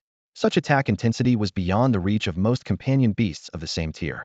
Only now did Su Yi truly feel the qualitative transformation brought by demonization. Ordinary thorn vines and Little Thorn were in completely different leagues. Really not continuing? What a shame. I wanted to watch a few more rounds. That mutated companion beast of yours is quite interesting, Qin Yufei said, her gaze remaining fixed on Little Thorn. Su Yi smiled slightly, smoothly recalling Little Thorn into his beast space. Sister Yufei, there'll be plenty of opportunities to watch in the future. Besides, as deputy manager, you must be very busy. How do you have time to accompany me in sparring? Reminded of her duties, Qin Yufei snapped back to attention, patting her forehead. I almost forgot. I still need to go to the Beast Master Association. With that, she hurried toward the central building in her high heels, her retreating figure carrying a hint of chagrin. At dusk, Sui returned home. When leaving the training center, staff had prepared his daily portion of focus pills and spirit-gathering elixir, as usual. With his platinum luxury membership level, he could easily stay overnight at the center. The accommodations rivaled 5-star hotels and offered complete privacy. Yet he still chose to commute daily, simply to share a few more meals with Ms. Jiang Xiaoxiao. Once autumn semester began, such opportunities would become even rarer. In his room, Little Thorn, which had been barely alive that afternoon, was once again full of vigor after absorbing 5 bottles of energy water. Perhaps due to the satisfaction of defeating a powerful enemy, it was in exceptionally high spirits, as if its tail might wag right up to the sky if it had a tail, that is. Thornvine Ghost Spirit Xiao Jing's abilities, apprentice level 7-star attributes, wood element, skills, burrowing mastery, entanglement mastery, growth mastery, whipping proficient, hardening proficient, steel spike beginner, evolutionary species, Thornvine Demon Flower, potential, emperor class. Sui examined its current status. Memories from half a month ago surfaced in his mind. Comparing the two, Xiao Jing showed almost no physical changes, with the only progress being both whipping and hardening advancing to proficient level. At this rate, Steel Spike wouldn't be far behind. Su Yi quietly calculated. Once Steel Spike reached proficient level, would it be able to pierce through the rock armor of a mudrock beast? The answer was most likely no. It would probably need to reach expert level to have a chance. With this thought, he reached out to gently stroke the thin vine, whispering encouragement. Keep up the good work. The vine trembled slightly, responding with a surge of fighting spirit, clearly eager to grow stronger as well. Su Yi was about to say more when his phone started buzzing noisily in his pocket. Unknown number, local call. He frowned and answered. Hello. Who are you looking for? Silence. 2 seconds. No response. Spam call. What boring person? He muttered, preparing to hang up. You're the boring one, a sweet voice suddenly burst from the other end. A familiar voice? Su Yi raised an eyebrow. May I ask who this is? I'm Bai Jian. At that moment, in a bedroom of a villa in the city center, a little girl huddled under her blanket, clutching her phone indignantly. Her earlier hesitation was purely from embarrassment. So it's you. How did you get my number? Did Aunt Lee give it to you? Su Yi asked curiously. No, I asked Sister Yufei for it. Never mind that. Aren't you curious why I'm calling you? Bai Jian let something slip and quickly changed the subject. Qin Yufei. Su Yi's mind raced. The little girl didn't dare ask Li Wenyu for the number, so she had to take a roundabout approach. That meant she was looking for him about something she didn't want Li Wenyu to know. So he deliberately said, Can I answer that I don't want to ask? You? Bai Jian was nearly speechless, her delicate little feet kicking wildly under the blanket. After holding back for a while, she said, even if you don't ask, I'm going to tell you anyway. Do you remember that new secret realm we explored together half a month ago? It's now been ordered closed, with no one allowed to enter, and the order came directly from the state government. Why? Too dangerous? Too many beast tamers died. Su Yi's curiosity was completely piqued. Didn't you say you wouldn't ask? The little girl deliberately kept him in suspense. Su Yi was speechless, almost wanting to grab her and give her a good spanking. If you don't tell me, I'll just search online. I'm hanging up. He raised his hand to end the call. Don't hang up. Bai Jian panicked. Fine, I'll tell you. The reason for the closure is that we discovered ruins in that secret realm, and it's very likely an inheritance site. Inheritance site? Yes. Those emperor level and above beast tamers from the beast taming dimension often leave behind inheritances before they die, hoping to find successors. The places where these inheritances are stored are called inheritance sites. Based on past experience, such places usually contain treasures of immeasurable value. Beast eggs that can grow to emperor or even god level, legendary artifacts, and inheritance jade slips. I see. Thank you for telling me this news. Goodbye. With that, Su Yi hung up without hesitation. Huh, did he just hang up? Bai Jian stood frozen in place. Gripping her phone tightly, she still had so much more to say. Thinking about Su Yi's unhesitating action, she was practically fuming. That guy definitely did it on purpose. Meanwhile, Su Yi closed his phone and casually turned off the screen, letting out a long breath and shaking his head gently. When Bai Jian's eyes had lit up earlier while talking about the inheritance ruins, he immediately guessed what she was thinking. She probably wanted to enter the secret realm again to try her luck, or even invite him to come along. Honestly, that inheritance ruin had stirred something in him too. The secret realm textbooks devoted an entire chapter to explaining such places. Inheritance ruins were recognized as the largest and most opportunity-rich type of secret realm. Data showed that a full third of today's emperor-level beast tamers had risen to power through such fortunes. But such benefits were never easily obtained by ordinary people, especially after the news became public. Su Yi could imagine that major factions were now eyeing it hungrily. For someone like Hema, a small fry, to rashly barge in, the outcome was predictable. Whether he could even get through the door was questionable, let alone emerge unscathed. In fact, the state government had already ordered the new secret realm sealed, and the next step would inevitably be strict control. Without connections, one couldn't even dream of getting an entry ticket. Jingtian Group might be able to secure 1 or 2 spots, but now that tickets were as precious as legendary treasures, why would they give him one? Li Wenyu would hardly agree either. Even if he could somehow get in, he didn't want to team up with Bai Jian again. One terrible experience was enough. He absolutely didn't want a second. I hope that girl can understand why I hung up, he muttered quietly. If I had waited for her to extend the invitation and then refused, it would have been even more awkward. Buzz buzz. His phone vibrated again, and the name on the screen was unsurprising, Bai Jian. Fine, I should clear this up. He hesitated for a moment before answering. I wasn't finished talking. You just hung up? That's so rude. On the other end, the girl was furious. Sorry, I thought you were done. So, what else did you want to say? Su Yi's voice remained calm. Huh? After everything I said, you're not even a little interested in the inheritance secret realm? There could be beast eggs with emperor-level potential or higher inside. She clearly couldn't understand his indifference. Of course I'm interested, Su Yi explained patiently. But as you said yourself, the things in there are too precious. Right now, the entire nation's attention is on that ruin. Forget about small fry like me. Even a young lady like you might not be able to get involved. So that's what you're worried about. Bai Jian chuckled softly, her tone suddenly becoming confident. Don't you know about priority exploration rights? According to regulations, for secret realms of such great value, the local city gets 1 round of priority exploration. Only after that round ends do other cities in the state get the chance to participate in the second round of exploration. It would only open to the entire nation after the second round concluded. On the other end of the phone, Bai Jian rattled off the intelligence. This secret realm follows the same rules. The first round only allows locals from Guan City to enter. The date has been set for 1 month from now, with a tentative quota of 100 spots. My father is the honorary deputy mayor and holds 3 recommendation slots, so you don't need to worry at all. Priority exploration rights. Su Yi was hearing about such regulations for the first time. He stood by his dormitory window, thought for 2 seconds, then shook his head. You're definitely contacting me behind Aunt Lee's and your father's backs, aren't you? Even if your dad is willing to give me a slot, I wouldn't dare accept it. His voice was low but carried an undeniable authority. More importantly, you shouldn't go in either. Have you forgotten what we encountered in that last secret realm? There's more than one fierce beast like the Wind Wolf King in there, and there are even elite-level fierce beasts. With your current strength, going in would be taking a huge risk. Bai Jian straightened up on the edge of her bed, her delicate eyebrows rising in obvious defiance. Don't look at me with outdated eyes. I haven't been slacking these past 2 weeks. My purple-tailed scorpion has already advanced to apprentice level 8 star. Apprentice level 8 star? Su-yi was indeed somewhat surprised, but still shook his head. Even so, it can at most suppress weaker ordinary level fierce beasts. Without advancing to true ordinary level, I still don't recommend you enter the secret realm. I'm guessing your parents wouldn't agree either. This statement hit her weak spot perfectly. In fact, she had hinted many times about wanting to visit that inheritance site, and both Bai Jingtian and Li Wenyu had refused with identical reasoning. Unless her purple-tailed scorpion broke through to ordinary level and established a solid foundation, they would absolutely not agree. Only 1 month. The timeline is too tight. She sighed, her fingertips lightly tapping the bed frame. Suddenly inspiration struck, and she bounced up from the bed. If I can't participate in the first round, then I'll join the second round. Dad has influence in Xizjiang province too. Even for the second round exploration, he can secure recommendation slots. With this thought, she regained her spirits. The second round would be at least another 2 to 3 months away, just enough time to prepare.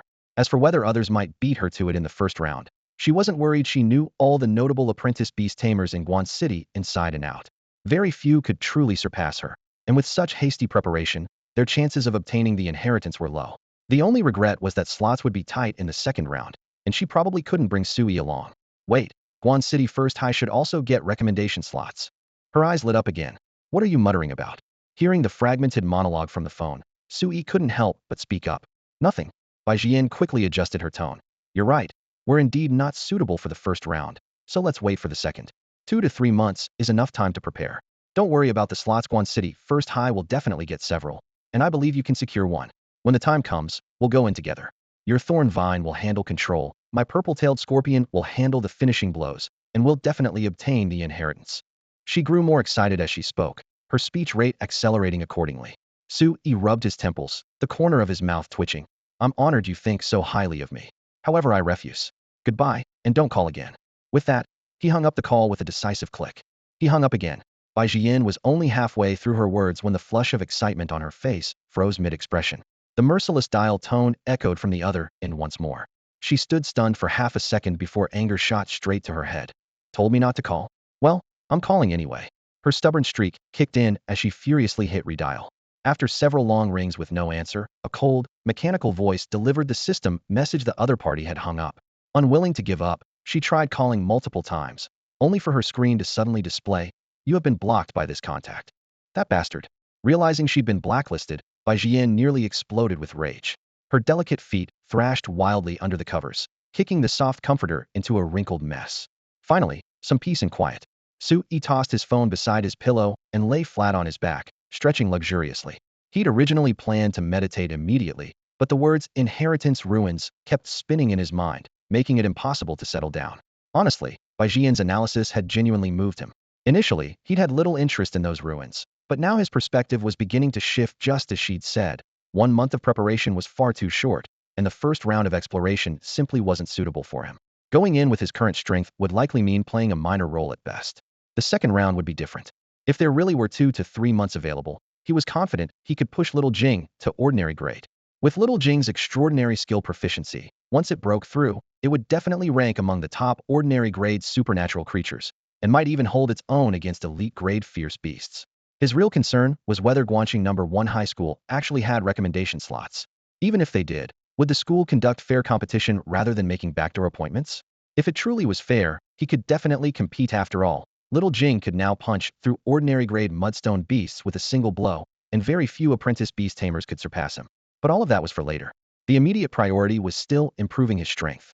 Even if he eventually secured entry to the ruins, without sufficient combat power, he'd only end up slinking away in defeat like last time. With this thought, he fell silent for a moment, then casually grabbed his phone and opened the local beast taming marketplace app, typing in elemental spirit stone price, 2.2 million. Though marketplace prices were slightly higher than market rates, the quality was reliable and the process convenient, with home delivery available for city residents. He'd originally planned to wait until after training to make the purchase, but now he could no longer contain himself. It's just 2.2 million, buy it. With assets exceeding 10 million, he hesitated only briefly before decisively placing the order. The payment notification flashed, and his account balance instantly dropped from over 11 million to just over 9 million. Worth mentioning was that he'd previously transferred several hundred thousand to Jiang Xiaoxiao. When she learned of his sudden wealth, her first reaction wasn't joy but worry concern about the money's questionable origins. Fortunately, Sui quickly explained everything to her, telling her it was all due to his good fortune in obtaining several books of enormous value, which he'd then sold for such a substantial sum. Worried she might not believe him, Sui even showed her the patent transfer contract for the medicinal formula. Only then did Jiang Xiaoxiu truly believe that her son had really made something of himself. She was so excited that her eyes reddened, yet she still refused Su Yi's suggestion to quit work and rest at home, only agreeing not to work overtime every day like before. She wasn't even 40 yet, and staying cooped up indoors all day would not only be boring, but might actually make her sick. Sui thought about it and realized she had a point, so he let her have her way. Half an hour later, people from Beast Taming Mall delivered the primordial spirit stone to his door. Although security in the city was good, the cargo was extremely valuable, so the mall specially assigned an official beast tamer to escort it. When Sui placed his order, he only wrote the residential complex address without the apartment number, so when the delivery person arrived, they called him. He deliberately put on his Guanqing number 1 high school uniform and walked to the complex entrance to sign for the package. After confirming everything, he unwrapped the packaging and took out a sandalwood box carved with cloud patterns. Opening the lid, a fist-sized primordial spirit stone lay quietly inside, pale white and crystalline, with spiritual energy surging like tides within. Holding it in his hands, Suyi's heart began racing. This kind of high-grade spirit stone was something he never dared even dream of before. The reason primordial spirit stones cost far more than ordinary spirit stones was because they contained attributeless spiritual energy that could be absorbed by all types of pet beasts, and beast tamers themselves could directly refine it, causing personal levels to skyrocket. This way, the resource gap between him and those students with wealthy backgrounds would rapidly shrink. I hope you won't disappoint me. Taking a deep breath, Sui sat cross-legged on his bed, clenched his 5 fingers, gripped the primordial spirit stone tightly in his palm, and closed his eyes in meditation. As his breathing gradually steadied, he quickly entered a meditative state. The spiritual energy from the primordial spirit stone was drawn out, flowing like a stream into his meridians before finally surging toward his brow. His spiritual energy climbed rapidly, and his mental power was nourished to become increasingly resilient. In the beast taming space, little Jing sensed that sweet energy, and her eyes immediately lit up. There's something good, and you're eating it all by yourself? That's too much. The next morning, as the first ray of sunlight fell on the windowsill, Sui slowly opened his eyes. An unprecedented feeling of refreshment rushed straight to his brain, and he couldn't help but curse under his breath. Damn, that feels amazing. The primordial spirit stone in his palm had lost its luster, becoming a transparent, unremarkable stony in one night. He had absorbed it completely dry. Reflecting on the changes in his body, both his spiritual energy and mental power had made tremendous leaps, and he had broken through from apprentice level 2-star to 4-star. Even better, a large amount of incompletely absorbed spiritual energy still remained in his consciousness. Once fully refined, he would conservatively reach apprentice level 7-star, standing shoulder to shoulder with little Jing. One more step to 9-star, and he could attempt to open a second beast taming space and advance to ordinary level beast tamer. He had undoubtedly taken a huge step forward. Unfortunately, his overall combat power hadn't risen accordingly. The only advantage that could be clearly demonstrated was the significantly extended duration of Frost Guardian. A single life-saving piece of equipment was ultimately too limited, so he planned to find time to visit the overseas market again to try his luck and see if he could find 1 or 2 more practical secret treasures. Thinking of the secret realm inheritance, his desire for power enhancement grew even stronger, though he still didn't know if he could get an entry ticket. Strictly speaking, he didn't care about pet beast eggs, but legendary secret treasures, legendary pet beast skill stones, and inheritance jade slips. These treasures really made his heart race. Training Center, Combat Room. Sui sat in the leather chair waiting, looking as if he were facing a formidable enemy. Combat training was nothing short of torture for him, especially during the first few days. Just the leg stretching and flexibility exercises alone nearly drove him to question his very existence. After all, he was already 16 and had never done any similar training before. Qin Yufei completely ignored his miserable state, first forcing him to drink several mouthfuls of some elixir that supposedly loosened muscles and bones, then pressing him down on the mat like a dance instructor and forcibly stretching his tendons. During each training session, she would make him lie face down or on his back in various torturous positions. Sometimes she would even make him lie flat on his back while she stepped on his thighs, forcibly pressing him into a split. In class, Qin Yufei would change into training clothes, but because she found it troublesome, she always kept those professional black stockings, which meant the feet she used to step on him were wrapped in those black stockings. But no matter how stimulating the scene might be, the hot-blooded Sui couldn't muster even the slightest romantic thoughts, only hoping to end this torture as soon as possible. The pain was excruciating, yet he didn't want to appear weak in front of Qin Yufei, so he gritted his teeth and managed his expression, not letting his features completely contort. seeing him so calm. Qin Yufei mistakenly thought he could handle more intensity, so she quietly increased the difficulty each time. After more than half a month, whether due to the elixir taking effect or his stubborn persistence, his flexibility could now rival that of dance students. But this didn't mean his suffering was over. Qin Yufei not only taught basic skills, but also occasionally engaged him in practical sparring. Though called sparring, Sui felt like he was just getting beaten up one-sidedly, while Qin Yufei seemed to enjoy it immensely. He even suspected that this sweet-looking black-stocking young lady might harbor some special fetish. However, the results were undeniable after being trained by her for most of a month. He was confident he could now take on 2 or 3 adults without any problem. Just as Sui was lost in thought, Qin Yufei finally appeared. Today she hadn't changed into training clothes, but wore a loose casual outfit instead. Her sweet appearance combined with the casual, girl-next-door vibe was quite pleasing to the eye. If not for the pain during lessons, having such a young lady as a coach was indeed a feast for the eyes. Did I keep you waiting again? Next time you don't need to come early, just arrive on time, Qin Yufei said with a smile. No, I just arrived too. Sui quickly stood up. Sister Yufei, are we doing combat sparring today? Let's skip the fighting today. Qin Yufei waved her hand. Your combat basics are almost complete, so I'm planning to teach you something else. Wait, your spiritual energy level has reached apprentice level 4 star. She keenly detected the stronger spiritual energy fluctuations around him and was somewhat surprised. In her memory, Sui was still apprentice level 2 star yesterday. Had she remembered wrong? I absorbed a spirit stone yesterday, so my spiritual energy improved a bit, Sui answered honestly. I see. Qin Yufei breathed a sigh of relief, glad that her memory hadn't deteriorated to that extent.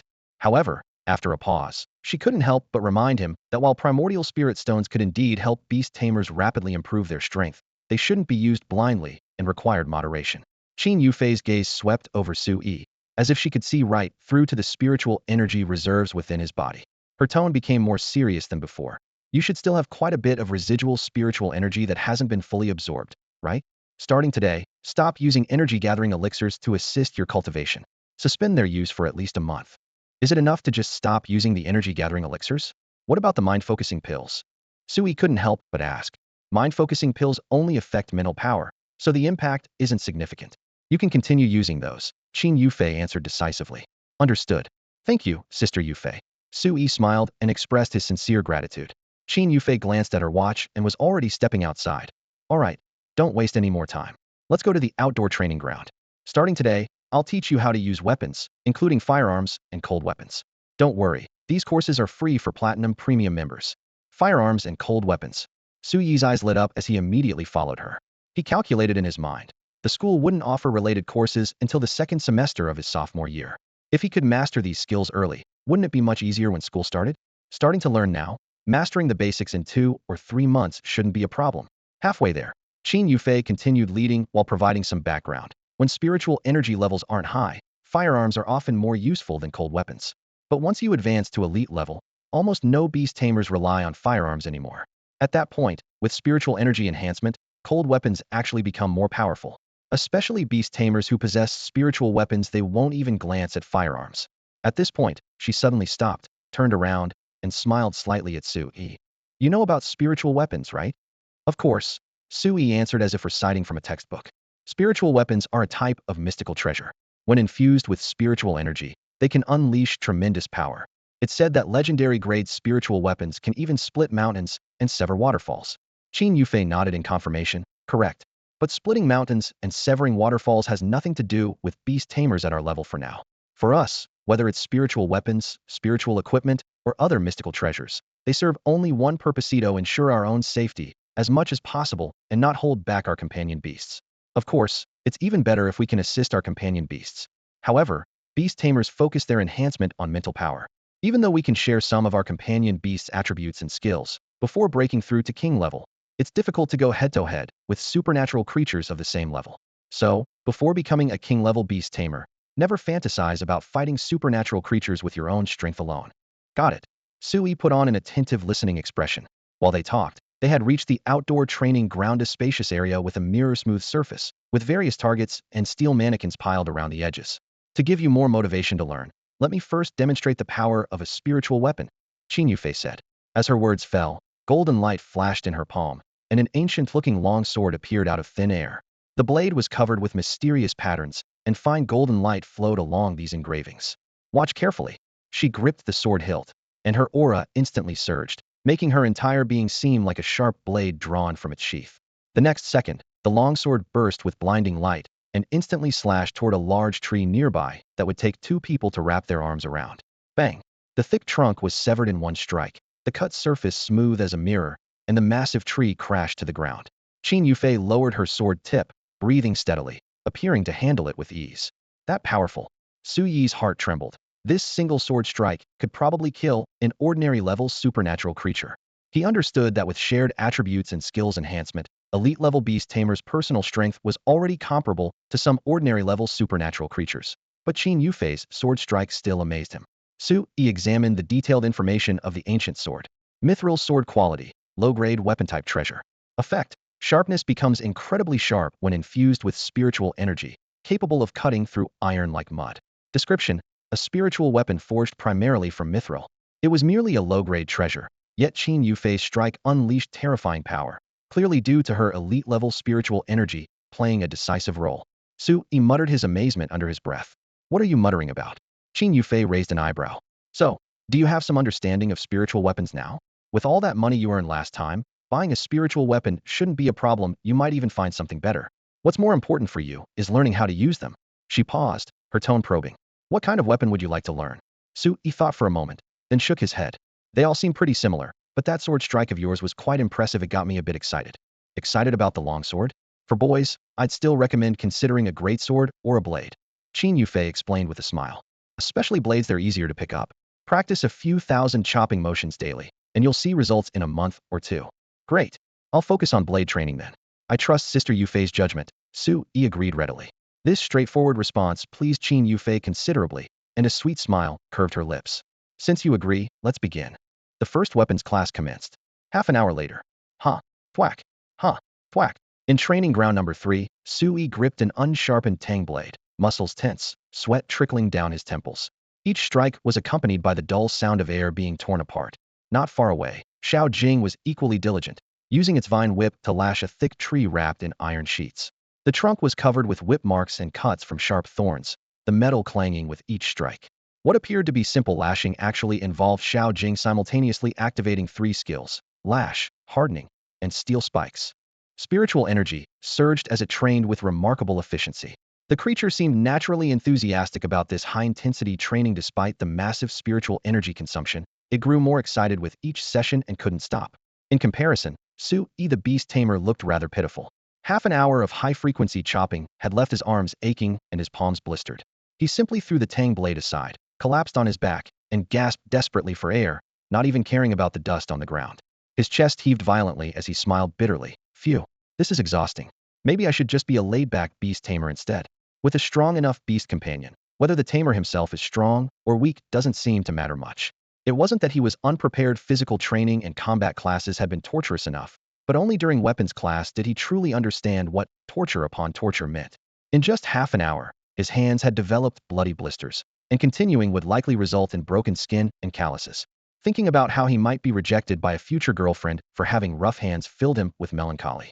Well, he didn't have a girlfriend yet, so these weren't things he should be worrying about right now. Just as his thoughts were wandering, a system notification suddenly chimed in his mind. Ding. Steel spike skill proficiency has advanced to skilled level.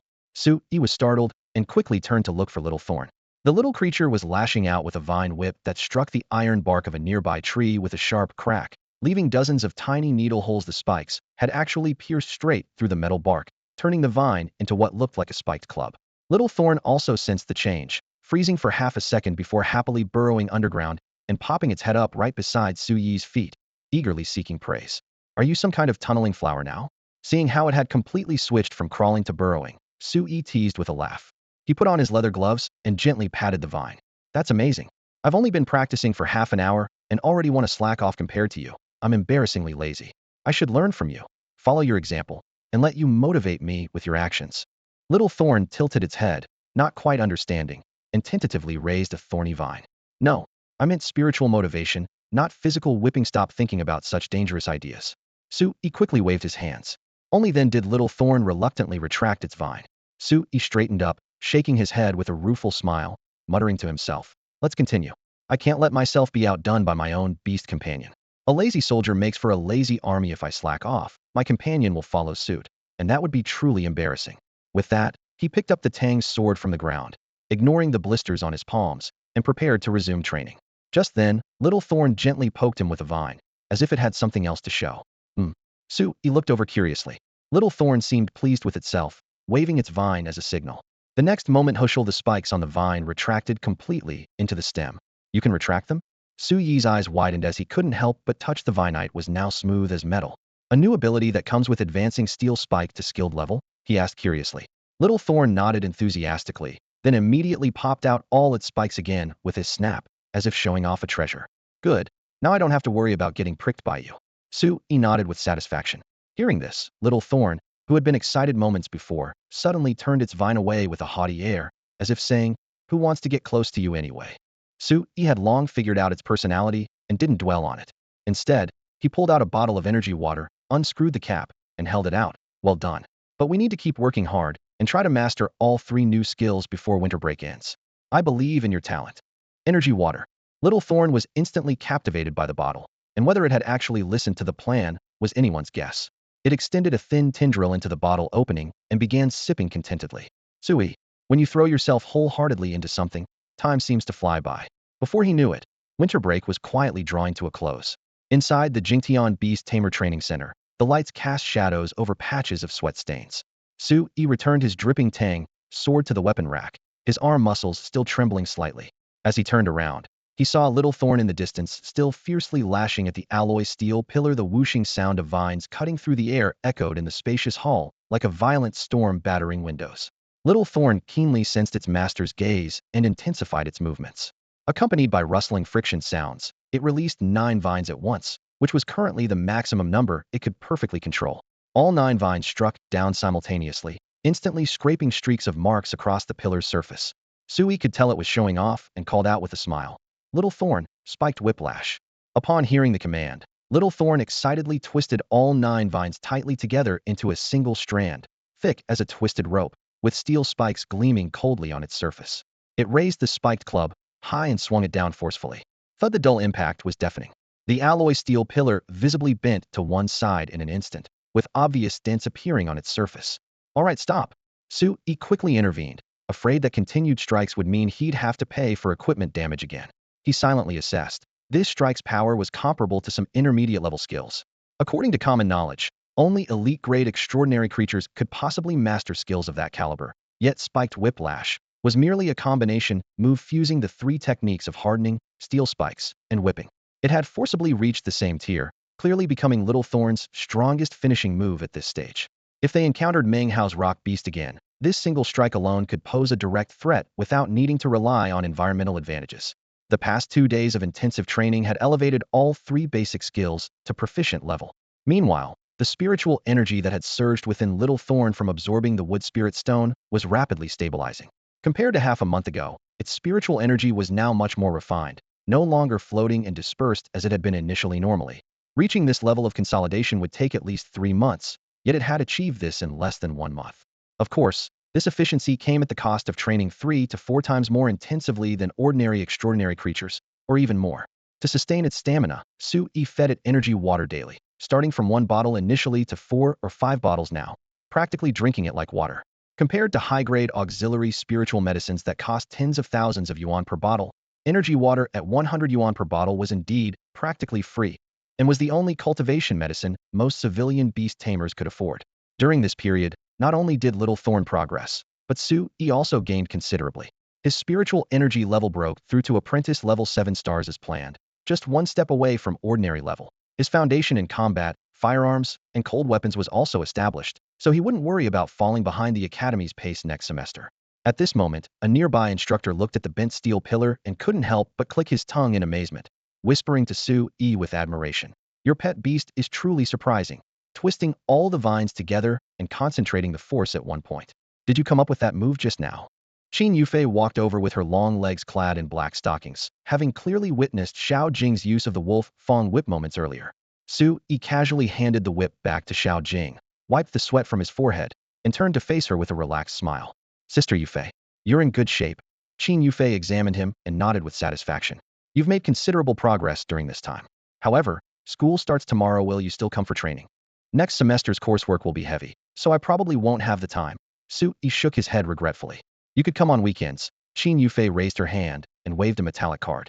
General Manager Li specifically instructed me about this. Your Platinum Premium membership card is valid permanently. Permanently?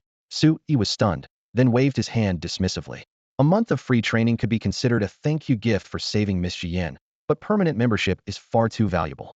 Please help me tell Aunt Li that I appreciate her kind gesture. You're really refusing? Qin Yufei raised an eyebrow. Do you know what this card represents? With its resources, your training conditions would surpass 80% of beast tamers. As long as your talent isn't too poor, reaching elite rank before 25 would be effortless. Thank you for the reminder. Su Yi's tone was firm. I believe that relying on myself, I can also become an elite beast tamer before 25. Qin Yufei shrugged. All right then, you're quite the little tycoon now, so you indeed don't need to depend on others. Actually, I won't be coming tomorrow either.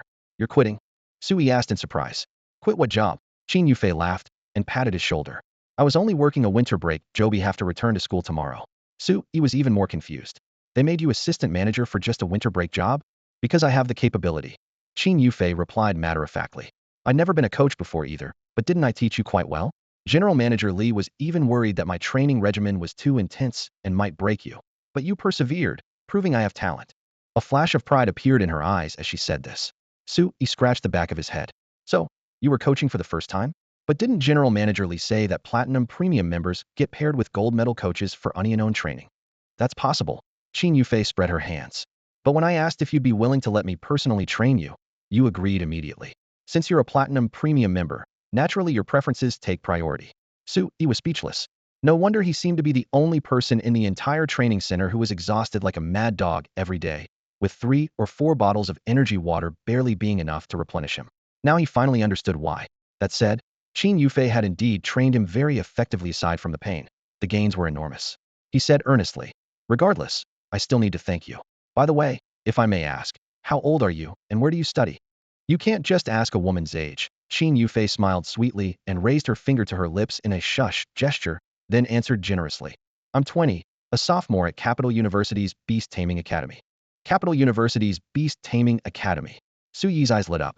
That was one of the 3 top beast taming academies in the Lungting Kingdom, and also the institution he most aspired to attend. Qin Yufei glanced at her watch.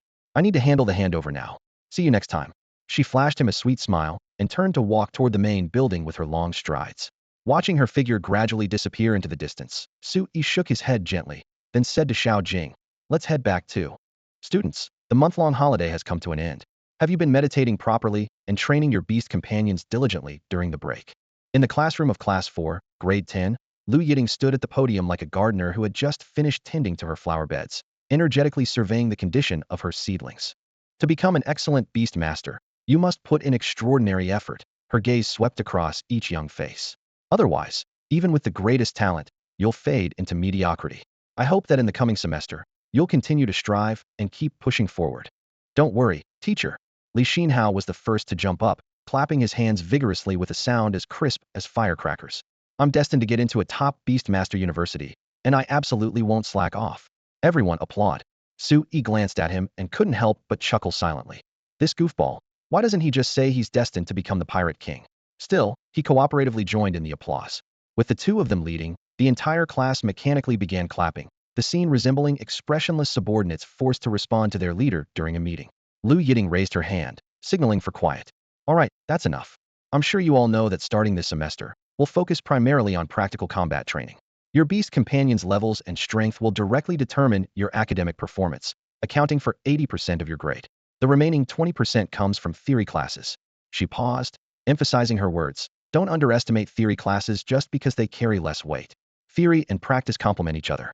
If you can't even understand the characteristics and abilities of supernatural creatures, how can you gain the upper hand in battle? This is especially important for students planning to major in beast breeding, beast identification, or beast medical care. You cannot neglect theory. Is that clear? Yes, it's clear. The unified response echoed throughout the classroom. However, despite her reasonable analysis, some students still harbored doubts. Why study so much theory? As long as your beast companion is strong enough, you can just power through, right? Combat experience naturally brings knowledge much more profound than what books can teach. This mindset typically festered in the minds of students whose theory grades were abysmal. After finishing her instructions, Lu Yiting pulled out a form and said, our first Beast Master class will begin shortly.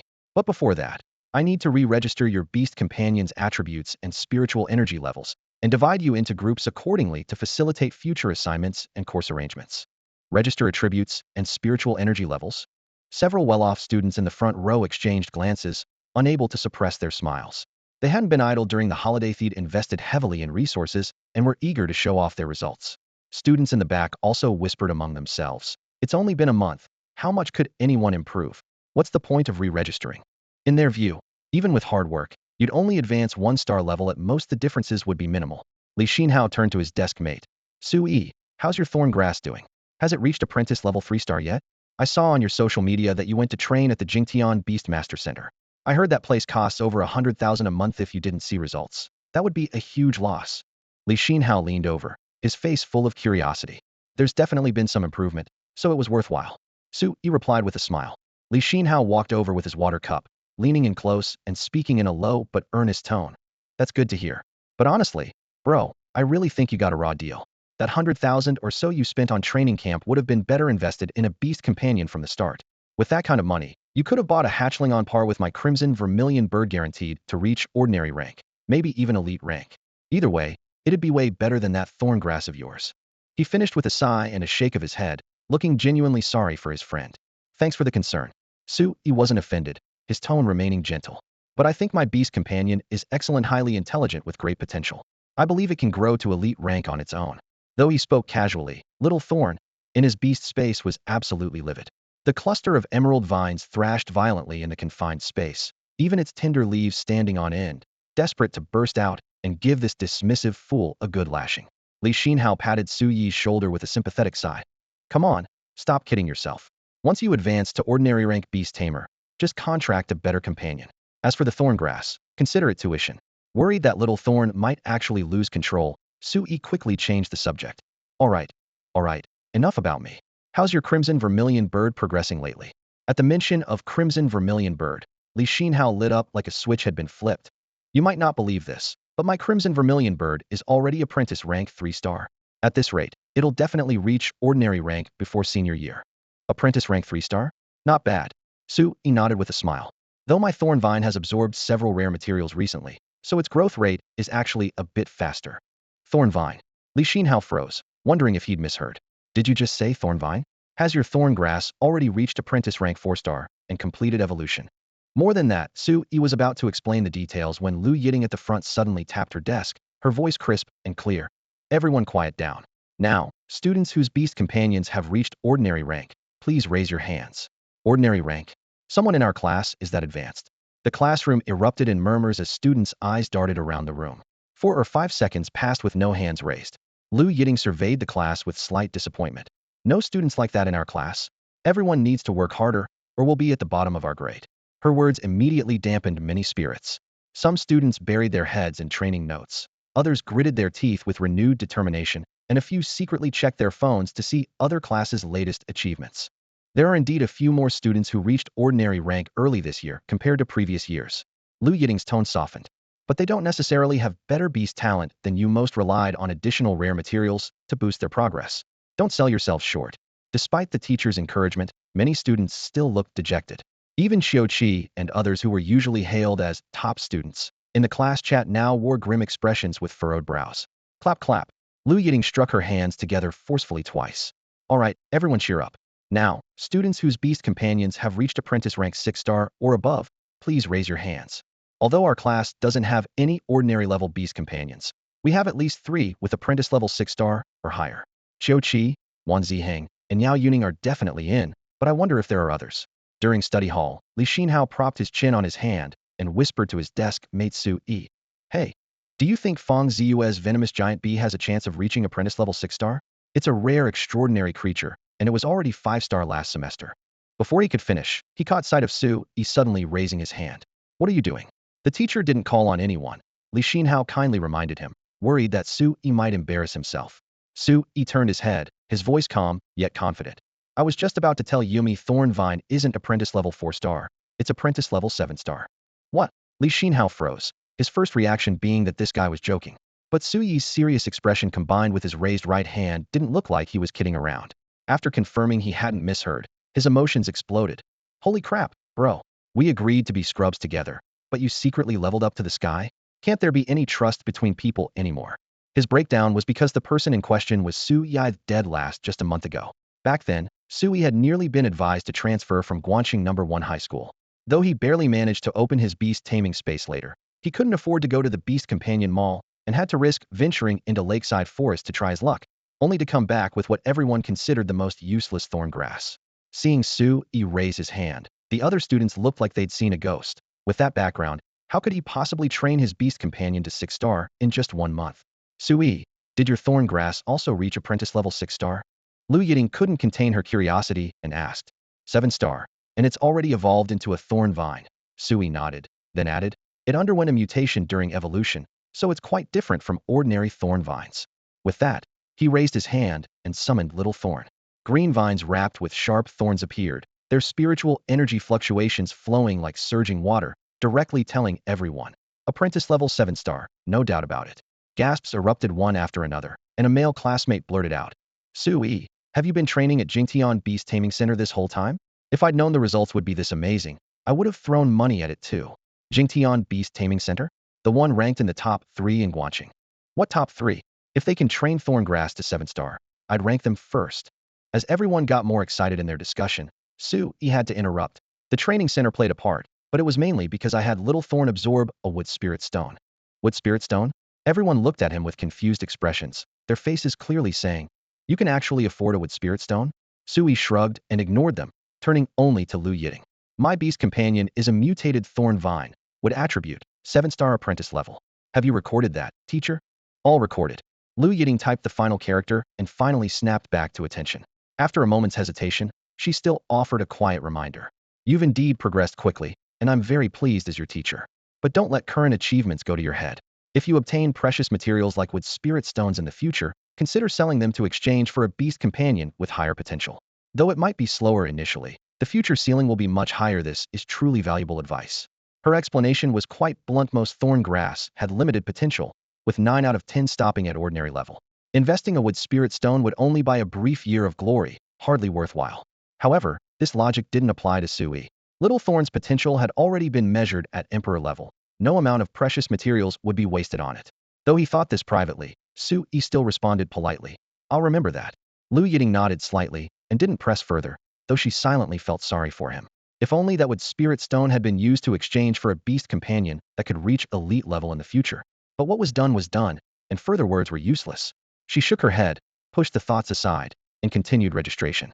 Qiu Qi, Lightning Rat, Lightning Attribute, 8-star apprentice level.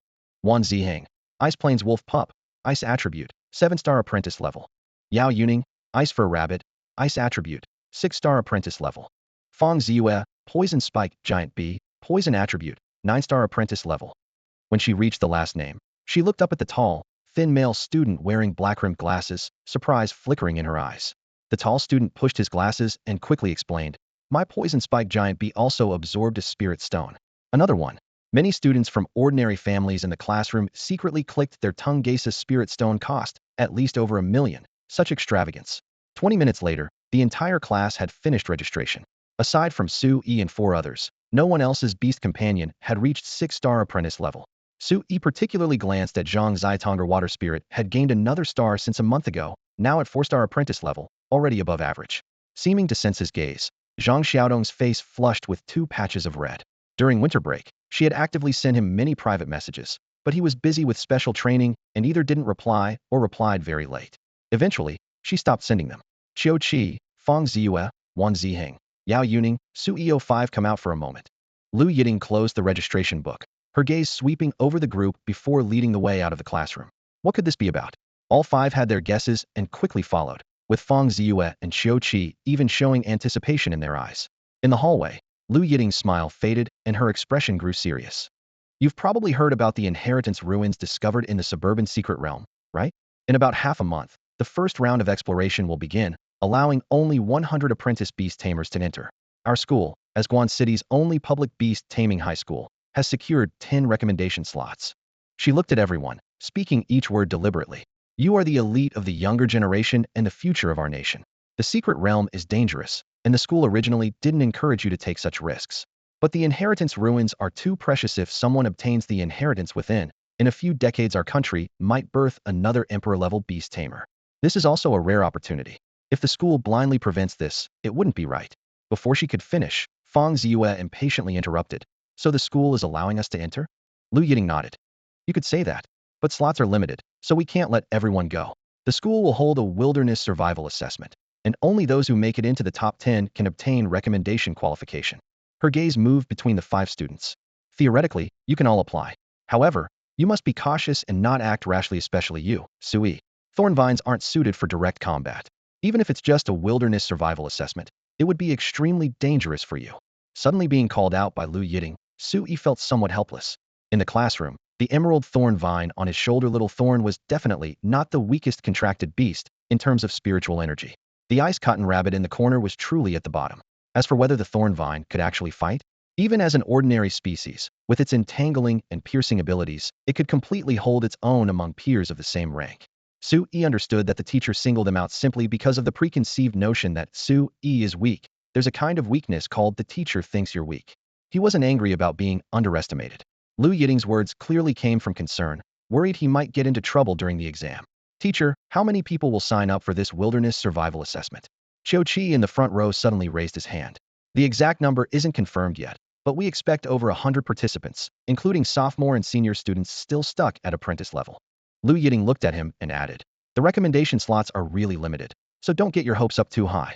Most will likely go to upperclassmen whose contracted beasts have reached ordinary rank. However, every cloud has a silver lining. Not getting a slot might not be such a bad thing. The inheritance secret realm is crawling with ordinary rank and even elite rank fierce beasts, far more dangerous than Lakeside Forest, and unsuitable for freshmen like you.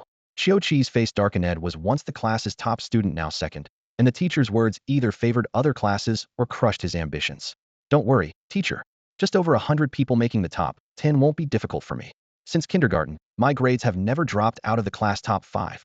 He clenched his fist, radiating intense confidence. Very good, ambitious. Lu Yiting smiled slightly, then turned her gaze to Fang Ziyue. What about you?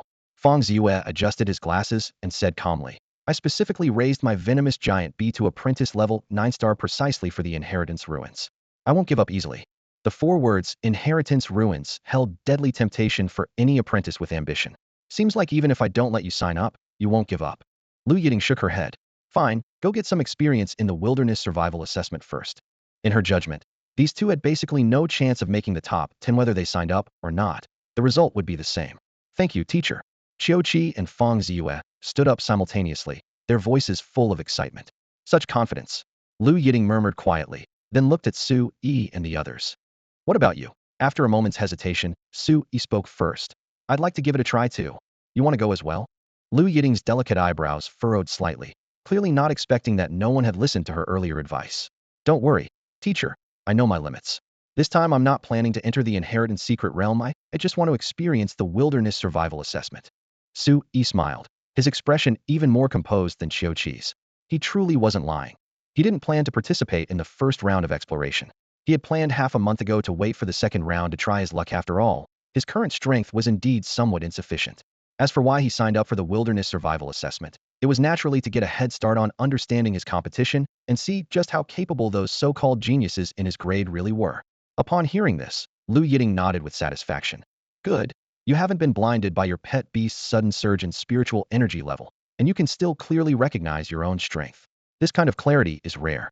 Throughout history, countless talents have perished before they could mature simply because they lacked this quality. The praise sounded somewhat awkward to Su-yi's ears, and he opened his mouth, but could only manage an embarrassed smile. Wan Ziheng and Yao Yuning had originally been hesitating about whether to participate, but seeing Su-yi sign up, their courage was instantly boosted, and they raised their hands one after another. Teacher, I'd like to try too. They thought to themselves. If Su-yi dares to go, surely we can't be worse than someone who nearly got expelled from school, right? Lu Yiting didn't know whether to laugh or cry, unable to tell if they were being confident or reckless. But since the wilderness survival assessment wasn't particularly dangerous, it would be good for them to hit a wall and learn. So she reminded them, since you've decided, start preparing immediately. The assessment begins in 10 days, exactly 1 week before the Heritage Secret Realm opens. Good luck. Su-yi had originally thought that after revealing Xiao Jing's spiritual energy level publicly, his classmates would view him with newfound respect. However, aside from the initial surprise, everyone's attitude remained largely unchanged. The crux of the issue was still the thorn grass's potential. His classmates weren't clear about its true upper limits. They only knew that most thorn grass peaked at ordinary level, with 90% stopping at apprentice level. With such low upper limits, no matter how fast it grew, it would be difficult to change its fate. As Liu Yiting had said earlier, spending a wood spirit stone on this type of pet beast would be better invested in one that could steadily reach elite level. Therefore, Li Xinhao, who had previously been dejected and dispirited, became lively again, casting sympathetic glances at Su Yi. Annoyed by the staring, Su Yi turned and reminded him. I say, could you stop looking at me all the time? Li Xinhao patted his shoulder with earnest concern. Brother, what a shame. If you had given me that wood spirit stone, it definitely wouldn't have been wasted. You've missed out on an elite-level pet beast. Su Yi was speechless and could only sigh quietly. The day's classes flew by quickly. The first day's intensity for new subjects like physical fitness, combat, weaponry, and tactical command wasn't too demanding.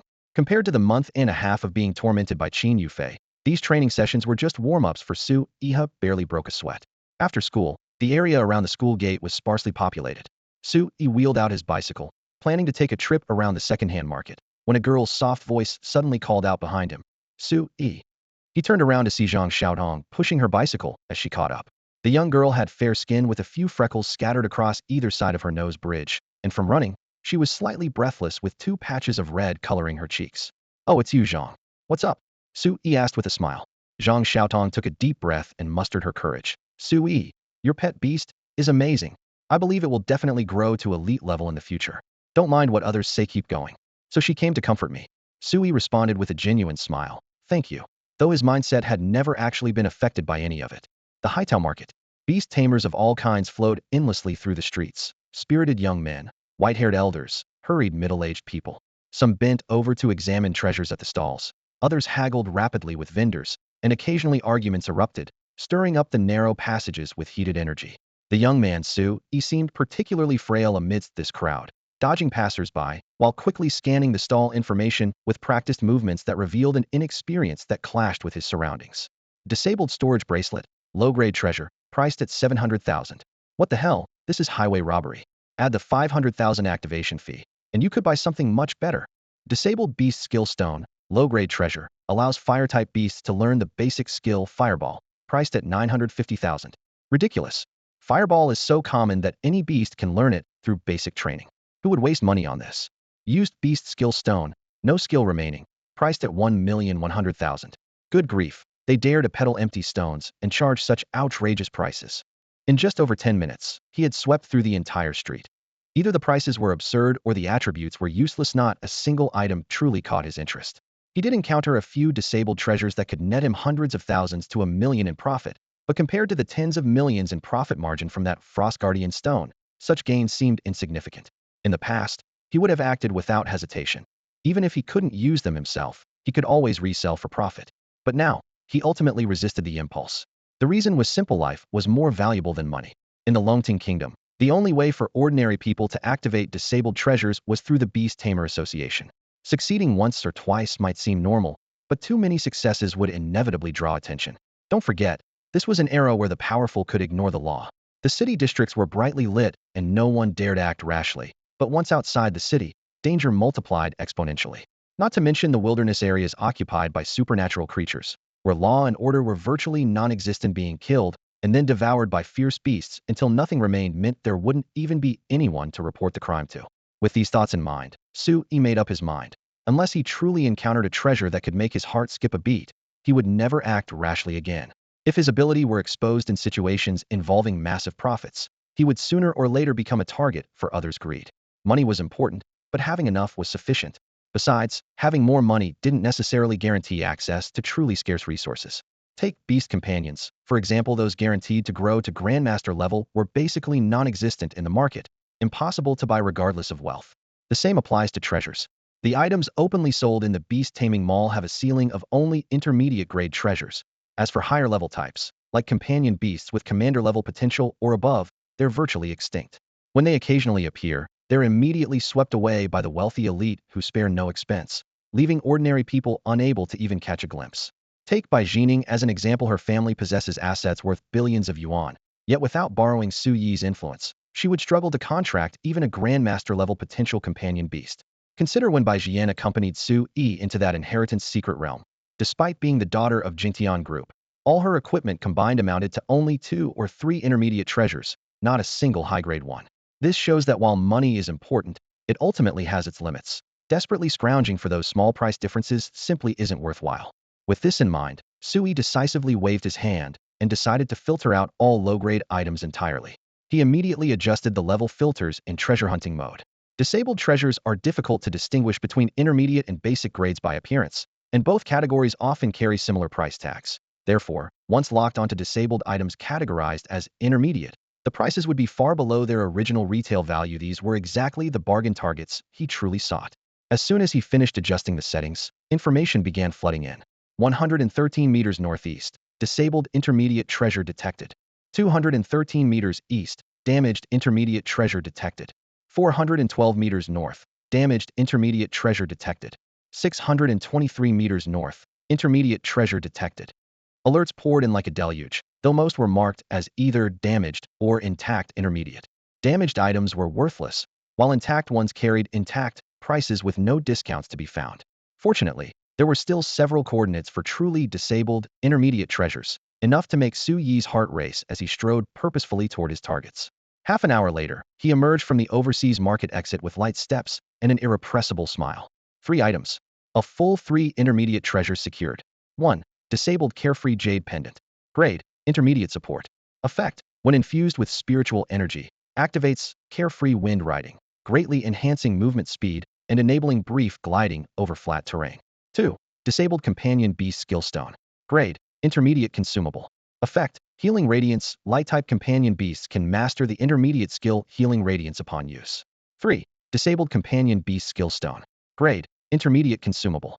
Effect, Great Flame Burst. Fire-type companion beasts can master the intermediate skill Great Flame Burst upon use. All 3 treasures were highly practical, with the Carefree Jade Pendant being the life-saving equipment Su Yi had long coveted. He wasn't yet sure how fast Carefree Wind Riding would make him, but his instincts told him he wouldn't be disappointed once activated. His survival capabilities would undoubtedly skyrocket. As for those 2 skill stones, despite being single-use consumables, they were equally precious. Currently, Little Jing hadn't mastered even one intermediate skill. The only technique worth mentioning was the combination move Wolf Fang Lash, which barely touched the intermediate threshold. These 2 stones could enable any companion beast to instantly learn a genuine intermediate skill. The only regret was that the skills they contained weren't wood type, so Little Jing couldn't learn from them. These 3 treasures were each worth over 10 million. As everyone knew, the selling price of disabled treasures didn't match their true value, so Su Yi ultimately paid less than 4 million to acquire all 3 high-value treasures. This was because the 3 treasures were in excellent condition with minimal cracks and defects. If they were like that Frost Guardian from before, they could be taken away for just 100,000. Besides these 3, he spent several 100,000 more to purchase 3 damaged treasures as cover. Succeeding in every activation would be too conspicuous, so to avoid drawing attention, he decided to fail 3 times before activating a mid-tier treasure. Although it meant throwing away nearly 2 million, he still thought it worth Willie as long as he could conceal his real gains. This cost was nothing. Taking advantage of the Beast Tamer Association still being open, Su Yi hopped on his bicycle and raced there, heading straight to Hall 3 with practiced ease. To his secret delight, the staff member operating the activation equipment had changed to a short-haired woman in her 30s, not the young man from last time. With different personnel, there would be less scrutiny. Hello, what service do you need? Comprehensive Beast Tamer services are in Hall 1. The short-haired woman looked over this plainly dressed high school student, her tone polite, but with a hint of reminder. I have 4 disabled treasures that need activation, please help me. Su Yi tried to steady his breathing, which was still rapid from his frantic ride. For pieces. The woman raised an eyebrow, somewhat surprised. From overseas markets? Yes, please help me activate them. Su Yi handed over the Carefree Jade Pendant and the 3 damaged treasures. All 4 treasures were small enough to hold in one hand. As for those 2 mid-tier pet skill stones, he kept them in his storage ring. Activating 3 mid-tier treasures at once would be too eye-catching, and he wouldn't need them anytime soon anyway. All right, sir, please follow me. First, let's handle the payment. The woman led him to the counter. According to regulations, regardless of success or failure, each activation costs 500,000, so 4 attempts total 2 million. Do you have any questions? Su Yi didn't know she was already thinking to herself, gambling on treasures at such a young age, he's probably doomed, and smiled as he handed over his bank card. No problem, please swipe it. This card was a diamond card that Li Wenyu had asked Qin Yufei to help process when he sold those alchemy books last time, requiring 10 million in deposits to apply. The woman recognized it immediately and was secretly shocked. This shabby-looking high school student was actually a rich kid? After payment was completed, 2 million was instantly deducted. The woman handed back the card with both hands, her attitude becoming even more respectful. Please give me the disabled treasures. I'll activate them for you right now. Thank you. Su-yi first handed over one of the damaged treasures. Are you sure it's this one? The short-haired woman glanced at it and couldn't help but pause slightly upon seeing an obvious crack on it. That's the one, Su-yi said with certainty. All right. The short-haired woman asked no further questions, as she had never understood gambler's logic. Following his instruction, she placed the treasure into the silver-white activation device and pressed the start button. With a low humming sound, the spirit stones on the device instantly lit up, releasing a surge of intense spiritual energy that struck the treasure's surface like a tangible force. The blinding white light was almost too bright to look at.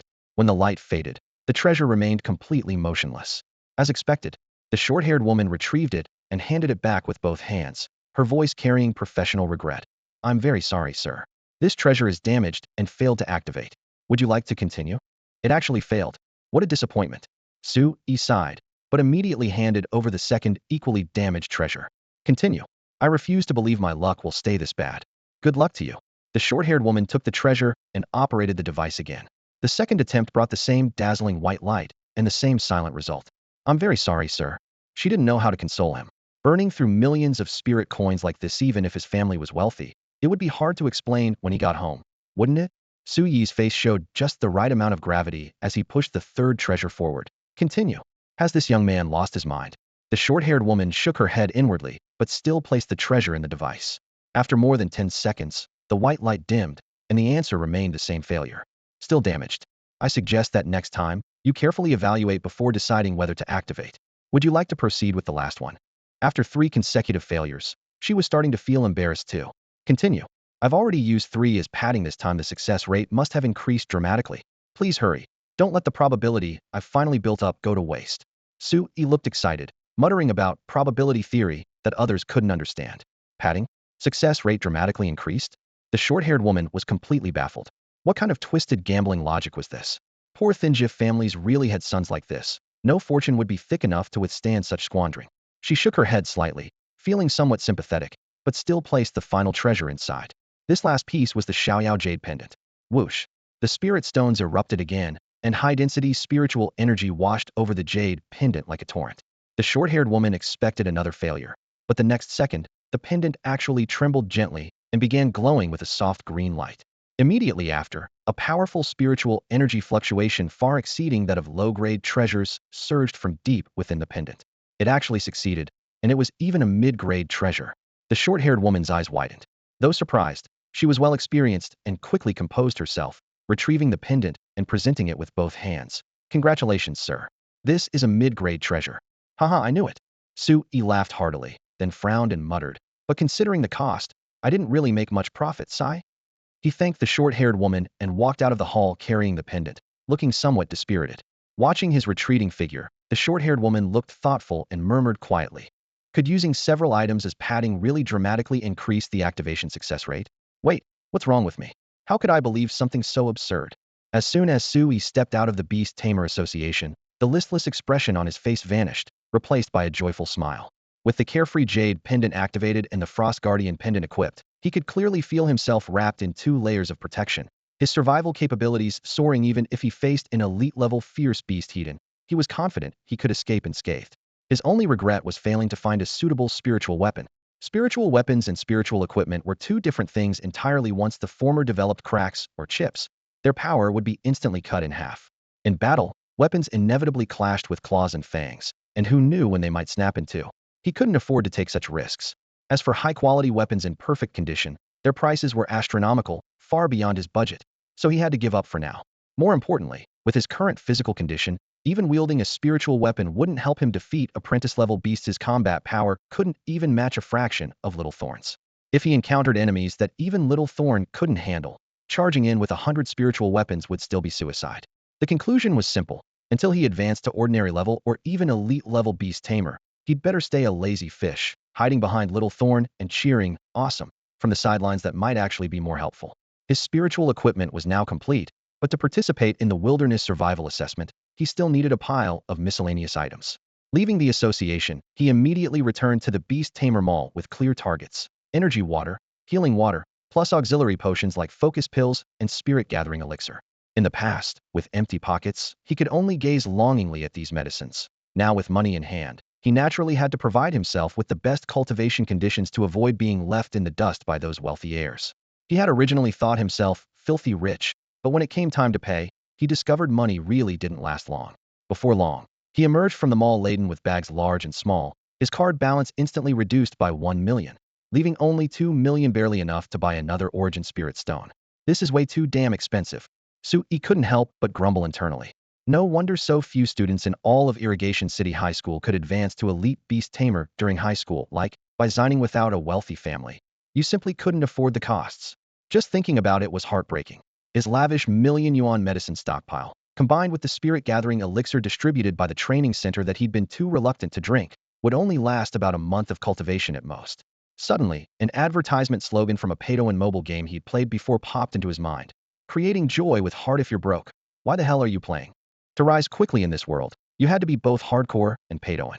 Being hardcore without paying would make your rise much slower. As for those who neither grinded nor paid, and had terrible luck, poor souls could only stay at the bottom of the beast tamer hierarchy, barely scraping by as lower middle class. Wait, what? With this realization, Su-yi suddenly discovered that once you awakened beast taming talents, the experience seemed to be somewhat more comfortable than those money-grabbing games. 10 days passed in a flash, and the wilderness survival assessment was just around the corner. On the surface, Su-yi had slacked off a bit aside from meditation and classroom training. He hadn't done any extra practice yet. His daily cultivation and study time still exceeded 18 hours, leaving only 6 hours for eating, entertainment, and scrolling through his phone. What was terrifying was that he actually felt guilty about this slacking, as if he had become degenerate. He suspected this was probably a side effect of being tortured by Qin Yufei's hellish training for a month. In fact, it wasn't entirely Qin Yufei's fault. His pet beast, Little Thorn, deserved equal credit. This little guy desperately absorbed free-floating spiritual energy in the beast space, and once released, it would constantly practice skills. Whipping, Fong Whip Strike, entanglement, hitting targets precisely when available, or switching to burrowing, hardening, and growth when there were none, with almost no rest.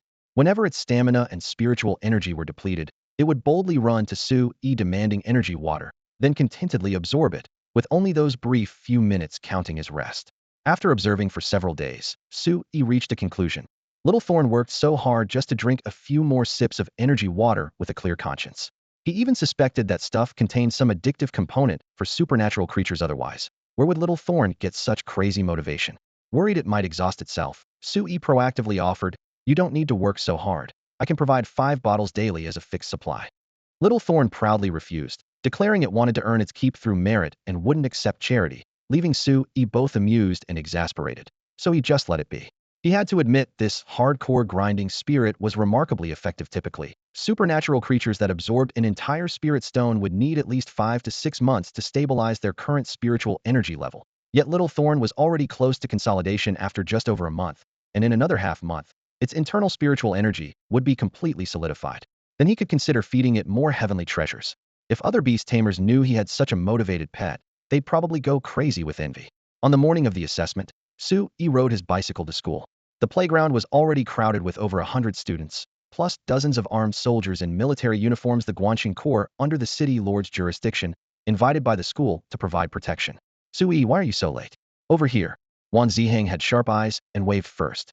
Qiu Qi, Fang Ziyue, and others were all clustered around him. Su-yi locked his bike and slowly walked over, greeting with a smile. "Morning." "Morning what? We're about to assemble and depart." Wan Ziheng's tone carried reproach. "The 4 of us arrived half an hour early. If you'd been any later, we were ready to form our own team without you." "Form a team?" Su-yi raised an eyebrow. Qiu Qi chimed in. "Yeah, this assessment is at Lion Peak Ridge, where there are many fierce beasts. Teaming up is safer and more advantageous." Fang Ziyue nodded in agreement. "Honestly, your pet beast was too weak before, so Qiu Qi and I didn't want to bring you along. Luckily, one helped plead your case." Wan Ziheng assumed a captain-like posture. "So you don't need to thank me. Just follow orders when the time comes." "Huh." Su-yi was stunned for a moment, then laughed easily. "Sorry, I appreciate your kind intentions, but I want to act alone." Acting alone? Wan Ziheng and the others looked at him like he was an idiot. They had already heard from their instructor about the distribution of fierce beasts in the Lion Peak Mountains, common-grade beasts everywhere, with occasional elite-grade encounters. For a freshman who had only contracted a thorn vine, to leave the group would be like sticking his head into a beast's mouth. Even setting aside the common and elite grades not covered in their wilderness textbooks, what chance would he have against any moderately powerful apprentice-grade fierce beast? Stop fooling around. There's strength in numbers, Wang Ziheng said with considerable weight in his voice, clearly not taking Su Yi's words seriously. But Su Yi still shook his head, his voice gentle yet firm. Thank you, but I'm not joking. I'll have more freedom moving alone. Are you serious? Wang Ziheng couldn't help but raise his voice, completely unable to understand where his confidence came from. Before he could continue persuading, Qiu Qi had already waved his hand impatiently. Go however you want. We respect your choice. Having one more person doesn't help much, and having one less doesn't hurt. Fang Ziyue beside him shrugged with equally cold indifference. Yao Yuning looked at Su Yi's somewhat stubborn handsome face and couldn't bear it, adding, Classmate Su Yi, you need to think this through. We freshmen have virtually zero wilderness survival experience. Going alone would be too dangerous. Thank you all again. Su Yi declined once more. I have my own plans. Seeing his determined tone, Yao Yuning and Wang Ziheng exchanged glances and could only shake their heads helplessly. After waiting a bit longer, their homeroom teacher Lu Yiting approached, clapping her hands to gather everyone's attention. Students, the bus is at the school gate. Take your luggage and board on bus number 1. This wilderness survival assessment does carry risks, but the military has deployed 20 excellent scouts to form a rescue team for full protection. 20 scouts. Su Yi raised an eyebrow. Scouts were mostly beast tamers with considerable strength, nearly equivalent to the military's special forces, showing just how much the military valued these flowers of the nation. Hearing about the protection, Wang Ziheng and Yao Yuning's tense nerves relaxed somewhat. Let's go. Qiu Qi slung his heavy hiking pack over his shoulder and was the first to stride toward the school gate. Wang Ziheng, Yao Yuning, and the others quickly followed.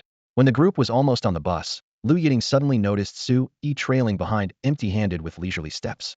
She paused. Su Yi, where's your luggage?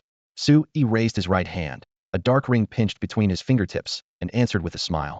Don't worry, teacher. All my luggage is right here. With that, he nodded politely and stepped onto the bus. The storage ring shell now gleamed with a dark gold luster. Last month, he had specifically found a jewelry shop to patch the crack with precious metal and add simple engravings. The craftsman, knowing it was spiritual equipment, only worked on the exterior without touching the core. In fact, most larger jewelry stores now offered services for decorating spiritual equipment, with quite mature techniques. Not only the storage ring, but the Frost Guardian pendant also received similar modifications, with its missing parts filled with gold and restyled, transforming the original ice jade pendant into a golden-laid jade piece. After this meticulous refinement, both magical artifacts transformed from ancient relics into exquisite jewelry, appearing elegant and understated, no longer causing onlookers to gape in astonishment and cry out in wonder as they once did. Strangers might simply compliment them as quite beautiful, but Lu Yiting, who knew Su Yi well, froze the moment she saw the storage ring, her expression quickly shifting from surprise to bewilderment. Su Yi had somehow quietly acquired a mystical treasure. Although this ring wasn't particularly rare, the 4 words storage-type mystical treasure were enough to completely overturn her established impression of Su Yi. In her mind, Su Yi was studious, hardworking, and somewhat handsome, but came from such an ordinary background that he needed extra care and financial aid. Yet now, he had not only produced a wood spirit stone, but was casually wearing a storage ring. None of this aligned with being financially disadvantaged. It was just one winter break, so how could such dramatic changes have occurred in his circumstances? Wait. Lu Yiting suddenly remembered that about a month ago, Jingtian Group had sent people to the school to review Su Yi's academic records, and they had specifically called her to inquire about Su Yi's character, integrity, and general performance. Could it be that Jingtian Group had provided sponsorship? If that were true, everything would make sense. But such major corporations typically only favored students with exceptional talent. Did Su Yi really meet their evaluation standards? She looked up towards Su Yi ahead of her. Removing her past preconceptions, she noticed for the first time that the young man's straight posture and confident stride radiated an undeniable self-assurance. At the outskirts of Lion Peak Mountain, 4 buses came to a stop one by one along the roadside, where green trees lined both sides and mountain winds rustled through the treetops with gentle whispers. Over 100 students formed ranks under the guidance of the academic director, their formation somewhat disorderly, but completely silent. Before them stood a burly middle-aged man dressed in dark green military uniform. His frame resembled a tiger at rest, radiating intimidation even while motionless. Behind him, 20 soldiers stood equally rigid as spears, with cold gleams flickering from the weapons at their sides. Let me introduce myself first. The middle-aged man spoke in a hoarse, deep voice. My name is Dong Lianshan, and I'm the chief examiner for this survival assessment. As you can see, my soldiers and I have been temporarily assigned here at your principal's invitation. He paused, his gaze sweeping across the student formation like a sharp blade. But I must emphasize one point: we are examiners, not babysitters. Don't assume that if you encounter danger during the assessment, we'll necessarily come to rescue you. He raised his hand in a gesture indicating 10 and coldly announced, regarding this assessment, the authorities have given us a death quota. As long as the mortality rate doesn't exceed 10%, we'll have completed our mission without bearing any responsibility. 10%. Several students couldn't help but gasp, their faces instantly turning pale. One death for every 10 people. This figure was enough to unnerve many adults, let alone these 17 and 18-year-old high school students. Watching their reactions, Dong Lianshan slowly grinned, revealing a smile like a gaping wound. What? Already weak in the knees from just one sentence? You've been too well protected in your daily lives and have no understanding of this world's cruelty. No matter, since they've made me the chief examiner, I'll give you a proper taste of reality. He bellowed. Listen up, brats. I hope to see you crawling out of there alive in 2 days. These words hit like ice water poured over their heads, nearly bringing the more timid students to tears on the spot. Besides Su Yi, Yao Yuning's shoulders trembled slightly as she suddenly raised her hand and called out with a tearful voice. Teacher, I want to withdraw. Huh? Wanting to quit before the assessment even starts?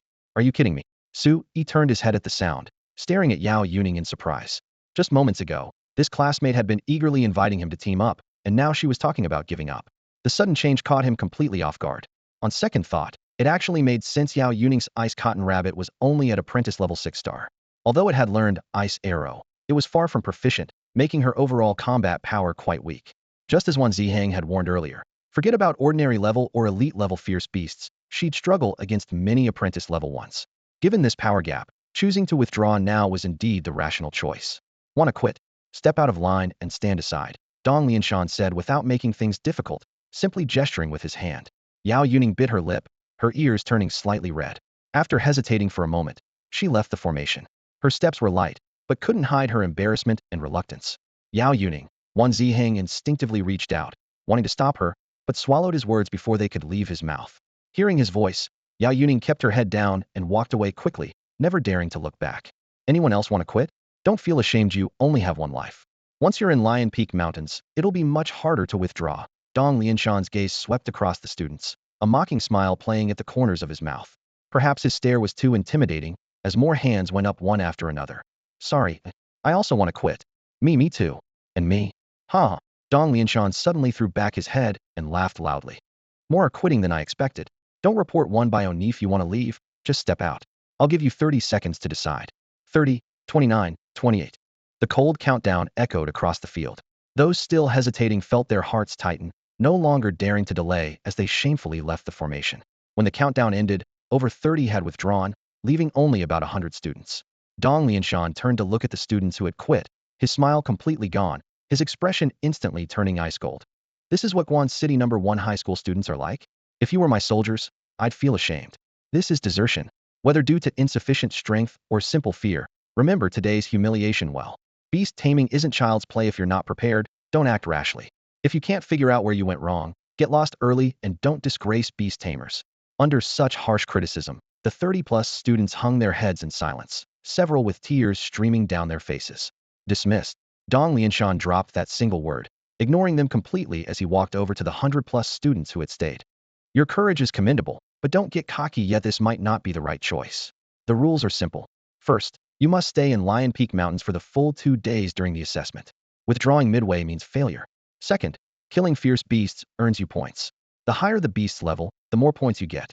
Each apprentice level beast was worth 1 to 5 points. Ordinary level beasts were worth 100 to 500 points, and elite level beasts were all worth over 10,000 points.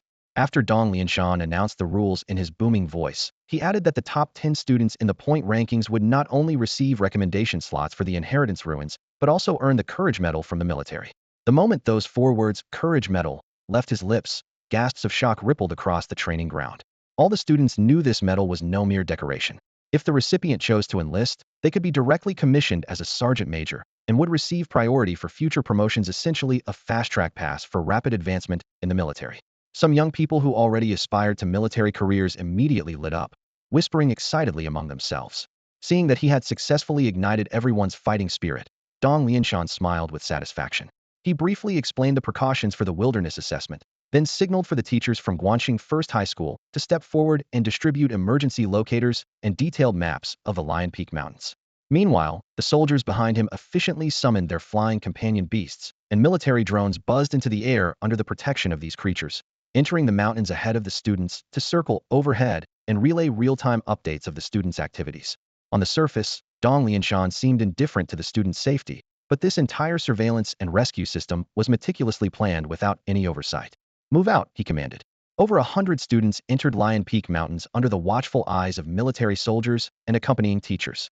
Tension, excitement, and curiosity intertwined, making the very air seem to pulse with energy. Most formed teams with their classmates, while a few chose to go solo either supremely confident and unwilling to burden teammates, like Su Yi, or because they had poor relationships and were politely rejected by all teams. Deep in the mountains, atop a small mound barely half a person's height, Su Yi raised his hand to summon Little Thorn. Tender green vines burst from the earth, thorns surging like a nimble green serpent coiling around him. He glanced at the drone circling overhead, then gazed toward the lush forest in the distance, his chest swelling with ambition. "Let's go? First, let's find an ordinary-level beast to practice on." The point gap was clear. Hunting dozens of apprentice-level beasts couldn't match killing a single ordinary-level one. Su Yi had no interest in apprentice-level creatures. Hearing about the upcoming battle with ordinary-level beasts, Little Thorn excitedly whipped its vines, leaves rustling with anticipation. The last time they fought ordinary-level opponents was in the training center, where sparring was too restrictive and unsatisfying. Now they could finally have some real, no-holds-barred battles. Just as they took their first steps, a jungle jackal suddenly burst from behind a thick tree. Its fur was matted, ribs protruding, and its eyes glowed with the bloodshot light of hunger as it fixed its gaze on Su Yi. It licked its fangs, clearly viewing this young man as a rare feast.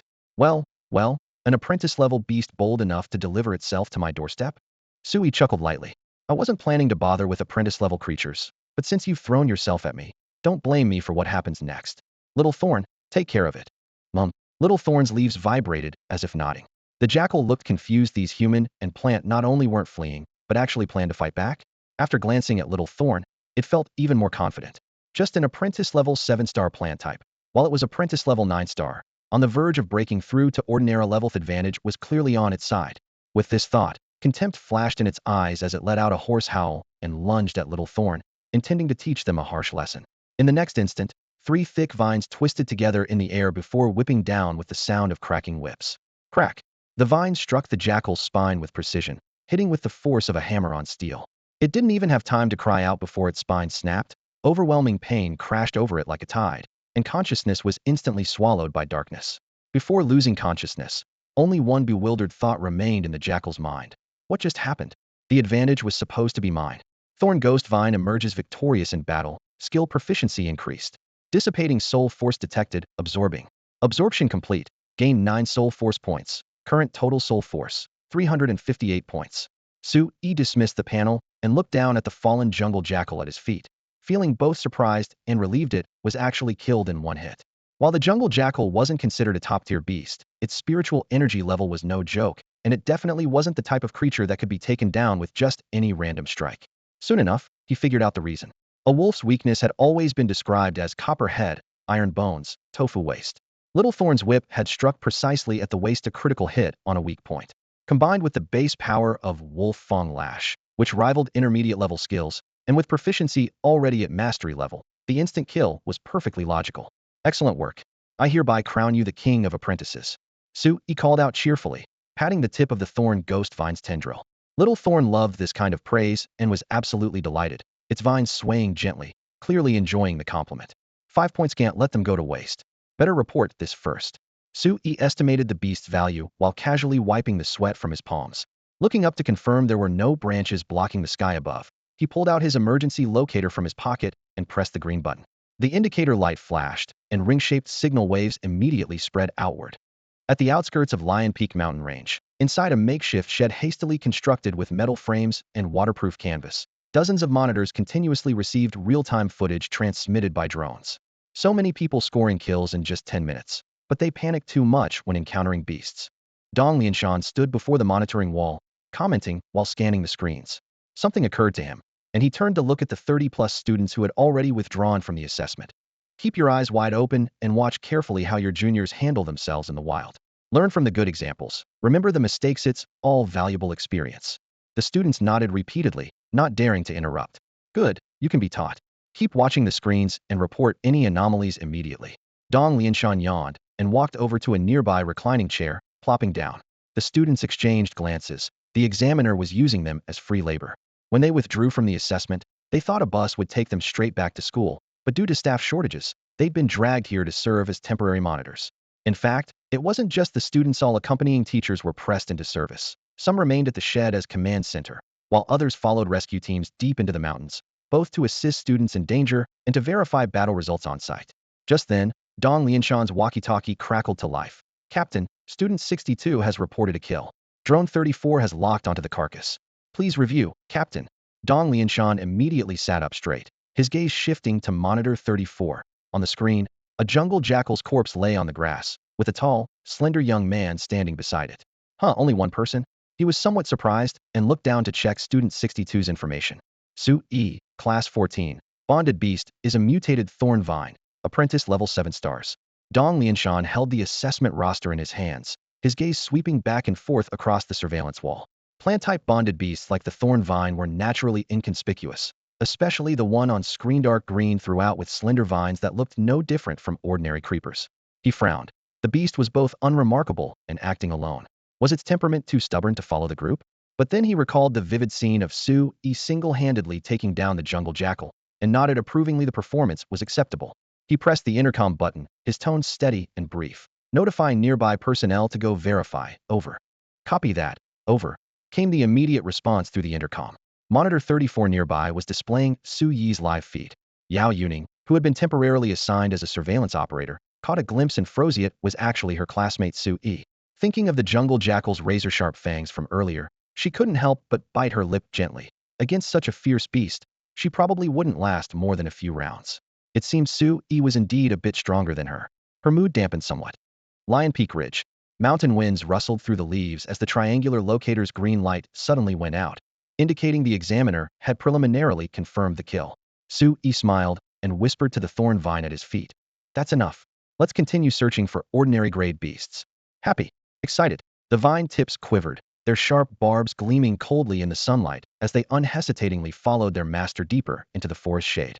About 5 or 6 minutes after they left, while the bent grass hadn't yet sprung back, a teacher finally arrived, breathing heavily. The jungle jackal's corpse on the ground bore only one clean, decisive penetrating wound. He was mildly surprised, but didn't linger, pulling out his notebook to scribble. Student 64, killed one apprentice level 9 star jungle jackal, 5 points. Several miles away, shadows crisscrossed through the cedar forest.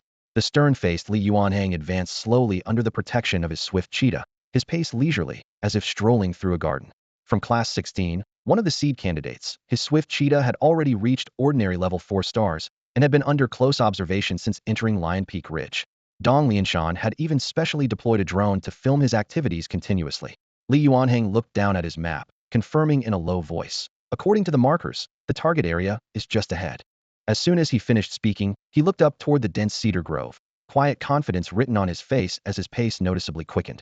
Inside the monitoring station, voices suddenly grew animated. In the central big screen's drone perspective, Li Yuanhang's figure stood straight, while his cheetah moved silently and gracefully. It's definitely Li Yuanhang. He's heading straight for the cedar forest. That's a medium-risk zone. Haha, he's from our class. You haven't seen how fierce his swift cheetah is. Anything below elite level would be in trouble against it. He's one of the school's top prospects, definitely making the top 10. Top 10? I'll bet a bag of spicy strips he can make top 3. Don't get too cocky. Lei Howdy from our class 8 isn't bad either. What level is Lei Howdy's bonded beast? Li Yuanhang's is ordinary level 4 stars.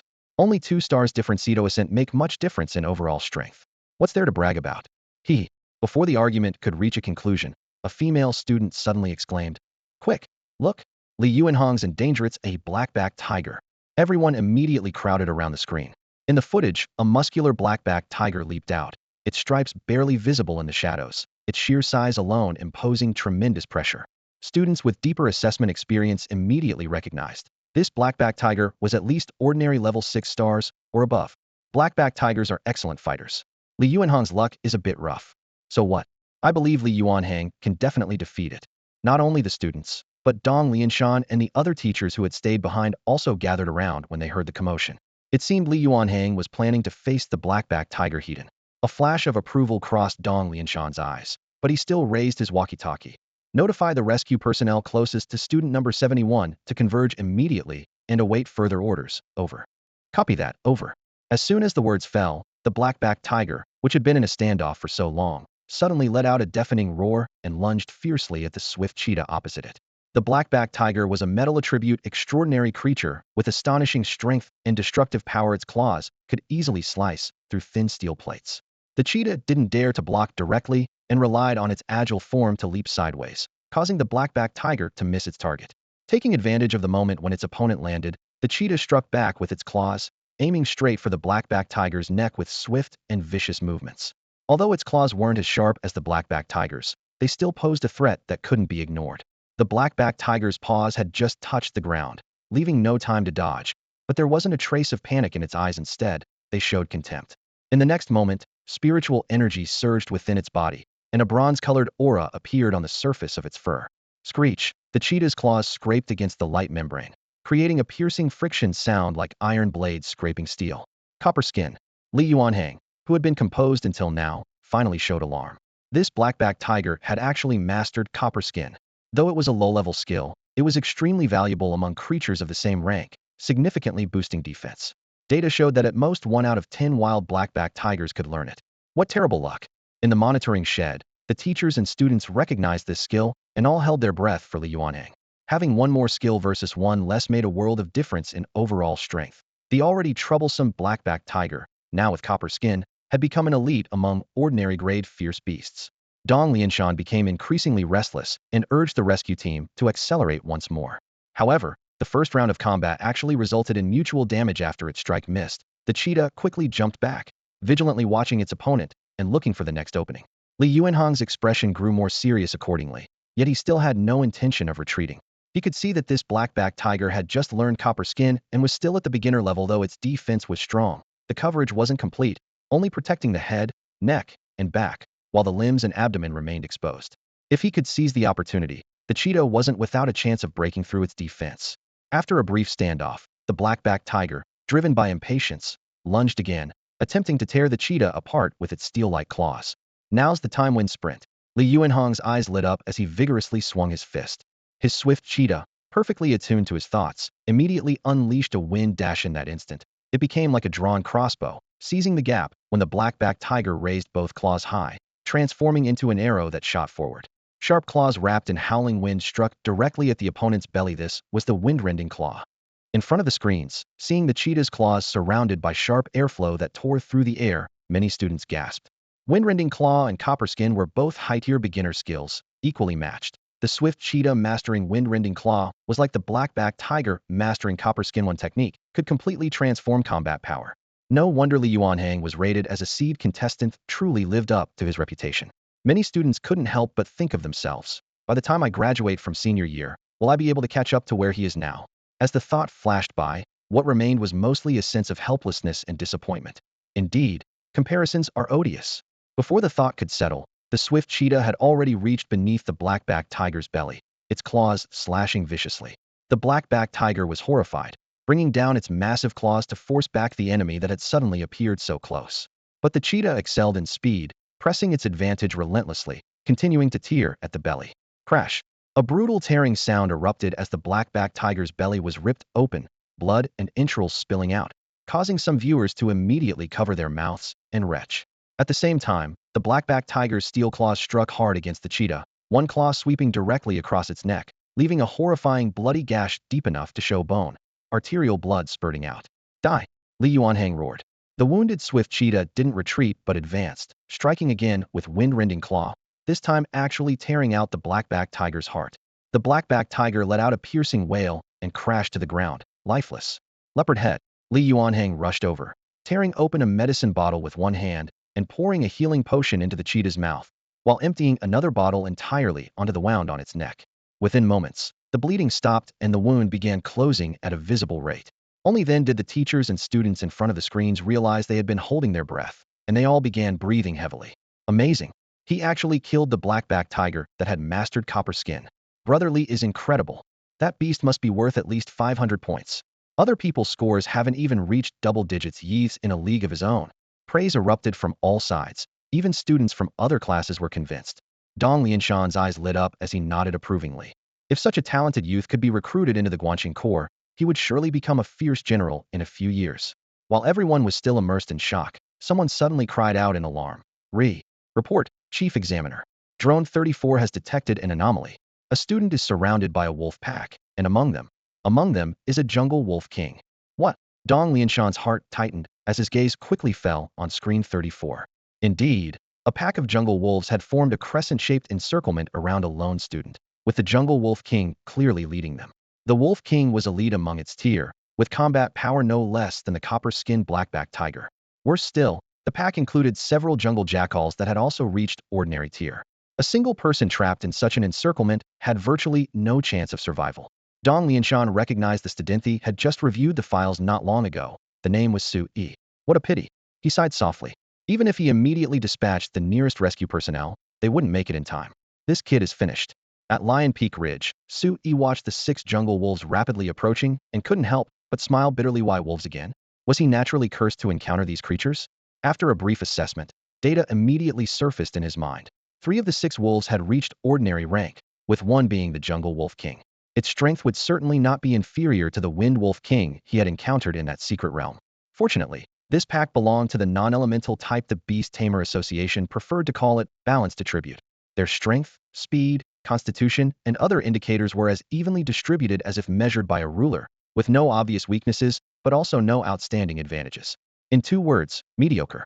They typically only knew some general skills, with combat styles mainly focused on close quarters biting and tearing, unlike other elemental supernatural creatures with their flashy abilities. In other words, they were relatively straightforward to deal with. A month ago, Sui would have definitely turned and run without looking back. But now things were different. Carried 2 life-saving spiritual equipment pieces, so even if he couldn't win, he could retreat safely without panic. Moreover, little Thorn was extremely excited, its emotions flooding into his mind. I want to fight all 6 of them. This guy dared to be so arrogant only because it had mastered the art of underground drilling. In the monitoring station, the teachers and students watching the screens were anxiously stamping their feet. What is he doing? Why isn't he running? Is he frozen with fear? If he delays a few more seconds before escaping, he might buy the rescue team a little more time. On screen, Sui remained motionless like a wooden post. Someone suddenly noticed something unusual. Wait, look at his expressions, completely calm. Could he really be planning to face those 6 jungle wolves hidden? How can we tell from this distance? Hold on, his stance really looks like he's going to fight. Has he lost his mind? Everyone stared with wide eyes in amazement. Even the usually composed Dong Lianshan muttered quietly. To still have the courage to fight in this situation, this student is quite unexpected, but what a pity. Before he finished speaking, the Wolf King let out a low growl, and the pack surged towards Su Yi like a gray torrent. Su Yi's nerves tightened instantly as he locked onto the Frost Guardian and carefree Jade Pendant, while simultaneously transmitting his thoughts to Little Thorn. Ignore the Wolf King, I'll tank it, Hedon. You focus on taking out those 2 ordinary rank wolves first. Using oneself as bait to reduce pressure on one's beast companion or create ambush opportunities was a common beast tamer tactic. Of course, the prerequisite was that the beast tamer had to withstand the first wave of attacks, otherwise it would be like an old man hanging himself, pure suicide. Why hasn't he summoned his beast companion yet? The teachers and students in front of the screen grew even more frantic. Most of them didn't know what Su Yi's beast companion was, and seeing no other supernatural creatures around, they all assumed he hadn't summoned it yet. Dong Lianshan seemed to have guessed something, his eyes narrowing slightly. Sure enough, a sudden change occurred. The previously silent earth began to rumble, and 9 arm-thick vines burst through the soil with a sharp hiss. The vine bodies were covered in dark patterns, their surfaces gleaming with an eerie light and bristling with thorns, clearly no ordinary plant. Before anyone could cry out in alarm, the 9 vines had already precisely locked onto the front paws of 2 jungle jackals. Caught completely off guard, the jackals tumbled forward as if tripped, their snouts hitting the ground as they let out piercing howls. Holy crap, you can do that! The audience in front of their screens exploded instantly. Now they finally understood why Su Yi's contracted beast had never been seen before. It turned out to be a thorn vine that had been lurking underground all along, waiting for this very moment to launch a sneak attack. Taking down 2 jungle jackals with a single move was already jaw-dropping enough. But what was even more shocking was that these 2 weren't even apprentice level, they were ordinary level jackals, second only to the jungle wolf king. For an apprentice level pet beast to bring down ordinary level fierce beasts on the spot, whether through ambush or direct confrontation, was simply beyond comprehension. Immediately after, The 4 vines that had ensnared the jackal's front paws continued to grip tightly, while the remaining 5 quickly twisted together into a thick club that swept down with a whistling sound through the air. Crack, crack, crack. The massive club struck like a whip, landing blow after blow on the jackal's torsos in rapid succession. Each strike was extremely precise and seamlessly connected, demonstrating the mastery level of the whipping skill to perfection. The 2 jackals tried to use brute force to tear at the vines or roll away to dodge, but no matter how they snarled and bit, the vines only trembled slightly, neither breaking nor loosening their grip. Logically, the strength of ordinary-level fierce beasts should far exceed that of an apprentice-level thorn vine, yet they were now completely immobilized. This abnormal scene left them no time to think about the cause before pain consumed all their senses, leaving them only able to roll and wail. Oh whoa! The jungle wolf king that had been charging towards Su Yi suddenly whipped its head around, and upon seeing the carnage, its eyes instantly blazed with fury. The 2 ordinary-level jackals had already been struck 4 or 5 times, and, while they hadn't died instantly like their apprentice-level kin earlier, they were now bloodied and broken, their fighting spirit completely shattered, left with only feeble struggling breaths. In front of their screens, students stared wide-eyed in unison, and even Dong Lianshan, who had been sitting steadily in his chair, drew in a sharp breath. An apprentice-level 7-star Thorn Vine had rendered 2 ordinary-level jackals combat ineffective in mere seconds. How could this possibly be considered normal operation? If it had been a rare pet beast, he might have grudgingly accepted it, but a mere Thorn Vine, even with the advantage of a sneak attack, was simply too terrifying. What concerned him even more were the details that laypeople couldn't discern. The frequency and force of the vine strikes clearly indicated that the opponent had mastered the whipping skill and had already reached proficiency. Moreover, that eerie glow on the vine's surfaces was particularly striking. Ordinary thorn vines simply didn't possess such toughness. Under normal circumstances, they would have been torn to shreds by ordinary-level jackals immediately. Yet not only had they not broken, but the jackal's fangs hadn't even managed to leave a single mark on the vine bodies. This was clearly abnormal. Could it be hardening? A hypothesis flashed through Dong Lianshan's mind. But wasn't that a skill that only pet beasts with exceptional comprehension could master? Hardening is a skill on par with copper skin and rending claws, all considered among the most powerful of the basic tier abilities. For extraordinary creatures below elite rank, mastering any one of these skills instantly elevates them to the top of their tier. This distinction is often used to separate ordinary beast companions from exceptional ones. Individuals capable of learning such skills typically possess considerable potential, with at least the prospect of advancing to elite rank. From the surveillance footage he had just observed, Dong Lianshan quickly reached his assessment. The thorn vine that Su Yi had contracted was far from ordinary. Forget elite rank, it might even have the potential to grow into commander level in the future. Even more remarkable was that this was a thorn vine that had undergone beneficial mutation, making it stronger and more valuable than others of its kind.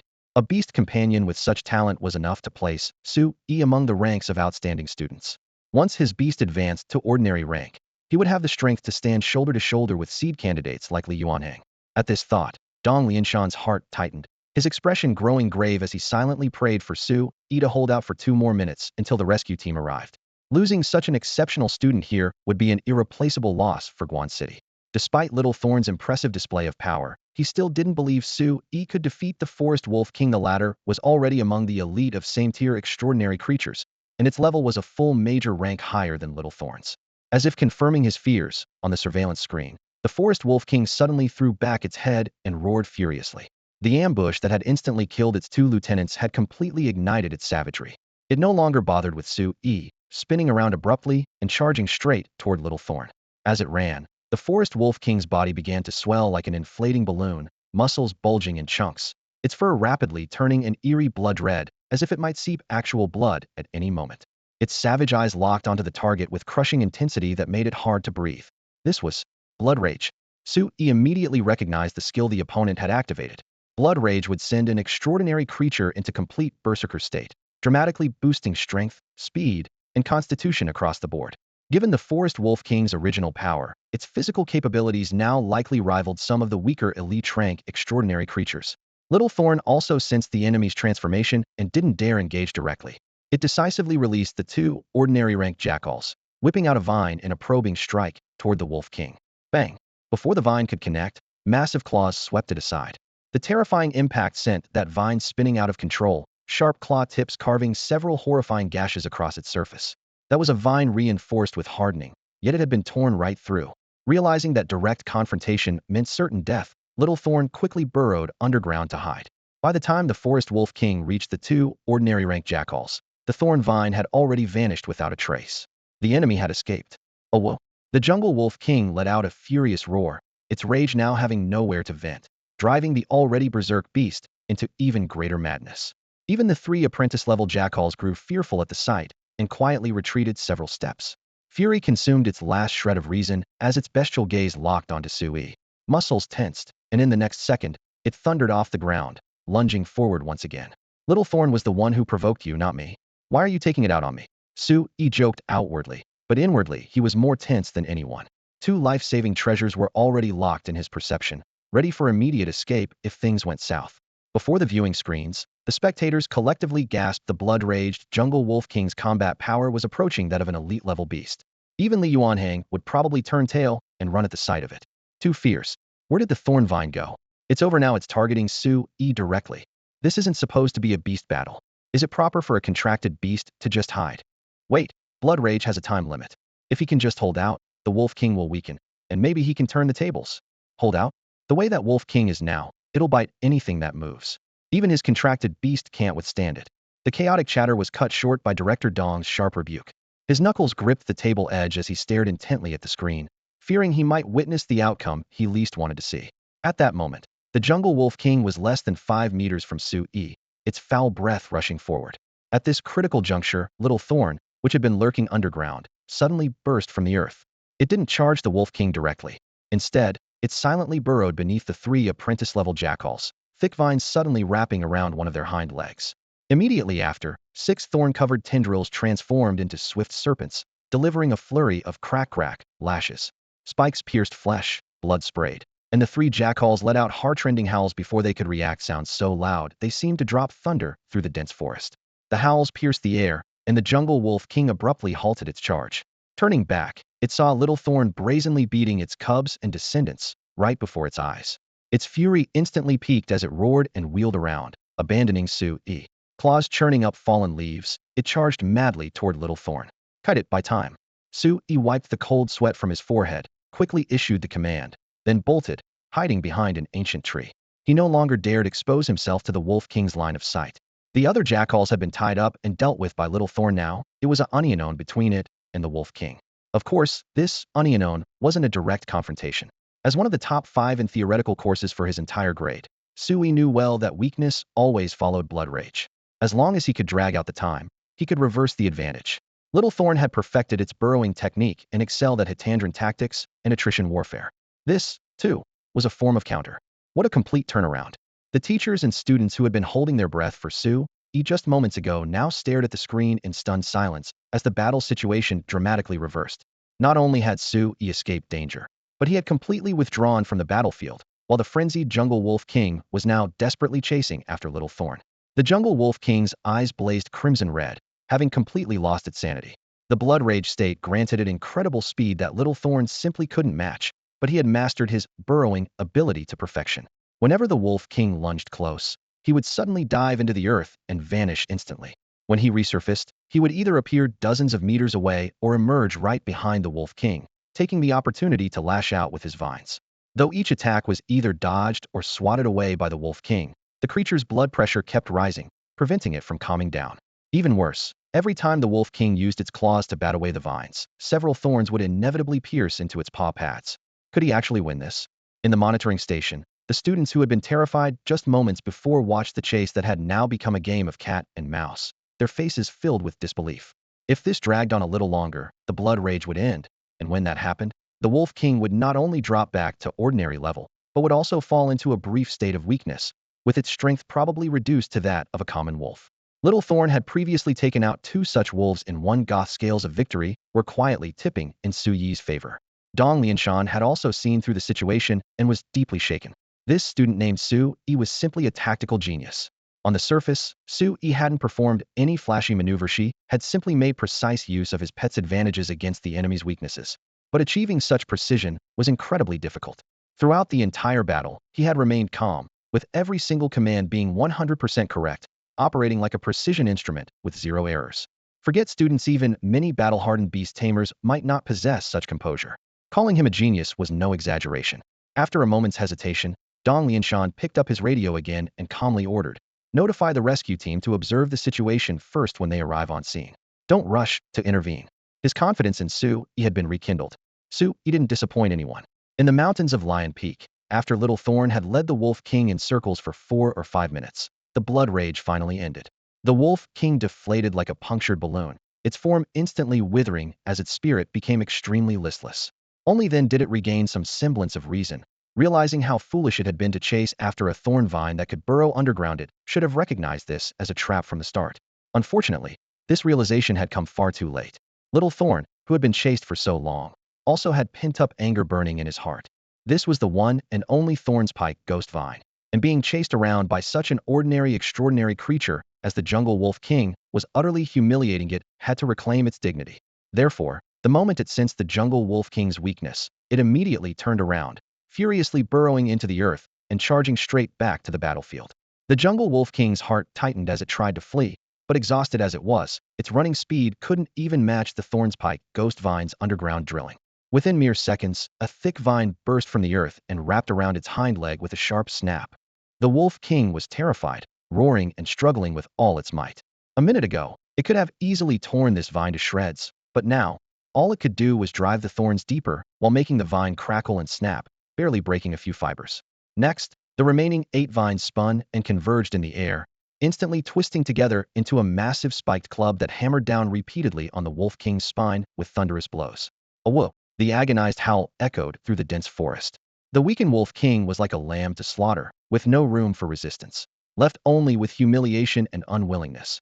If it weren't for being drained of strength right now, if it were still in its blood rage frenzy, it would have torn this cunning thorn vine to pieces. This guy had absolutely no honor in combat. Did it really win? The crowd in front of the screens was stunned for several seconds before snapping back to reality. Watching that powerful Jungle Wolf King being beaten to death, everyone still felt it was surreal. Taking down an entire wolf pack with just a thorn vine was definitely a 1 versus 6 situation, including a Jungle Wolf King.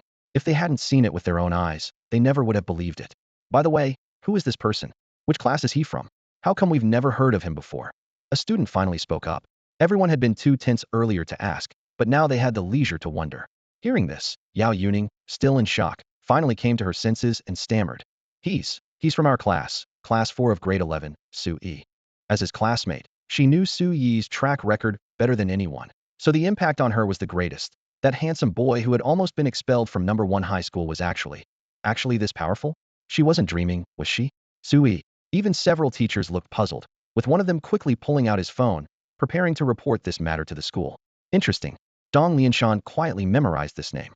Student number 64, killed 1 ordinary grade 7-star Jungle Wolf King, 500 points. 1 ordinary grade 3-star Jungle Wolf, 150 points. 1 ordinary grade 2-star Jungle Wolf, 100 points. 3 apprentice grade Jungle Wolves, 13 points. Adding the previous 5 points, that's a total of 763 points. At this moment, this was definitely first place. Brother, you're pretty impressive. I might not even be able to beat you. A scout with a scar across his forehead closed his scorebook and looked up at Su-yi with respect in his eyes. After you graduate, would you be interested in joining our Guanxing military department? Thank you for the praise, but I want to try to get into one of the 3 top beast taming academies in the country. Su-yi replied with a smile. That makes sense. With talent like yours, you'll definitely go to bigger cities for further study. I wish you success in your studies. The scout patted his shoulder and said no more, then tied up the 6 wolf carcasses, called his pet white-head eagle to grab them, and turned to leave. Watching the carcasses hanging from the white-head eagle's claws, Su-yi felt somewhat puzzled. Weren't those his spoils of war? How could they just take them away without asking a single question? Little Jing, you've worked hard. Rest here for a while before we continue. Su-yi paid no attention to the corpses scattered around him. He reached into his backpack, pulled out a bottle of energy water, twisted off the cap, and offered it to Little Jing. The little creature cheerfully shook its branches, extending a vine into the bottle opening and gulping down the clear liquid with satisfied glug-glug sounds until not a drop remained. A look of contentment spread across its face as its leaves swayed gently. Seeing this, Su-yi couldn't help but smile warmly. After that fierce battle, he had gained new insight into Little Jing's capabilities. This vine could actually face off against the Jungle Wolf King, an elite among ordinary grade extraordinary creatures. He had originally thought such a feat would require at least ordinary grade strength. Reflecting on the fight, Little Jing's victory hadn't come easily. Without its burrowing technique that perfectly countered the wolf's blood rage, forget about killing the Jungle Wolf King. Even a safe retreat would have been problematic. If the opponent had been the Wind Wolf King from the Inheritance Secret Realm, little Jing would likely have lost 9 times out of 10. In summary, while defeating the Jungle Wolf King was impressive, little Jing's overall strength still fell slightly short of ordinary grade elites. Against opponents with non-disadvantageous attributes, replicating such results would be difficult. Even so, Su Yi was thoroughly satisfied after all. Little Jing was only at apprentice grade 7 stars. Among the examination students, several reportedly had beast companions that had reached ordinary grade elite status, making his own seem unremarkable by comparison. Su Yi murmured to himself, though he didn't take this to heart. He believed that given another month or two, he would surely surpass those people. As time passed, more and more students encountered ordinary grade fierce beasts. Aside from weaker solo adventurers, most chose to attempt combat. As the saying goes, try and you might die. At least 30% of students suffered crushing defeats when fighting ordinary grade fierce beasts.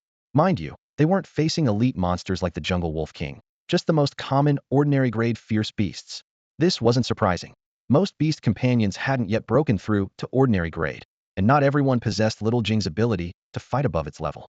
Fortunately, many formed teams to somewhat bridge the gap, or the results would have been even more dismal. As dusk approached, over 40 students had been eliminated.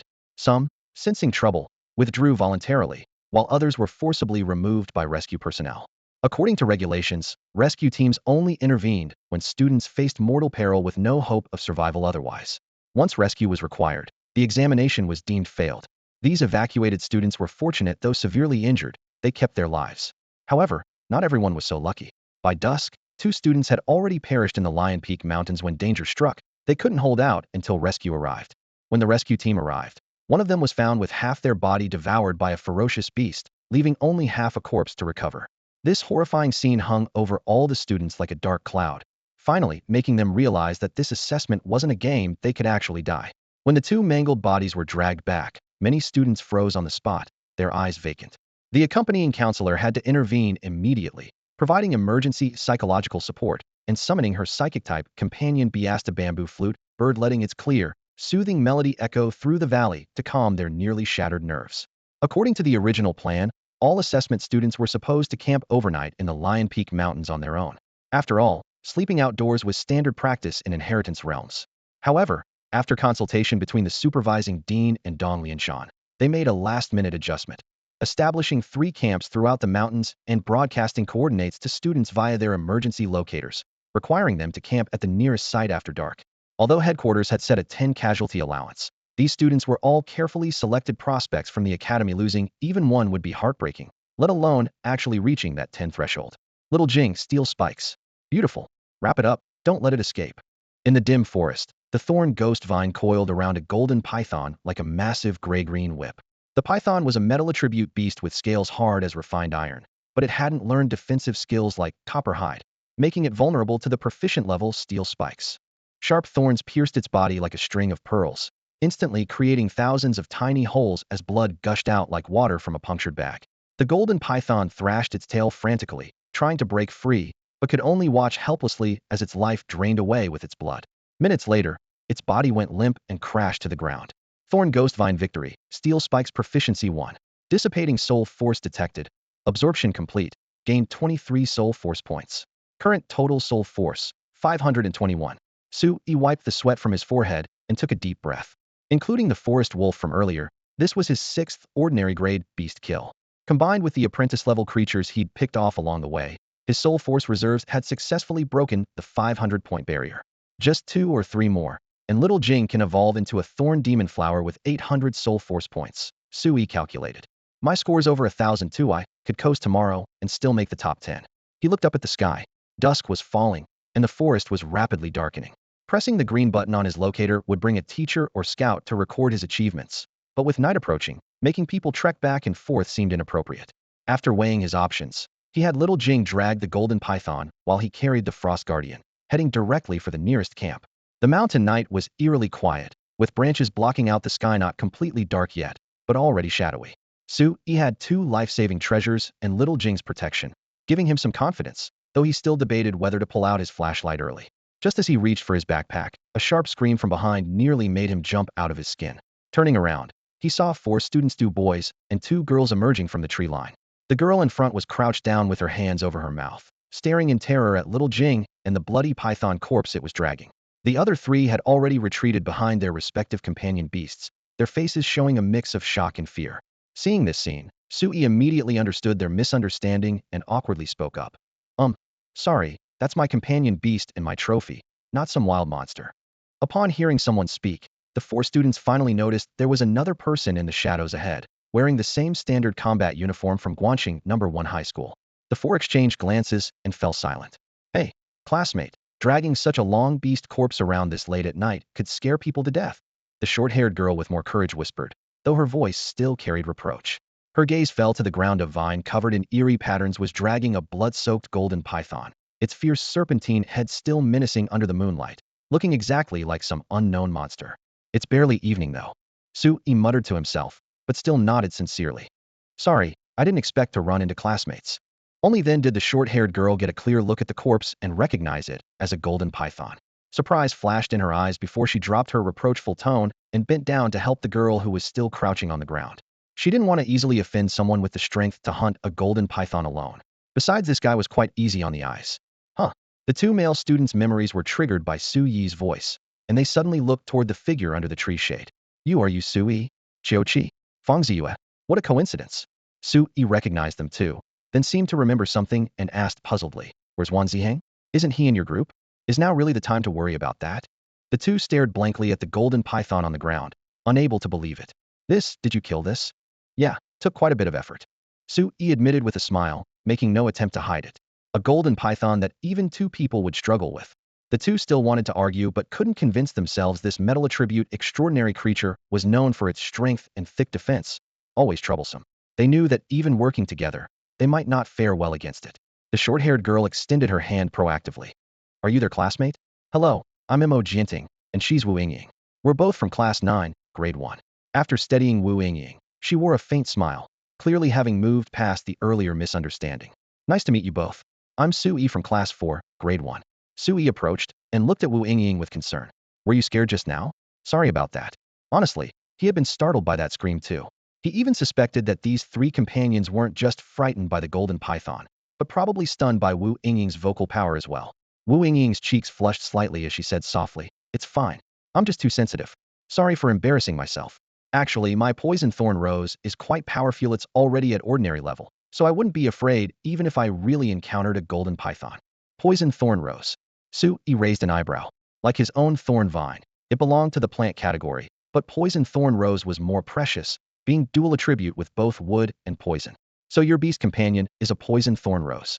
I heard its toxic mist can paralyze even elite-level extraordinary creatures. Su Yi said with a smile. Not quite that impressive yet. Me venomous rose hasn't mastered the poison mist skill. Wu Yingying lowered her eyelashes, not daring to meet Su Yi's gaze directly, her wandering eyes revealing a hint of shyness. Qiuqi and Fang Ziyue exchanged glances, their minds practically short-circuiting on the spot. Was this really the Wu Yingying they knew? Just recently, when the two of them had accidentally let a bloodthirsty vine escape, she had publicly berated them for several minutes. By all logic, after being startled by that golden python, Wu Yingying should have unleashed her full fury on Su Yi. Yet not only was she not angry, she had actually reined in her explosive temper, speaking in a voice so gentle it could drip honey. Complete with perfectly timed bashfulness, it was as if she had become a completely different person. Mo Jianting, who usually maintained a stern expression, had also undergone an obvious transformation. She raised her hand to brush away hair that had been tousled by the wind and proactively addressed Su Yi. You're heading to the camp up ahead too, right? Since we've run into each other, why don't we travel together? Sounds good. Su Yi nodded in agreement. After a moment's consideration, the camp was less than 2 miles away, so traveling together wouldn't delay anything. Hearing his acceptance, both Wu Yingying and Mo Jianting couldn't hide their delight, their steps becoming noticeably lighter. Wu Yingying couldn't help but ask, Have you been acting alone all day? To be able to hunt a golden python by yourself, your abilities must be quite formidable, right?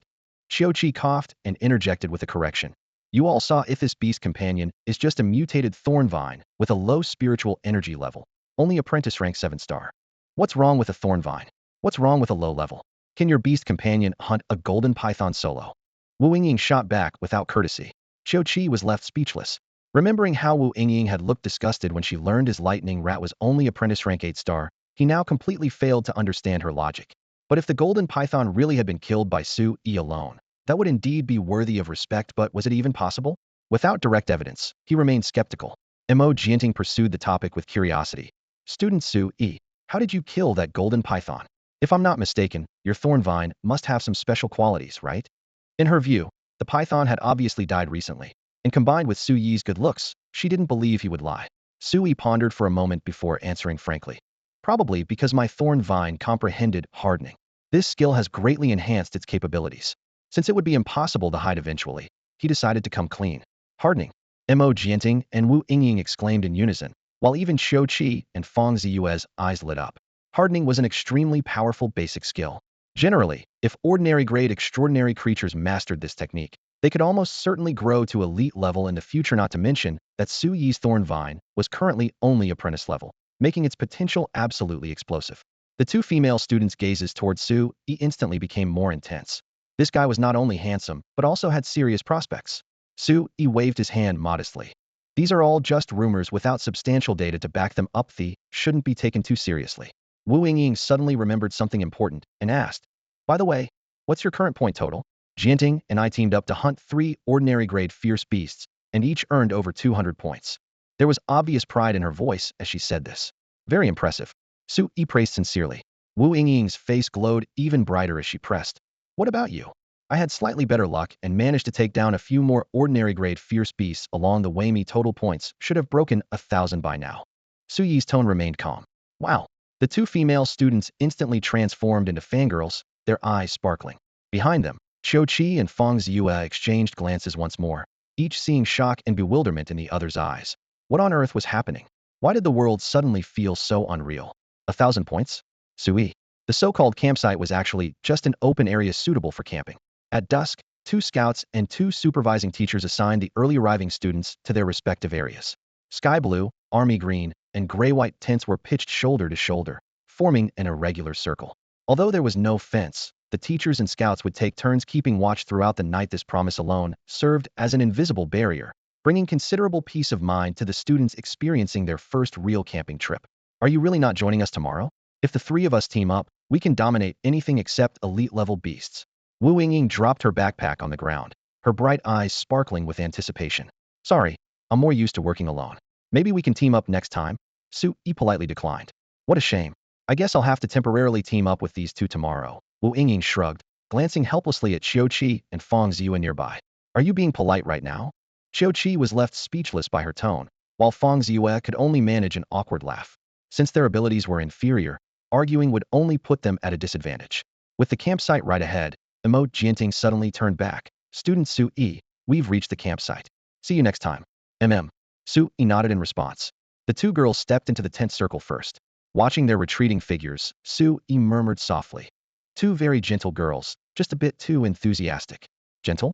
Enthusiastic? Xiu Qi and Fang Ziyue's mouths twitched simultaneously. If these 2 could be considered gentle, then the truly gentle girls out there would probably ascend to heaven. With no one else around, Xiu Qi finally couldn't hold back. Su Yi, now that there are no outsiders, tell us honestly, was what you told them earlier true?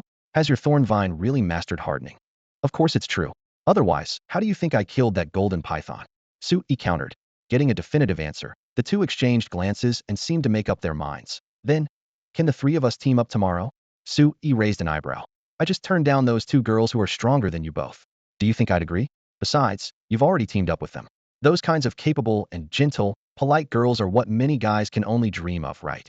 Please stop saying gentle and polite. Xiu Qi smiled bitterly, then sighed deeply. Forget it. If worst comes to worst, I'll just follow Wan Ziheng's example and withdraw from the competition. I originally hoped to compete for a recommendation spot to the Heritage Ruins, but I never expected even the school's wilderness survival assessment to be this challenging.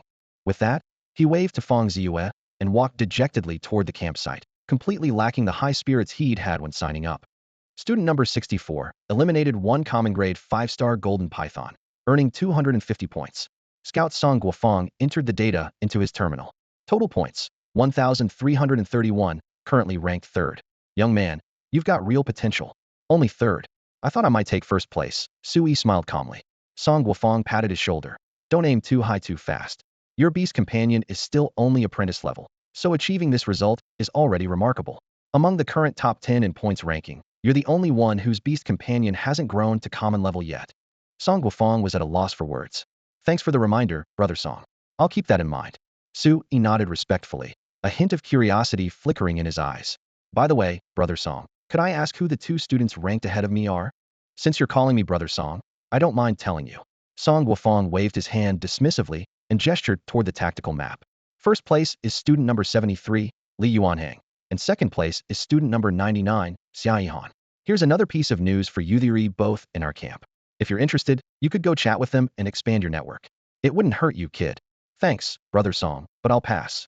Su Yi smiled his thanks, then turned and headed toward his tent. Night had fully fallen, and several campfires crackled in the gentle breeze. The firelight bathed the camp in a red glow, stretching the tent shadows long across the ground. Song Guofeng watched that retreating figure and couldn't help but shake his head. This kid really is just a naive student who has no idea how important connections will be in the future. Finally, I can get some proper rest. After crawling into his tent, Su Yi pulled a thick blanket from his storage ring, spread it on the camp bed, and collapsed onto it, instantly relaxing. After today's intense battles, his arms still ached, but his combat experience and wilderness survival skills had grown tremendously. Once tomorrow's assessment ends, I should focus on training Little Thorn and try to get it to break through to ordinary rank within a month. I wonder if new changes will appear after the breakthrough? He mused to himself. Little Thorn had already undergone one demonization, but perhaps because its level was too low, it wasn't much different from ordinary transcendent creatures now.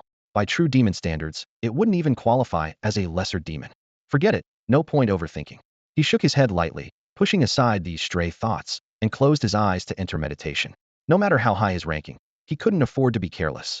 For this wilderness survival assessment, he had set several goals. First, break into the top 10. Originally, he hadn't been interested in the top 10 since he didn't plan to enter the inheritance ruins, but he really wanted the courage badge promised by the military that was a conspicuous honor that could be worn on a military uniform. Incredibly prestigious. Second, he wanted to accumulate as much soul power as possible while training Little Thorn.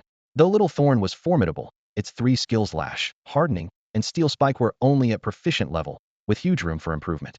If he could push them to mastery in the short term, its combat power would surely reach new heights. Even without advancing to ordinary rank, it would be enough to sweep through ordinary rank elites like the Forest Wolf King. For most transcendent creatures, such speed would be pure fantasy, but Little Thorn was different. Whether due to the transformation brought by demonization or its own astonishing comprehension, its grasp of skill essentials was remarkably fast. This was precisely why Su Yi had such confidence in it. If other candidates knew his thoughts, they'd probably be quite discouraged, while others were trembling with fear and proceeding cautiously in the wilderness survival assessment. He was contemplating how to train his beast companion talk about not taking the assessment seriously. Early the next morning, Su Yi left the camp before dawn. Standing on the thick branch of a towering ancient tree, he looked down at the battle below and shouted commands. Little Jing, whip it. Don't hold back, knock off every single petal. On the ground, Little Jing was locked in combat with a serrated man-eating flower. The flower was vicious and cunning, naturally gifted at camouflage, able to change the color and shape of its petals at will. When Su Yi had passed by earlier, he mistook it for an ordinary wildflower and nearly fell victim to a sneak attack. The fist-sized bud suddenly expanded to the size of a wash basin, revealing a mouth full of razor-sharp teeth that almost bit through Su Yi's leg. Fortunately, Little Jing never left his side and immediately whipped the flower away, allowing Su Yi to escape disaster. Though the serrated man-eating flower was only a common-grade beast, its bite force was terrifying. However, its prized teeth could only scrape off wood shavings when they met Little Jing's resilient vines. Enraged, Little Jing's vines suddenly coiled around the opponent's stem as it growled angrily. You dare bite me? I'll smash every one of your teeth. It immediately tightened its grip, then 7 or 8 vine tendrils lashed down like a rain of whips, sending petals flying in all directions, fragments swaying wildly in the wind. After more than 100 heavy strikes, the man-eating flower was beaten to pulp. Its bloom twisted clean off. The brutality left even Su Yi stunned. Another common-grade beast down. Has anyone been keeping count of how many that is now? He muttered to himself, his tone completely relaxed. Meanwhile, in the monitoring station, the students, those candidates who had already withdrawn from the examination, had also risen early to watch the screens. Yesterday they complained this was a tedious chore, but now they watched with rapt attention. The only disappointment was that the drones lacked audio equipment, and the cameras hung too high to capture close-up details clearly. Among the surviving candidates, Su Yi was extremely popular, with his livestream consistently ranking in the top 3 for viewer count. Watching an apprentice-level pet beast crush common-grade beasts was far more satisfying and stress-relieving than watching Li Yuanhang and others struggle in bitter battles. That's the second one today. Is his thorn vine really still at apprentice level? One student marveled. It wins so easily, and against plant-type beasts of the same attribute no less. How could that be fake? Haven't you noticed its strength isn't actually that great? If it didn't coil around and immediately tie knots, relying on the vine's toughness, it couldn't restrain those beasts at all, another countered. Now that you mention it, that does seem right. Little Jing's binding actually works on the rope principle. To break free, you need not just more strength than it has, but enough force to snap the vines. Just as everyone was about to continue analyzing Little Jing's peculiar traits, one student suddenly exclaimed, "You're still watching, Sui? Look over here. Li Yuanhang and Xia Yihan are about to hunt an elite-grade beast." What? An elite-grade beast? Everyone gasped and hurried to look at the screens broadcasting those candidates. On the screen, Li Yuanhang, Xia Yihan, Lei Haodi, and Jia Rua, four powerhouses ranked in the top 5 by points, had gathered together, while their companion beasts faced off against a crimson flamehound lion. The crimson flamehound lion was entirely vermilion red, similar in size to a jackal or wolf. The male's neck was adorned with a lion's mane, yet it retained the sharp, fierce lines of a wolf dog. It wasn't the result of a lion cuckolding a wolf dog, nor a wolf dog cuckolding a lion, but rather a pure otherworldly creature that had emerged from the secret realm. Now cornered by 4 companion beasts, its tail spewed fire, its eyes shot forth cold light, and angry flames crackled and danced along its fur. No wonder they teamed up, theory actually planning to hunt an elite-level fierce beast. The watching students whispered among themselves, both admiring and fearing the four's audacity. Dong Lianshan, who was in charge of monitoring, walked up to the giant screen and frowned. He immediately grabbed his walkie-talkie, notifying nearby personnel to provide immediate support. Elite-level fierce beasts are tough to handle, bring more people. Though he complained that the students were really troublesome, his tone carried a hint of appreciation. After all, without the courage to face elite-level fierce beasts hidden, they would struggle to gain anything when entering Inheritance secret realms later. As for the outcome, he wasn't pessimistic. All 4 students' companion beasts were top-tier among ordinary-level creatures, and with proper coordination, they had a 60 to 70% chance of victory. Roar! The crimson flamehound lion let out an earth-shaking roar that echoed for 2 or 3 miles, signaling the eruption of battle. On another side, Sui, who was searching for prey, paused mid-step and looked up toward the mountain forest. Such a deep roar, its strength is at least no weaker than the jungle wolf king. He turned to his companion Xiao Jing and asked with a smile, "Want to go take a look?" Of course. Xiao Jing's eyes were full of excitement. "Let's sneak over first, don't expose ourselves." Sui lowered his voice, was also curious about who was so bold. Deep in the mountain forest, the battle had reached a fever pitch.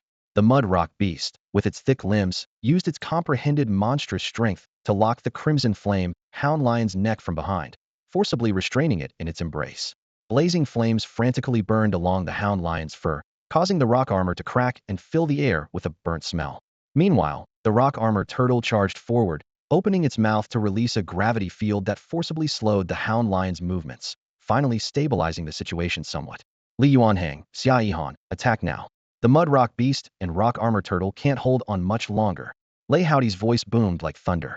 Upon receiving the command, Li Yuanhang's swift cheetah no longer concerned itself with its weak defense, leaping through the flames with claws wrapped in swift winds, aiming directly for the hound lion's throat.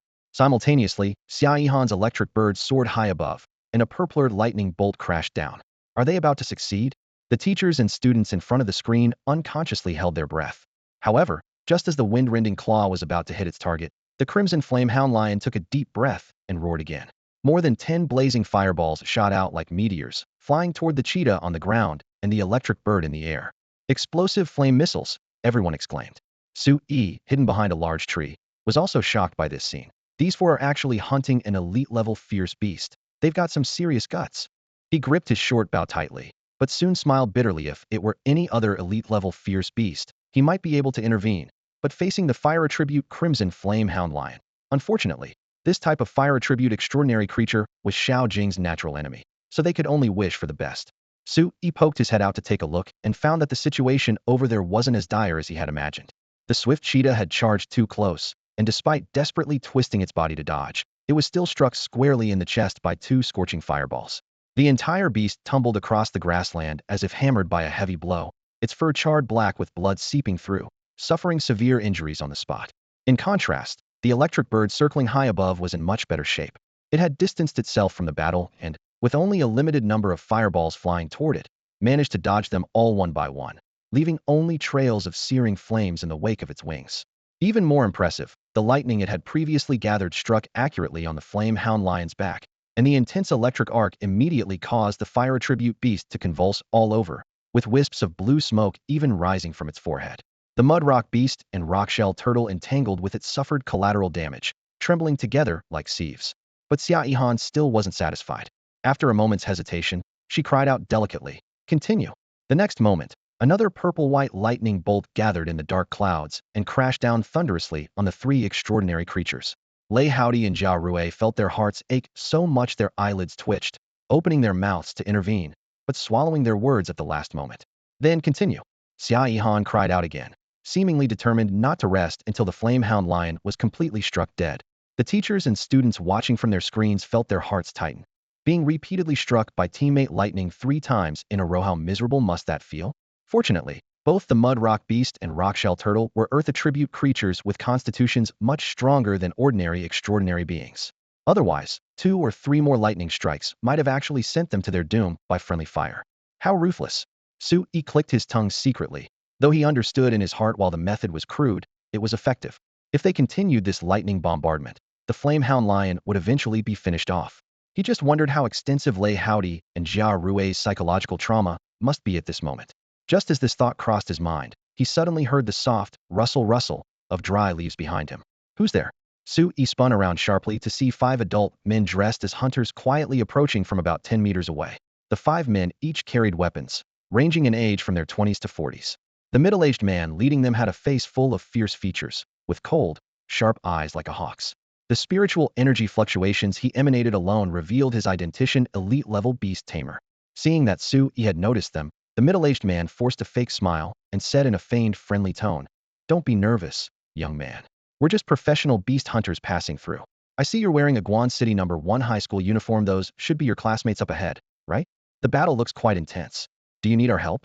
As his words fell, he glanced at the flame-hound lion in the distance. Nearly unconscious from the electric shocks, an undisguised greed flashed in his eyes. Flame-hound lions were always in high demand in the pet beast market. If they could capture it alive, selling it for 2 to 3 million would be no problem. Of course, the actual selling price of an elite-level adult flame-hound lion wouldn't necessarily be higher than a cub's, and sometimes might even be lower. First, only elite-level and above beast tamers could forcibly contract wild extraordinary creatures of this caliber, making the pool of potential buyers much smaller than those purchasing cubs. Second, adult extraordinary creatures had already developed mature minds, and even if forcibly contracted, it was difficult to cultivate emotional bonds with them. Their loyalty was generally poor, far inferior to cubs that could be raised from a young age. Companion beasts are the most important partners for beast tamers, and low loyalty can be extremely dangerous. For this reason, whenever possible, people in the market always prefer to choose cubs. However, even with this iron rule, encountering an elite-grade crimson flame lion dog that could be obtained for free would still make countless beast hunters' hearts race. After all, who would complain about having too much combat power? At this moment, Su Yi in the mountain forest encountered just such a 5-person team. When they offered to escort him for a while, he politely shook his head. "Thank you for your kind offer, but we don't need your help. Our teachers and examiners are nearby, and if we encounter real danger, they'll come to our rescue in time." "Teachers? Examiners?" The beast hunters were slightly taken aback. "Yes, we're participating in a wilderness survival assessment arranged by our school," Su Yi said, pointing up at the sky. The middle-aged man looked up and saw a drone circling overhead, its propeller blades humming clearly audible through the forest. No wonder they'd been seeing drones all along the way. He muttered to himself they were all there to protect these students. With this realization, any inappropriate thoughts he'd been harboring were instantly suppressed, and he could only laugh awkwardly. "I see. Then we won't disturb you." The 5 turned to leave. Su Yi secretly breathed a sigh of relief, wasn't certain whether rescue personnel were actually nearby, and if these people suddenly turned hostile, he would be in serious danger. But just then, a pitiful whimpering sound reached his ears, sad and mournful. Following the sound, Su Yi noticed that the beast hunter at the back was carrying a cage.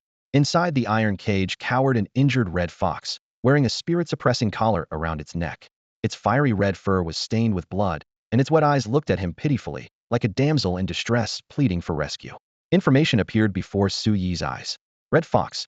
Spiritual energy. Apprentice level 8 star. Attribute: fire. Skills: claw mastery, fire starting mastery, small fireball proficiency. Possible evolution: fire fox, fire spirit fox. Potential: marquee level. Marquee level potential. Su Yi's heart jolted with shock. Although he couldn't form a contract yet, and hadn't even unlocked pet-seeking mode, having such a potentially powerful supernatural creature before him was still incredibly tempting, slightly inferior to Xiao Jing's initial potential, but enough to crush the vast majority of companion beasts. "Stop that noise, or I'll slaughter you." The beast hunter, annoyed by the red fox's whimpering, drew a sharp dagger and thrust it into the cage, as if about to stab down. The red fox shrank into a ball, its watery eyes filled with sorrow, fear, and hatred. Seeing this, the man became even more pleased with himself, repeatedly waving the dagger to intimidate the creature. This scene was transmitted in real time through the drone's camera to the assessment center, where several female students watching the screen immediately frowned. Where did these people come from? That red fox is already so pitiful, and they're still scaring it with a dagger. That's too much. Red foxes are naturally gentle and aren't even on the dangerous beast list. Abusing it is illegal. As the discussion grew heated, Sui in the footage reached out and grabbed the beast hunter's wrist, stopping the cold metallic sound abruptly. He spoke calmly. It's quite pitiful, please stop bullying it. The beast hunter shook off his hand and sneered. Didn't expect to meet a bleeding heart saint here? This is our captured prey. What business is it of yours? If you really feel sorry for it, then buy it. I can buy it. Suyi's eyes immediately lit up. Why the hell didn't you say so earlier? All right, name your price. I'll buy it. I remember a red fox usually goes for around 5 or 600,000. Sui spoke calmly, but when he looked at the burly middle-aged man with a scarred face, there was a hint of seriousness in his eyes. The middle-aged man turned slightly, sizing him up with a strange look. Kid, you're just an apprentice beast tamer, right? You can't even contract 2 pet beasts, so what do you want it for? Sui smiled, replying half-truthfully, I'm soft-hearted. I can't stand seeing cute little animals being mistreated. If I hadn't come across this, fine, but since I have, I won't feel right if I don't do something about it. Huh, you really are kind-hearted, kid. The middle-aged man grinned, his fierce gaze carrying a hint of mockery. But my buddy here hasn't mistreated it. That's illegal, and you can't just throw accusations around. Look, aside from the wound from stepping in the trap, this red fox doesn't have a single other injury. Sui continued staring at the red fox in the cage, ignoring the man's taunts. Skip the useless talk. Since you're professional beast hunters, let's talk business. Are you selling that red fox or not? Haha, of course we're selling. The middle-aged man's laugh was rough. But do you have that much money? Its aptitude isn't ordinary. 5 or 600,000 won't cut it. Boss, you're not planning to jack up the price by exploiting my kindness, are you? That wouldn't be very honorable. As Sui spoke, he glanced at the red fox again. The little creature in the cage seemed to understand his meaning, and a trace of gratitude appeared in its clear eyes. Hey kid, you can't just say things like that. One of the beast hunters in the group spat out his cigarette onto the ground, his voice displeased. Everyone in Guan City knows Brother Fan is honest and trustworthy. Exploiting your kindness? How much is your kindness worth anyway? Brother Fan is an elite beast tamer. Does he need to scam a student like you? The other team members also showed impatience. Just a bleeding heart student, and you're actually treating him like a customer? Brother Fan, let's go. The middle-aged man called Brother Fan nodded and was about to lead his people away. Wait. Sui called out again. What do you want now? The beast hunter carrying the cage narrowed his eyes, his tone increasingly hostile. If not for their wariness of Sui's teachers and examiners, they wouldn't have been so polite. Just as Sui was about to speak, a deep voice came from nearby. Who are you people, and what do you want with my examinee? The speaker was a stern-looking man in military uniform, Scout Song Guofeng, who had chatted with Sui the night before. Song Guofeng was just an ordinary scout, certainly not as strong as the elite beast tamer Brother Fan. But the 5 men still tensed up when they saw him and quickly concealed their exposed weapons. Don't misunderstand, sir. The leader, Brother Fan, quickly explained. I'm Fan Xin, captain of the Xinxing beast hunting squad. I was just having a casual chat with this young man. Ill intentions. Xinxing? I've heard of you. Song Guofeng nodded. If there's nothing else, disperse. Whine, whine, whine. The red fox in the cage suddenly sniffled and whimpered softly, its voice small but clear. Sui seized the opportunity. We haven't finished our business yet. You should at least give me a price, right? Without a number, how can I know if I can be your customer? Sui wasn't about to let them leave just like that. The poor little fox looked so pitiful. If 500,000 wasn't enough, then make it 1,000,000. If 1,000,000 wasn't enough, then 5,000,000. In any case, for the sake of love and justice, Sui gritted his teeth in determination. Absolutely had to rescue it. You really won't give up, will you? Beast Hunter Fan Xin was getting annoyed by the persistence and rubbed his forehead. Fine, since you're a student, I can't be bothered to keep haggling. If you really want to buy it, 2,000,000, and this red fox is yours. 2,000,000 for one red fox? Did you misspeak, or did I mishear? Sui's eyes widened in disbelief. An ordinary red fox certainly wouldn't be worth that price. Fan Xin pushed the iron cage forward. The little red fox inside bristled its fur and bared its snow-white fangs. But this one is special.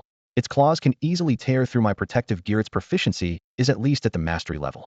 Besides, it's extremely cunning. I had to personally intervene to catch it.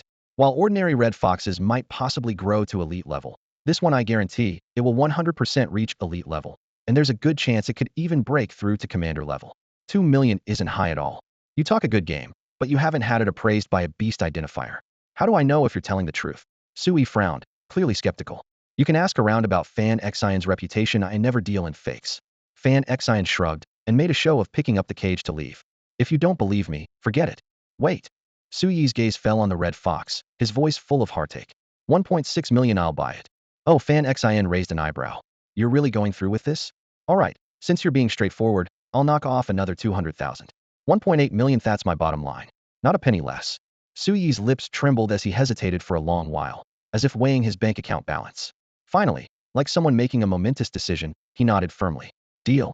1.8 million. Haha, you're a straightforward guy. Fan Xian finally broke into a smile.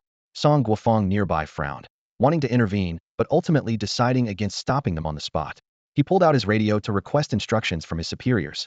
Meanwhile, at the high-definition screens in the distant monitoring room, several teachers and students were staring intently at the footage. What is Sui doing? He wants to get that little red fox. What's the point of asking for it? Why would they just give it to him? If he really feels sorry for it, he'd have to pay. Pay. That kind of red fox costs at least 500,000 to 600,000. If he spends that much money just out of kindness, isn't that too impulsive? What's wrong with kindness? The little red fox is so pitiful and adorable that you have any compassion. A female student glared at her classmate in displeasure. Before the argument could escalate, Dong Lianshan's radio suddenly crackled to life. Captain, Song Guofeng reporting. Student number 64 is preparing to purchase a red fox for 1.8 million. Should we intervene? 1.8 million? Dong Lianshan paused, then replied in a calm voice. As long as it's not forced buying or selling, there's no need to intervene. If he wants to pay 1.8 million for his compassion, that's his business. We're examiners who don't need to be overly involved. Hearing this, the surrounding teachers and students exchanged glances. Sui is really going to spend 1.8 million? Isn't he being taken for a fool? Although many felt it wasn't worth it, quite a few female students had tears in their eyes. I'm crying. Sui is so compassionate. Despite Fan Xian's confident tone about the red fox's excellence, he wasn't entirely certain himself, since he wasn't a professional beast appraiser. Even experts often misjudged creatures, let alone a self-taught beast hunter like him. Being able to sell this red fox for the hefty price of 1.8 million yuan left him thoroughly satisfied, and he generously threw in the spirit-suppressing collar worth tens of thousands as a freebie for Sui. Once the transfer was complete, and his phone buzzed with the payment confirmation, Sui reached out to take the alloy cage containing the little red fox. With Song Guofeng standing nearby and watching, the beast hunters didn't dare pull any tricks and could only force smiles as they watched the transaction conclude. Thanks, young man. If you need any other beasts in the future, feel free to contact me anytime. Fan Xian patted his chest confidently before leading his team into the dense forest ahead, their footsteps quickly swallowed by the wind. Only after they had completely disappeared did Song Guofeng lower his voice in warning. Kid, you're way too bold. These beast hunters live on the edge, with black hearts and ruthless hands. If you encounter them in the wild again, avoid them when possible. Don't test human nature with your life, and never consider on-site transactions, or losing both money and goods would be getting off easy. Got it, brother Song. I'm not some hothead. If I didn't have you guys here backing me up, I'd definitely steer clear. Sui chuckled as he set the cage down by his feet, his tone light, but his understanding clear. Song Guofeng nodded. With Special Investigation Bureau personnel keeping watch, they generally don't dare cause trouble, but don't let your guard down. All right, the battle over there is finished. I'll go handle the cleanup, you stay alert. With that, he strode toward the battlefield ahead without another word. The combat zone was a complete mess. Trees within a 10-meter radius lay toppled and scattered, their charred stumps still smoking, while the air reeked of burnt wood mixed with blood. At the center of the crater, the massive corpse of the flame-hound lion lay black as charcoal, having been struck by the electric bird's lightning countless times until all life had left it. Li Yuanhong's team's beasts weren't faring much better. Lei Haoti's mudrock beast and Jia Rui's rockshell turtle were still convulsing from electric shocks even after releasing the flame-hound lion, their injuries severe. Combined with the swift cheetah that had taken 2 fireballs earlier, 3 of the 4 beasts had lost their fighting capability. The only one still standing was Xia Yihan's electric bird, but even its feathers were curled from the lightning's heat, its breathing weak clearly at its limit. Even so, Sui couldn't help but feel admiration. These 4 had actually managed to take down an elite-level fierce beast through sheer skill. He knew he couldn't accomplish such a feat at his current level. Suddenly remembering something, he quickly followed after them. Soul energy about to dissipate detected, absorbing. The system notification quietly appeared. Just as he thought, Suyi's eyes lit up with a smile, completely ignoring Song Guofeng's puzzled gaze. At that moment, another examiner and teacher arrived from the opposite direction, joining Song Guofeng. Song Guofeng nodded to them both, then opened his record book and announced in a clear, measured voice, Students 73, 77, 99, and 106 have jointly defeated one elite-level Flame Hound Lion, earning 5,000 points each. 5,000 points per person, that means this Flame Hound Lion was worth 20,000 total? He thought to himself in amazement. Watching the examiner finish recording before shaking his head regretfully, it seemed his third-place position was no longer secure. However, when he heard the system notification that he had gained 213 soul power points, a smile returned to his face. Can you understand what I'm saying? I can let you out of this cage, but you mustn't attack me. Under the shade of the tree, Sui looked at the little red fox in the cage, his tone gentle. The little red fox didn't respond, only gazing at him with grateful eyes that seemed both charming and alluring. All right, it looks like you won't attack me, so I'll let you out now. Sui spoke while opening the iron cage, then slowly reached his hand inside. The little red fox instinctively tensed up, but seeing Sui's gentle gaze, she ultimately endured her discomfort and allowed him to gently stroke her. This fiery red fur isn't just beautiful to look at, it feels wonderful too. Sui smiled, knowing she could sense his goodwill, and simply lifted her from the cage, cradling her in his arms. He finally understood why so many people love petting cats. This fluffy feeling was indeed incredibly satisfying, and the more he petted, the more addictive it became. The little red fox seemed to gradually grow accustomed to this contact, gently closing her eyes. Being held in this human's arms gave her a strong sense of security. Seeing her like this, Sui knew the time was right and asked softly, "Would you be willing to become my contracted beast and be my closest companion?" The little red fox seemed to truly understand, opening her sparkling autumn-like eyes and looking at him in surprise. She hadn't completely understood, but could sense that this human boy wanted her to stay by his side.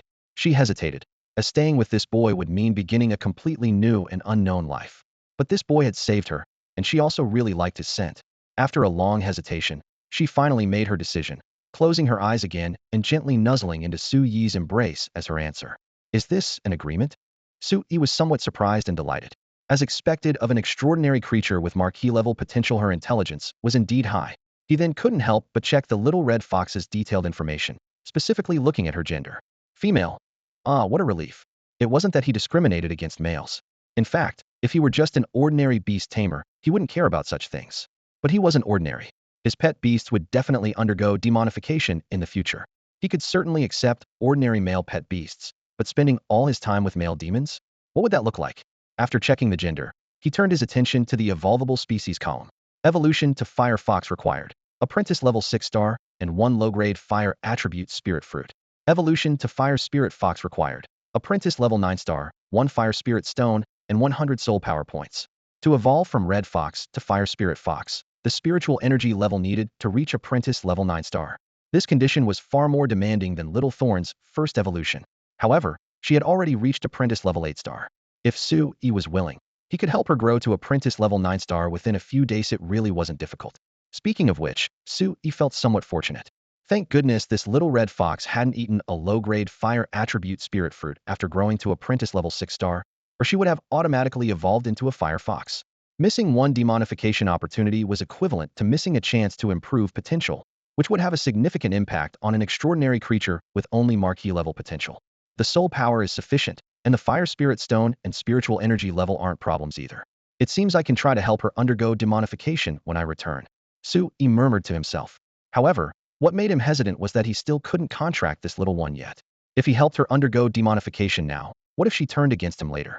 Thinking of this, he couldn't help but ask softly, "You wouldn't do that, would you?" The little red fox opened her eyes, tilting her head and looking at him in confusion.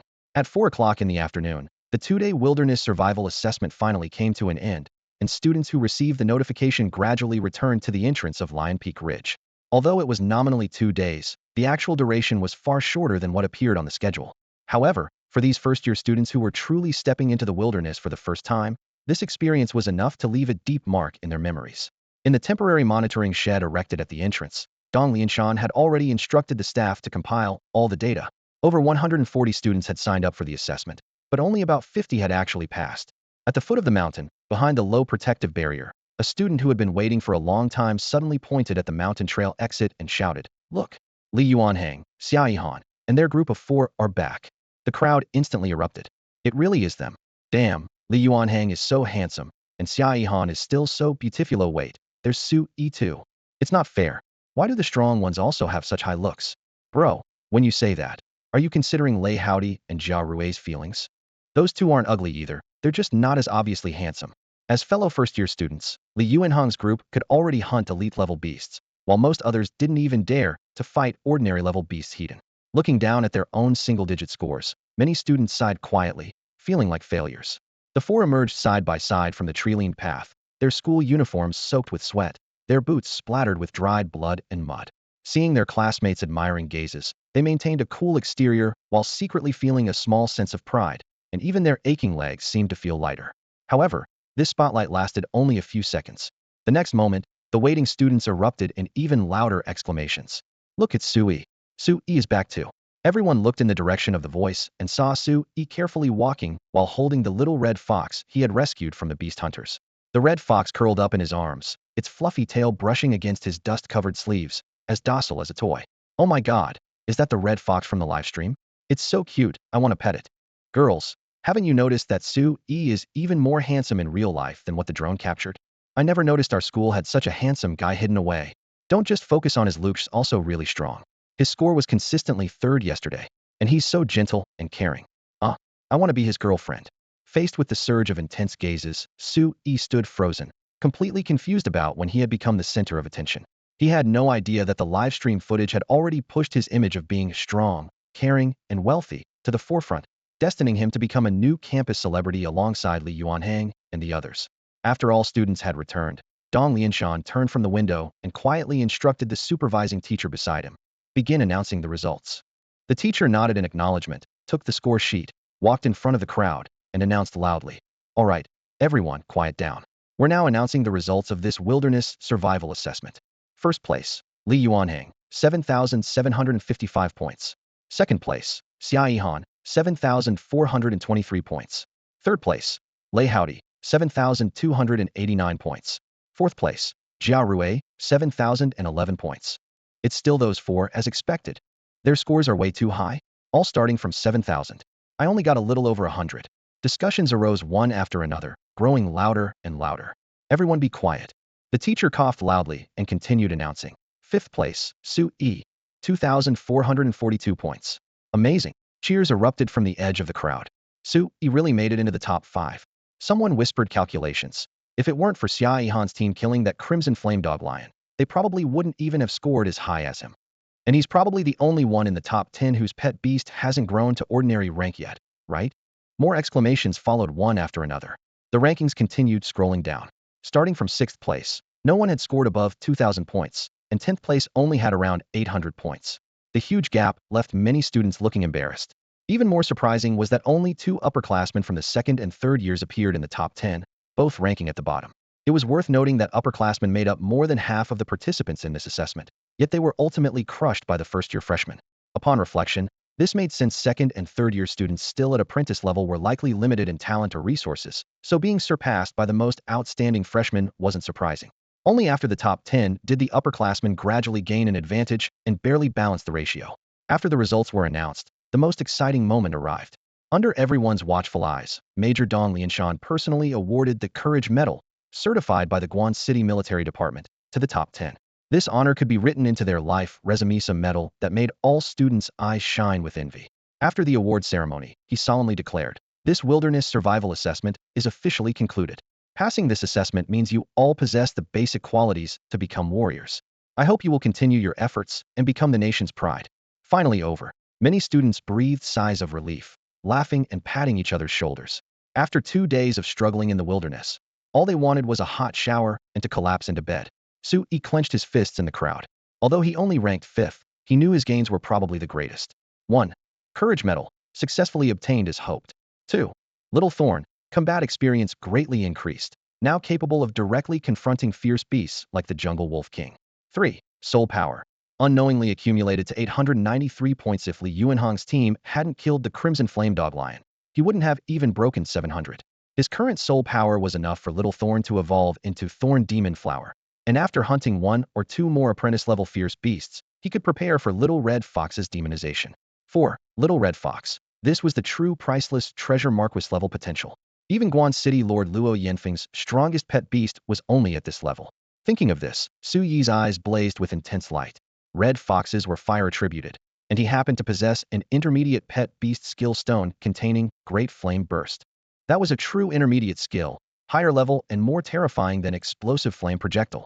He unconsciously clenched his fists, his chest heaving violently. Great flame burst. If Little Red Fox truly mastered it, her strength might even surpass Little Thorn's. Oh right, there was also an expired Blazing Sun pill in his storage space. He suddenly remembered this item. The fire-type spiritual energy contained within the Blazing Sun pill was no less potent than an entire Fire Spirit Stone, and it could also increase the success rate of beast evolution while boosting the probability of comprehending fire-type skills. He couldn't explain exactly how it worked, but most likely consuming it would temporarily enhance a beast's comprehension abilities. The Great Flame Burst technique combined with the Blazing Sun pill suddenly realized he could cultivate the Little Red Fox in his arms into an extremely powerful fighting force right now. Should he act now? He looked down at the little creature resting with its eyes closed, feeling uncertain. Sui. His thoughts were interrupted by a shout. He looked up to see four classmates walking toward him. Congratulations. Chi strode forward and patted his shoulder. I never would have imagined that you'd be the most outstanding student in our class. If it weren't for you, Class 4 would have really been at the bottom this time. Even the aloof Feng Ziyue managed a rare smile, while Wan Zihang's expression carried a hint of flattery. Thank you. Sui responded politely, though since they weren't usually close, he wasn't sure what to talk about. Chi was naturally good at small talk and added with a smile. You really kept a low profile. If you could spend 1.8 million to save the Red Fox, why didn't you buy yourself a better beast companion from the start? I didn't have that ability back then. Sui smiled. Don't make me sound more impressive than I am. Without Senior by Jining and Jingtian Corporation, I'd just be an ordinary student. So it was Jingtian Corporation's sponsorship. Chi nodded to himself, still curious. Could you tell us more details about Senior Bai and Jingtian Corporation? It involves confidentiality agreements, sorry. Sui refused without hesitation. Seeing this, Chi tactfully dropped the subject. He was about to make more small talk when he noticed another group approaching. Hello, I'm Liaozhai from Class 6. Liaozhai walked up and extended his hand with a courteous expression. Behind him, Xia Yihan, Lei Howdy, and Jia Rui stood in formation. Sui shook hands briefly, though he wondered why they were suddenly seeking him out. We've heard about your abilities. Liaozhai spoke sincerely. We were busy treating our beast companions back in the mountains and didn't properly introduce ourselves. I apologize for that. They had encountered Sui near the Crimson Flame Lion's corpse, but since his beast companion was only apprentice level, they hadn't paid much attention. Only now did they realize that person was actually the 5th place finisher in the assessment. Don't worry about it. We didn't know each other, and I didn't approach you either. Sui waved dismissively. So we know each other now? Liaozhai smiled. Of course. Sui nodded, not wanting to reject peers who were showing goodwill. Liaozhai's smile faded as he spoke seriously. In that case, I won't beat around the bush. I heard your thorn vine has mastered hardening and can even bind the jungle wolf king. This type of control beast is exactly what we're missing. Liaozhai spoke rapidly, excitement evident in his voice. The inheritance secret realm opens in a week. Are you interested in joining us? With you on board, our 5-person team would have no weaknesses. Even if we encounter elite-level fierce beasts, we could easily take them down. So they were here to invite him to join their team. Sui already had his answer and was about to refuse. Sorry, I probably can't join you. Before he could finish, Liaozhai raised his hand to interrupt. Don't be so quick to refuse. With 5 people working together, our chances of obtaining the inheritance treasure are much greater. Even split 5 ways, it would still be quite generous, and it's much safer than going alone. Sui shook his head, his tone calm. Sorry, you've misunderstood. I'm not refusing because I want to go solo. I know my abilities aren't sufficient, so I don't plan to participate in next week's secret realm exploration. I'll also give up the school's recommendation slot. What did you say? You're giving up. The 4 of them exchanged bewildered glances, almost doubting what they'd heard. That's right. I'm afraid of dying, and I don't do things I'm not confident about. Sui admitted frankly. After a brief silence and some polite exchanges, seeing Sui's firm attitude, Liaozhai and the others had no choice but to leave in disappointment. 3 days later at dawn, sunlight filtered through the curtain gaps into the room. Sui emerged from meditation, stretched his muscles, and felt a refreshing warmth spread along his spine. Beside the bed, a reddish-brown little fire fox lay quietly, its autumn water-like eyes curious yet affectionate. It wasn't a contracted beast, so Sui couldn't store it in his beast space and had to care for it like an ordinary pet. Fortunately, the little creature was extremely quiet, often perching by the window and gazing outside motionlessly for an entire day so quiet, it was almost excessive. Sui approached and gently rubbed the soft, fiery red fur. Little one, fire attribute extraordinary creatures should be more spirited. It's okay to be a bit mischievous sometimes than always look so serene. The little fire fox looked up, its pink tongue lightly licking his fingertips before leaping into his arms, closing its eyes and sniffing softly. seemingly intoxicated by his scent. In just 3 or 4 days, its affection for Su-yi was like that of a pet raised from birth. It was remarkably intelligent, able to read Su-yi's expressions and even understand his words through a combination of guessing and comprehension. Let me give you something delicious. Su-yi finally made up his mind. With a thought, he retrieved a dark red, blazing sun pill from his storage ring. When he had refused Li Yuanhong's team invitation, he had never intended to give up on the inheritance treasure in that new secret realm. Joining forces with Li Yuanhong and the others would indeed allow them to traverse dangerous territories and reach the relic's core, but they weren't familiar with each other. In the face of immensely valuable treasure, who could guarantee that evil intentions wouldn't arise? He didn't dare gamble, nor did he want to. Rather than relying on others' strength, it would be better to endure for a month or two and build up his own power first. Su-yi calculated silently. Only when he himself was truly strong could he calmly face the monsters in the secret realm and keep any troublesome thoughts within his team in check. After obtaining the little red fox, he became even more determined about this. If he could endure another month or two, he might be able to venture into the secret realm with 2 peak ordinary grade beast companions. Given his close bond with the little red fox, even without a formal contract, he was certain this fox would be willing to fight for him. When that time came, what need would there be for teammates? With just these 2 beast companions, it would be enough to hunt elite-grade fierce beasts like the Crimson Flame Lion Dog. The prerequisite was to train them up as quickly as possible. At this moment, the little red fox was nestled lazily in his arms. As soon as the pill bottle opened, the medicinal fragrance of the blazing sun pill spread through the air with scorching intensity, and it suddenly opened its eyes. Those eyes, originally calm as a lake, rippled with fine waves, so fragrant, so tempting to eat. It raised its head to stare at the pill in Su-yi's palm, then looked up at Su-yi, unable to hide a trace of longing in its eyes. I thought you were above worldly desires, but you can show this kind of expression too. Su-yi chuckled softly. This was the first time he had seen the little red fox lose its composure, and he found it quite amusing. The little red fox was thin-skinned, and after being teased, a flash of coquettish annoyance appeared in its eyes.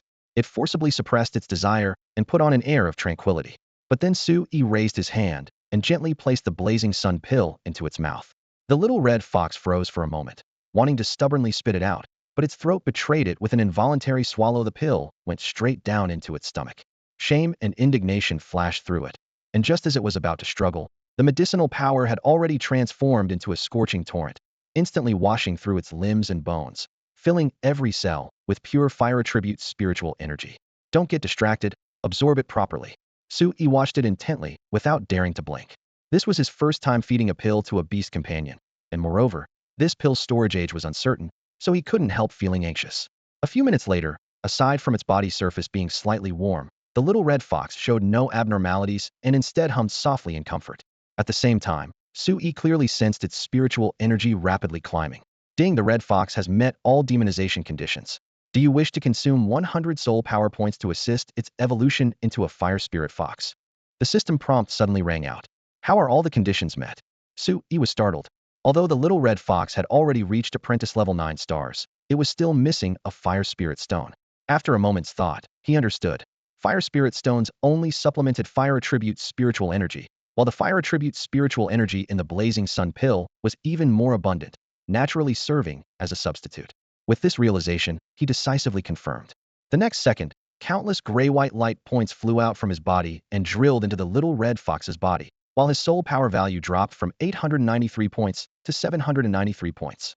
In an instant, the little red fox's body erupted with blinding red light, and scorching waves hit his face, forcing Su-yi to close his eyes and step back. A few minutes later, he endured the burning pain to open his eyes, only to see a cluster of flames ignite at the center of the light sphere. Within the flames, sometimes the silhouette of a fire fox the size of a samoyed appeared, and sometimes the phantom of a charming fox maiden was revealed. Am I seeing things? Su-yi was somewhat bewildered. Just as he wanted to look more clearly, the red lights suddenly converged, and a majestic fire spirit fox stood proudly amidst the flames. Huh? Where's the fox maiden? It really was an illusion. He shook his head with slight regret. The fire spirit fox, however, raised its eyes to look at him, its gaze full of gratitude. Su-yi smiled and stopped overthinking, immediately calling up the attribute panel. Fire Spirit Fox. Spiritual Energy, Ordinary, Grade 1 star. Attributes, Fire Mental. Skills, Claw Strike Proficient, Ignite Proficient, Small Fireball Skilled, Large Fireball Beginner, Explosive Flame Projectile Beginner, Charm Beginner, Transformation Beginner. Possible Evolution, Three-Tailed Spirit Fox. Potential, King Grade. Is this the Fire Spirit Fox? The moment Su-yi finished reading the stats panel, he froze in place, his excitement beyond words to describe the surge of emotions flooding through him. Before its transformation, that petite and adorable red fox had been just an ordinary fire attribute supernatural creature. But now its spiritual energy level had jumped directly to Commoner 1 star, and its attributes had expanded from a single fire element to dual fire and psychic elements, transforming it into a rare dual attribute supernatural being. Su-yi's mind raced. Red foxes weren't even on the list of companion beasts that could gain new attributes after evolution, let alone this mysterious and rare psychic attribute. But what truly made his eyes widen wasn't just the attribute's 3 new skills had appeared in the skill section. The first was Great Fireball, a power-enhanced version of Small Fireball that could rival high explosive rounds when cast by an elite-tier companion beast, and even at Commoner, it was enough to corner an opponent. The second was Explosive Fire Missiles, a rapid-fire variant of Small Fireball that could launch dozens of fireballs in quick succession when mastered, effective for both single-target and area attacks, truly versatile and practical. The third was Charm, a psychic-type control skill that could directly disrupt an enemy's mind, with success rates increasing alongside the caster's mental power and spiritual energy level, while being inversely proportional to the target's mental power and spiritual energy level. Once hit, enemies would instantly lose their ability to attack or resist, offering advantages over physical restraints like binding in many situations. Great Fireball, Explosive Fire Missiles, Charm, all 3 were powerful skills. Su-yi estimated silently that this fire spirit fox probably already had the confidence to face elite-tier fierce beasts. Just as he was about to close the panel, the word transformation at the bottom caught his attention. Transformation? The books never mentioned that red foxes could learn this. Could it be a special ability gained from becoming a spirit? Thinking of legendary monsters' transformation abilities, his curiosity was piqued, and he immediately bent down to address the fire spirit fox. Could you demonstrate this for me? The fire spirit fox tilted its head, ruby-like eyes filled with confusion. Su-yi simply pulled out paper and pen from his backpack, sketching a girl's outline with a few strokes, then pointed to the human figure in the drawing. Transformation. The little creature seemed to half understand, a hint of reluctance flashing in its eyes, but under Su-yi's expectant gaze, it closed its eyes and channeled its spiritual energy. The next second, crimson flames spread from its paw tips, enveloping its small frame. When the firelight faded, a fox-eared girl who appeared to be 13 or 14 years old stood in its place with flamered hair cascading over her shoulders and 2 fluffy fox ears twitching slightly. Her original fur had transformed into a form-fitting fired fox fur outfit resembling a tube top and short skirt that covered the essential areas while revealing expanses of snow-white skin, radiating youthful vitality. However, her transformation still had many imperfections. Her nose tip remained that of a spirit fox, slightly upturned, moist, and distinctly animal-like. Dark red spirit fox markings faintly appeared and disappeared across her cheeks. While she still looked adorable overall, these features inevitably diminished some of the refinement expected in human form. More obvious were her hands and feet. Her pale fingertips were encased in sharp claws, like wearing a pair of gleaming foxclaw gloves over her smooth skin, reflecting cold light as she moved. Su-yi circled around her for quite a while, finally shaking his head in disappointment. Her stature was too small, appearing no more than 13 or 14 years old, nothing like the mature, generous big sister he had originally envisioned. Fortunately, the little fox girl's gaze was calm and elegant, displaying a composure that didn't match her apparent age. "Can you speak?" he asked instinctively. The fire spirit fox simply gazed at him quietly, clearly not understanding. Su-yi had to point to himself. "Me." The fire spirit fox hesitated for a moment, then mimicked him by pointing at him and tentatively whispered, "Mm." Her pronunciation was extremely poor, yet unexpectedly crisp and pleasant. Her ability to respond showed she wasn't completely unable to speak. Su-yi's lips curved upward. A spirit beast that could understand and even learn to speak human language was absolutely amazing. Though she hadn't mastered it yet, with this foundation, they would eventually be able to communicate fluently. After having her transform back into a fire spirit fox, Su-yi contentedly stroked her fluffy, fiery red tail. With this fire spirit fox's assistance, he felt more confident about the inheritance secret realm treasure that was about to open. Unfortunately, the skills he had just comprehended were all at beginner level, with pitifully low proficiency that needed urgent improvement. Transformation didn't require too much effort. Practicing to proficient level would suffice. By then, she should be able to upgrade from little fox girl to fox-eared girl. He wouldn't worry about higher levels for now.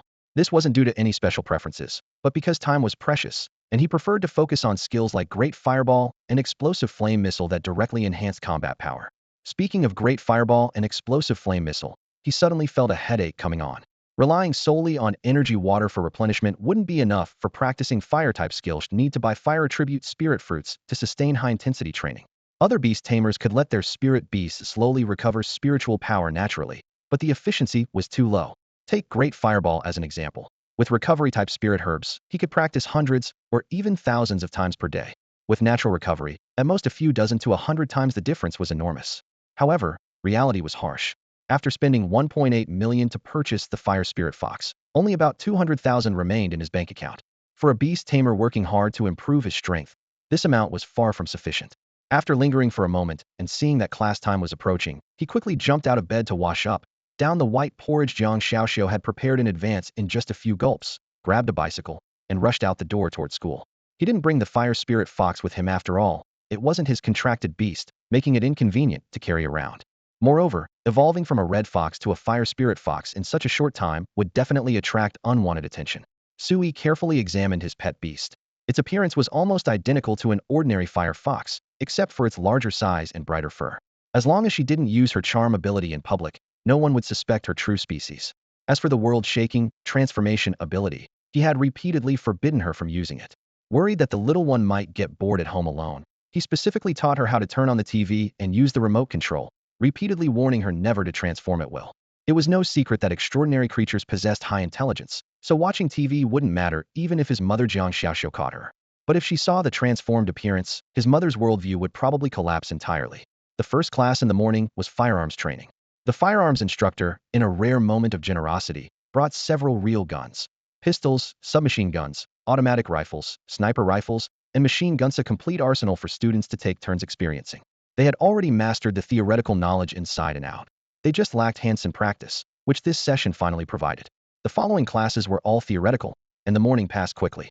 Physical training, combat practice, beast taming, and other physically demanding courses were usually scheduled in the afternoon, allowing students to go home directly after school to meditate and recover without affecting other subjects. Student Sui, come to my office for a moment. As soon as the 4 classes ended and Sui had just pulled out his lunchbox to head to the cafeteria, he was called by his homeroom teacher Liu Yiting. He stuffed the lunchbox back into his desk drawer and obediently followed behind her. Looking at her slender figure, he couldn't help but wonder. Calling him at this time, could she be planning to treat him to lunch? After all, he had placed 5th in the last wilderness survival assessment, bringing honor to the class, so it would be reasonable for the teacher to reward him. However, upon entering the empty office, he realized he had been overthinking. Liu Yiting sat behind her desk, looking at Su Yi's expectant face with a complex expression. Although she hadn't accompanied the wilderness assessment, she had learned about Su Yi's entire performance from the reports, which made her understand why Jingtian Group was sponsoring him. This student was indeed somewhat special. During the assessment, he had actually spent 1.8 million to save a red fox, a gesture far beyond what an ordinary sponsored student could afford, making it seem more likely Wen Yu had taken on a godson. However, she had no intention of interfering in her student's private affairs and simply handed him a form, speaking calmly. Congratulations, student Su Yi. You have been selected as a key cultivation target by the school. In addition to regular courses, the school will provide you with more professional guidance and certain resources free of charge, which will greatly benefit your growth. Key cultivation target? Su Yi asked puzzledly. Could you elaborate on the courses and sponsorship? Liu Yiting smiled slightly. Your pet beast is a wood attribute, Thorn Vine. The school will arrange for a corresponding master-level teacher to teach you more scientific methods of training your pet beast and help it learn new skills. Regarding sponsorship, the school will provide the spiritual herbs and medicines needed for training free of charge. She paused and added, however, there's one condition: you must join the school's beast taming team. After hearing Liu Yiting's explanation, Su Yi finally understood. The benefits she mentioned were roughly divided into 2 parts. First, the school would provide spiritual herbs and medicines for free. Second, students could receive unknown guidance from special grade teachers. The former didn't concern Su Yi much due to limited funding and likely poor quality, but the latter caught his attention. Even though that unreliable Qin Yufei had only taught him briefly, he had gained tremendously from it, so a more professional special grade teacher would surely provide him with higher level improvement. In fact, he had always been troubled by how to help his beast companions master new skills through systematic training. Whether it was Little Thorn or the Fire Spirit Fox, their existing moves were almost all self-learned during evolution or breakthroughs. With targeted guidance, efficiency would undoubtedly multiply. As for the school's beast taming team, he had heard about it long ago. Members had very few restrictions in daily life, but once there were major competitions such as the statewide high school league or the national high school league, team members had to represent the school. Bai Jining was a key player on the team and had even secured 12th place in last year's statewide league. With these thoughts in mind, Su Yi readily accepted the form Liu Yiting handed him. On the white paper with black borders, columns for name, gender, Age, family background, parents and siblings were laid out in a row, but the most striking was the annual household income section. Su Yi paused. Was this an application form or a political background investigation? Liu Yiting noticed his hesitation and proactively explained. The information is mainly for the special grade teachers to review. For unknown teaching, they're somewhat taking on disciples, so the screening is strict, and sometimes there are additional assessments. Su Yi nodded to show understanding, but still found reality somewhat harsh. So, how should I write my household income? Include any financial aid you can get, Liu Yiting suggested after a moment's thought. All right. Su Yi stopped hesitating and wrote down 20 million. As the numbers settled, Liu Yiting's gaze froze slightly, and beyond shock, she couldn't help but wonder. What kind of price would one have to pay for such financial aid? After lunch, the classroom quieted down. Su Yi lay on his desk with his eyes closed as usual, though unfortunately his seat wasn't by the window, so he couldn't enjoy the scenery. Su Yi, the inheritance secret realm opens in 3 days. Are you really not going? Qiu Qi moved his chair over to Li Xinhao's seat, looking curious. I heard Li Yuanhang and his group have been training like crazy this week, throwing rare treasures at their beast companions like money's no object, all eyeing the inheritance treasures inside. Su Yi looked up at him with a calm tone. No thanks. Time's too tight, and I'm not prepared enough. You're already pretty strong, and didn't Li Yuanhang's group invite you? You could ride their coattails. From what I know, there are only 100 spots this time, and their team has the strongest overall power, so they have the best chance of getting the treasures. Where did you get this information? Su Yi sat up straight and patiently corrected him. The City Lord's office, Beast Tamer Association, and military all have quite a few recommendation slots, plus various major factions can gather many excellent apprentice-level beast tamers. Li Yuanhang's team would be doing well to rank in the top 3 overall. Moreover, these people all have influential backgrounds, and their families should be able to secure 1 or 2 recommendation slots. When the time comes, they'll definitely have plenty of people helping them, Qiu Qi said with certainty. Su Yi looked at his anxious expression and couldn't help but laugh. I specifically researched historical records of inheritance ruins. Those powerful beings who left behind their legacies weren't looking for whoever had the most people or influence, but for whoever had the most exceptional talent. Without true genius, even if 100 people attempted together, they still won't pass the trials. So you mean? Qiu Qi was stunned. Historical records show that only apprentices capable of single-handedly confronting elite-level fierce beasts have any chance of gaining recognition from the ruins. Su Yi paused. So the apprentice-level beast tamers entering this time will most likely all return empty-handed. This wasn't just his personal judgment. Recently, many influential figures had privately reached the same conclusion. Even when Bai Jining called a few days ago to congratulate Su Yi on placing 5th in the wilderness survival assessment, she had subtly inquired whether he planned to participate in that inheritance secret realm. According to Bai Jining's revelation, major powers throughout the state, and even the entire country, who held recommendation slots were now frantically investing resources in their most outstanding descendants. They were throwing all kinds of rare treasures and enhancement potions at them without regard for the consequences of forcing growth. The reason was simple: the inheritance ruins likely contained 1, or even several, imperial grade or higher potential beast eggs. As long as they could obtain the treasure, it wouldn't matter if they ruined their current battle pets in the process. They'd still have a chance to reach imperial grade or even higher in the future. Most of these wealthy families couldn't make it to the first round of exploration, yet they dared to invest so heavily because they were certain that small places like Guan City simply couldn't crack this tough nut with hasty preparation. And indeed, this was the reality in historical records. There were virtually no examples of inheritance ruins being conquered in the first round. Either they had to wait for the nation's top talents to gather, or drag it out to the second round before they would truly be opened. The low success rate stemmed from 2 factors: insufficient beast tamer capabilities and inadequate preparation time. That Guan City could schedule the first exploration round for 1 month later was already their utmost effort, and who knew how much pressure from higher authorities they had withstood. Jingtian Group, being one of Guan City's notable major powers, was similarly busy preparing Bai Jian for the second round.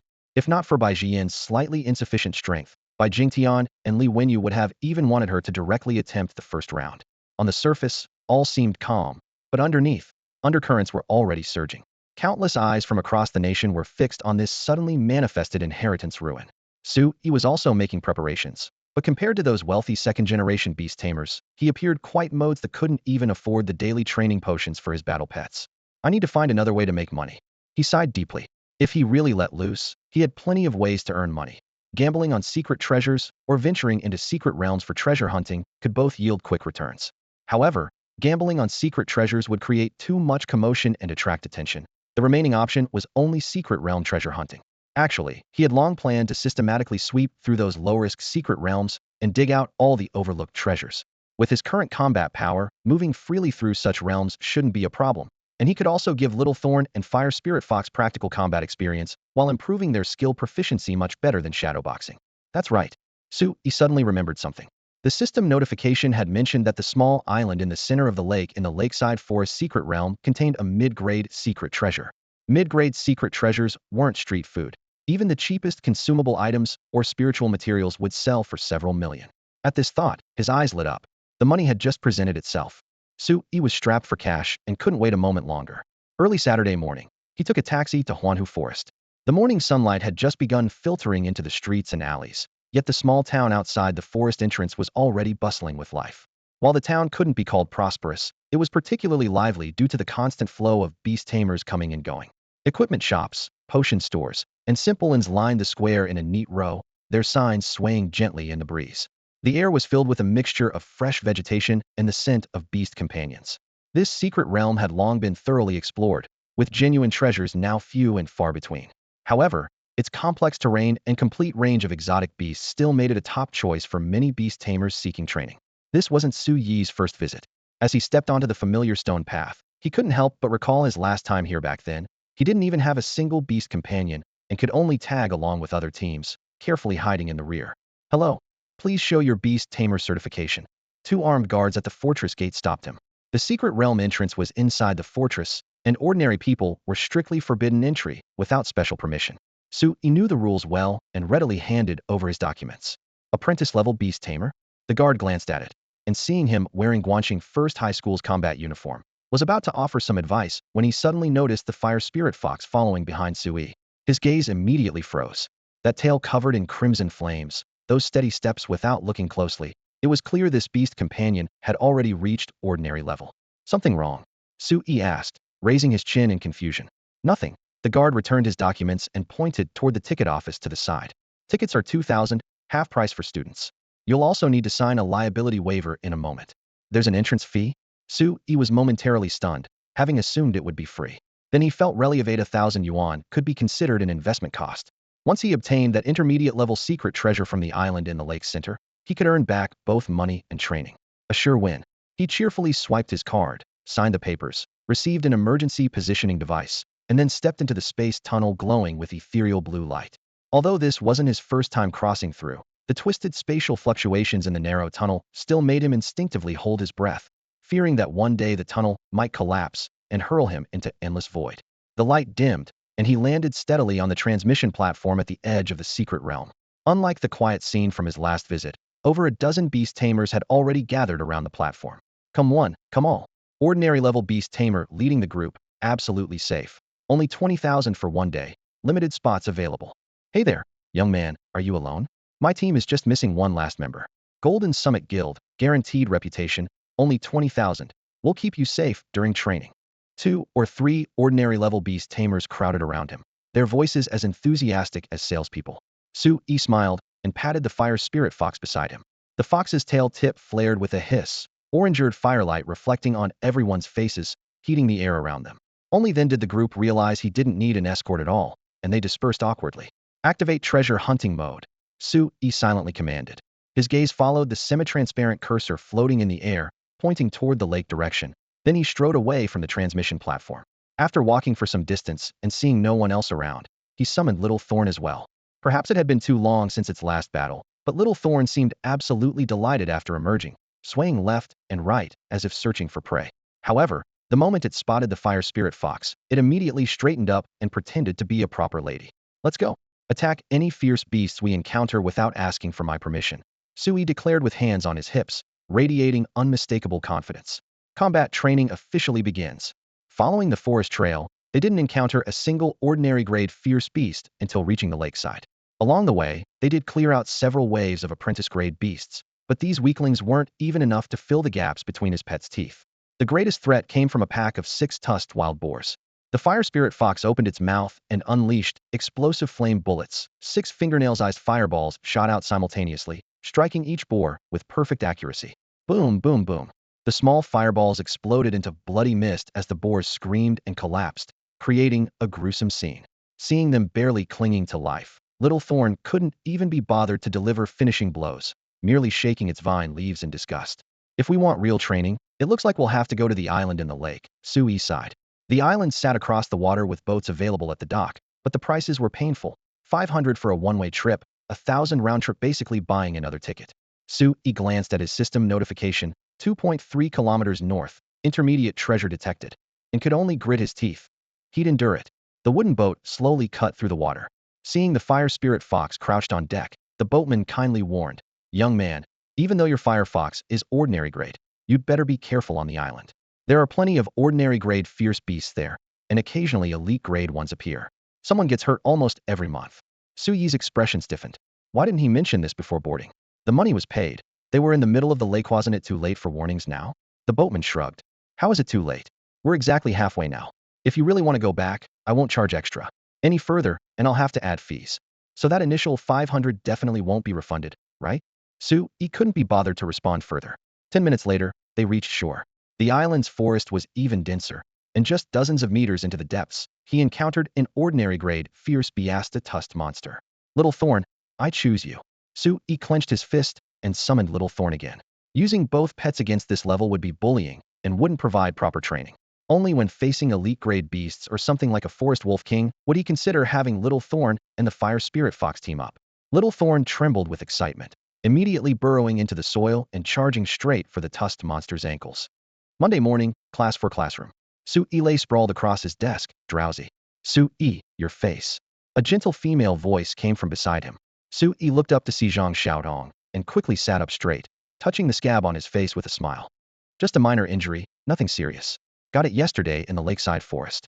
He spent 2 days training with Little Thorn and the fire spirit fox on the lake island, and the intensity far exceeded his expectations. Early on the first day, as soon as they set foot on the small island covered with gravel and moss, they were surrounded by the roars of fierce beasts. By the evening of the second day, the two little companions had jointly killed over 30 ordinary-level fierce beasts, and the corpses lying among pools of blood and green vines proved to Su Yi the brutal yet efficient nature of their training. What truly tested them was that elite-level earth bear. The giant bear stood as tall as a 2-story building, its grayish-brown fur clinging to its muscles like steel armor, and the ground trembled lightly with each step it took. Su Yi gritted his teeth and ordered a trial battle. Little Thorn charged first, shooting steel spikes like a torrential rain toward the opponent, but the sharp metal only left sparks when it struck the bear's hide, unable to penetrate. The fire spirit fox gathered fireballs from the flank, but its spell proficiency was too low, and the basketball-sized fireball that hit the bear's back only left shallow scorch marks. The standoff lasted less than 3 minutes before Su Yi decisively retreated. Although they failed to make the kill, he was still quite satisfied, especially impressed with the fire spirit fox. This little fox maiden had a graceful form, and with just a flick of her tail feathers, she could cast charm spells, causing the elite-level fierce beast's pupils to become slightly unfocused within seconds. If not for the giant bear's incredible defense, they might have actually taken its life. The disappointment was quickly washed away by joy.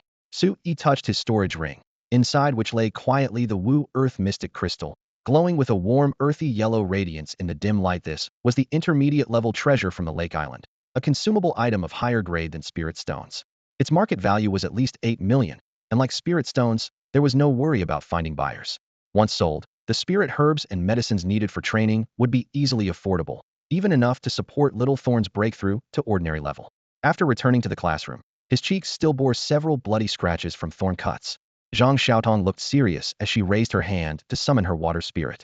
As soon as the transparent spirit appeared, the air humidity suddenly increased, with water mist swirling around his face. Although these are just minor injuries, we should still take them seriously since they're on your face. She signaled the water spirit to prepare for healing. Well, all right, thank you. Su Yi didn't refuse. Just as the water spirit raised its glowing blue water flow, urgent footsteps echoed from the corridor. Li Xinhao burst through the door, breathing heavily as he shouted, "Everyone, big news. All 100 people who entered the inheritance secret realm failed, and over 20 of them died." The classroom instantly erupted. Holy crap, they all failed.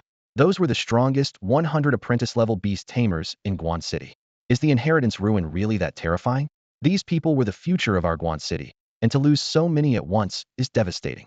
Sigh, it seems precious inheritance ruins aren't something we can handle. We can only wait for the second round of exploration, though who knows who will ultimately benefit. In the corner, someone whispered, "I don't care about others. I just want to know how Li Yuanhang is doing. I hope my Xia Yihan is safe." Xia Yihan should be fine, but I heard Li Yuanhang was seriously injured. Li Xinhao added. Li Yuanhang. Inside and outside the classroom, People gasped. Even the water spirit's flow paused slightly. Su Yi's mood also sank a few degrees. The result wasn't unexpected, yet it still made his chest feel heavy. The first group's failure meant the second round of exploration would come soon. He silently prayed it would be scheduled for at least a month and a half later, giving him enough time to prepare. Compared to the first group, the second would not only be better prepared, but could also learn from their predecessors' experiences, giving them clear advantages. While he was lost in thought, Liaozhai dropped another bombshell. There's one more piece of news. Everyone outside is saying that Inheritance Ruin was left behind by a Quasidivine-level beast tamer. A Quasidivine beast tamer? Is it real or fake?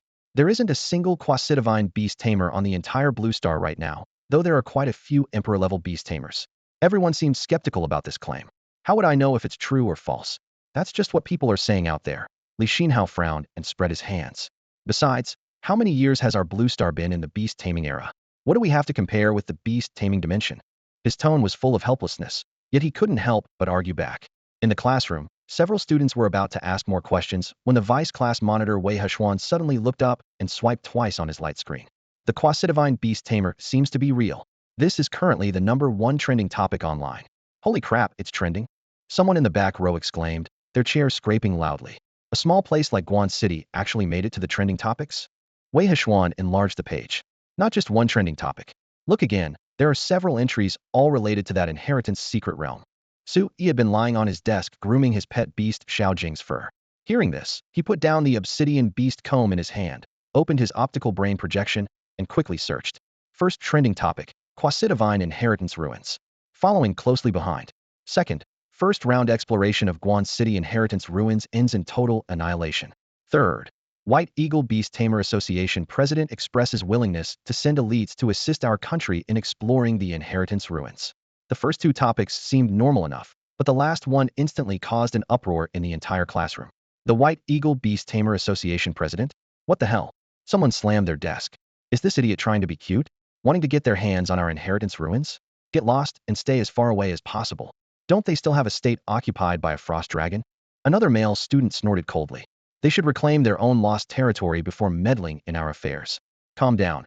A girl in the corner pushed up her glasses. This isn't the first time. A few days ago when that A-level secret realm appeared on that small island in the Eastern Ocean, would those neighboring small fries have dared to compete with us for ownership if they weren't backing them?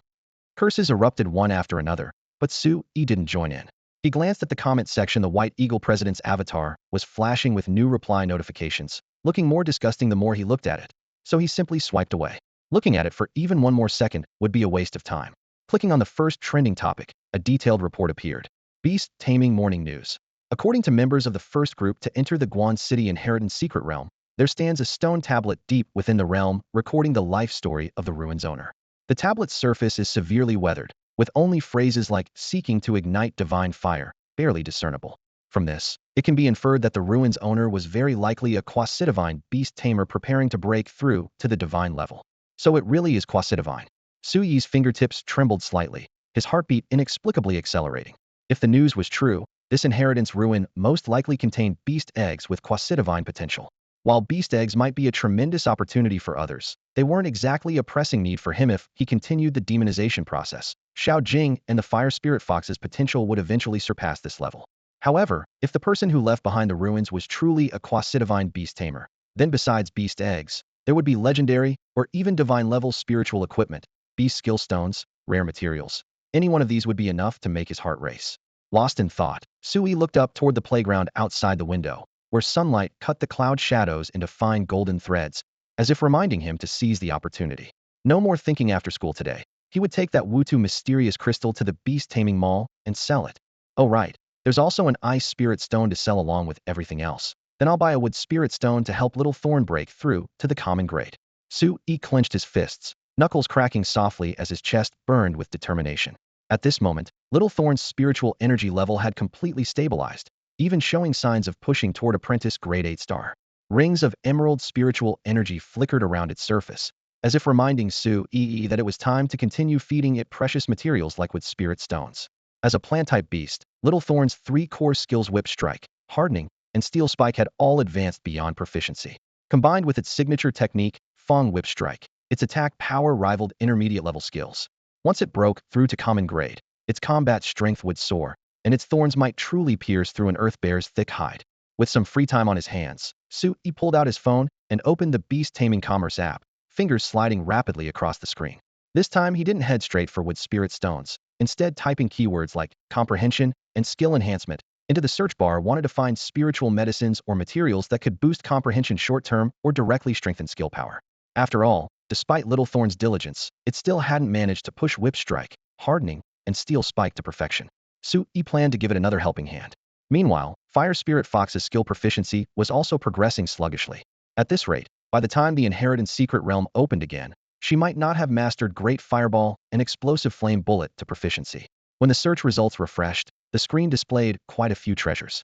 Enlightenment Pill Elementary Spiritual Medicine produced by Dragon Soar Pharmaceuticals. After consumption, both meditation training and skill practice become twice as effective, lasting 6 to 8 hours. Usable by both beast tamers and their companions. Blazing Fruit of the elementary spiritual plant Blazing Flower. Consumption slightly increases fire-type skill power, with enhanced effects when eaten during practice. Dragon Vein Mystic Wood Intermediate Spiritual Energy Material that can be grafted into plant-type beasts, significantly enhancing root and stem hardness and flexibility.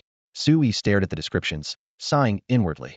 Poverty limits imagination. Who knew there were so many things that could boost beast strength? Currently, Little Thorn's hardening was already quite advanced. With a piece of Dragon Vein Mystic Wood, it might immediately break through to perfection. Unfortunately, this treasure was prohibitively expensive. Intermediate spiritual materials commanded their price, a whopping 6 million. The most expensive thing he'd bought before was the 2,100,000 Origin Spirit Stone. Fortunately, Enlightenment Pills and Blazing Fruits were more affordable, 100,000 and 50,000 respectively. But these were consumable items that would add up to enormous expenses over time. Sui calculated silently. After selling the Wutu Mystic Crystal and Ice Spirit Stone, he'd have roughly 9 million. Dragon Vein Mystic would cost 6 million, Wood Spirit Stone 1 million. Activating the Great Flame Explosion, Beast Skill Stone at least 500,000, plus stockpiling 10 sets of Enlightenment Pills and Blazing Fruits. Good grief, he'd be broke again instantly. At this thought, he couldn't help but rub his forehead. The money wasn't even in hand yet, and he'd already planned it down to the last cent.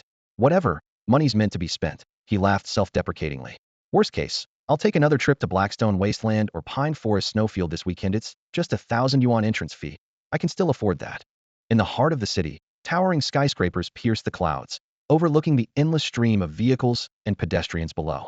Among these magnificent buildings, Jingtian Tower stands out prominently. On the 8th floor's Beast Battle Arena, a massive scorpion half the height of a human crouches on the metal surface, its jet-black carapace gleaming with cold light like a lurking tiger.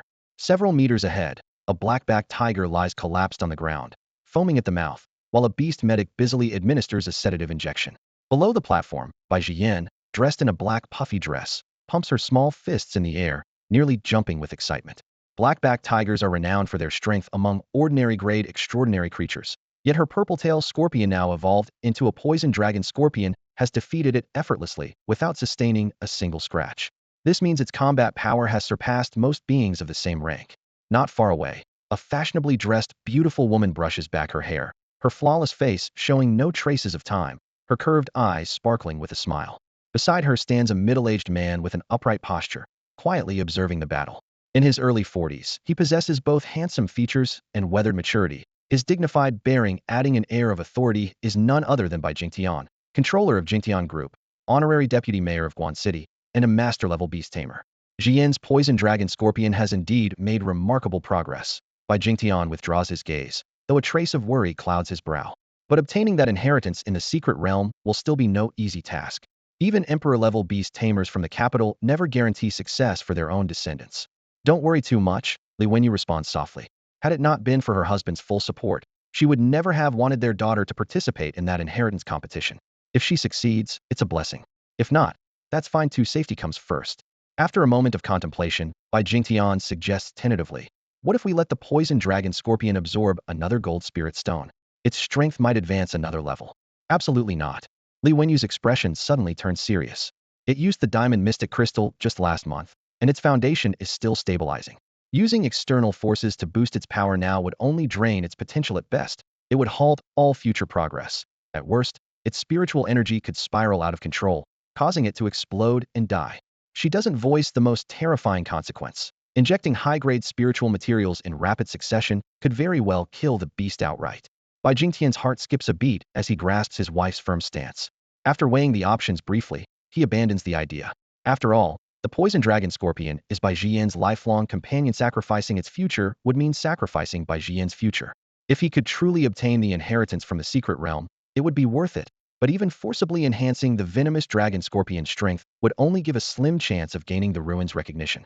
Well, he might as well continue feeding it some gold and poison-type spiritual materials, hoping to perfect skills like iron claws, steel armor, and basic venom before entering the inheritance secret realm. Upon hearing this, Li Wenyu's tense expression finally relaxed slightly. The living room was bathed in soft light, yet the air carried a hint of gravity. Suddenly, light footsteps echoed from the hallway. "Dad? Mom, what are you talking about?" Bai Jian walked in with her venomous dragon scorpion by her side. The black puffy dress made her skin appear snow white, and the spirit that had been crushed by setbacks now shone brightly again, making her seem like a sunflower standing tall in the sunlight once more. This transformation was entirely thanks to the venomous dragon scorpion at her feet. 2 months ago, when the purple-tailed scorpion completed its evolution, adding the metal attribute seemed nearly impossible, but with the catalyst of the diamond mystic crystal, it not only successfully mastered the metal element, but also comprehended the formidable steel armor. Now, with both strength and defense dramatically increased, it was no longer an ordinary pet beast. Combined with the basic venom skill she had already mastered, Bai Jian felt confident facing any common-grade fierce beast. Even the Wind Wolf King that had once made her cry was no longer a threat. "Nothing much," Bai Jingtian explained with a smile. "I'm considering having your venomous dragon scorpion absorb more spiritual materials to enhance its iron claws, steel armor, and venom." "Really? Just by one more highly toxic intermediate spiritual material, and I want Little Purple's basic venom to advance to intermediate level." She clenched her small fists, her voice barely containing her excitement. "Certainly." Bai Jingtian nodded almost without hesitation. In fact, he was also planning to purchase 1 or 2 intermediate pet beast skill stones suitable for the venomous dragon scorpion. While having more skills was always beneficial, intermediate skills consumed enormous energy for common-grade pet beasts and could only serve as trump cards. For now, 1 or 2 would suffice. "Thank you, Dad." Bai Jian's eyes curved into crescents, her mood soaring at the thought of her pet beast's upcoming transformation. But the next second, she snorted coldly to herself. "That detestable guy, I kindly invited him to team up, and he actually blocked me. Thinking I'm a burden? Humph. 30 years east of the river, 30 years west of the river. Next time we meet, I'll definitely give you a big surprise." Imagining Su Yi's jaw-dropping expression, she couldn't help but break into a delighted smile. Achoo. On the other side, Su Yi suddenly sneezed in his rental apartment covered with pet beast posters. He rubbed his nose, his gaze falling on the mottled mold stains and peeling wallpaper, his brow furrowing as he muttered to himself, "Should I consider buying a house?" His requirements weren't high, just clean, tidy, and well-lit. But this old residential area was not only dirty and chaotic, the illegal constructions in front of the building also blocked the sunlight, making it dark and damp throughout the day. Living in such a place for too long would definitely affect one's health.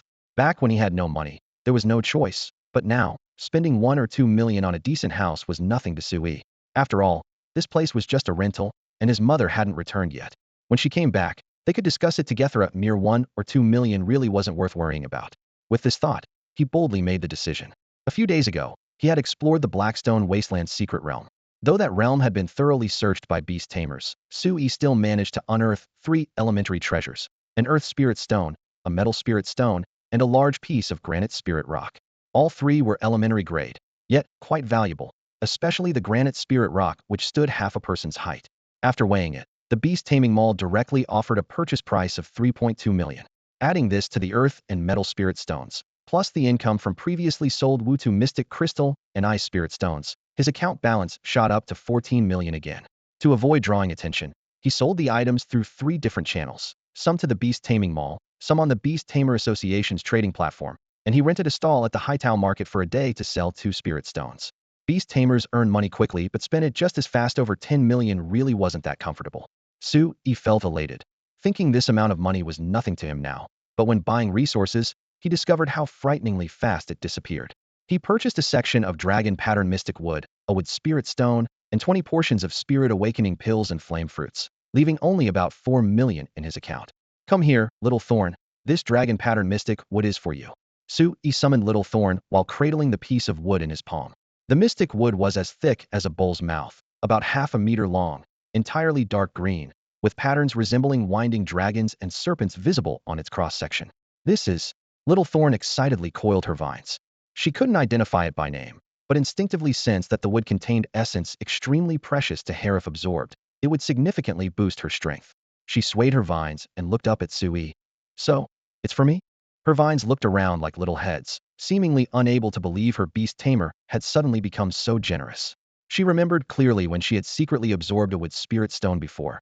This stingy beast tamer had been so heartbroken he couldn't sleep all night. Suyi's eyebrow twitched at her thoughts. Hey, even if you think I'm petty, don't directly transmit those thoughts to me, just keep them to yourself. Besides, back then I wasn't reluctant to give you the wood spirit stone, I just thought that with your low level, using grass with spirit fruits would be more cost-effective. Before he could finish, Little Thorn had retracted her thorns and coiled her vine up his leg, gently touching his cheek with her soft tip. What was that? A kiss on the cheek? Sui didn't know whether to laugh or cry, but he genuinely felt the little one's affection. Just as he was about to say something more, Little Thorn pointed with her vine toward the fire spirit fox lying nearby. The fire spirit fox taught you that? But where did you learn it from? Sui looked puzzledly at the fire spirit fox. The fire spirit fox merely blinked lazily without a word, her gaze casually drifting toward the television screen in the distance. So she learned it from TV? Wait. Sui suddenly realized. What on earth had she been watching on television while alone at home? Sui couldn't quite put his finger on it, but he always felt there was something different about his spirit beast compared to others. Perhaps it was due to the demonization process. He couldn't articulate the exact difference, but the fire spirit fox's every gesture seemed increasingly human-like rather than beast-like. With this thought, he looked down at the fox in his arms and suggested with a smile. How about I give you a name? The fire spirit fox quietly lifted its head, a glimmer of light flashing through its golden-red eyes before returning to calm composure, showing no signs of refusal. Since you're not objecting, I'd better think this through carefully. Sui rested his chin on one hand and began listing options. Sudaji, Tamamonome, Ari, Tushanhonghong. As he went through each name, the fire spirit fox simply blinked without any emotional response. You don't like any of them. Sui rubbed his nose tip and had to think more seriously. Let's settle on a surname first, Sui or Tushan. Sui sounds better to my ears. His gaze lingered on the fox's lively ear tips. Spirit fox. Lingling. He immediately shook his head, too stiff. How about Lioli? Sui Lioli. That sounds nice. With that thought, he made his decision. It's settled then. From now on, you'll be called Sui Lioli. The fire spirit fox gazed at him for a moment, then suddenly lifted its head and gently nuzzled his chest with its soft head, signaling acceptance. Meanwhile, Little Thorn had been waiting somewhat impatiently. Its vines swayed as they coiled around the piece of dragon pattern mystic wood, wrapping tightly around the material in several loops. In the next moment, sharp spikes emerged, piercing through the wood and beginning to frantically absorb its essence. Sui didn't dare interrupt, simply standing guard nearby. As energy flowed in, Little Thorn's vine color gradually shifted from emerald green to dark green, and its texture appeared more compact and resilient. The entire process was slow but continuous. 2 hours passed, and just as drowsiness was setting in, Sui suddenly saw 2 system notifications appear before his eyes. Ding! The Thorn Ghost Vine's wood quality has changed, becoming more compatible with the hardening skill. Hardening skill proficiency has increased to masterful. Ding! The Thorn Ghost Vine's wood quality has changed, becoming more compatible with the Steel Spike skill. Steel Spike skill proficiency has increased to masterful. It really improved. Although he had expected this, seeing the notifications with his own eyes still filled Sui with excitement. Beyond the skills, Little Thorn's physical constitution had also dramatically increased. Even without using hardening, its vines were significantly harder than before, and its spiritual energy level had risen from apprentice level 7 star to apprentice level 8 star. 6 million well spent. Sui thought to himself. Intermediate spiritual energy materials were already the highest grade readily available on the market. Anything higher would be rare materials costing tens of millions or even hundreds of millions. After another 10 minutes or so, Little Thorn finally drained the last bit of energy from the dragon pattern mystic wood. The released wood instantly crumbled into a pile of gray-black charcoal dust, no longer emanating any spiritual energy fluctuations. The surge of power left Little Thorn extremely excited, its vines shooting out like springs to coil around Sui's waist and arms, writhing like snakes to convey its joy and gratitude. Sui quickly stopped it, patting the vines with a laugh. Don't get too excited, yeah, there's still more good stuff. You can celebrate properly later. With that, he pulled out a crystal stone of vibrant green from his backpack, turning it between his fingers as its lustrous glow illuminated his palm. A wood spirit stone. Little Thorn immediately recognized the object and became excited once again. When was the last time it absorbed a wood spirit stone? It seemed like over 2 months ago. For Little Thorn, that felt so long ago it could barely remember the taste of wood spirit stones. The allure of wood spirit stones far exceeded that of dragon-veined mystic wood, and even though they cost only 1/6 the price of the latter, they still made its mouth water. Seeing that it was practically drooling, Su-yi stopped teasing it and placed the wood spirit stone directly onto its vines. Little Thorn showed no restraint. Its vines quickly coiled around the ore, and in an instant, emerald light flowed as energy was devoured along its branches. Nearby, Liaozhai watched quietly, and despite her usually calm eyes that were like an ancient well, a hint of undeniable envy still flickered through them. The next morning, Su-yi opened his eyes from meditation and immediately looked toward Little Thorn in the distance. The wood spirit stone had been completely absorbed, and the main vine was noticeably thicker than yesterday. Thorn Ghost Vine Spirit. Grade, Common Level 1 star. Attribute, Wood. Skills, Burrowing Mastery, Entanglement Mastery, Growth Mastery, Hardening Mastery, Steel Spikes Mastery, Whipping Proficient, Transformation Beginner. Evolvable Species, Thorn Demon Flower. Potential, Emperor Level. Common Level. Su-yi let out a long breath. Although it was only 1 star, from now on the gap between Little Thorn and other common level extraordinary creatures was merely in star rating, not grade level. Moreover, it had an entire row of skills that were almost all at mastery level. Suddenly, his gaze fixed on the skill list transformation. Little Thorn, transform and let me see. He couldn't hide his anticipation. A lowly, a young girl, a mature woman, or perhaps a queen. Through their mental connection, Little Thorn understood his thoughts but seemed hesitant. After a moment, it steeled itself and activated transformation. Crack. A pair of round eyes and a small mouth appeared on the thickest vine. After more than 10 seconds, there were no further changes. That's it. Su-yi was stunned. The eyes on the vine brightened, seemingly displeased by his disappointment, then retreated back into the surface as Little Thorn returned to its original form. This barely touched the threshold of transformation, right? Su-yi speculated silently. The physical differences between plants and humans were too great, making transformation much more difficult. To reach Liaozhai's level would probably require evolving into a thorn flower demon. Thinking this, though disappointed, he still patted the vine consolingly. Transformation doesn't improve compatibility anyway, so it's pretty useless. It doesn't matter if you're not good at idiori, already amazing. Really, the vine showed its eyes again, full of doubt. Why are you looking at me like that? I think you were cuter before. Su-yi waved his hand. Guan City No. 1 High School, school team training ground. This was part of the school's training facilities, but with more comprehensive training equipment, normally only accessible to beast-taming team members. A middle-aged man in his 40s approached them. His hair was disheveled like a bird's nest, his scraggly beard crawled messily across his chin, and his feet were clad in faded plastic flip-flops that made loud slap-slap sounds with each step. If not for the dark blue coaching jacket emblazoned with Guangxing No. 1 High School team, even the most discerning eye would struggle to connect slovenly with powerful beast tamer. Nearly every beast-taming school's team coach was the strongest instructor at their institution, and Guangxing No. 1 High was no exception. This coach Luan Xiangshan was quite well known throughout the entire city of Guangxing. His pace was unhurried, yet somehow made people inexplicably nervous. The 4 apprentices Li Yuanhang, Xia Yihan, Lei Howdy, and Jia Ru straightened their backs early and called out in unison. Hello, coach. Luan Xiangtian's gaze swept over them briefly before finally settling on Li Yuanhang. The corner of his mouth curling up. Have your injuries healed? Nothing serious anymore. Li Yuanhang instinctively touched his lower abdomen, where the hidden scar reminded him of that life-or-death moment. A flash of lingering fear crossing his eyes. I heard you got your belly sliced open by a mechanical puppet in the inheritance ruins. The fact that you survived that you got some tough luck. Luan Xiangtian patted his shoulder with moderate force, but his smile vanished as he continued. You should all know that in 2 weeks, the inheritance secret realm will open again. After your last failure, you've had over 20 days to prepare. This time when you go in there, you confident? Yes, the 4 responded without hesitation. Confident my ass. Luan Xiangtian bluntly called them out. I heard you need to pass 3 trials to obtain the complete inheritance, and you couldn't even get past the first one. How dare you claim confidence? Li Yuanhang's face flushed red as he gritted his teeth. No matter what, this time I'll give it my all. I absolutely won't fall at the first trial again.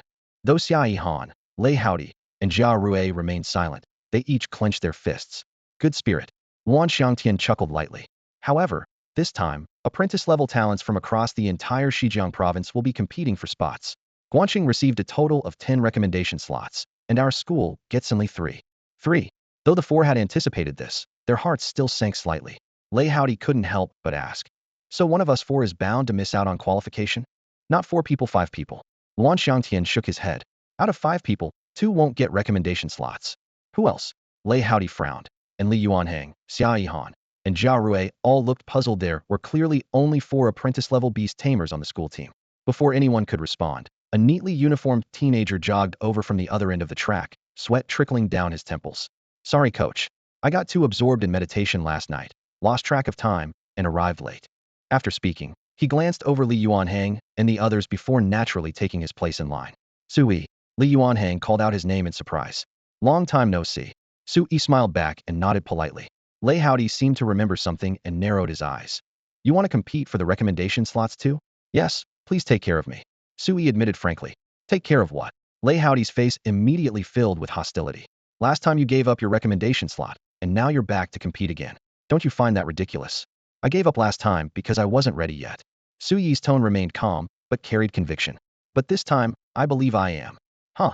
Lei Howdy was about to mock him further when Jia Rue raised his hand to interrupt. Enough. Howsy, stop wasting words. Jia Rue looked toward Luan Xiangtian. Coach, we're deciding the recommendation slots through actual combat practice, right? I'm willing to fight Su Yi in the first match. What does one more competitor matter? We'll just fight it out. There's no way we could lose, right? Jia Rue, Li Yuanhang, and the other two had known each other for a while, and having explored the inheritance secret realm together, they had naturally formed a tight-knit group. When Sui stepped beside them, the air seemed to thicken with an invisible barrier. Their gazes, tones, and even positioning all reminded him, you're an outsider. But he didn't back down. Since the school had put 3 recommendation spots on the table, he had every right to compete and wouldn't give up just because a few competitors were displeased. Are you sure you want to fight me? He turned his head toward Jia Rue, a faint smile playing at the corners of his mouth. Ever since little Thorn had advanced to ordinary rank, he'd been eager to test his real combat strength and had been looking for a sparring partner. Jia Rue paused, raised an eyebrow, and snorted coldly. What's there to be sure about? You don't think I'm afraid of you, do you? The question is whether you dare to accept the challenge. I remember your pet beast hasn't reached ordinary rank yet. Even if it learned hardening, its combat power is still limited. If you weren't insisting on competing for the spots, I really couldn't be bothered to make a move and want people saying I'm bullying the weak. Bullshit, you're only challenging me because you think my pet beast is weak. He scoffed inwardly, too lazy to call him out. He had planned to compete sooner or later anyway, so doing it earlier made no difference. Suddenly, he recalled Jia Rue's contracted beast, the rock armored turtle. That creature was famous for its incredibly thick shell, which perfectly countered the thorn vine. Under normal circumstances, vine spikes couldn't penetrate its defense at all. He instantly understood. This coincidental provocation was actually carefully calculated. Before he could think further, school team coach Luan Xiangtian rubbed his neck, his voice hoarse but interested. Fighting is fine, but don't make it a simple pet beast battle. Let's do a full combat simulation with beast masters participating too. Spiritual equipment, weapons, enhancement potions, everything's fair game. Hearing this, Jia Rue, Li Yuanhang, and the others exchanged knowing smiles. They were all second-generation beast masters with so much spiritual equipment they could afford to be picky. In contrast, Sui came from an utterly ordinary background and only achieved his current success thanks to Jingtian Corporation's sponsorship. According to their intelligence, he'd be lucky to have 1 or 2 low-tier secret treasures on him. However, Sui not only didn't object but nodded lightly. Fine. But since we're simulating real combat, directly attacking the Beastmaster is allowed too, right? Of course. Luan Xiangtian raised his hand in acknowledgement, but his tone grew serious. Just remember, stop when you've made your point. Don't cripple or kill anyone. If something goes wrong, I can't take responsibility. That's on you. Understood, coach. All 5 responded in unison, their expressions solemn. Luan Xiangtian looked around, confirmed the space was adequate, and stopped talking. There's plenty of room, so fight here. Jia Rue, Sui, are you ready? Ready. Both answered almost simultaneously, confident smiles on their faces. Rustling footsteps came from the regular training ground outside the wire fence as students who had been exercising were drawn by the atmosphere and began gathering around. Isn't that Jia Rue and Sui? What are they doing over there? Are they planning to spar? Looks like it. This should be interesting. Come on, come on. The betting's open. Place your bets on who's going to win. Around the training ground, excited students crowded together, chattering loudly as nearly all the bets poured in for one side. Jia Rue. Do we even need to guess? Of course it's Jia Rue. His rock-armored turtle already reached ordinary rank. Sure, he only beat Sui by 1 spot in the last wilderness survival exam, but he scored nearly 5,000 more points. Haha, this fight's a done deal. I heard that for that inheritance ruin, the Jia family even bought him 2 intermediate beast skill stones. His power shot up big time. Plus, rock-armored turtle completely counters thorn vine. How could he possibly lose? The chatter rose and fell in waves. Holy crap, 2 intermediate beast skill stones? Now that's money power. Poor Sui doesn't stand a chance. While everyone was talking over each other, Jia Rue raised his contract stone first. White light flashed, and a waist-high rock-armored turtle landed on the ground. Its thick shell was covered in jagged rock layers, looking like a miniature mountain that seemed utterly immovable. Gazing at his beast, Jia Rui's lips curved upward, his confidence growing stronger. But the next moment, his smile froze. Su Yi also tossed his contract stone into the air, and that strange thorn vine entered the field with the same ordinary rank spiritual energy fluctuations. Didn't they say he just used it with spirit stone recently? How did his level jump up so much again? What else could it be? He must have force-fed it more with spirit stones. That kind of approach will damage the foundation. A beast that could have potentially reached commander rank in the future might get stuck at elite rank forever because of what he's doing. Many people around shook their heads and sighed, unable to understand. After a brief moment of shock, Jia Rui also frowned secretly. For an inheritance ruin, some people were indeed willing to sacrifice their beast's future, but you, Su Yi, have no family background or connections. What's the point of pushing this hard? Even I wouldn't dare do something like that. Su Yi couldn't be bothered to explain. It's not what you think. Forget it. Are you ready? I'm about to make my move. Little Thorn gently swayed its vines at his feet, battle spirit running high. Bring it on. Jia Rui pushed aside his stray thoughts, thinking he still had to face Li Yuanhang next. No need to waste time here. Su Yi raised his hand and waved. Little Thorn, charge. Got it. The thorn vine suddenly burrowed into the ground. The soft earth gave way to its vines, leaving only tiny cracks behind. It moved toward the rock-armored turtle at a speed barely visible to the naked eye. The rock-armored turtle, relying on its defensive power, stayed firmly in place without moving an inch, seemingly prepared to counter with stillness. Seeing this, Jia Rui chuckled softly, a hint of contempt in his eyes. Burrowing underground? Fancy tricks, as if that could break through my turtle's shell. Suddenly, his expression sharpened as he sensed something wrong. Rock shield, he shouted. Bulma, a translucent rocky barrier instantly formed around him, solid as cast diamond. Immediately after, several vines shot up from beneath his feet with a whooshing sound, lashing hard against the shield. If he'd been a second later, those vines would have bound him into a bloody mess. Shocked cries erupted from the sidelines. Holy shit, he forced Jia Rui to use one of his intermediate secret treasures right from the start. Everyone was astonished, and upon reflection, Su Yi's thorn vine was indeed a master of sneak attacks. What nonsense, someone in the crowd scoffed. Once we break through to elite level and possess divine consciousness, no matter how well hidden it is, we'll detect it in advance. Before the discussions could die down, the distant rock-armored turtle had already thundered forward, charging straight at Su Yi. Unexpectedly, Jia Rui didn't command his beast to return for defense, but instead directed it to attack. Su Yi was confident that with his rock shield and another secret treasure, he could protect himself for a short time, while the rock-armored turtle would surely subdue his opponent. Watching Little Thorn's failed sneak attack, Su Yi shook his head gently. Since stealth won't work, I'll defeat him heathen. With a thought, the thorn vine quickly retreated. The vine burrowed underground, moving faster than the rock-armored turtle. Before the massive creature could reach Su Yi, for vines had already burst from the earth beneath the turtle's belly, precisely wrapping around its four stubby legs. Jia Rui lowered his rock shield with a smile. Back to beast combat? Your thorn vine is completely countered by my rock-armored turtle. Those thorns could never possibly. His words were cut short as his eyes widened. The vine's thorns had actually pierced through the rocky skin, and blood instantly soaked the turtle's legs. How is this possible? The watching students were equally shocked. The thorn vine had actually broken through the rock armor. Though the rock layer on the legs wasn't as thick as the shell, it certainly wasn't made of paper. Jia Rui gritted his teeth, knowing he could no longer hide his trump card. The next moment, the rock-armored turtle roared. An earthy light exploded across its body as an overwhelmingly brutal force erupted. Its forelegs suddenly exerted tremendous strength, actually snapping the vines. Intermediate skill, savage strength, knowledgeable students exclaimed. There had indeed been rumors that the Jia family had purchased 2 intermediate skill stones for him, and now it was confirmed. But to use such a trump card just to break free from vines left everyone puzzled. No one knew that Su Yi's thorn vine had already mastered hardening to perfection. Su Yi's expression grew serious for the first time. It seemed everyone had been busy during this period. In that case, let's see whose intermediate skill is stronger. He communicated telepathically with Little Thorn, Fong Lash. The severed vines rapidly regenerated, twisting together with other tendrils into a bundle. The surface gleamed with dark light as it swung toward the rock-armored turtle's head like a spiked club. Relying on its defense, the rock-armored turtle not only didn't retract its head into its shell, but instead used savage strength to violently swing its neck, attempting a direct confrontation. Bang! With a sharp whistle through the air, the vine whip crashed down heavily. The rock armor instantly shattered, the neck bone cracked, and blood and flesh splattered. The rock-armored turtle's vision went black, and without even a chance to groan, it crashed to the ground. The scene fell into dead silence. Everyone had expected that after savage strength activated, the rock-armored turtle would turn defeat into victory, but instead, it was the first to fall. Looking at little Thorn perched atop the rock-armored turtle, surveying the world with disdain, they couldn't recover for a long time, and the entire training ground fell into an eerie quiet. Su Yi wins. Luan Xiangtian's voice rang out, finally snapping everyone back to reality.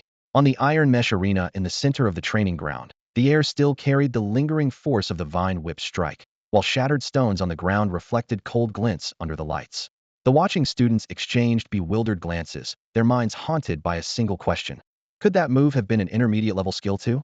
They had initially thought that little Thorn had simply twisted 9 vines together for an ordinary heavy strike. Yet the rock-shell turtle had been knocked down almost instantly in effect that couldn't possibly be explained by a normal technique. Without some hidden mechanism at work, how could it have instantly incapacitated a rock-shell turtle known for its defense? Rock-shell turtle. Jia Rue was the first to rush into the arena, dropping to one knee as he flipped over the heavy shell and quickly pulled out medicine to spray on the wounds while checking for injuries. When his fingers found a hairline crack in the neck bone, his heart clenched, though he breathed a long sigh of relief upon confirming it was only a fracture, not a complete break. The injury was still serious, but a quick trip to the beast hospital would heal it, a blessing in disguise.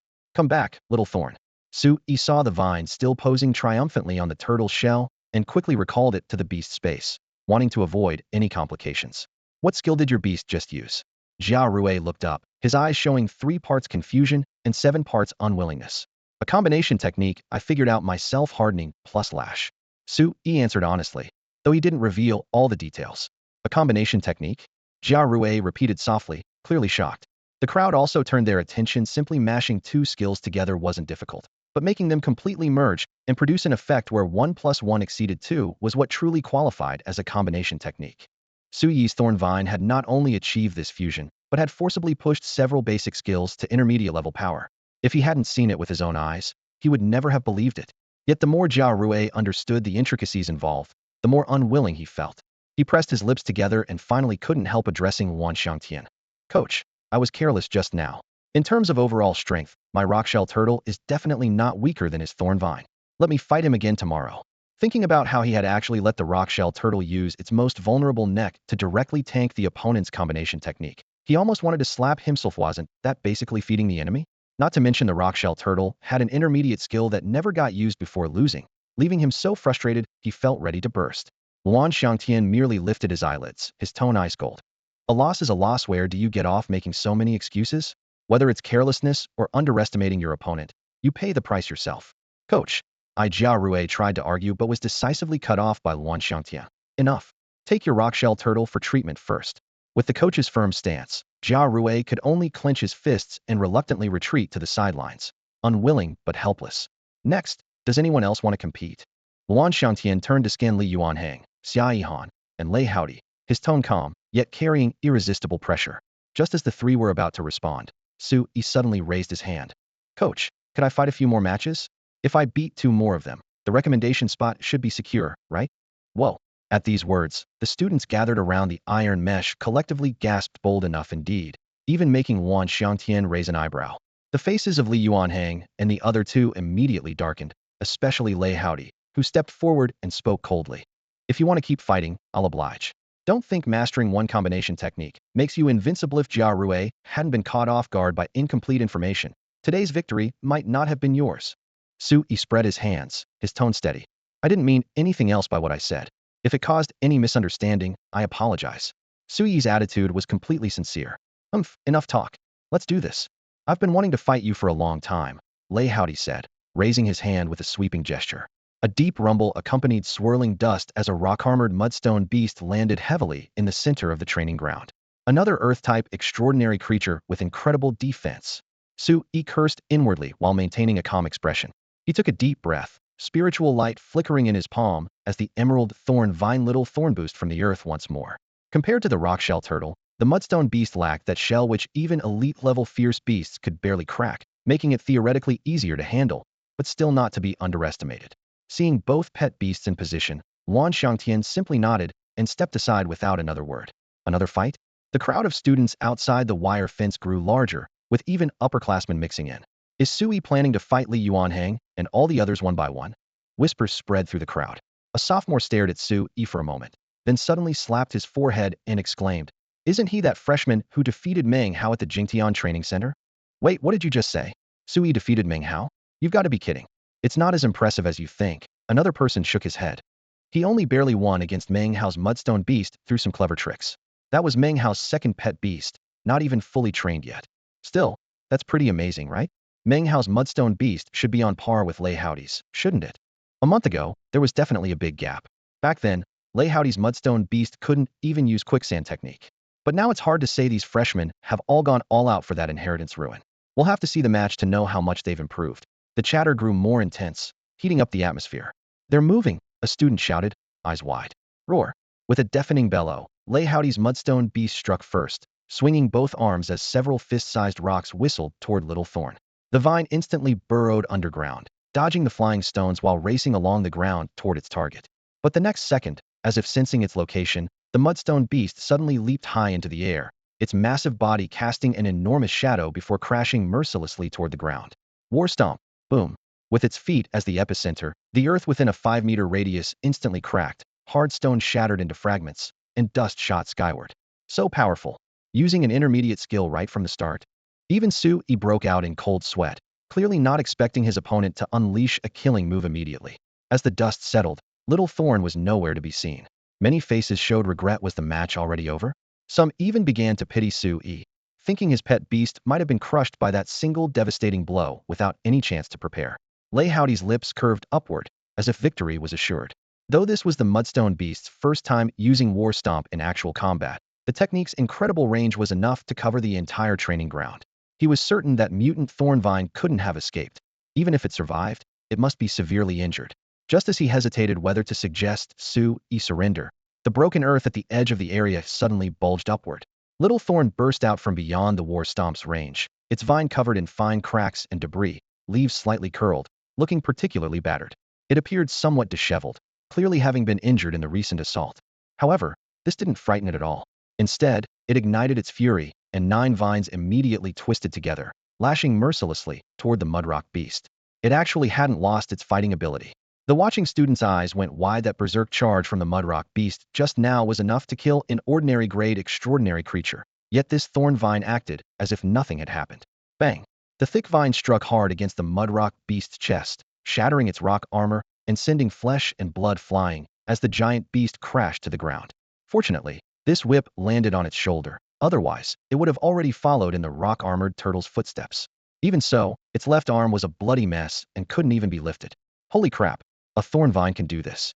The students couldn't believe it. Breaking through defenses and dealing heavy damage with just one strike was way too overpowered. Roar the mudrock beast bellowed in rage, struggling to stand up.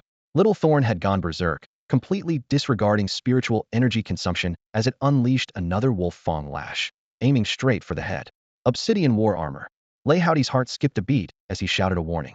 Before his words had finished, the mudrock beast roared, and black jade-like armor instantly covered its entire body, with helmet and breastplate forming seamlessly from a distance. It looked exactly like an armored giant. Another intermediate skill. The students were already numb to it. Boom. The vine whip smashed against the obsidian war armor. Though the armor didn't shatter, it sent the mudrock beast flying again. Pretty tough? Keep going. Hit its head. Sui clenched his fists, urging Little Thorn on. The obsidian war armor was just at entry level. It wouldn't last long. Little Thorn's ferocity erupted as its vines danced wildly. 1 strike, 2 strikes, 3 strikes. The mudrock beast was beaten so badly it couldn't get up, only able to take the beating passively. Cracks spread across the armor's surface, ready to collapse at any moment. This is way too intense. Everyone was stunned. Who could have imagined that a thorn vine would completely dominate a mudrock beast that had mastered 2 major intermediate skills? Off the field, Liaozhai was so anxious he wanted to rush up and use Rock Shield to block the whips for his mudrock beast. But he still held on to hope. The mudrock beast had higher spiritual energy, and intermediate skills consumed enormous amounts of energy. As long as he could drag this out, the thorn vine would exhaust itself first, and victory would ultimately be his. Sui saw through this strategy, his brow furrowing. Even being this strong, he still couldn't shake off these prodigies. Just at that moment, a system notification suddenly appeared. Ding! Thorn Demon Vine has comprehended the skill Lesser Demon Power. Lesser Demon Power entry level can convert spiritual energy into demon power, greatly enhancing strength, constitution, and speed. When skills are activated with demon power, their might explodes dramatically. Demon power? Before Sui could react, another thunderous crash erupted from the battlefield clang. Little Thorn seemed to have swallowed a strength pill as its vine whip swept horizontally, instantly shattering the obsidian war armor into pieces. The momentum didn't stop there. The mudrock beast was sent flying 20 to 30 meters, smashing a huge crater in the ground and falling unconscious on the spot. Everyone, this time, even Wan Xiangtian was completely dumbfounded. What was that final strike? How did it suddenly become so much more powerful? In the training ground, within the crater filled with flying debris, the rock beast lay motionless with all four limbs sprawled out, as if completely drained of energy. The surrounding students and instructors all held their breath, and the previously noisy arena fell into dead silence. Su Yi's thorn vine had struggled to break through the mystic rock armor earlier, so how did one whip strike bury the rock beast in the ground? Not far away, Su Yi stood frozen in place. He recalled that sudden surge of demonic power wolf Feng Lash combined with two vine-type skills erupting simultaneously, shattering the mystic rock armor with a single strike. Even he wanted to shout, "This defies logic." However, his shock lasted only a moment before he suddenly threw his fist up and loudly declared with feigned composure, "Well done, little Thorn. You finally perfected that combination technique. All that hard training we did together wasn't in vain." Standing at the edge of the crater, the thorn vine's head was topped with several broken leaves. Hearing these words, it was completely bewildered. The lash technique was clearly still at the proficiency level, and the fusion of the three skills was far from seamless. Just as it was about to protest, Su Yi had already raised his hand to recall it into the beast's space. "You've worked hard, little Thorn. Come back and rest well." The crowd around them had a sudden realization. So it was a breakthrough in the heat of battle. Immediately after, they were stunned by the next implication. His thorn vine has perfected a combination technique comparable to intermediate level skills. Didn't that vine just break through to ordinary rank recently? Its comprehension is heaven-defying. Think about the sacred thorn tree in Thorn City. It also evolved from a thorn grass all the way to king level extraordinary. Could Su Yi's vine have that same potential? There's only one sacred thorn tree discovered globally. The odds are 1 in hundreds of millions. If he really reaches that level, it would be terrifying. Discussions erupted everywhere as their evaluation of Little Thorn rose once again. At minimum, it would grow to commander level. This was the lowest expectation everyone agreed upon. "This match goes to Su Yi." Wan Xiangtian announced the result, but his gaze remained fixed on Su Yi, unable to figure out the source of that whip's power. On the other side, Liaozhai had already jumped into the crater and crouched beside the rock beast to examine its bones. After more than 10 seconds, he looked up with a grim expression. Countless bones were broken throughout the rock beast's body, with injuries far more severe than the rock armor turtle's, completely losing its ability to move. The only consolation was that although it had lost all combat capability, its life wasn't in serious danger. "Su Yi, do you want to continue?" Luanxiang stared at Su Yi for a moment before suddenly asking. Previously, he had somewhat looked down on this student, originally thinking Su Yi wouldn't get a recommendation spot, and that letting him compete was merely following protocol. However, after 2 consecutive victories, he had to admit that this young man before him was unexpectedly strong, at least on par with acknowledged top performers like Li Yuanhang and Xia Yihan. "Coach, after winning 2 matches in a row, have I already secured a recommendation spot?" Su Yi couldn't help but ask. He had originally planned to fight another match, but the intense battle had severely drained Xiao Jing, who needed time to recover. More importantly, he was eager to return and study that demonic power he had just encountered, and really couldn't muster any interest in continuing the competition. Winning just 2 matches isn't necessarily enough. Wanxiang casually ran his fingers through his disheveled hair, his tone casual yet serious. With 5 people taking turns in duels, theoretically, there could be an extreme situation where everyone ends up with 2 wins and 2 losses. You might still need to fight 1 more match. However, the probability of that is very low. Understood. Su Yi nodded and bowed. "If another match is needed, please notify me, coach." With that, he turned around decisively and walked straight out of the training ground. Luan Xiang stared at the departing figure in slight bewilderment. This kid was running away way too fast, wasn't he? Even if he didn't want to fight anymore, he should have stayed to observe his opponents. Didn't he want to figure out Li Yuanhang and Xia Yihan's capabilities at all? Meanwhile, Li Yuanhang and Xia Yihan's expressions looked somewhat grim. The two were already competitors, so logically anyone would seize the opportunity to observe their opponent. Yet Su Yi couldn't even be bothered to watch, clearly not taking them seriously.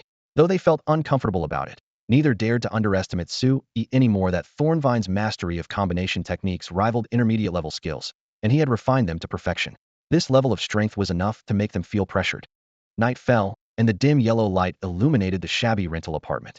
Xiao Jing lay motionless by the window, its vines silently extending beyond the window frame, accompanied by subtle spiritual energy fluctuations. Through their shared vision, Su Yi could clearly see spiritual energy being gradually refined within its body, converging into an entirely new form of energy, sinister, violent, yet solid and substantial. Without a doubt, this was demonic power. This was obviously a higher-tier form of energy. No wonder using demonic power to cast skills would dramatically increase their potency. Strictly speaking, those could no longer be called ordinary skills, but rather demonic arts. Su-yi began drafting in his mind. Demonic art, underground drilling, demonic art, entanglement, demonic art, hardening.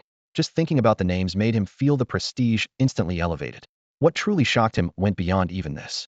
After mastering this new ability, the spiritual energy within Xiao Jing hadn't completely transformed, but coexisted with the demonic power, allowing for free switching between them.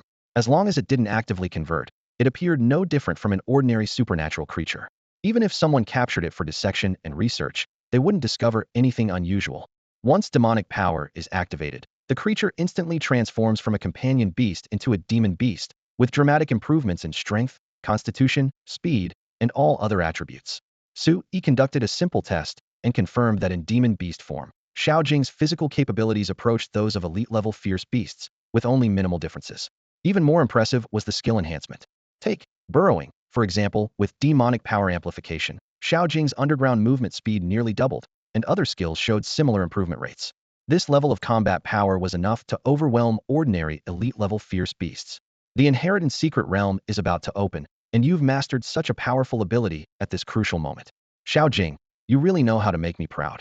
Thinking of this, Su-yi felt a surge of excitement. If he couldn't claim the inheritance treasure from the secret realm this time, he'd feel like he was wasting this incredible opportunity.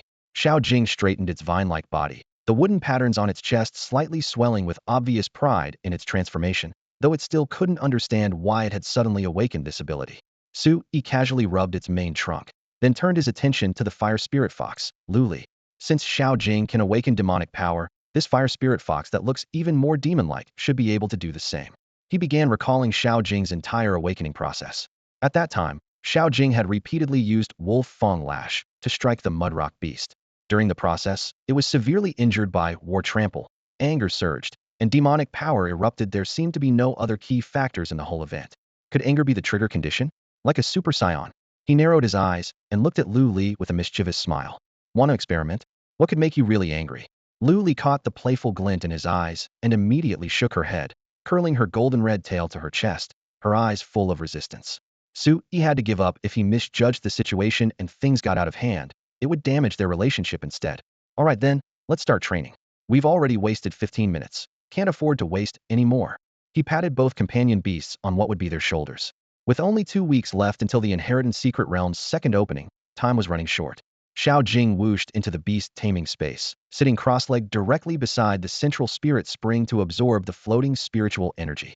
With the space's enhancement, its cultivation speed was significantly faster than in the outside world. This was one of the few benefits for extraordinary creatures after contracting with a beast tamer. Unfortunately, Su-yi's spiritual energy level hadn't yet broken through ordinary grade, so he couldn't provide higher amplification rates. Lu Li also closed her eyes, her ear tips trembling slightly as she entered meditation. Perhaps stimulated by Xiao Jing's progress, she had been training particularly diligently recently. The nighttime breathing exercises were just an appetizer. Early Saturday morning, Su-yi shouldered his tactical pack and headed to the suburban outskirts with his 2 companion beasts, selecting a low-risk forest area rarely visited by people. The branches and leaves provided moderate coverage, and the ground offered a good mix of soft and firm terrain perfect for practicing various skills. Before formal training began, he took a crystalline spirit awakening pill from his pack and handed it to Xiao Jing. In the past, Xiao Jing could only wrap the pill with its vines and slowly absorb it through its thorns. Now it could form a small mouth at the tip of its vines and easily swallow it in one gulp, which was much more convenient. After taking the enlightenment pill, practicing skills becomes twice as effective, extremely useful. For Su-yi, this wasn't his first time giving medicine to his beast companions. The 20 portions of enlightenment pills and flame fruits he purchased earlier were nearly depleted. In comparison, Xiao Jing was economical, requiring only 1 enlightenment pill per training session. Liaozhai, however, was a money-devouring beast. Consuming 1 enlightenment pill plus 2 flame fruits, the sound alone was like burning cash. Let's begin. Once preparations were complete, the trio immediately threw themselves into intensive training. Perhaps eager to show off its newly mastered technique, Xiao Jing activated its demonic power and transformed into a silver-backed demon wolf. Its limbs bulged with muscle, fangs gleaming coldly. It unleashed Wolf Fang Lash, its thick tail becoming a deadly whip that swept horizontally. Nearby trees had their bark exploded, debris scattered, and thunderous crashes echoed continuously. Liaozhai wasn't to be outdone. raising its paw to cast fireball, an explosive flame projectile. Blazing fireballs struck the ground one after another, churning scorched earth and creating craters half a meter deep. The air filled with the scent of burned wood chips and rock dust. However, the truly terrifying technique was Great Flame Explosion. Earlier, Su-yi had made a special trip to the Beast Tamer Association to activate the intermediate skill stone containing Great Flame Explosion. After a flash of light, Liaozhai mastered the technique. Even at beginner level, Great Flame Explosion could turn trees and boulders within 5 meters into charcoal.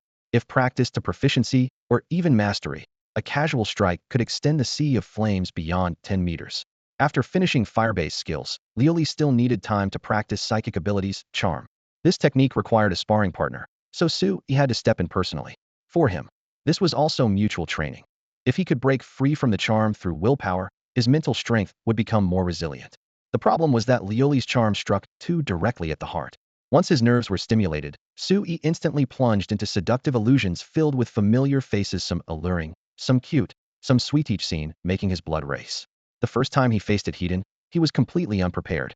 Even though beast tamers typically possessed strong mental fortitude, he was firmly bound and couldn't break free. Only when Liaozhai noticed something was wrong and voluntarily stopped did he recover. After this setback, he recalled an old story about a beast tamer who contracted a psychic-type companion and used charm to open a shop selling beautiful dreams, earning a fortune daily. He'd once thought it absurd, but now understood the trick. This technique could literally be deadly. Unwilling to repeatedly embarrass himself before his own beast companion, Su-yi tried again and again. After several failures, he resorted to biting his tongue hard, using pain as an anchor to finally break free from the illusion for the first time.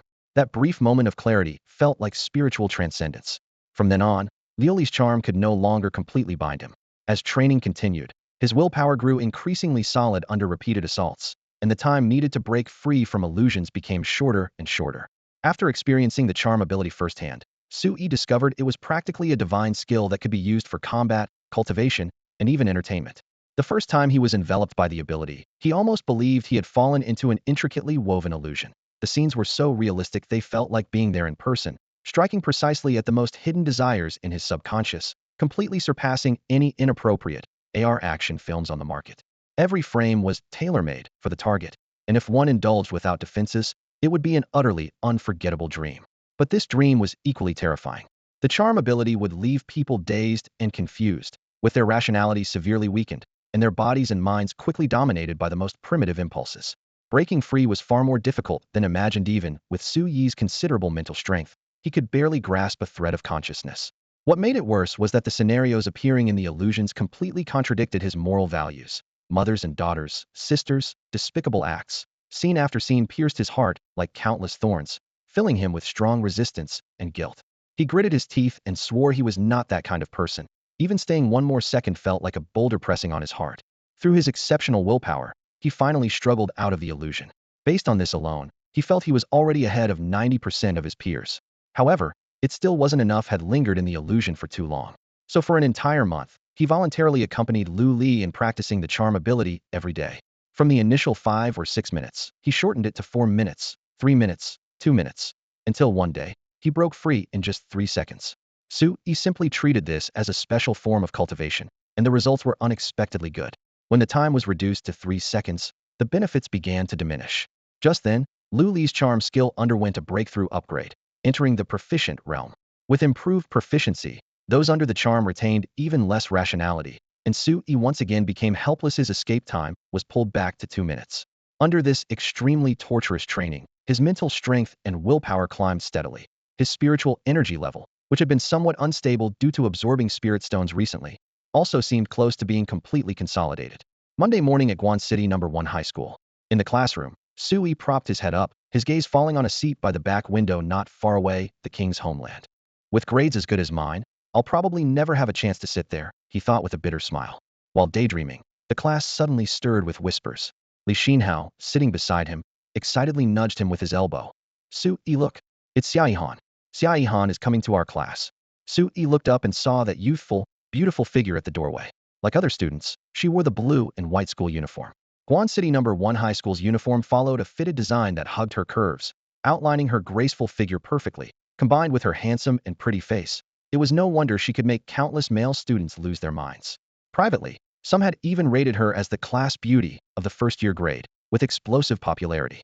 But Su Yi wasn't particularly moved by this class beauty he had only seen a few times. In comparison, the shy and bashful Zhang Xiaodong actually stirred his heart a bit more. When he looked towards Xia Yihan, she happened to be looking at him too, and their gazes collided instantly. After a brief moment of eye contact, the girl was the first to move, her steps light, yet composed as she walked directly through the rows of desks to his seat. Su Yi, could you step outside for a moment? She stopped in front of him, her tone polite and restrained. Sure. Su Yi closed his textbook, stood up, and followed her out of the classroom. He rarely had any interaction with Xia Yihan normally, so her sudden approach could only mean one thing: it was almost certainly related to the inheritance ruins. Indeed, their classmates showed no surprise. Everyone already knew that Su Yi had joined the school's beast-taming team and become Xia Yihan's teammate in name. Seeing the two leave together, someone muttered enviously under their breath. Sigh. If only I could join the beast-taming team too. The hallway was softly lit, empty except for the sound of their footsteps. Xia Yihan stopped by a window, turned around, and offered a faint smile. Congratulations. The coach asked me to inform you that you've successfully secured the school's recommendation spot. Su Yi was momentarily stunned, then quickly asked, so Jia Rue and Lei Howdy have been eliminated for sure? Yes. Xia Yihan nodded. They lost after just one match against Li Yuanhang and me. But don't worry about them with their family backgrounds. They'll find other ways to get spots. After speaking, she extended her hand. Let me properly introduce myself. I'm Xia Yihan. Su Yi paused, confused. Haven't we met before? Despite his puzzlement, he still shook her hand. Hello, I'm Su Yi. As their hands separated, Xia Yihan continued. Since we're schoolmates and will be entering the inheritance secret realm together, I can brief you on what to expect inside if you'd like. Thank you, but I don't plan to team up with anyone once we're in the secret realm. Su Yi didn't hesitate long before politely declining. You want to go solo? Xia Yihan raised an eyebrow slightly. Su Yi nodded, his tone sincere. That's right. Sorry. It seems you're quite confident in your abilities. Xia Yihan showed no displeasure and smiled again instead. Actually, even forming teams doesn't offer much advantage. The inheritance ruins may seem small from the outside, but there's more than meets the eye. Each person who enters gets transported to a separate space for individual trials. Whether you pass or not depends entirely on yourself. Su Yi listened thoughtfully. I see. I remember previous inheritance ruins had similar restrictions. After all, the predecessors wanted to select disciples. They couldn't allow people to succeed through sheer numbers. Exactly. Xia Yihan nodded lightly. However, what's different this time is that, whether intentionally or not, this particular ruin has deliberately left one loophole. If a man and woman hold hands and enter together, they'll be transported to the same space, and the trial content inside won't change at all. At this point, Xia Yihan lifted her chin, a confident smile curving at the corners of her mouth. This rule was clearly an advantage for her. Female beast tamers who could take the combat route were already pitifully rare. Just looking at Guanxing No. 1 High School, among the 3 recommendation slots, she was the only girl. By that calculation, among the 100 people entering the secret realm this time, there would be at most 30 girls. With female beast tamers being so scarce, it meant they could practically pick any male companion they wanted, hold hands, and enter the same trial space together. With 2 people working together, the difficulty would immediately be cut and half the advantage was obvious. You can do that? This is clearly tailor-made for couples. Are even ancient inheritance sites discriminating against single people now? Su Yi listened in stunned amazement. Xia Yihan was amused by his complaint, her eyes curving into crescents as she laughed. Who knows? Maybe the answer is hidden in the inheritance treasure. The girl's smile was radiant like a blooming flower, making Su Yi's heart flutter momentarily, but he quickly regained his composure and probed tentatively. This intelligence is very important. Why are you telling me voluntarily? Could it be you want to invite me to tackle the trials with you? What are you thinking? Xia Yihan restrained her smile. I just want to be friends with you. As for the first trial, I've already agreed to team up with Li Yuanhang. Only then did Su Yi breathe a sigh of relief finally. He wouldn't have to be the rejection king again. Xia Yihan raised an eyebrow. What does that reaction mean? Are you really unwilling to team up with me? Of course not. Su Yi quickly explained. I should be happy for you instead. Li Yuanhang is so strong. Teaming up with him, you're probably 80% guaranteed to pass the first trial. I hope so. Xia Yihan sighed softly, then added. Actually, I'm not completely confident. You don't know what the first trial is yet, do you? It tests raw strength. You have to defeat mechanical puppets. She lowered her voice and spilled all the details from her previous experience. 1. The mechanical puppets only had combat power equivalent to ordinary grade supernatural creatures, but they were incredibly tough and extremely difficult to dismantle. 2. After smashing the first one, 2 more would spawn. Defeat those 2, and 4 more would pop up. 3. She and Jia Rue could only hold out until the 3rd wave before they had to retreat from the trial space. Mechanical puppets. Su Yi silently noted this while curiously asking, why didn't you enter the trial with Liaozhai that time, but with Jia Rui instead? Xia Yihan explained, nobody knew the detailed rules back then. The four of us held hands and went in together to see if we could be assigned to the same space. It just happened that Jia Rui was the one holding my hand. I understand. Thanks for sharing. Sui expressed his gratitude earnestly. Don't mention it. See you in the secret realm. Xia Yihan waved her hand and turned to leave. The setting sun cast long shadows across the playground, and the girl's retreating figure was crisp and light. Sui watched that silhouette, his lips unconsciously curving upward. He remembered Song Guofeng once saying he should make more friends and expand his network. And now it seemed that as long as he displayed sufficient strength, friends would come looking for him on their own. Lioli fireball. A blazing flame roared forth, streaking directly toward the large tree ahead that would take several people to wrap their arms around. Immediately after, Su Yi's voice rang out again. Excellent. Once more explosive flame missile. In the woods outside the city, flashes of fire erupted one after another. Lioli unleashed over a dozen fireballs in rapid succession, each one striking the tree trunk with perfect accuracy as charred marks spread quickly across the bark. Su Yi gazed at the scene with satisfaction and nodded approvingly. A month and a half of grueling training had completely depleted his 20 spirit awakening pills and flame fritza, full 3 million yuan investment that had resulted in a dramatic leap in his two beast companions' abilities, making every penny worthwhile. Now, Xiao Jing had mastered all skills except transformation and demonic power to perfection. Even the combination technique, Fong Whiplash, had been practiced to near flawlessness, almost certainly reaching the same level of mastery. If he were to face Lei Howdy's mud rock beast again, this single technique alone would be enough to secure victory without even needing to tap into demonic power. Liuli's progress was equally remarkable. Claw Strike, Ignite, and Small Fireball had long since been refined to perfection, while Big Fireball, Explosive Flame Missile, and Charm had all advanced to proficient level. The only slight disappointment was the intermediate skill Great Flame Explosion, which had only progressed from beginner to skilled proficiency. For ordinary grade supernatural creatures, intermediate skills were indeed quite challenging. Even so, Liuli remained formidable without using Charm. She was already capable of overwhelming Li Yuanhong's beast companion. With Charm deployed, that terrifying heart control effect could instantly render enemies defenseless, and combined with the fire element's high burst damage, a single devastating blow was guaranteed. Psychic-type beast companions were truly divine. Sui pulled himself from his thoughts and checked the time on his phone. All right, it's about time. Let's head out. With that, he led his two beast companions in a swift march toward the school. Today marked the second opening of the Inheritance Secret Realm, Northern Suburban Forest. Compared to 3 months ago, the area outside the Secret Realm entrance had been completely transformed. A sprawling plaza had been constructed, connected by smooth asphalt roads leading directly to the main thoroughfare, replacing the former potholes and rough terrain. The place now buzzed with activity as numerous influential figures from Xizjiang province gathered, their conversations creating a constant hum of social pleasantries. Had Sui been present, he would have immediately spotted Li Wenyu among the crowd she had accompanied by Jingtian on this trip. Today, Bai Jian would also enter the Inheritance Secret Realm, making this occasion of tremendous significance to them. Additionally, several of the most prominent figures from Guan City had made their appearance. City Lord Luo Yanfeng, Beast Tamer Association, Guan City Branch President Kong Qianmao, and others were all in attendance. An inheritance site left behind by a quasi-divine level beast tamer naturally commanded their complete attention. If the secret realm didn't restrict entry to apprentice-level beast tamers only, these influential leaders would likely have ventured inside personally to seek treasures. President Bai, I hear your daughter will also be entering the secret realm this time, and she's the youngest among all participants, someone said with a smile while chatting with Bai Jingtian. To possess such abilities at such a young age, destined to become a rising star in the beast-taming world. A portly middle-aged man approached Bai Jingtian and greeted him warmly. You're too kind, Mr. Lei. Bai Jingtian smiled and nodded. The portly man waved his hands repeatedly. My daughter is just being headstrong, insisting on going in for training. I couldn't talk her out of it, so I agreed to let her gain some experience. How could she deserve such praise from you, Mr. Lei? On the other hand, your son has already explored the secret realm once before, so he must be more confident this time. If anyone can obtain the inheritance, he's definitely among the most promising candidates. Bai Jingtian politely returned the compliment. Not at all. My boy is just making up the numbers. The portly man shook his head with a bitter smile. Don't even mention it, me son is hopeless. He was always third in his grade, and I thought he had the recommendation spot from #1 high school locked up.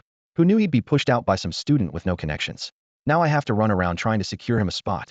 I heard that student has some connection to your Jingtian group. Oh, is that so? Bai Jingtian raised an eyebrow.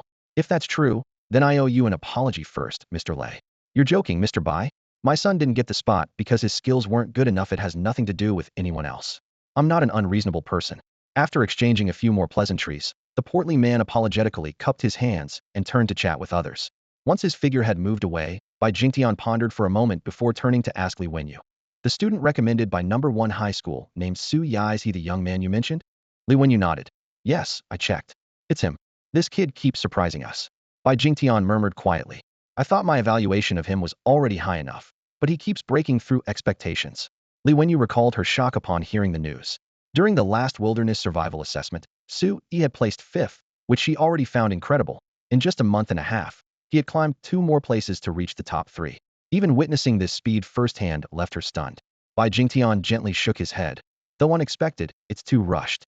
I suspect his beast companion's rapid growth in such a short time was achieved by force-feeding it large amounts of spirit stones or mystic crystals.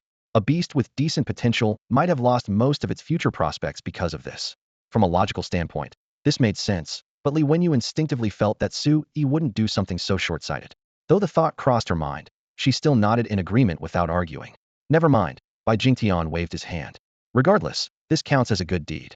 Once they're in the secret realm, he'll look out for Jiyan to some extent. Moments later, all 100 apprentice-level beast tamers participating in the exploration had assembled, forming neat rows outside the secret realm entrance while waiting for guards to verify their identities one by one. During the wait, Sui looked around and noticed that most of the participants were locals from Guan City. Glancing up, he spotted several familiar faces. His schoolmates Li Yuanhang, Xia Yihan, Lei Howdy, Jia Rui, and that girl by Jiyan. Li Yuanhang and Xia Yihan proactively nodded in greeting, while Lei Howdy and Jia Rui seemed to still hold grudges from their previous competition, treating him like air throughout. Most dramatic was by Zion. Ever since spotting him, the little girl had been deliberately looking at him sideways with a face full of, I'm very displeased expression. Su Yi chuckled to himself. Wasn't it just adding her to his blacklist? It had been over 2 months. Was she really still holding such a grudge? He had no idea that Bai Jiyan was already determined in her heart once they entered the secret realm, she would definitely show her true strength and thoroughly shock this guy. She wanted to prove with her abilities that the current Bai Jiyan was no longer the same Bai Jiyan as before.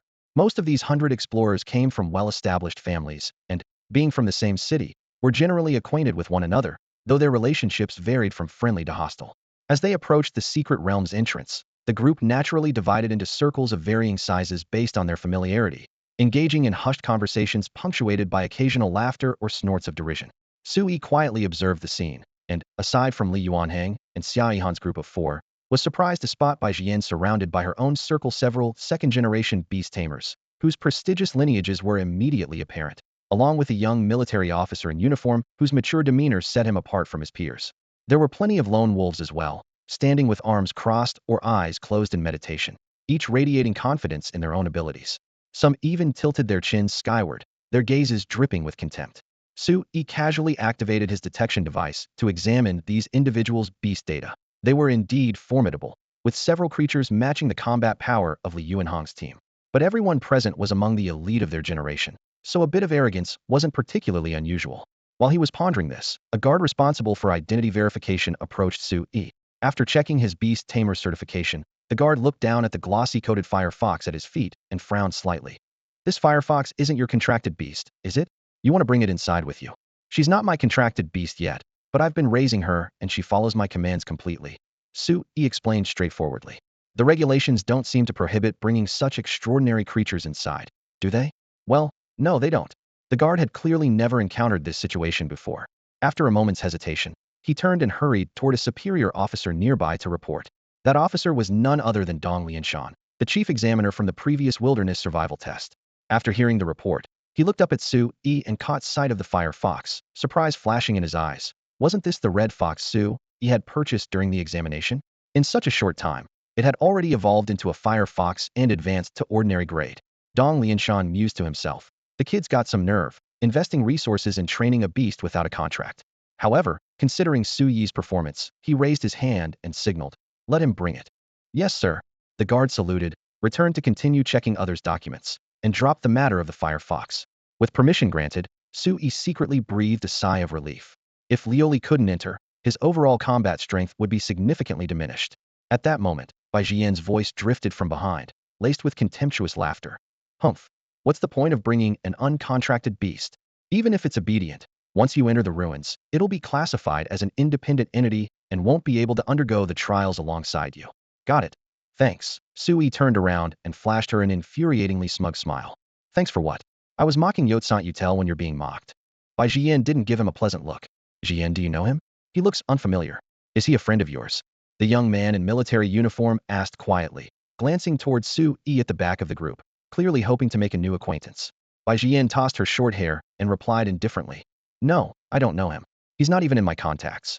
The young man was momentarily stunned and could only nod politely at Sui before abandoning his intention to strike up a conversation.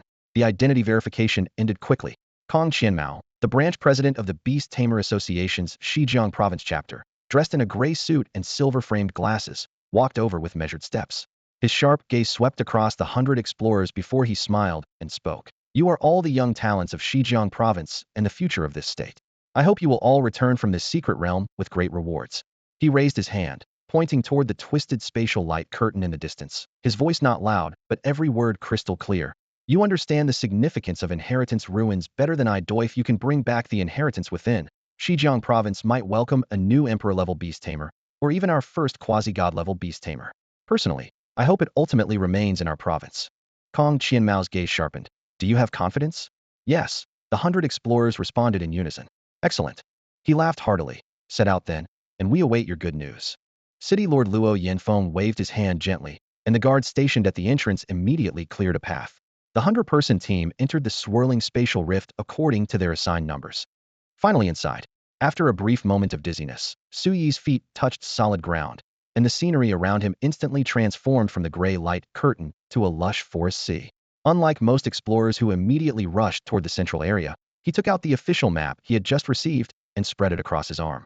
Compared to the rough sketch Li Wenyu had previously provided, this map covered nearly 80% of the secret realm's territory. It not only marked the coordinates of the central ruins, but also clearly showed terrain elevation and vegetation density. As for the areas that remained blank, they were located north of the central ruins. After the central ruins were discovered, everyone's attention had been completely drawn away, and no one had ventured further north. Come out, little Thorn. Let's go see these inheritance ruins for ourselves. With a flash of the contract seal, an emerald green thorned spirit snake coiled around Su Yi's arm, its scales reflecting a faint cold light. He put away the map and stepped forward to follow the large group that was already advancing northward in great numbers. Looking at the dozens of figures ahead, Su Yi suddenly realized why bother forming a team? He could just follow behind them. With the same destination and identical route, if they encountered fierce beasts, the frontline explorers would charge ahead while he could conserve his energy. Compared to his first solo venture into a secret realm, this journey felt almost like sightseeing. The explorers at the front didn't deliberately try to shake off those behind either, since moving as a group benefited everyone. If they encountered troublesome exotic beasts, a 100-person assault would be far more reliable than scattered responses. A 100-person group was truly the way to go. Of course, some individuals confident in their strength had broken away from the team, rushing ahead toward the inheritance ruins. One edgy teenager even coolly dropped a line. Fierce beasts always walk alone. Only sheep and cattle move in herds. The atmosphere instantly fell silent. If not for the drones circling overhead broadcasting live, someone would have immediately stepped forward to teach him the price of being a lone fierce beast. The team continued along the predetermined route, with the once famous wild wolf forest ahead. Su Yi paused in his steps, unable to resist turning toward a side path to see if the Wind Wolf King that once dominated this territory was still around.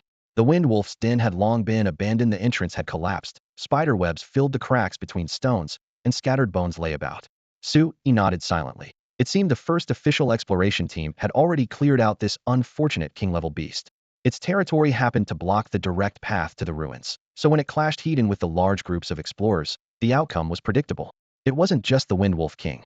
When the secret realm last opened, explorers had forcibly carved out a safe highway along this passage, nearly wiping out all the powerful beasts that had occupied both sides of the road. Now, over a month later, though occasional beasts wandered back, they were nowhere near enough to stop the main force. Didn't they say this secret realm was crawling with elite-level beasts? How come we haven't even seen a decent prey? Someone in the group whispered. The beast tamers from Guan City were obviously exaggerating. A companion chimed in. Made me think it would be dangerous. When it comes down to it, inheritance ruins are just like that, nothing more than mechanical puppets comparable to ordinary-level beasts.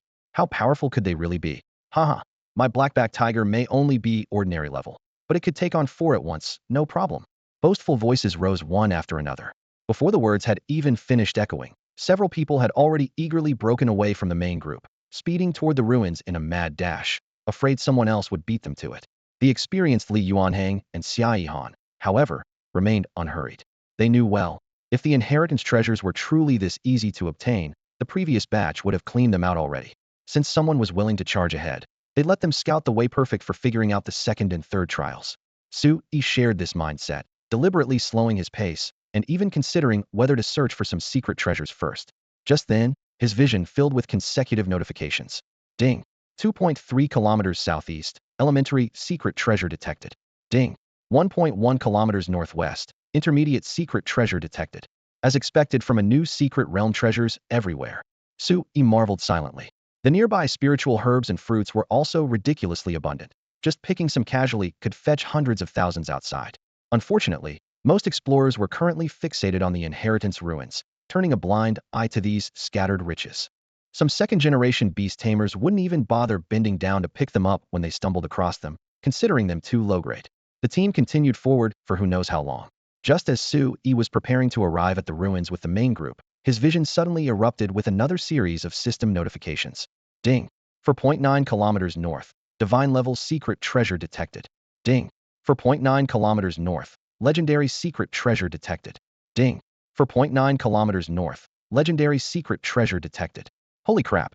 Divine-level secret treasure. Legendary secret treasures. This was like hitting the mother lode. Su Yi deliberately counted them and found that besides one terrifyingly powerful divine tier treasure, there were actually 5 legendary tier treasures. According to the compiled data from various countries, treasures are classified into 6 tiers: basic, intermediate, advanced, epic, legendary, and divine. Whenever an advanced treasure appears on the market, it's enough to drive countless beast tamers into a bidding frenzy, which shows just how rare legendary and divine treasures truly are. Divine tier treasures especially can even tempt emperor-level beast tamers without a doubt. These must be the inherited treasures passed down from that ancient ruin. He stood there stunned for quite a while before snapping back to reality, unable to help but exclaim. This truly is the legacy of a quasi-divine beast tamer. No wonder it's caused such a nationwide sensation. Although he didn't yet know the specific types of those treasures, whether they were spiritual materials, beast skill stones, or something else entirely, anything bearing the labels legendary or divine would be enough to make everyone flock to them. In comparison, he least hoped to draw spiritual equipment. That stuff was meant for the beast tamer themselves. But at his current stage, he had virtually no combat ability, so even if he held a divine artifact in his hands, the improvement to his overall strength would still be limited. Forget it. I'll worry about these things once I actually get the treasures. Su Yi smiled and shook his head, pushing aside these distracting thoughts.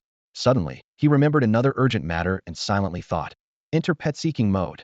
Ding. Pet-seeking mode activated. All treasure-related notifications instantly disappeared, and the system window refreshed to display new beast information. Ding. 4.9 kilometers north, quasi-divine potential beast egg discovered. Ding. 4.9 kilometers north, quasi-divine potential beast cub discovered. There really are 2 quasi-divine potential beasts. Su Yi gasped. Though he claimed not to care, seeing the notification still filled him with surprise. Contracting either one would be equivalent to obtaining an entry ticket to becoming a quasi-divine beast tamer. The value was self-evident. What species could they be? He couldn't help but speculate. Dragons, phoenixes, behemoths. Every legendary name flashed through his mind. But it was merely curiosity. His desire to possess them wasn't as strong as he'd imagined, since the 2 beasts he already had were equally extraordinary. Liaozhai, though currently appearing to be an ordinary fire spirit fox, would become a 3-tailed spirit fox after just one more transformation. If she continued evolving, reaching the 9-tailed realm was certainly not beyond hope. 9 tails. Her racial talents would definitely not be inferior to behemoths and the like. Little Jing's current performance was slightly lacking, but Su Yi believed that as her transformation count increased, she would bring surprises too. Perhaps one day she'd evolve into a Thorn Queen or something similar. After all, Xiao Jing's potential was evident, and even at his worst, he wouldn't be too far behind. After walking for nearly another hour, Su Yi's group finally reached the legendary inheritance ruins. The palace before them was magnificent and mysterious, with upturned eaves and pointed arches, like a hybrid of Chinese and Western architecture. Outside the palace gates stood a broken stone tablet, its inscriptions blurred by years of erosion. Even if intact, they wouldn't have been able to decipher the otherworldly script. More eye-catching than the stone tablet was the palace's main entrance. A deep curtain of light hung in the doorway, with ethereal radiance swirling like a miniature spatial tunnel. Above the light curtain hung a blank plaque with 3 fist-sized transparent gems embedded in its center. At this moment, the leftmost gem was already glowing with a pale green color, like tree leaves. The group stopped, and Sui looked up carefully. The three gems seemed to correspond to the trial's progress, with their color intensity indicating the specific stage of whoever was furthest ahead. Just as he was pondering this, Xia Yihan's voice came from behind him. How do you judge it? Sui turned around to humbly ask for guidance. Xia Yihan's expression was grave. The deeper the gem's brightness, the further the progress. This current color indicates that the fastest person has already defeated 2 waves of mechanical puppets and is now battling 4 puppets. This is where we failed last time. Before she finished speaking, an explorer suddenly exclaimed, "Look, the color's getting deeper." Everyone looked up to see the gem instantly change from leaf green to dark green. Liaozhai, with his burly frame, immediately burst out with a curse. The third wave has 4 puppets. And finishing that still doesn't complete the first trial? Does that mean there's a 4th wave? Are 8 puppets going to pop out at once? How could an apprentice-level beast tamer handle that? His anxiety represented many people's feelings. Jia Rue and several other explorers who understood the color meanings also cursed under their breath. The mechanical puppet strength was close to that of height-tier beasts like jungle wolf kings. Facing 8 simultaneously would be suicide. Before the complaints ended, the gem suddenly faded back to leaf green. A young man stumbled out of the light curtain, clutching a blood-covered black-backed tiger in his arms, his steps unsteady but stubbornly holding on. Clearly, he was the participant who had just triggered the 4th wave. Hey, it's that guy. Several explorers recognized him, the same teenager who had earlier declared fierce beasts walk alone, cattle and sheep travel in herds. Though their impression of him was mediocre, someone still approached to inquire. Brother, did you really beat the 3rd wave? Impressive. What's the 4th wave like? More puppets. The teenager kept a cold expression, only focusing on medicating his pet beast without uttering a single word. None of your business. Having their enthusiasm met with such coldness, several people looked displeased but could do nothing except swallow their anger. Seeing this, Sui knew that waiting longer wouldn't yield any useful information. He cheerfully withdrew his gaze and waved to Lu Li. Come on, let's go in and give it a try. Before Sui reached the central ruins, many people had already entered, though none had passed the trials yet. As an unremarkable member among the explorers, he wouldn't normally attract attention, but when he walked toward the ruins entrance leading 2 pet beasts, whispers and gasps immediately erupted around him. Weren't apprentice-level beast tamers only able to contract 1 pet beast at most? Could it be that one of them wasn't his contracted beast? Even his acquaintances Bai Jian and Xia Yihan couldn't figure out his intentions. Bai Jian stamped her foot and muttered under her breath. I already warned him that the fire fox would be judged as an independent entity, yet he insists on bringing it inside? Humph, treating my words like they're nothing. I should have kept my mouth shut. Sui noticed the curious gazes around him, but offered no explanation. He simply picked up the fire fox with its crimson coat and fluffy tail. Liuli and whispered gently, if we get teleported to different spaces, don't hesitate. Exit immediately and wait for me outside the ruins. Xia Yihan had previously theorized that only men and women holding hands could ensure entry into the same space. But no one had verified whether holding an uncontracted supernatural creature would work.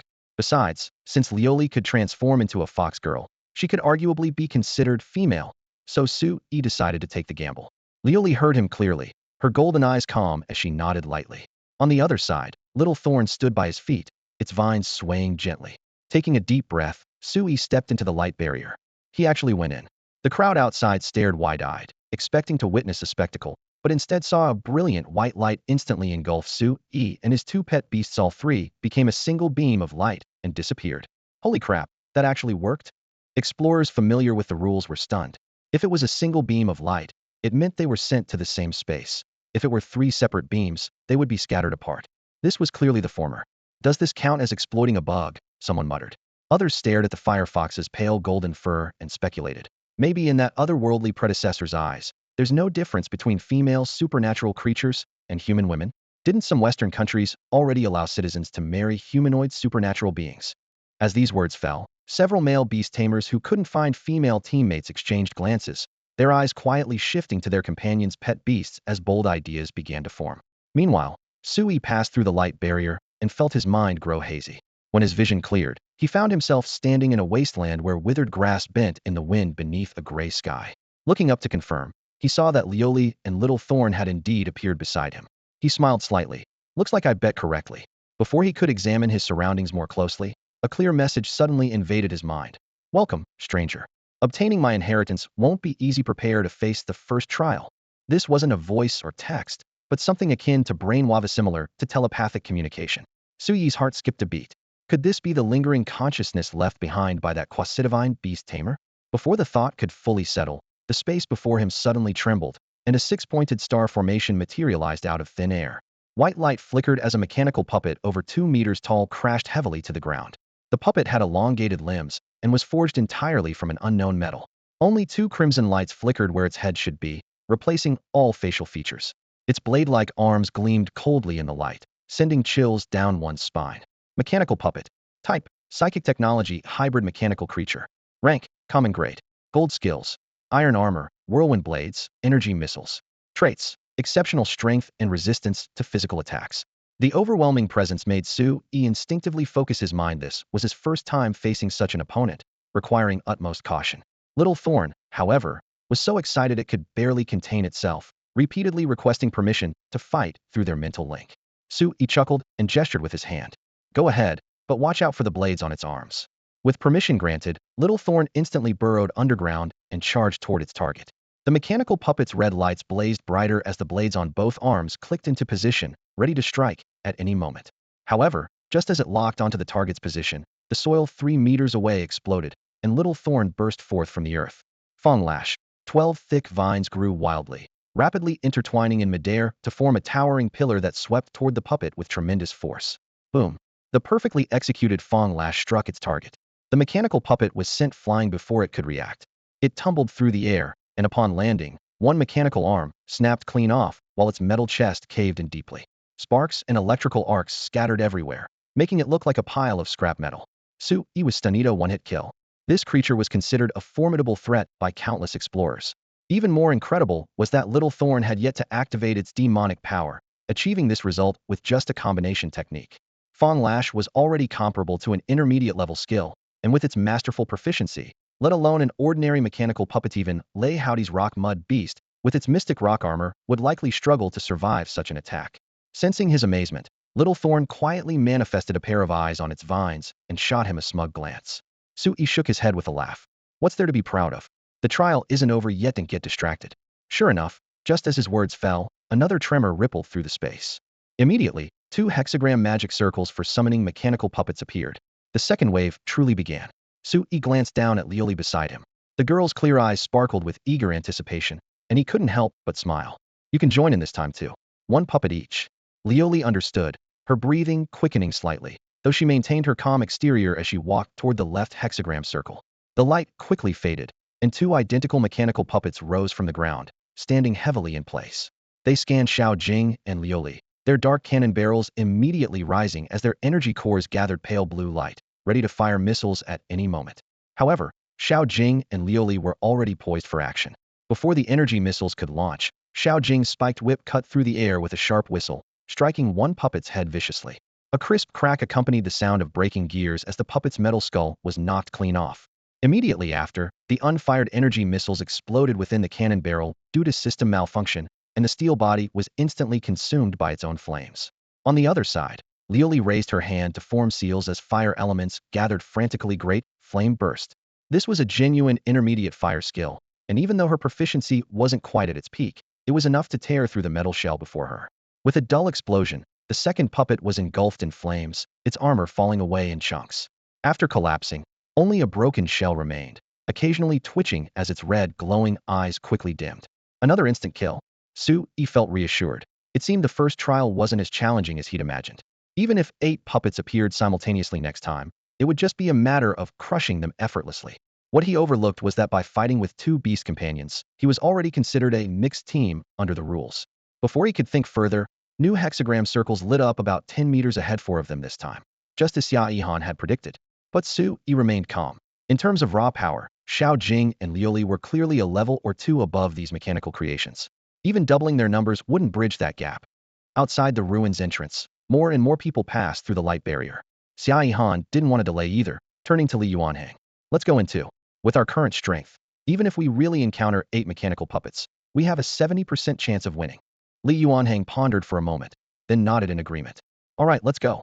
Just as he finished speaking, the first gem above the entrance suddenly changed from dark red to dark green. Look, someone else has defeated 3 rounds of puppets and entered the 4th round. Liaozhai exclaimed. Liaozhai glanced up, his tone steady. Not surprising. This batch of explorers is better prepared. Theory, all elites from various cities, overall stronger than the previous group. Forget the third round. It's perfectly reasonable for someone to clear the fourth round too. True enough. Liaozhai's gaze swept over Xia Yihan, secretly regretting that he hadn't secured a partnership with her before Liaozhai did. As the two chatted casually, they suddenly heard an even greater commotion nearby. Holy crap, it's lit. The second gem is lit too. Everyone looked in the direction of the shouts to see the second gem on the entrance instantly illuminate. Liaozhai, Xia Yihan, and the others fell silent from the first gem's color change until now had been mere moments. Yet someone had swept through the fourth wave of puppets in such a short time and officially passed the first trial. Who could it be? When did Xinjiang province produce such a powerhouse? The crowd buzzed with discussion, but couldn't think of anyone who fit the criteria no matter how hard they tried. Not far away, Bai Jian was equally shaken by this sudden achievement, her composure wavering for a long moment before she whispered to herself, who could it be? Well, as long as it's not Sui. That guy just went in not long ago, so he can definitely be ruled out first. Someone has already passed the first trial. The explorers waiting outside the inheritance ruins could no longer contain themselves. Fearing that others would claim the treasures first, they swarmed into the site. Bai Jian, Xia Yihan, and others followed suit. In the desolate trial space, Su Yi stood among the scattered debris, his face showing unmistakable pride. As expected, the fourth wave had brought 8 mechanical puppets, yet they still posed no threat to him whatsoever. This battle could hardly be called a challenge. Xiao Jing and Lu Li had trained together for years, their coordination flawless. 1. Xiao Jing lashed out with her spiked whip, instantly destroying one puppet. 2. She then burrowed underground, sending reinforced vines bursting through the earth to entangle the remaining 7 puppets' legs. Despite their brute strength, the puppets couldn't immediately break free from the hardened vines. 3. Lu Li seized the opportunity, unleashing 4 consecutive great flame bursts that engulfed the metal bodies in blazing fire, ending the battle. Only now did Su Yi truly realize how absurdly powerful his 2 beast companions were. These mechanical puppets were certainly not ordinary. Gratithi rivaled the Jungle Wolf King in strength, yet his beasts had handled 8 opponents of equal level like they were mere practice dummies. Any observer would have been jaw-dropped in amazement. Even more remarkable was that both beasts had barely exerted their full power. Since the mechanical puppets were artificial beings, Lu Li's charm abilities were useless against them, essentially nullifying one of her strongest skills. Xiao Jing hadn't even activated her demonic power throughout the entire fight. If she had gone all out, she probably could have swept through the puppets without Lu Li's help. Su Yi suddenly remembered from his research that such mechanical beings often contained spirit stones that powered them. Just as he was about to search through the wreckage, a flood of foreign information suddenly poured into his mind. Congratulations, stranger. You have passed the first trial, and your strength has earned my recognition. However, did you clear this trial alone, or alongside a woman? I much prefer the latter. I am Matthew the Dragon Tamer, and I have lived a life of romance, having known countless women. Whether the Holy Maiden of the Void Temple, the Dark Elf Queen, or even the ancient dragon princess, all have fallen to my charm. From the beast-taming continent to the depths of the outer abyss, my name is known by all. If my successor doesn't even have a woman by his side, that would truly disappoint me. Regardless, congratulations. As the first to pass the first trial, you have earned the right to receive important guidance from me. The information torrent abruptly ceased, leaving Su Yi stunned for a full 2 to 3 minutes before he recovered his senses. Holy maidens, elf queens, dragon princesses, this otherworldly predecessor had certainly lived quite the colorful Lithia complete playboy indeed. But more than his romantic exploits, Su Yi was intrigued by the secrets revealed between the lines. For instance, what was the Void Temple? And what was the Outer Abyss? That beast-taming realm seemed far more complex than he had imagined. Dragon Tamer, was it an ancient surname or a title symbolizing status? Since the predecessor had prefixed Dragon Tamer to his name, he must have possessed at least one real dragon, right?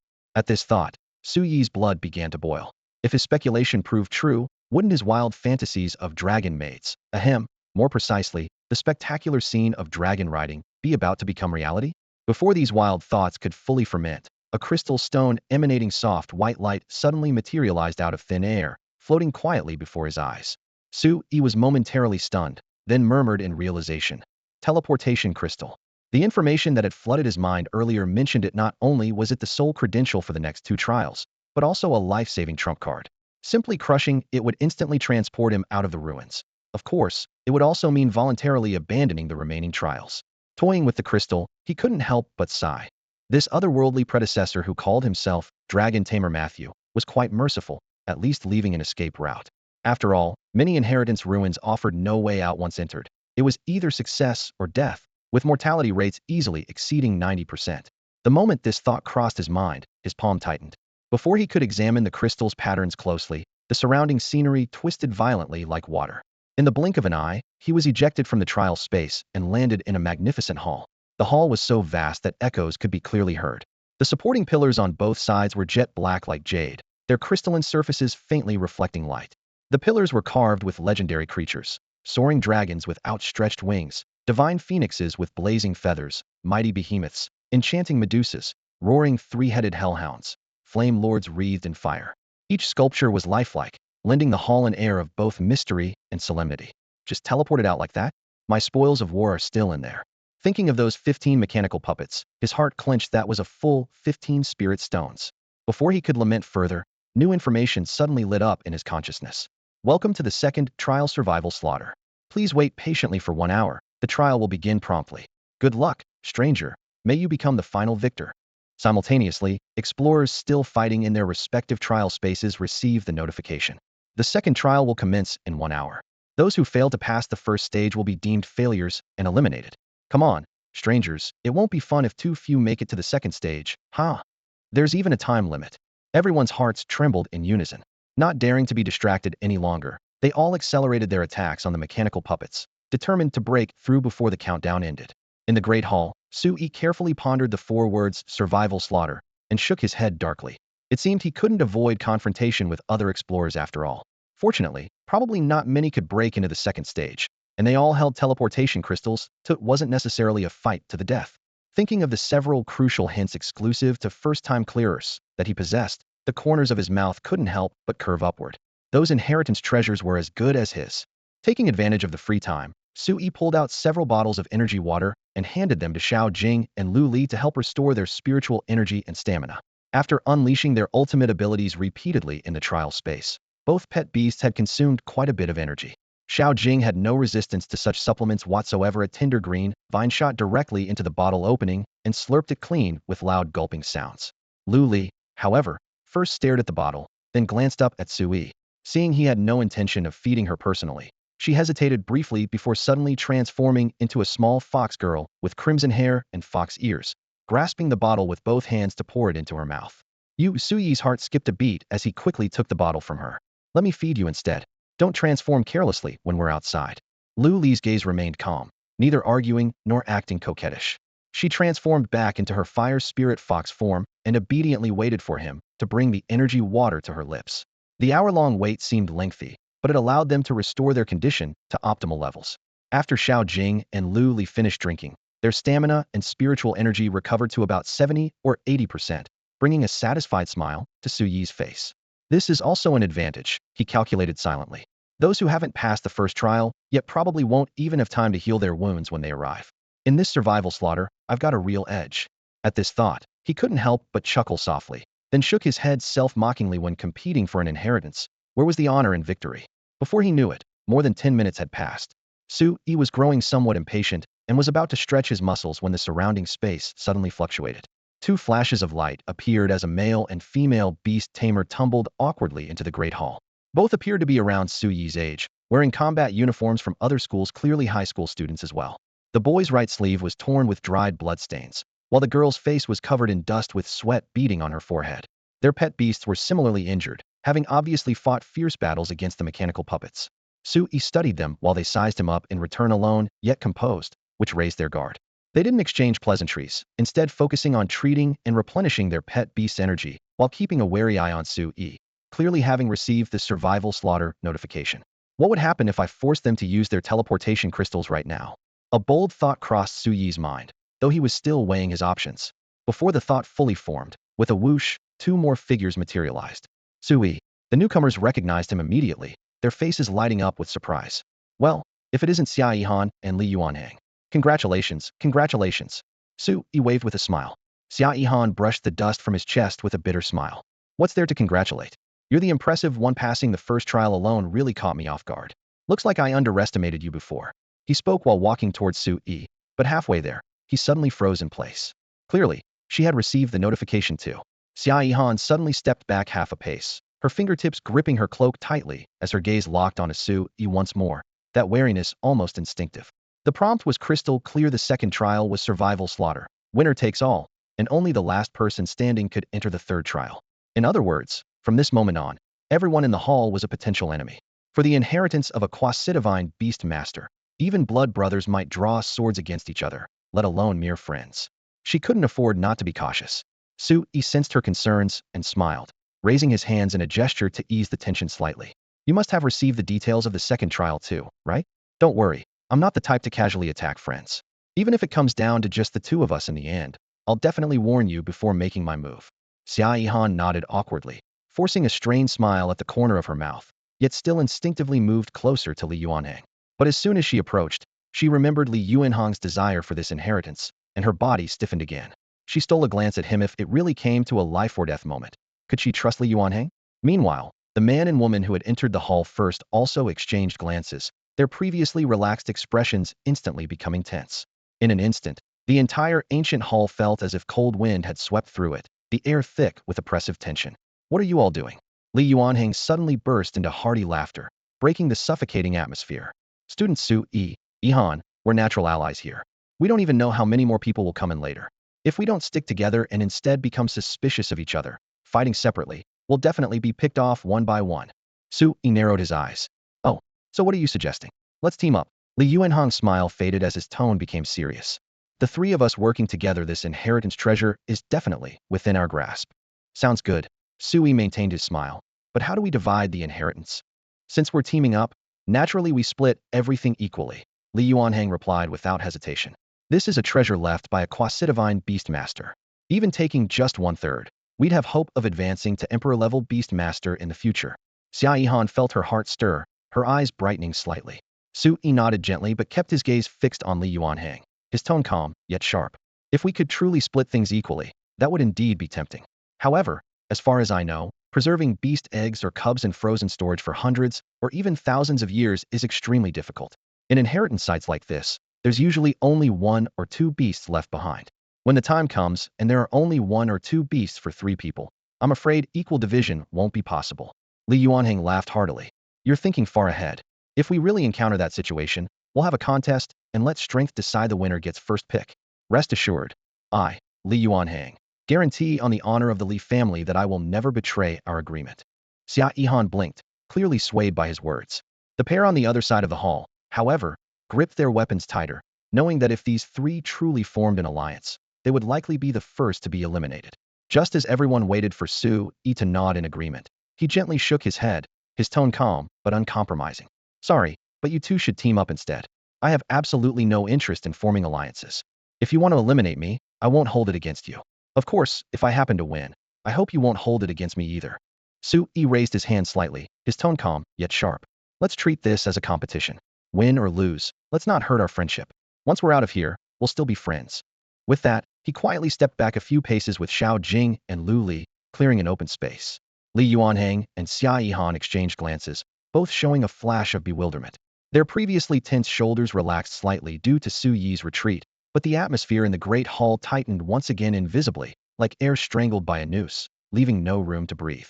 Time passed, and the spatial array patterns around the hall flickered with faint light as figures were teleported in one after another. It started with just a few scattered individuals, then quickly grew to several more. By the end of a full hour, 13 challengers had gathered for the second trial. A 13% pass rate was still not high, but compared to the previous round, it was incomparably better. Scanning the crowd, Su-yi was surprised to see Bai Jiyan. The usually quiet girl now stood at the edge of the group, breathing slightly heavily, clearly having just escaped from her own ordeal. She too was looking for familiar faces, and when her gaze met Su-yi's, she appeared even more surprised than he was, the brief bewilderment in her eyes quickly concealed. All 13 challengers understood what trial awaited them next, yet no one dared make the first move. Everyone shifted their positions slightly, maintaining distances that allowed for defense without provocation, secretly watching every person around them who might suddenly strike. Suddenly, a cold message silently flooded everyone's minds. Ha! Congratulations on reaching the second trial. Now, let the killing feast begin. Everyone's hearts simultaneously chilled. Before they could process this further, the lights in the glazed dome overhead suddenly extinguished. The great hall instantly plunged into deathly darkness, and the black jade pillars carved with legendary creatures began releasing surging dark spiritual energy, like ink poured into the air, too thick to dissolve. Not only was physical sight useless, but even spiritual consciousness felt like it had crashed into a swamp, unable to move an inch. Before many could understand what was happening, a woman's piercing scream suddenly echoed through the great hall. After all, they were from the same state, some even from the same city, people who saw each other regularly. When it came to actually attacking those around them, they naturally had some reservations. But at that very moment, the light sources around them suddenly went out as if someone had flipped a switch. Not only did their vision vanish completely, but their spiritual detection also seemed to hit a cotton wall, unable to sense anything. The malicious thoughts born from unfamiliarity and fear were instantly amplified, pressing down on everyone until they could barely breathe. In the darkness, even if someone launched a surprise attack, the unlucky victim might not be able to identify the perpetrator. This ambiguity was enough to completely shatter all their lingering hesitations. The instant the great hall plunged into complete darkness, a sharp female scream tore through the silence like a signal flare, detonating the Pandora's box hidden in every explorer's heart. The notion of strike first to gain the advantage, strike last, and suffer the consequences simultaneously arose in countless minds. The next second, dense whooshing sounds erupted one after another as various skills flew wildly through the pitch-black space. In mere moments, the crowd that had barely maintained restraint completely devolved into beasts hunting each other, and the great hall instantly became a chaotic free-for-all. Little Jing, Liaozhai, let's go. Su Yi's heart lurched, and his first instinct was to retreat to a corner with his two contracted beasts. Though Little Jing and Liaozhai were powerful, they could easily cause friendly fire in this kind of blind battle. More importantly, as long as they stayed out of the intense fighting and let the other competitors exhaust themselves first, they could reap the benefits. Just as this thought formed, a sharp whistling sound exploded overhead. Razor-sharp claws carrying fierce wind struck directly at his face. Damn! Su Yi broke into a cold sweat instantly, reflexively activating Frost Guardian. Bang! A transparent ice shield suddenly materialized in front of him, stopping the claws less than 8 inches away and sending ice shards flying. You bastard, Liaozhai! Su Yi cursed through gritted teeth. Though his eyes had failed him, his mental perception caught the form of that attack, the swift leopard's wind-rending claw. Moreover, the direction and distance perfectly matched Liaozhai's previous position. The opponent had opened with a killing move aimed at vital points, clearly intending to finish him with one strike, showing no mercy whatsoever. Since you show no mercy, don't blame me for being ruthless. Su Yi's gaze turned cold. He transmitted his thoughts, and the vine-armored demon Thorn, Little Jing, suddenly changed direction, while he himself activated the carefree jade pendant, pulling Liaozhai aside to retreat from the direct combat zone. The advantage of contracted beasts was now fully apparent. Little Jing, mentally connected to Su Yi, shared his vision and understood his intentions. Wherever her master wanted to strike, she immediately comprehended. Wolf Fong Lash. Little Jing roared furiously. 12 dark green vines burst forth vigorously, instantly intertwining and tightening like a massive spiked club, sweeping toward Liaozhai's position. Thinking of how her master had nearly been killed, murderous intent surged within her as she extended the vines to their limit. The green giant whip, over 30 feet long, whistled through the air. At this point, lashing was no longer adequate to describe it. It was more like a long wall bristling with barbs sweeping across, tearing the air with a fierce howling sound. However, crack, crack, crack. With 3 sharp cracks echoing through the air, Su Yi was amazed to discover that his single whip strike had actually hit 3 targets. Immediately after, 2 spirit beasts let out piercing wails while a male student also cried out in pain. Is that Liaozhai? The thought flashed through Su Yi's mind. But in the current chaos, he couldn't determine whether that scream came from Liaozhai. There was at least a 50% chance he'd accidentally injured someone else. Never mind, focus on the present. Worried that Xiao Jing might get caught up in more intense fighting, he immediately ordered a retreat and withdrew to a corner of the Great Hall himself. Though Xiao Jing seemed eager for more action, it obediently pulled back its fists and retreated, flanking Su Yi on the left while Liaozhai took the right, both protecting him from behind. The battle in the hall continued raging, with spirit beasts' roars and beast tamers' screams rising and falling in waves. The air was thick with debris, blood, and chaotic spiritual energy. Su Yi took a deep breath, his mood heavy. Judging by the current situation, at least 4 beast tamers had already been eliminated. Though everyone wore teleportation crystals at their waists, in such fierce combat, some surely couldn't activate them in time, making real casualties inevitable. Despite being mentally prepared, he couldn't help but feel his heart tighten for those who had been alive just moments ago but might now lie dead on the spot. Just as his attention wandered for a moment, a sharp cry of alarm pierced through the din and reached his ears. The voice sounded familiar. Like by Jian Sand, he nearly forgot his own plan entirely. Su Yi's heart clenched as he quickly called to Xiao Jing and Liaozhai to rush toward the source of the sound. Not far away, Bai Jian was trapped in a circle of 3 spirit beasts with her escape route completely blocked. Her poison dragon scorpion was desperately entangling 2 of them, while the remaining Ice Plains Wolf King continuously battered her shield. As a second-generation beast tamer, She carried several life-saving treasures, most notably an intermediate-grade protective shield that could withstand most apprentice-level attacks. However, such treasures consumed enormous amounts of energy. Activating it required spiritual power comparable to intermediate-level techniques, which her apprentice-level reserves simply couldn't sustain for long. At this moment, her spiritual energy was nearly depleted, and the shield's surface was covered with cracks, ready to shatter at any moment. Should I use the teleportation crystal now? Bai Jian gripped the teleportation crystal in her right hand tightly, her palm turning white as cold sweat beaded on her forehead. As she hesitated, a dull explosive sound rang out, bang, and the shield suddenly shattered into pieces. Oh no! The shield had collapsed far faster than expected. Her face went pale with shock as she wanted to crush the teleportation crystal, but feared it was already too late. Watching the Ice Plains Wolf King lunge at her with bared fangs, regret, unwillingness, and despair instantly flooded her heart. At this critical moment, a blazing fireball whooshed out from behind her, flying so close it nearly grazed her hair before striking the attacking Wolf King with perfect precision. Boom! The Ice Wolf King didn't even have time to let out a scream before being blasted away by the sudden fireball, then convulsing and spitting blood, completely losing its combat ability. White Wolf, its master cried out in alarm, almost reflexively recalling the Ice Wolf King into his beast taming space, fearing that even half a second's delay would result in its death on the spot. But this cry of alarm completely exposed his location. Liaozhai changed the hand seal she was forming, and explosive fire missiles suddenly poured forth, with over 10 scorching fireballs bombarding every possible escape route the man might take. Damn! The opponent cursed, forcibly activating his defensive treasure to survive the first round of fire rain, then immediately crushed a teleportation crystal and fled in panic. With his beast already crippled, staying would only mean certain death. But he wasn't the only unlucky one. At the same time Liaozhai unleashed her full firepower, Little Thorn also quietly struck, Wolf Fong Lash, whipped toward the other two beasts that were besieging the poison dragon scorpion like a violent storm. Those two beasts were completely focused on the poison dragon scorpion and never expected a sneak attack, instantly being lashed until blood and flesh flew, screaming as they were sent flying. What's happening? Bai Jian's eyes were full of shock. Before she could turn around to investigate, a low and familiar voice sounded behind her. Don't be afraid, it's me. Su-yi. She was slightly stunned, the fear in her heart instantly replaced by warm emotion in such chaos. Su-yi had actually come back specifically to save her, even though they were supposed to be competitors. Don't get distracted, command your poison dragon scorpion, and help me clear out all the remaining beast tamers. Su-yi moved close to her flank, vigilantly scanning their surroundings. Yes.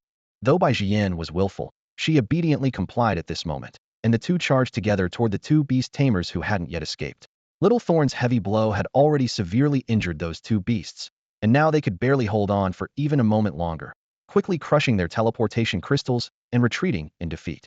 There are fewer than 5 people left in the hall. Su-yi looked around. Attack anyone we see, don't hold back. With 3 beasts at peak combat power under their control, in terms of firepower alone, even if the remaining explorers banded together, they wouldn't gain any advantage. Bai Jian bit her lip. If they really cleared everyone else out, would Su-yi turn on her next? But remembering the scene of being rescued just now, she still chose to fight alongside Su-yi. Having received such kindness, even if she was eliminated in the end, she would accept it. Great Flame Explosion, Wolf Fong Lash, Deadly Venom. 3 elemental skills roared simultaneously, the rock walls trembled, and the defenses of the remaining beast tamers were instantly torn apart, their defeat evident. Just as Su-yi was preparing to finish them off in one go, a panicked voice suddenly came from midair. Su-yi, I know it's you. Wait a moment, I have something too. What the hell are you talking about? Su-yi sneered inwardly, secretly commanding Little Thorn to frantically channel demonic power, and the strongest killing move, demonic art, Wolf Fong Lash, exploded forth. Bang! Liaozhai along with his beast and shield were all lashed away, heavily crashing into a stone pillar, the shield shattering on impact. This strike frightened Liaozhai until his face turned deathly pale. How could he dare say another word?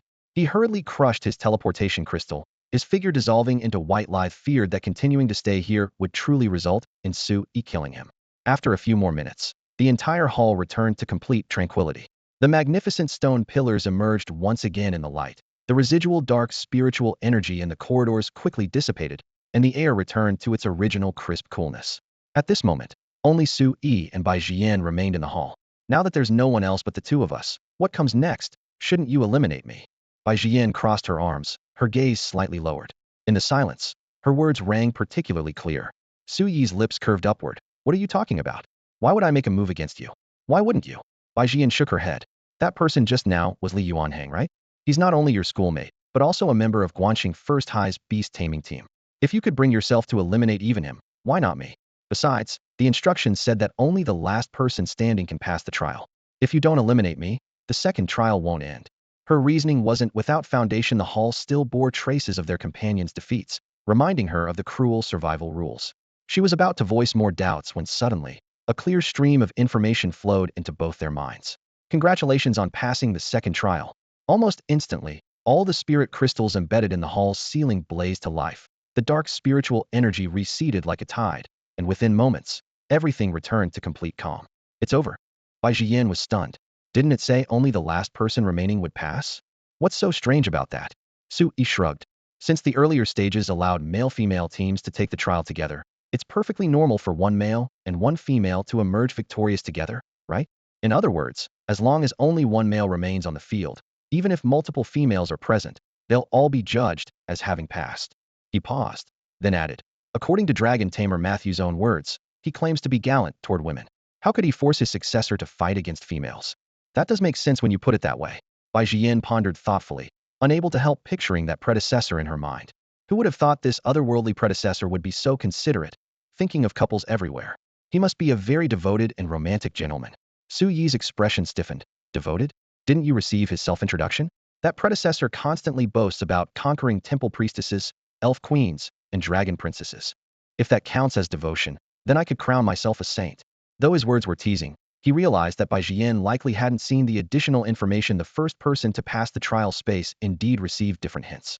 That's precisely how he knew about the hidden rule that one male with multiple females also counts as passing.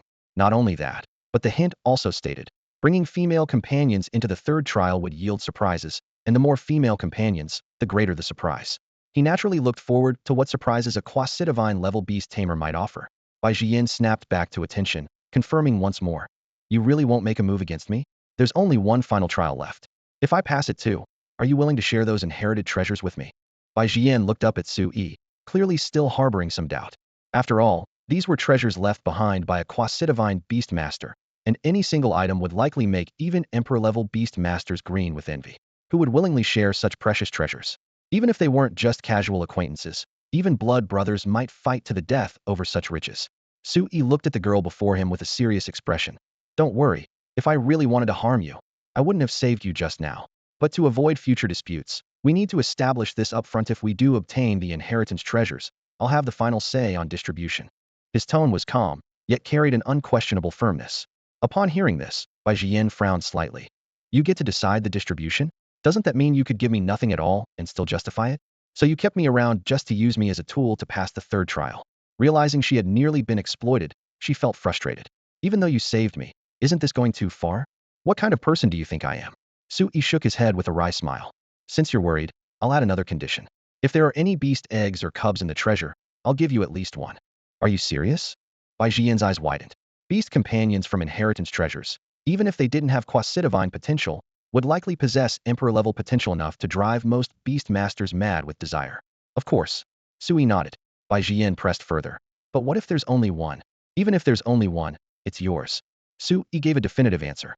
He could be so confident because he knew there were two beast companions in the treasure. He couldn't possibly handle such an enormous windfall alone. An innocent man suffers for his wealth unless he could contract both beasts on the spot. He would only invite endless trouble. Rather than keeping everything, sharing half would at least reduce his risk of being hunted. Unaware of this, Bai Jian crossed her arms and snorted coldly. Don't think you can fool me just because I'm only 12. Do you even believe such promises yourself? Su Yi's gaze was gentle. Whether you believe it or not, that's my promise. However, there's no such thing as a free lunch. I have one condition too. A condition? Bai Jian was momentarily stunned, then suddenly thought of something, her ears instantly burning red. You want to marry me? Su Yi froze, thinking he had misheard. Bai Jian lifted her small face, her voice barely above a whisper. Isn't that it? Only a future wife would make you so generous. Even though I dislike you, for the sake of Jingtian Corporation, if you insist on using marriage as the exchange, I'll reluctantly agree. But I'm still young, so we can only get engaged first, and after I come of age. Before she could finish, her face had turned crimson. She didn't notice Su Yi's dumbfounded expression, completely absorbed in her own imagined forced marriage scenario. Kids these days have way too much imagination. Su Yi didn't know whether to laugh or cry, reaching out to gently tap her forehead. Stop making wild guesses. My condition is simple. I just hope that after we leave, you'll tell everyone that you were the one who obtained the inheritance treasures. That's all for today. Thank you so much for watching. I hope you guys enjoyed. If you wish to have another part of this recap, please give us at least 1,000 likes. Please don't forget to comment and subscribe to our channel for more content like this. Until next time.